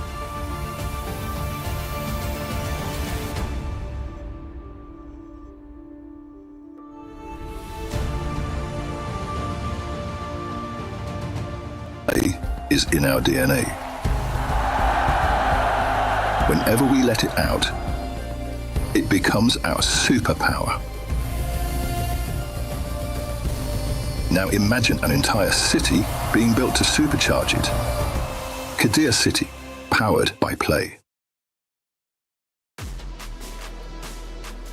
Well, as always, we go to a Game 3. Vitality hold on tight, but can they get the job done? One more round to go. Who's it going to be? A key must be crushed. My goodness, what a comeback that was. Prestivan had to be the hero, and he was in the end. Well, of course, it all comes back from that Soju speech we saw in front of the Vitality team. In that game, literally leading them from the front in the game for such a long time. I think if he hadn't been doing that, I don't think we'd be here. Yeah, this was such a roller coaster ride of a game. The tempo was extremely fast with two players getting Akali early on. And that's why we saw Revan, who was looking like the hero, getting eliminated on 4-2. Incredibly fast eliminations.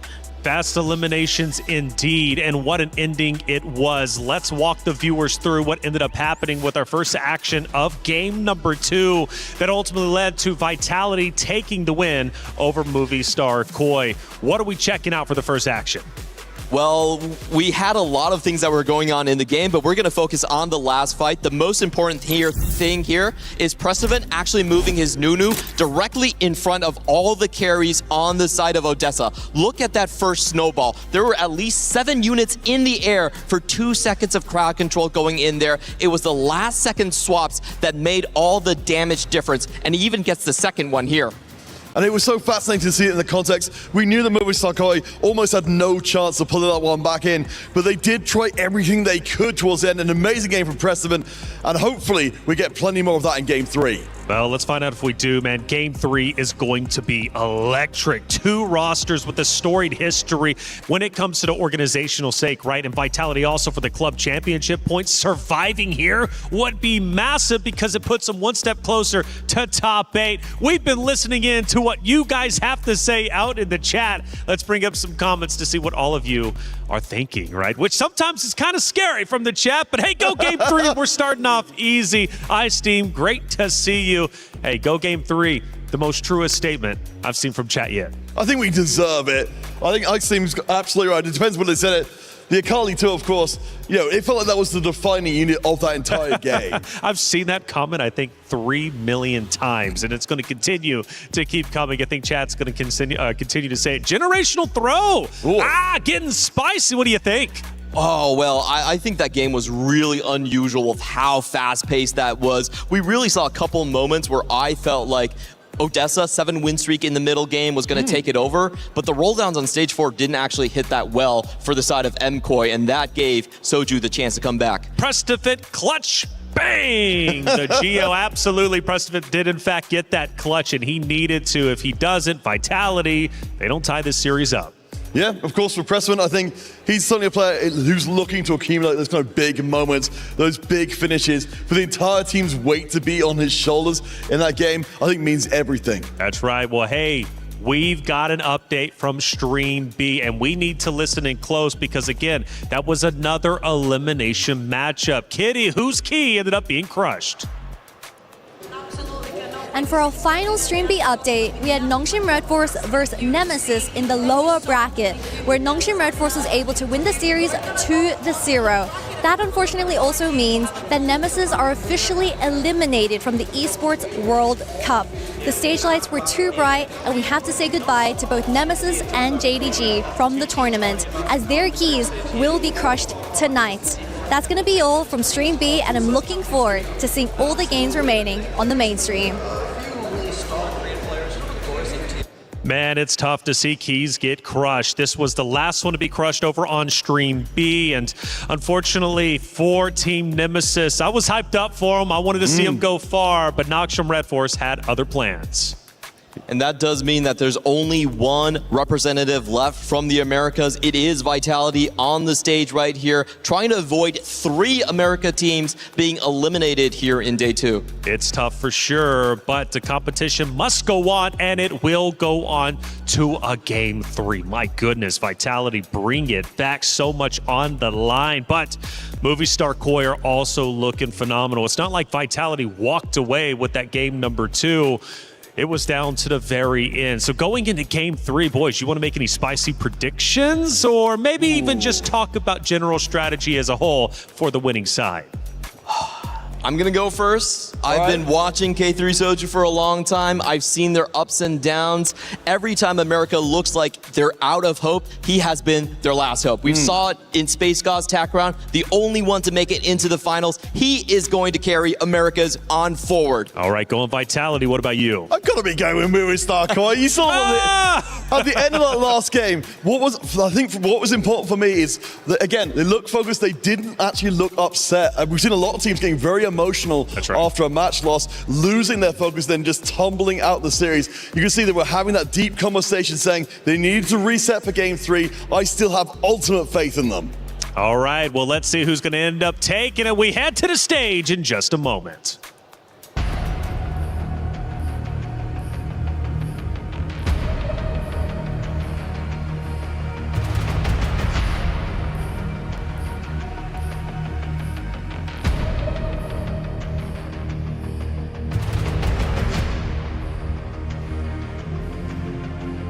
Final game of the day. It's 1-1 between Vitality and Koi. The rivalry is huge. The regional pride is huge. Last game to stay alive, Rob. Yo, this is what it is all about, ladies and gentlemen.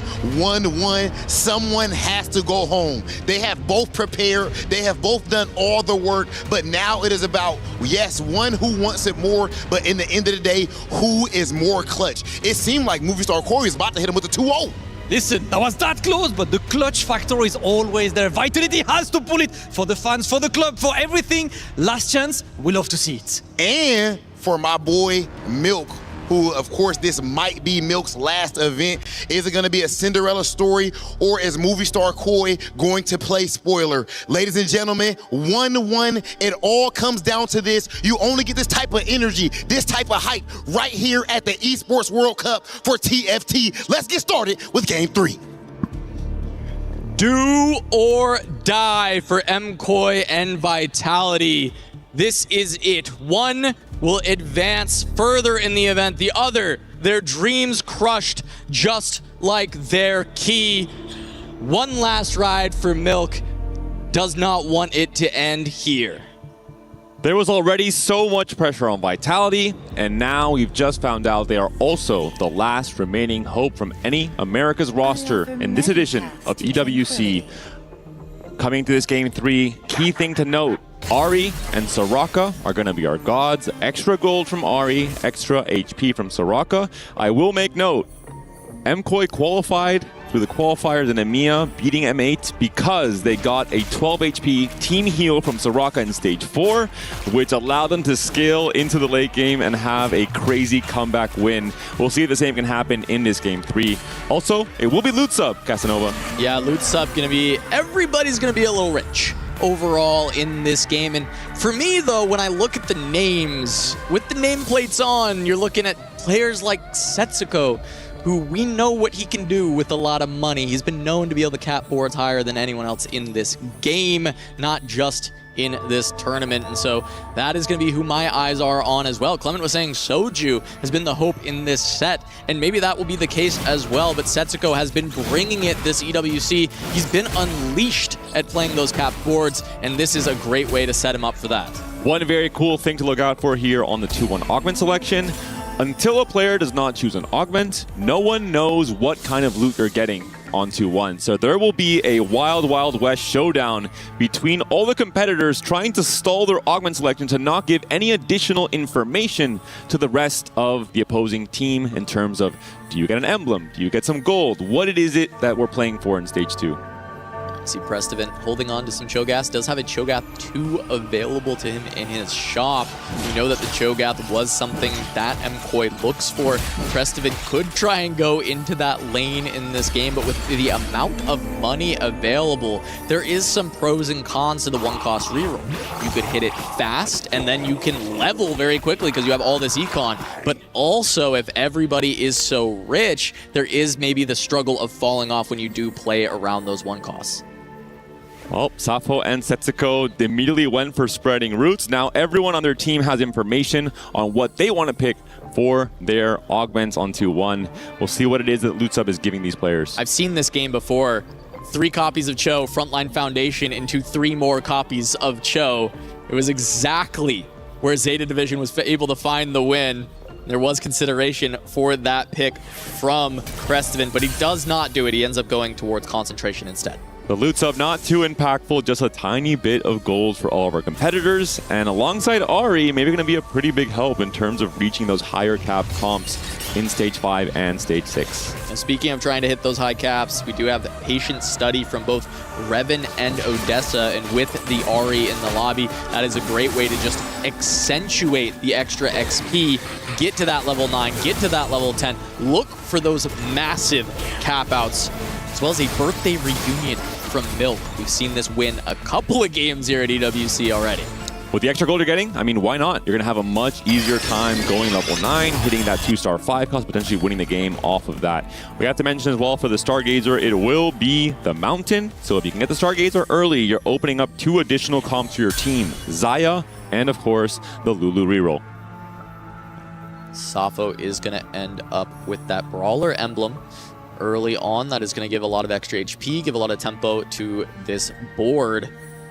On top of that, though, it's going to be Primordian, so not a ton of power overall.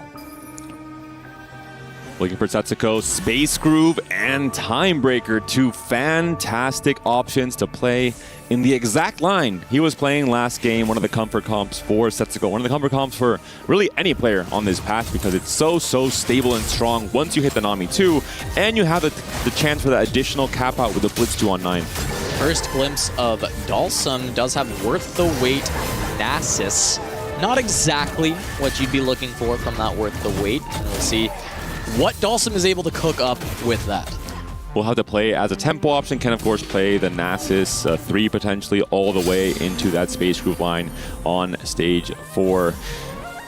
There are going to be a few win-out players for Vitality. I think this is incredibly important in a Game 3 like this one. Milk, we mentioned it already with the birthday reunion. If he's able to preserve some HP on the way to 9, that's obviously fantastic. You don't want to get there, ideally, on 1 HP. Any additional econ augments he can find on 3-2, for example, or on 4-2. We saw this exact game plan from Flancy yesterday, for example. It can be so strong. Yeah, and he also has Primordian early, though, to give even more econ. Like, this is just max econ. You've got the birthday reunion, you've got the Ari to potentially give you more XP throughout this game, finding the Primordian early to use for extra gold. So Milk really set up to try and get that fast 9, look for a win-out angle. But that's the thing with an Ari lobby, is we look across this entirety of this game, and there are quite a few players looking for that fast 9. Even someone like Soju has picked up bodyguard training. The more you level, the more value you're getting from the combat power from this augment. If you have more gold, you can level more easily, so just some immediate synergy for Soju while also still having a chance to play for a scaling augment that can help you win the game. Yeah, this really does feel like we're just waiting for the scales to tip and everybody to be rich, everyone to have these massive roll downs, and the power level of this lobby getting extremely high.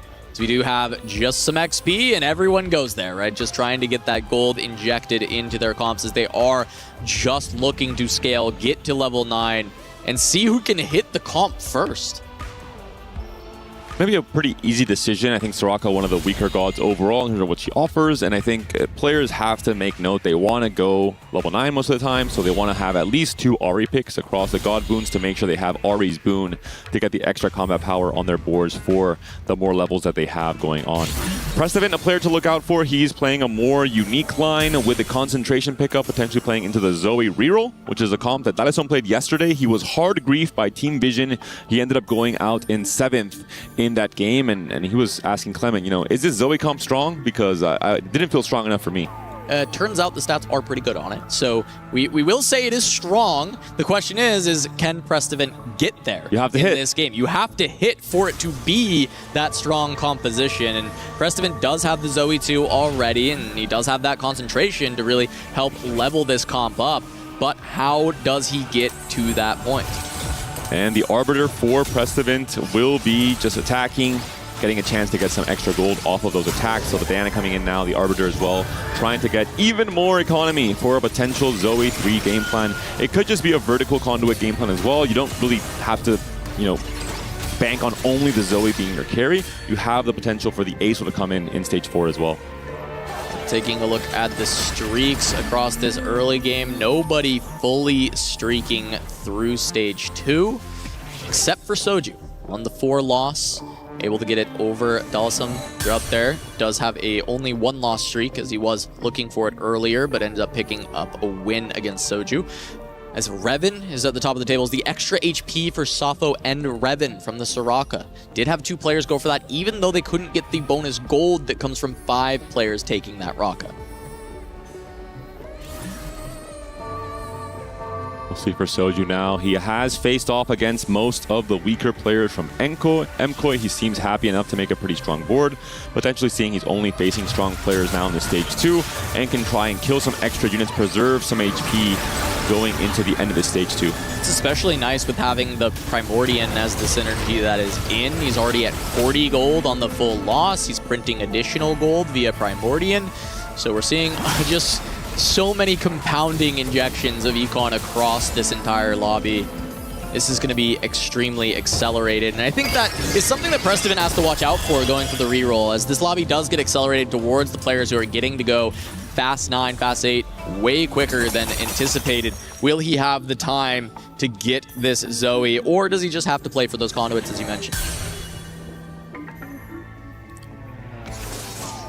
Looking at Soju now, starting to try and make a bit of a stronger board off of those early upgrades. Has the Rage Blade built already. This can only really go so many ways. LeBlanc has been the key Rage Blade user across these last 2 days. Of course, the Kindred is one of those options as well. Just going through neutrals. Soju completed the full loss streak. Revan with the 4 win, and Daleson has now worth the weighted into his Nasus 3 to use for stage 3 if he tries to potentially turn around his loss streak, as he did get griefed earlier on, and now not much of a streak to really contend with. Just gonna have to look to level up this board. Hear me out. Recombobulate on 3-2 into a Kali 3. I mean, that... How about that? Would be cinema.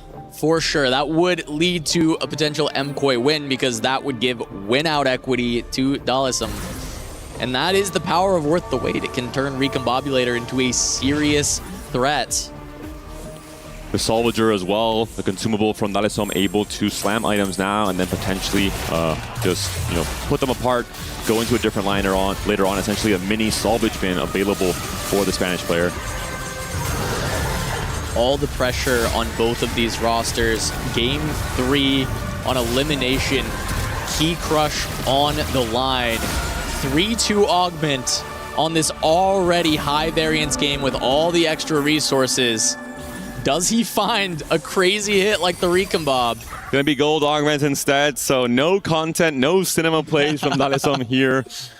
We'll see. There's going to be some emblem synergies, of course, in the gold space. There are just a lot of great hits on 3-2. We're seeing Earth's Gambit, a potential possibility for Daleson. If he wants to consider going into the vertical space groove line, you do get some better use out of the Nasus 3 because you're not kind of replacing it in the stage 4 with the Blitzcrank.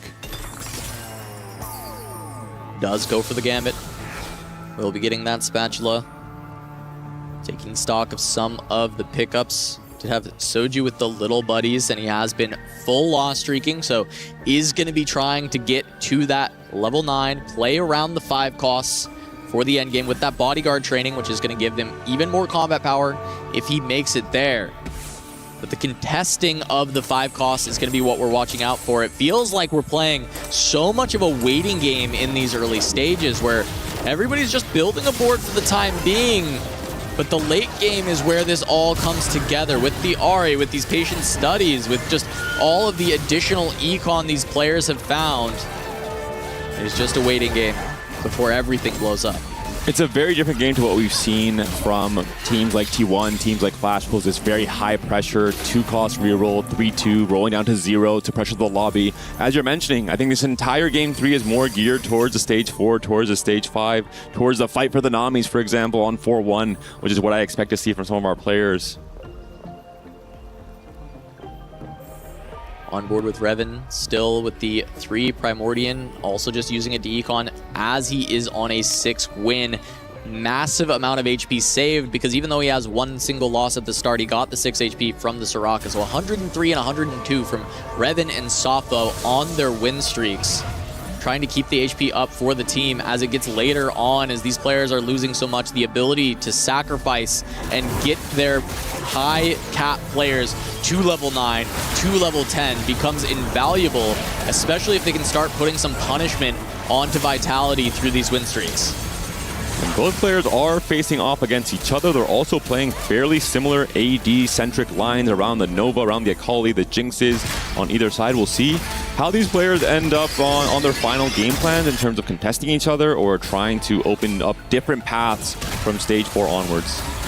Soju, 7 loss, down to 43 health. Revan, of course, takes that loss against Safo, has to give up.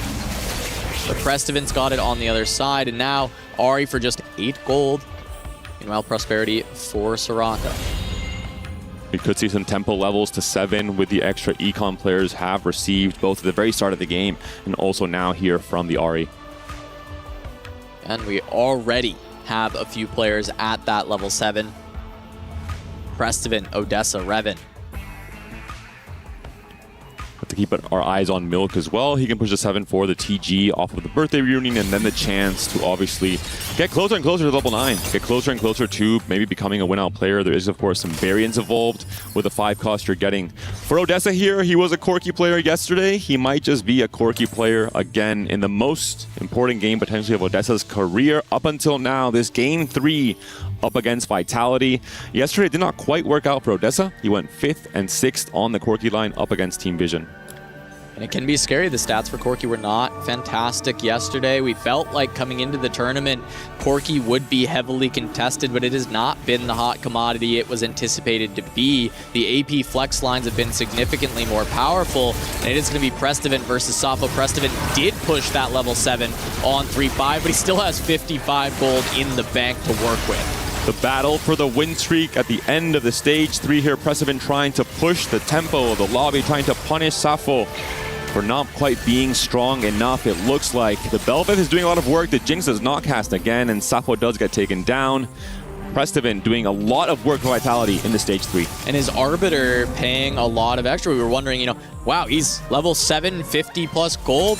Arbiter's been generating gold as well from the Ahri. You're getting even more, and it's just compounding all that interest together as Prestivin is at level 7 and can keep pushing the tempo of the lobby even further, as Soju has now found a LeBlanc for the Shepherds, and he does have that little buddy, so he's going to be able to give a lot of additional attack speed. A really good setup for Soju already. We saw the early lose streak, yes, but now he's turning things around with the early LeBlanc copy. The little buddies make so much sense with the Shepherd board in general on level 8. Also holding the Jinxes, playing the Grief Fight tactics up against Safo's game plan of trying to go for potentially a Jinx 3, while allowing Revan to play more for the high tempo 80 lines. Yeah, and Soju with the red buff slam, this is really open towards Vex as the end game out for Soju if he does end up playing around 5 costs. I think 5 costs are going to be played around a lot in this game. We're not sure exactly where they'll fall yet, and who may just try and cap out on 8, playing around something like Shepherd or playing around even the Xayah. We haven't seen so much on this game plan yet, but there's been a lot of extra economy to just get to the Xayah Jhin combo we saw win in the last game. Important win for Soju here, considering he was the lowest HP player from Vitality, so a bit of a trade of HP there between Milk and Soju coming into the end of Stage 3. We're seeing the Jinx 2 potentially can be purchased by Soju if he wants to deny the reroll game plan for Safo. And for Prestivan, I mean, he's the strongest player in this lobby by far right now. Not just in current board strength, but I think also in his projection. Level 7, 80 gold. The Zoe 2, all the way at the beginning of Stage 2, has put in so much work for Prestivan.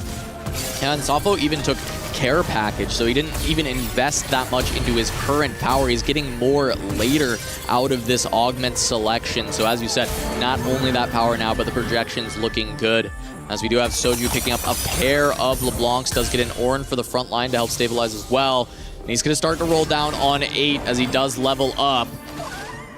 Finds the Corki and the Rammus to hold it. LeBlanc 2 picked up for Soju. A great turn already for Vitality. Big upgrades, big contests, big grief from Soju as well, holding on to a Rammus 2 on the bench. While Prestivan says, you know what? I have an early Shen. My Zoe 2 is putting in enough work. I have a lot of HP to work with. I'm going straight to 9. Yeah, Prestivan gonna look to potentially win out for Vitality.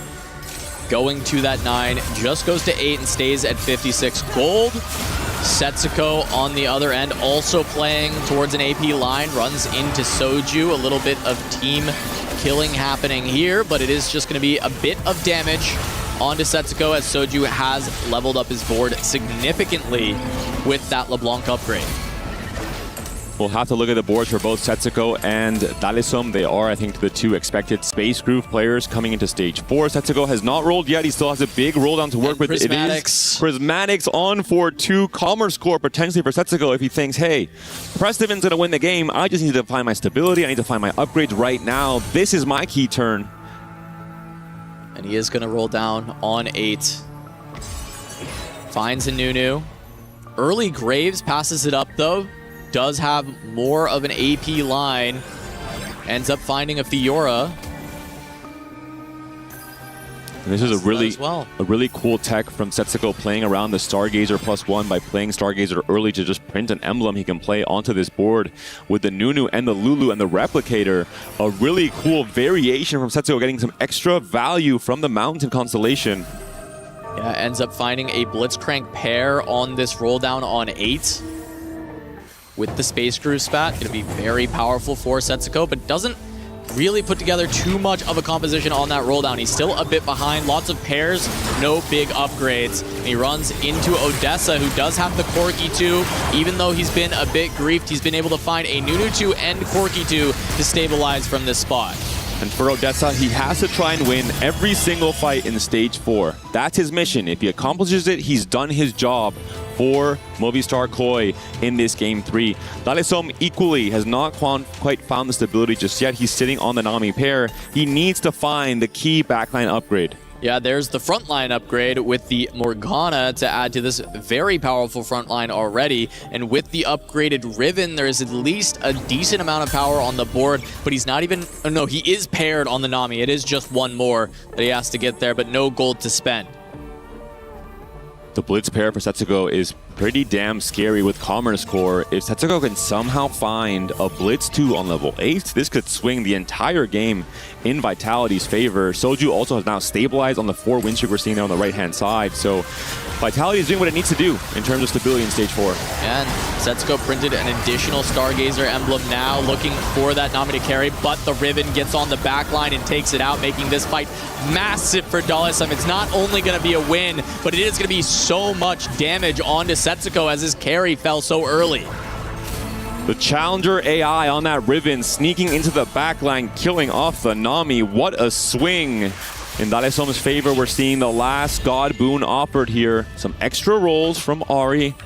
I think going to be a pretty appealing option, considering it seems like almost everyone but Soju is still missing their 2-star 4-cost upgrades. Yeah, and Setsuko 1 copy away from that Blitzcrank upgrade. That can very well stabilize him. Getting 7 more rolls can absolutely get him there. And Setsuko, I think this is his offering here in terms of the Pengu offering. Not able to find the Blitzcrank, unfortunately. That would have been a huge high roll for him. Looking at Soju's pickup, he gets another Nunu that he gets on the board, try and stabilize the front line a little bit more, finds the Karma, gets a Blitzcrank of his own that he's holding on to the bench. Odessa still does not have a single copy of Rammus because Soju is holding 4 different copies. There's a Corki as well in Soju's shop. We'll see if he wants to hold it, considering that Odessa is on 5. Corky's right now. He did pick up new recruit. He does have a duplicator as well, so the 3-star forecast is being threatened at the very least by Odessa. Yeah, and with how much gold everybody has, it is a big possibility that we could see it happen. Soju does have a pretty strong power spike with the Sona having some items. Does need to look for the Sona too. But right now, the LeBlanc is very stable. The front line needs a little bit more juice as it is a 1-star Morgana, kind of anchoring that as Dalisum still playing around the 3-star Nasus, which has heavily fallen off at this point. It's down to Nami versus LeBlanc, but the Morgana, even at 1-star, does keep the front line intact. And the LeBlanc gets there. Dalisum going to be going down to still 2 lives, but barely. 15 can go down in a single loss. Sapo has to roll or sell that Nami. Actually, no, I think Dalisum has already hit the Nami too. We saw them in that last fight, so maybe correct to hold it in the shop here. Yeah, Setsuko has hit the Nami as well now, and just on the pair of Blitzcranks as the big thing that he needs to find. At that point, this board is terrifying. He has that Commerce Core, as you said, with 5 rerolls right now banked up that he can use. Safo has hit a bunch of these 3-stars. He found the Belveth, he found the Jinx, a lot of power on this board. He goes up against Soju, who has found a Nunu 2 for the front line, but no Morgana upgrade yet with those 3 items. Does have this Belveth, which can eventually get to the back line. Once this Morgana falls, he needs all the damage to come through from this LeBlanc. And just long enough is this Morgana holding for LeBlanc to take out the 3-stars. But now Jinx versus the LeBlanc, and LeBlanc takes her down on a sliver of HP and a massive chunk out of Safo. This was the fight Safo had to win. It was a turn he spiked. He had to attack Soju's HP. He was not able to do so. A very close fight in the end there. The Jinx and the Belveth duo carry not able to do enough. And Odessa, I think he's not going to find the Rammus 2 this game at all. I'm not sure he even has a singular copy of Rammus, considering we saw 3 on Setsuko's board and a ton on Soju's bench. We thought this fight might happen at level 9 with the amount of econ, but instead, everybody uses it to roll down so aggressively on level 8, hit their comp, hold the opponent's comp, and try and end the game by dealing as much damage as possible. And Vitality may succeed. They pushed 3 members of MKOI into the bottom 3, and just Revan holds fast at 50 himself. But the health numbers are so close across the entire lobby. It's a lead for Vitality, but it is not set in stone. And Milk, he's trying to go 9. He's trying to get that birthday reunion online. Triple Ari Boon pickup, maximum economy alongside the loot sub, trying to play into this exact game plan. See if he can get there. He has the HP to lose a couple of rounds, find his way to level 9, try and cap out this board. He had his items on the bench. He may be looking to sack, but he's going to have to slam. Going up against Dalisum, he could potentially win this. 3-item Kindra, 3-item on to the Akali, but Akali just going to go down near Watch the Riven instantly, and Riven gets onto the carry as well. This is going to be a massive loss for Milk.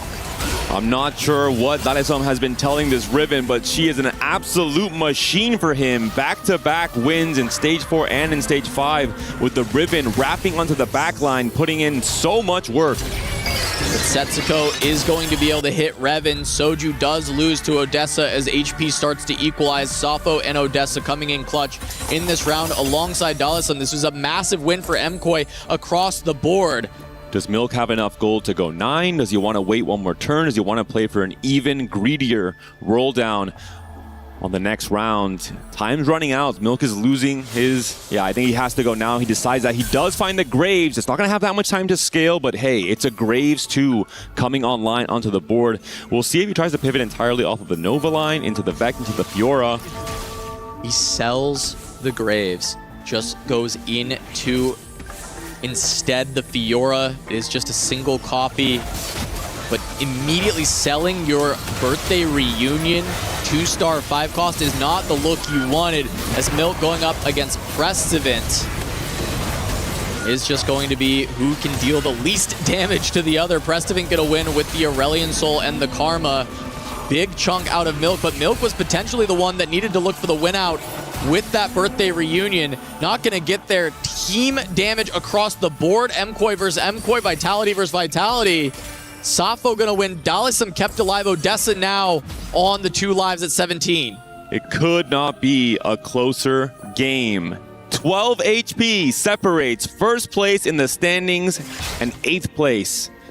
The sandwich, once again, Safo and Revan at the very top. Odessa and Dalesom, they could be on their last life. If Dalesom takes a big enough loss, that could be it. We are in stage 5. Setsuko still unable to find the Blitzcrank upgrade, but he does go to level 9 to increase his odds going forward. Milk versus Safo into this reroll composition. The Akali is going to potentially get focused straight away as a lot of damage already went on to Kindred. Akali is down straight away. This is a Shen upgrade, has a damage item and a tank item. He can potentially get the third cast, does just get it, but it is a little too late as now Kindred on to the Jinx, but not able to get the job done.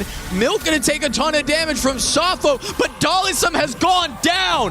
Vitality draws first blood. Odessa also down to 1 HP. He does stay alive at the very least. But Milk and Soju also taking losses, and they were the lowest members for Vitality. MKOI was just a little bit lower, and someone smacked Dalisum down.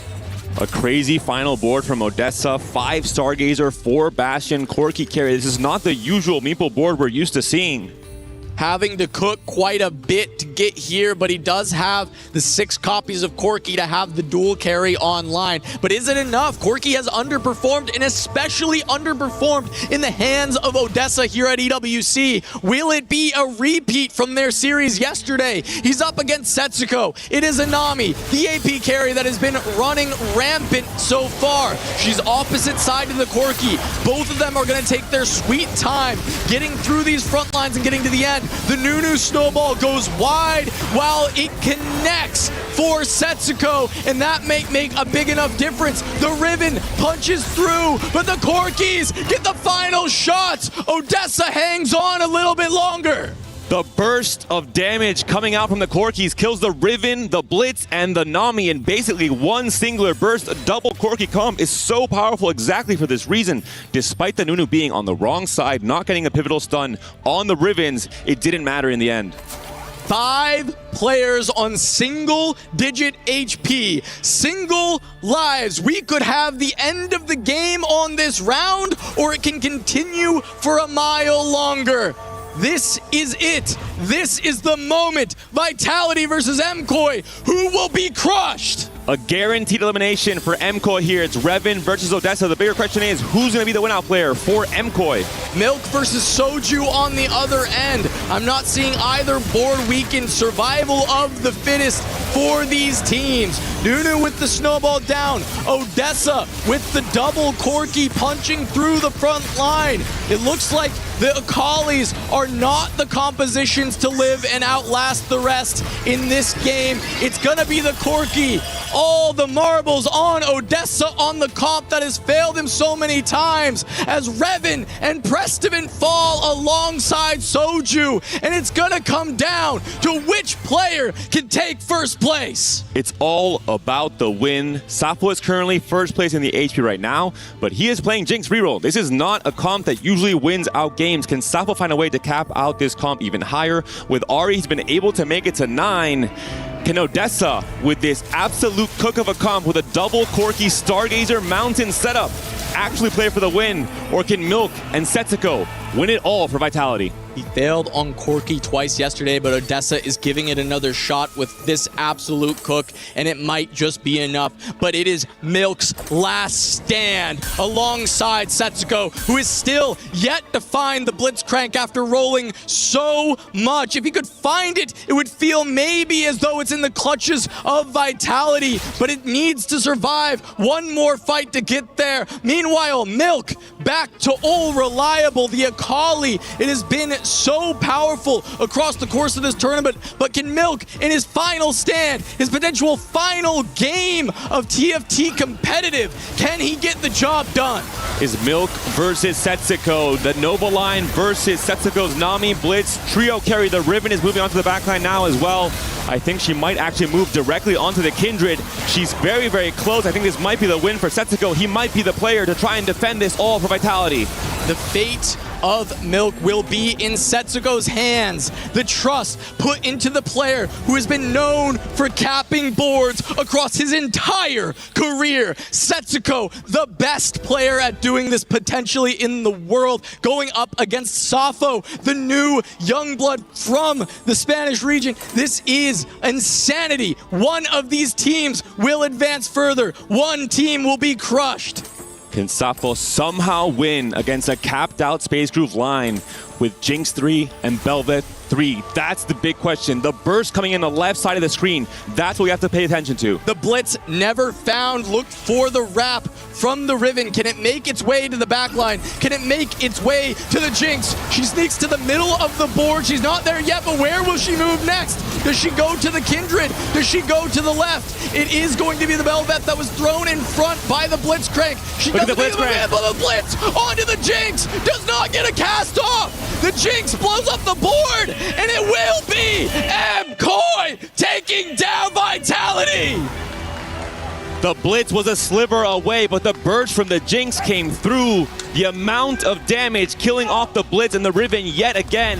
And then the easy cleanup on the backline from Setsuko's Space Groove board.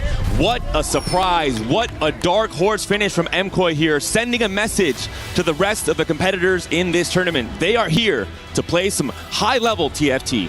An insane upset from MKOI, and you can see it written on the faces of Vitality. A crushing loss. Back-to-back years. They came with the plan that anything less than first was a failure, and they still cannot escape out of groups back-to-back.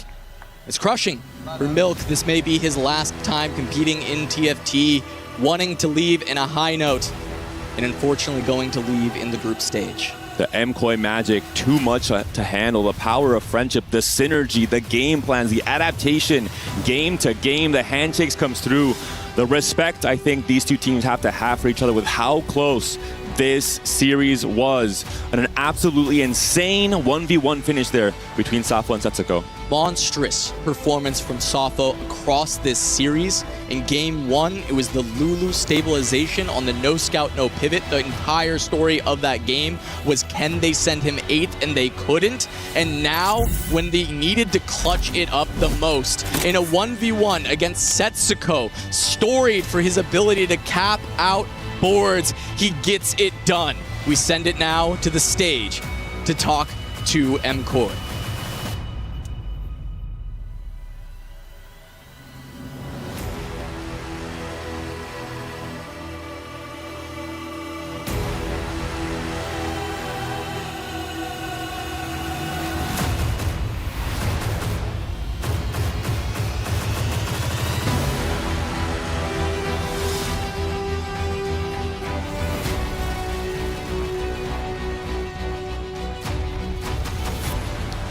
All right, it is Koi winning this match. Congratulations, guys. That pop-up at the end, that celebration, the team feels so happy. How are the vibes? We are super happy to actually win. It was really close, but in the end we got it, so really happy. So now you're there. We know you missed last year, and now you're back still at the same team, stronger. Objective is to win at the end of the weekend. Tomorrow you're back with more matches. What's up for tonight? Are we celebrating or are we preparing tomorrow? We are probably gonna play some flex queue to be ready for tomorrow. All right, last question, of course, bro. Spain just won World Cup. You have to win the other World Cup, right? We are gonna do it, and we are gonna do while Super Estrella is singing in the back, like in the football team. Vamos España! Congratulations, Koi!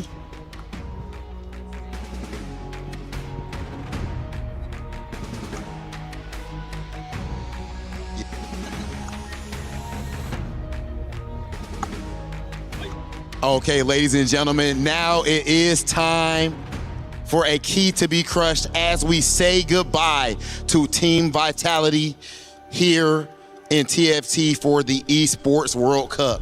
Congratulations, brother. You got to be feeling hella relieved right now, huh? How intense was that match at the end? It was clutch. It was pretty close, but we are happy we did it, and we actually showed that EU is way better than NA. Oh, he talking spicy! Man, go crush your key. Go ahead. Yeah, so right here, actually, our key master. Yo. I can't even defend it. I can't even defend us in the victory speak for itself. Yeah. Oh my goodness. And ladies and gentlemen, just like that, that's gonna do it as Movie Star Koi moves on in the bracket and we say goodbye to Team Vitality. Ladies and gentlemen, that's gonna do it for us right here, but we do have a little bit more for you over at the studio. Congratulations. Thank you very much.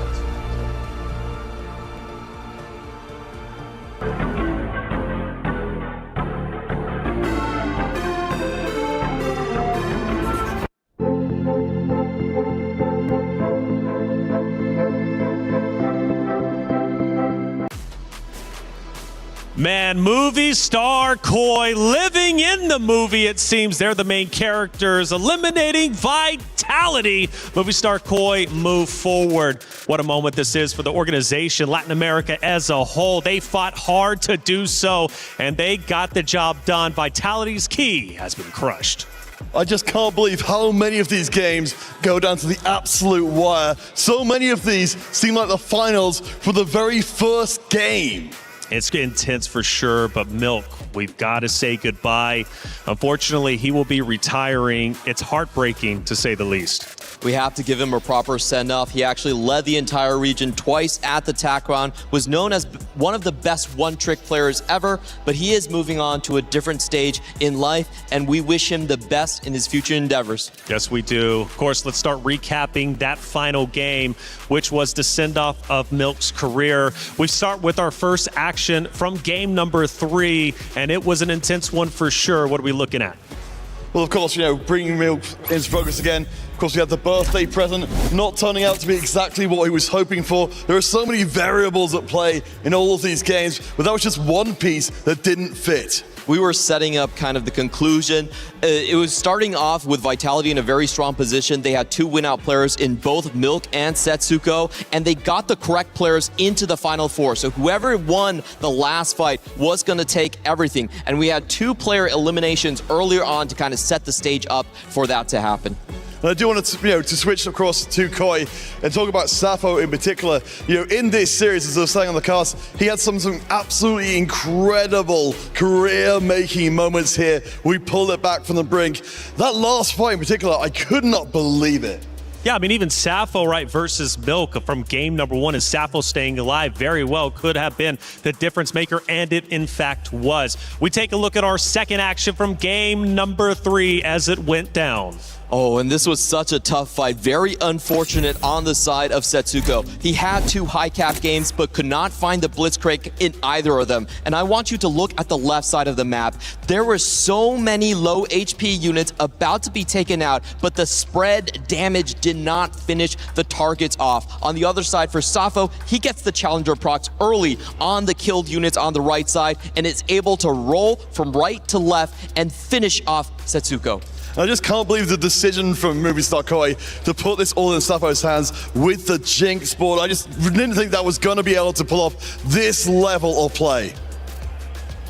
It's just an amazing start for Sappho, really seeing the torch passing from Revan, who opened it up for Spain, who was the first TAC round player, and then handing it to Sappho, which MKoi says is their best new carry on the team. Well, this is in fact day number 2. We've had a lot of great action. Let's start walking you through some of it. Of course, now looking at Stream A, or Group A, I should say, excuse me. Group A has been absolutely action-packed for sure. And just looking at the opening matches, the quarterfinals, man, I mean, come on, Weibo Gaming T1, that's where we started. That could very well be the grand finals. Well, I guess not, or actually, excuse me, it still can be. T1 still in.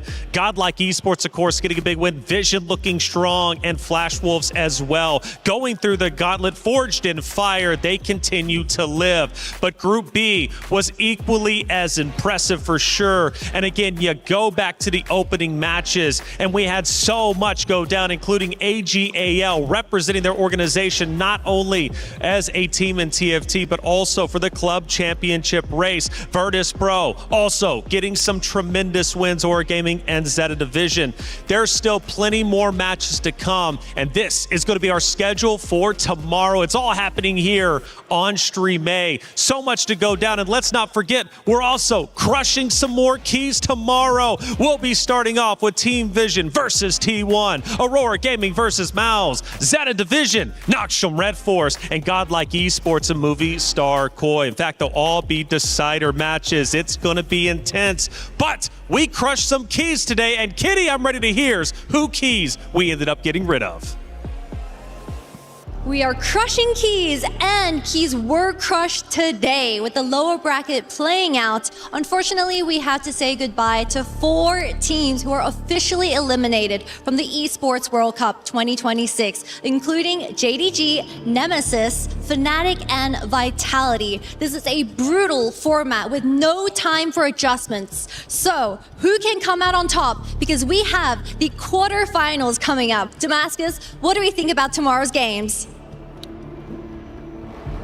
Listen, Kitty, tomorrow's games are looking ridiculous. Taylor mentioned one, and that's the one I want to talk about, right? T1 versus Vision, lower bracket, one of them has to get out. T1 one of the favorite, Vision winning through the hardest qualifier in China. One key is getting crushed, though. I almost said that there's no way that T1 loses to dang near anybody right now after they showed that plot armor, but Team Vision has shown how insane they are. We've seen a big 2-0 on day one, big 2-0 victory, and with them qualifying through the China region, the strongest region in the world, that goes to show that they do have an extremely strong chance to win this entire thing. Of course, only banger matches tomorrow, as all of the matches tomorrow are elimination matches. We've seen Koi being super excited. We hope they do well as well. I love the bit of trash talk. Hold up, Yeah. You said everything is an elimination match, huh? Yeah. So you mean every single match, somebody got to go home? Yeah, NA is already home, just so you know. Put some respect on NA. I really had to stand there while my man said that EU is way better than NA. That said, ladies and gentlemen, if you don't want somebody to talk trash, then you got to handle it on the sticks and get your W. And of course, that's what Movie Star Koi did. And with all of our teams tomorrow are going to be trying to do as well. At this point, it is all elimination matches, the highest of stakes, the creme de la creme in the world of team fight tactics. You do not want to miss day 3. We'll see you then.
best.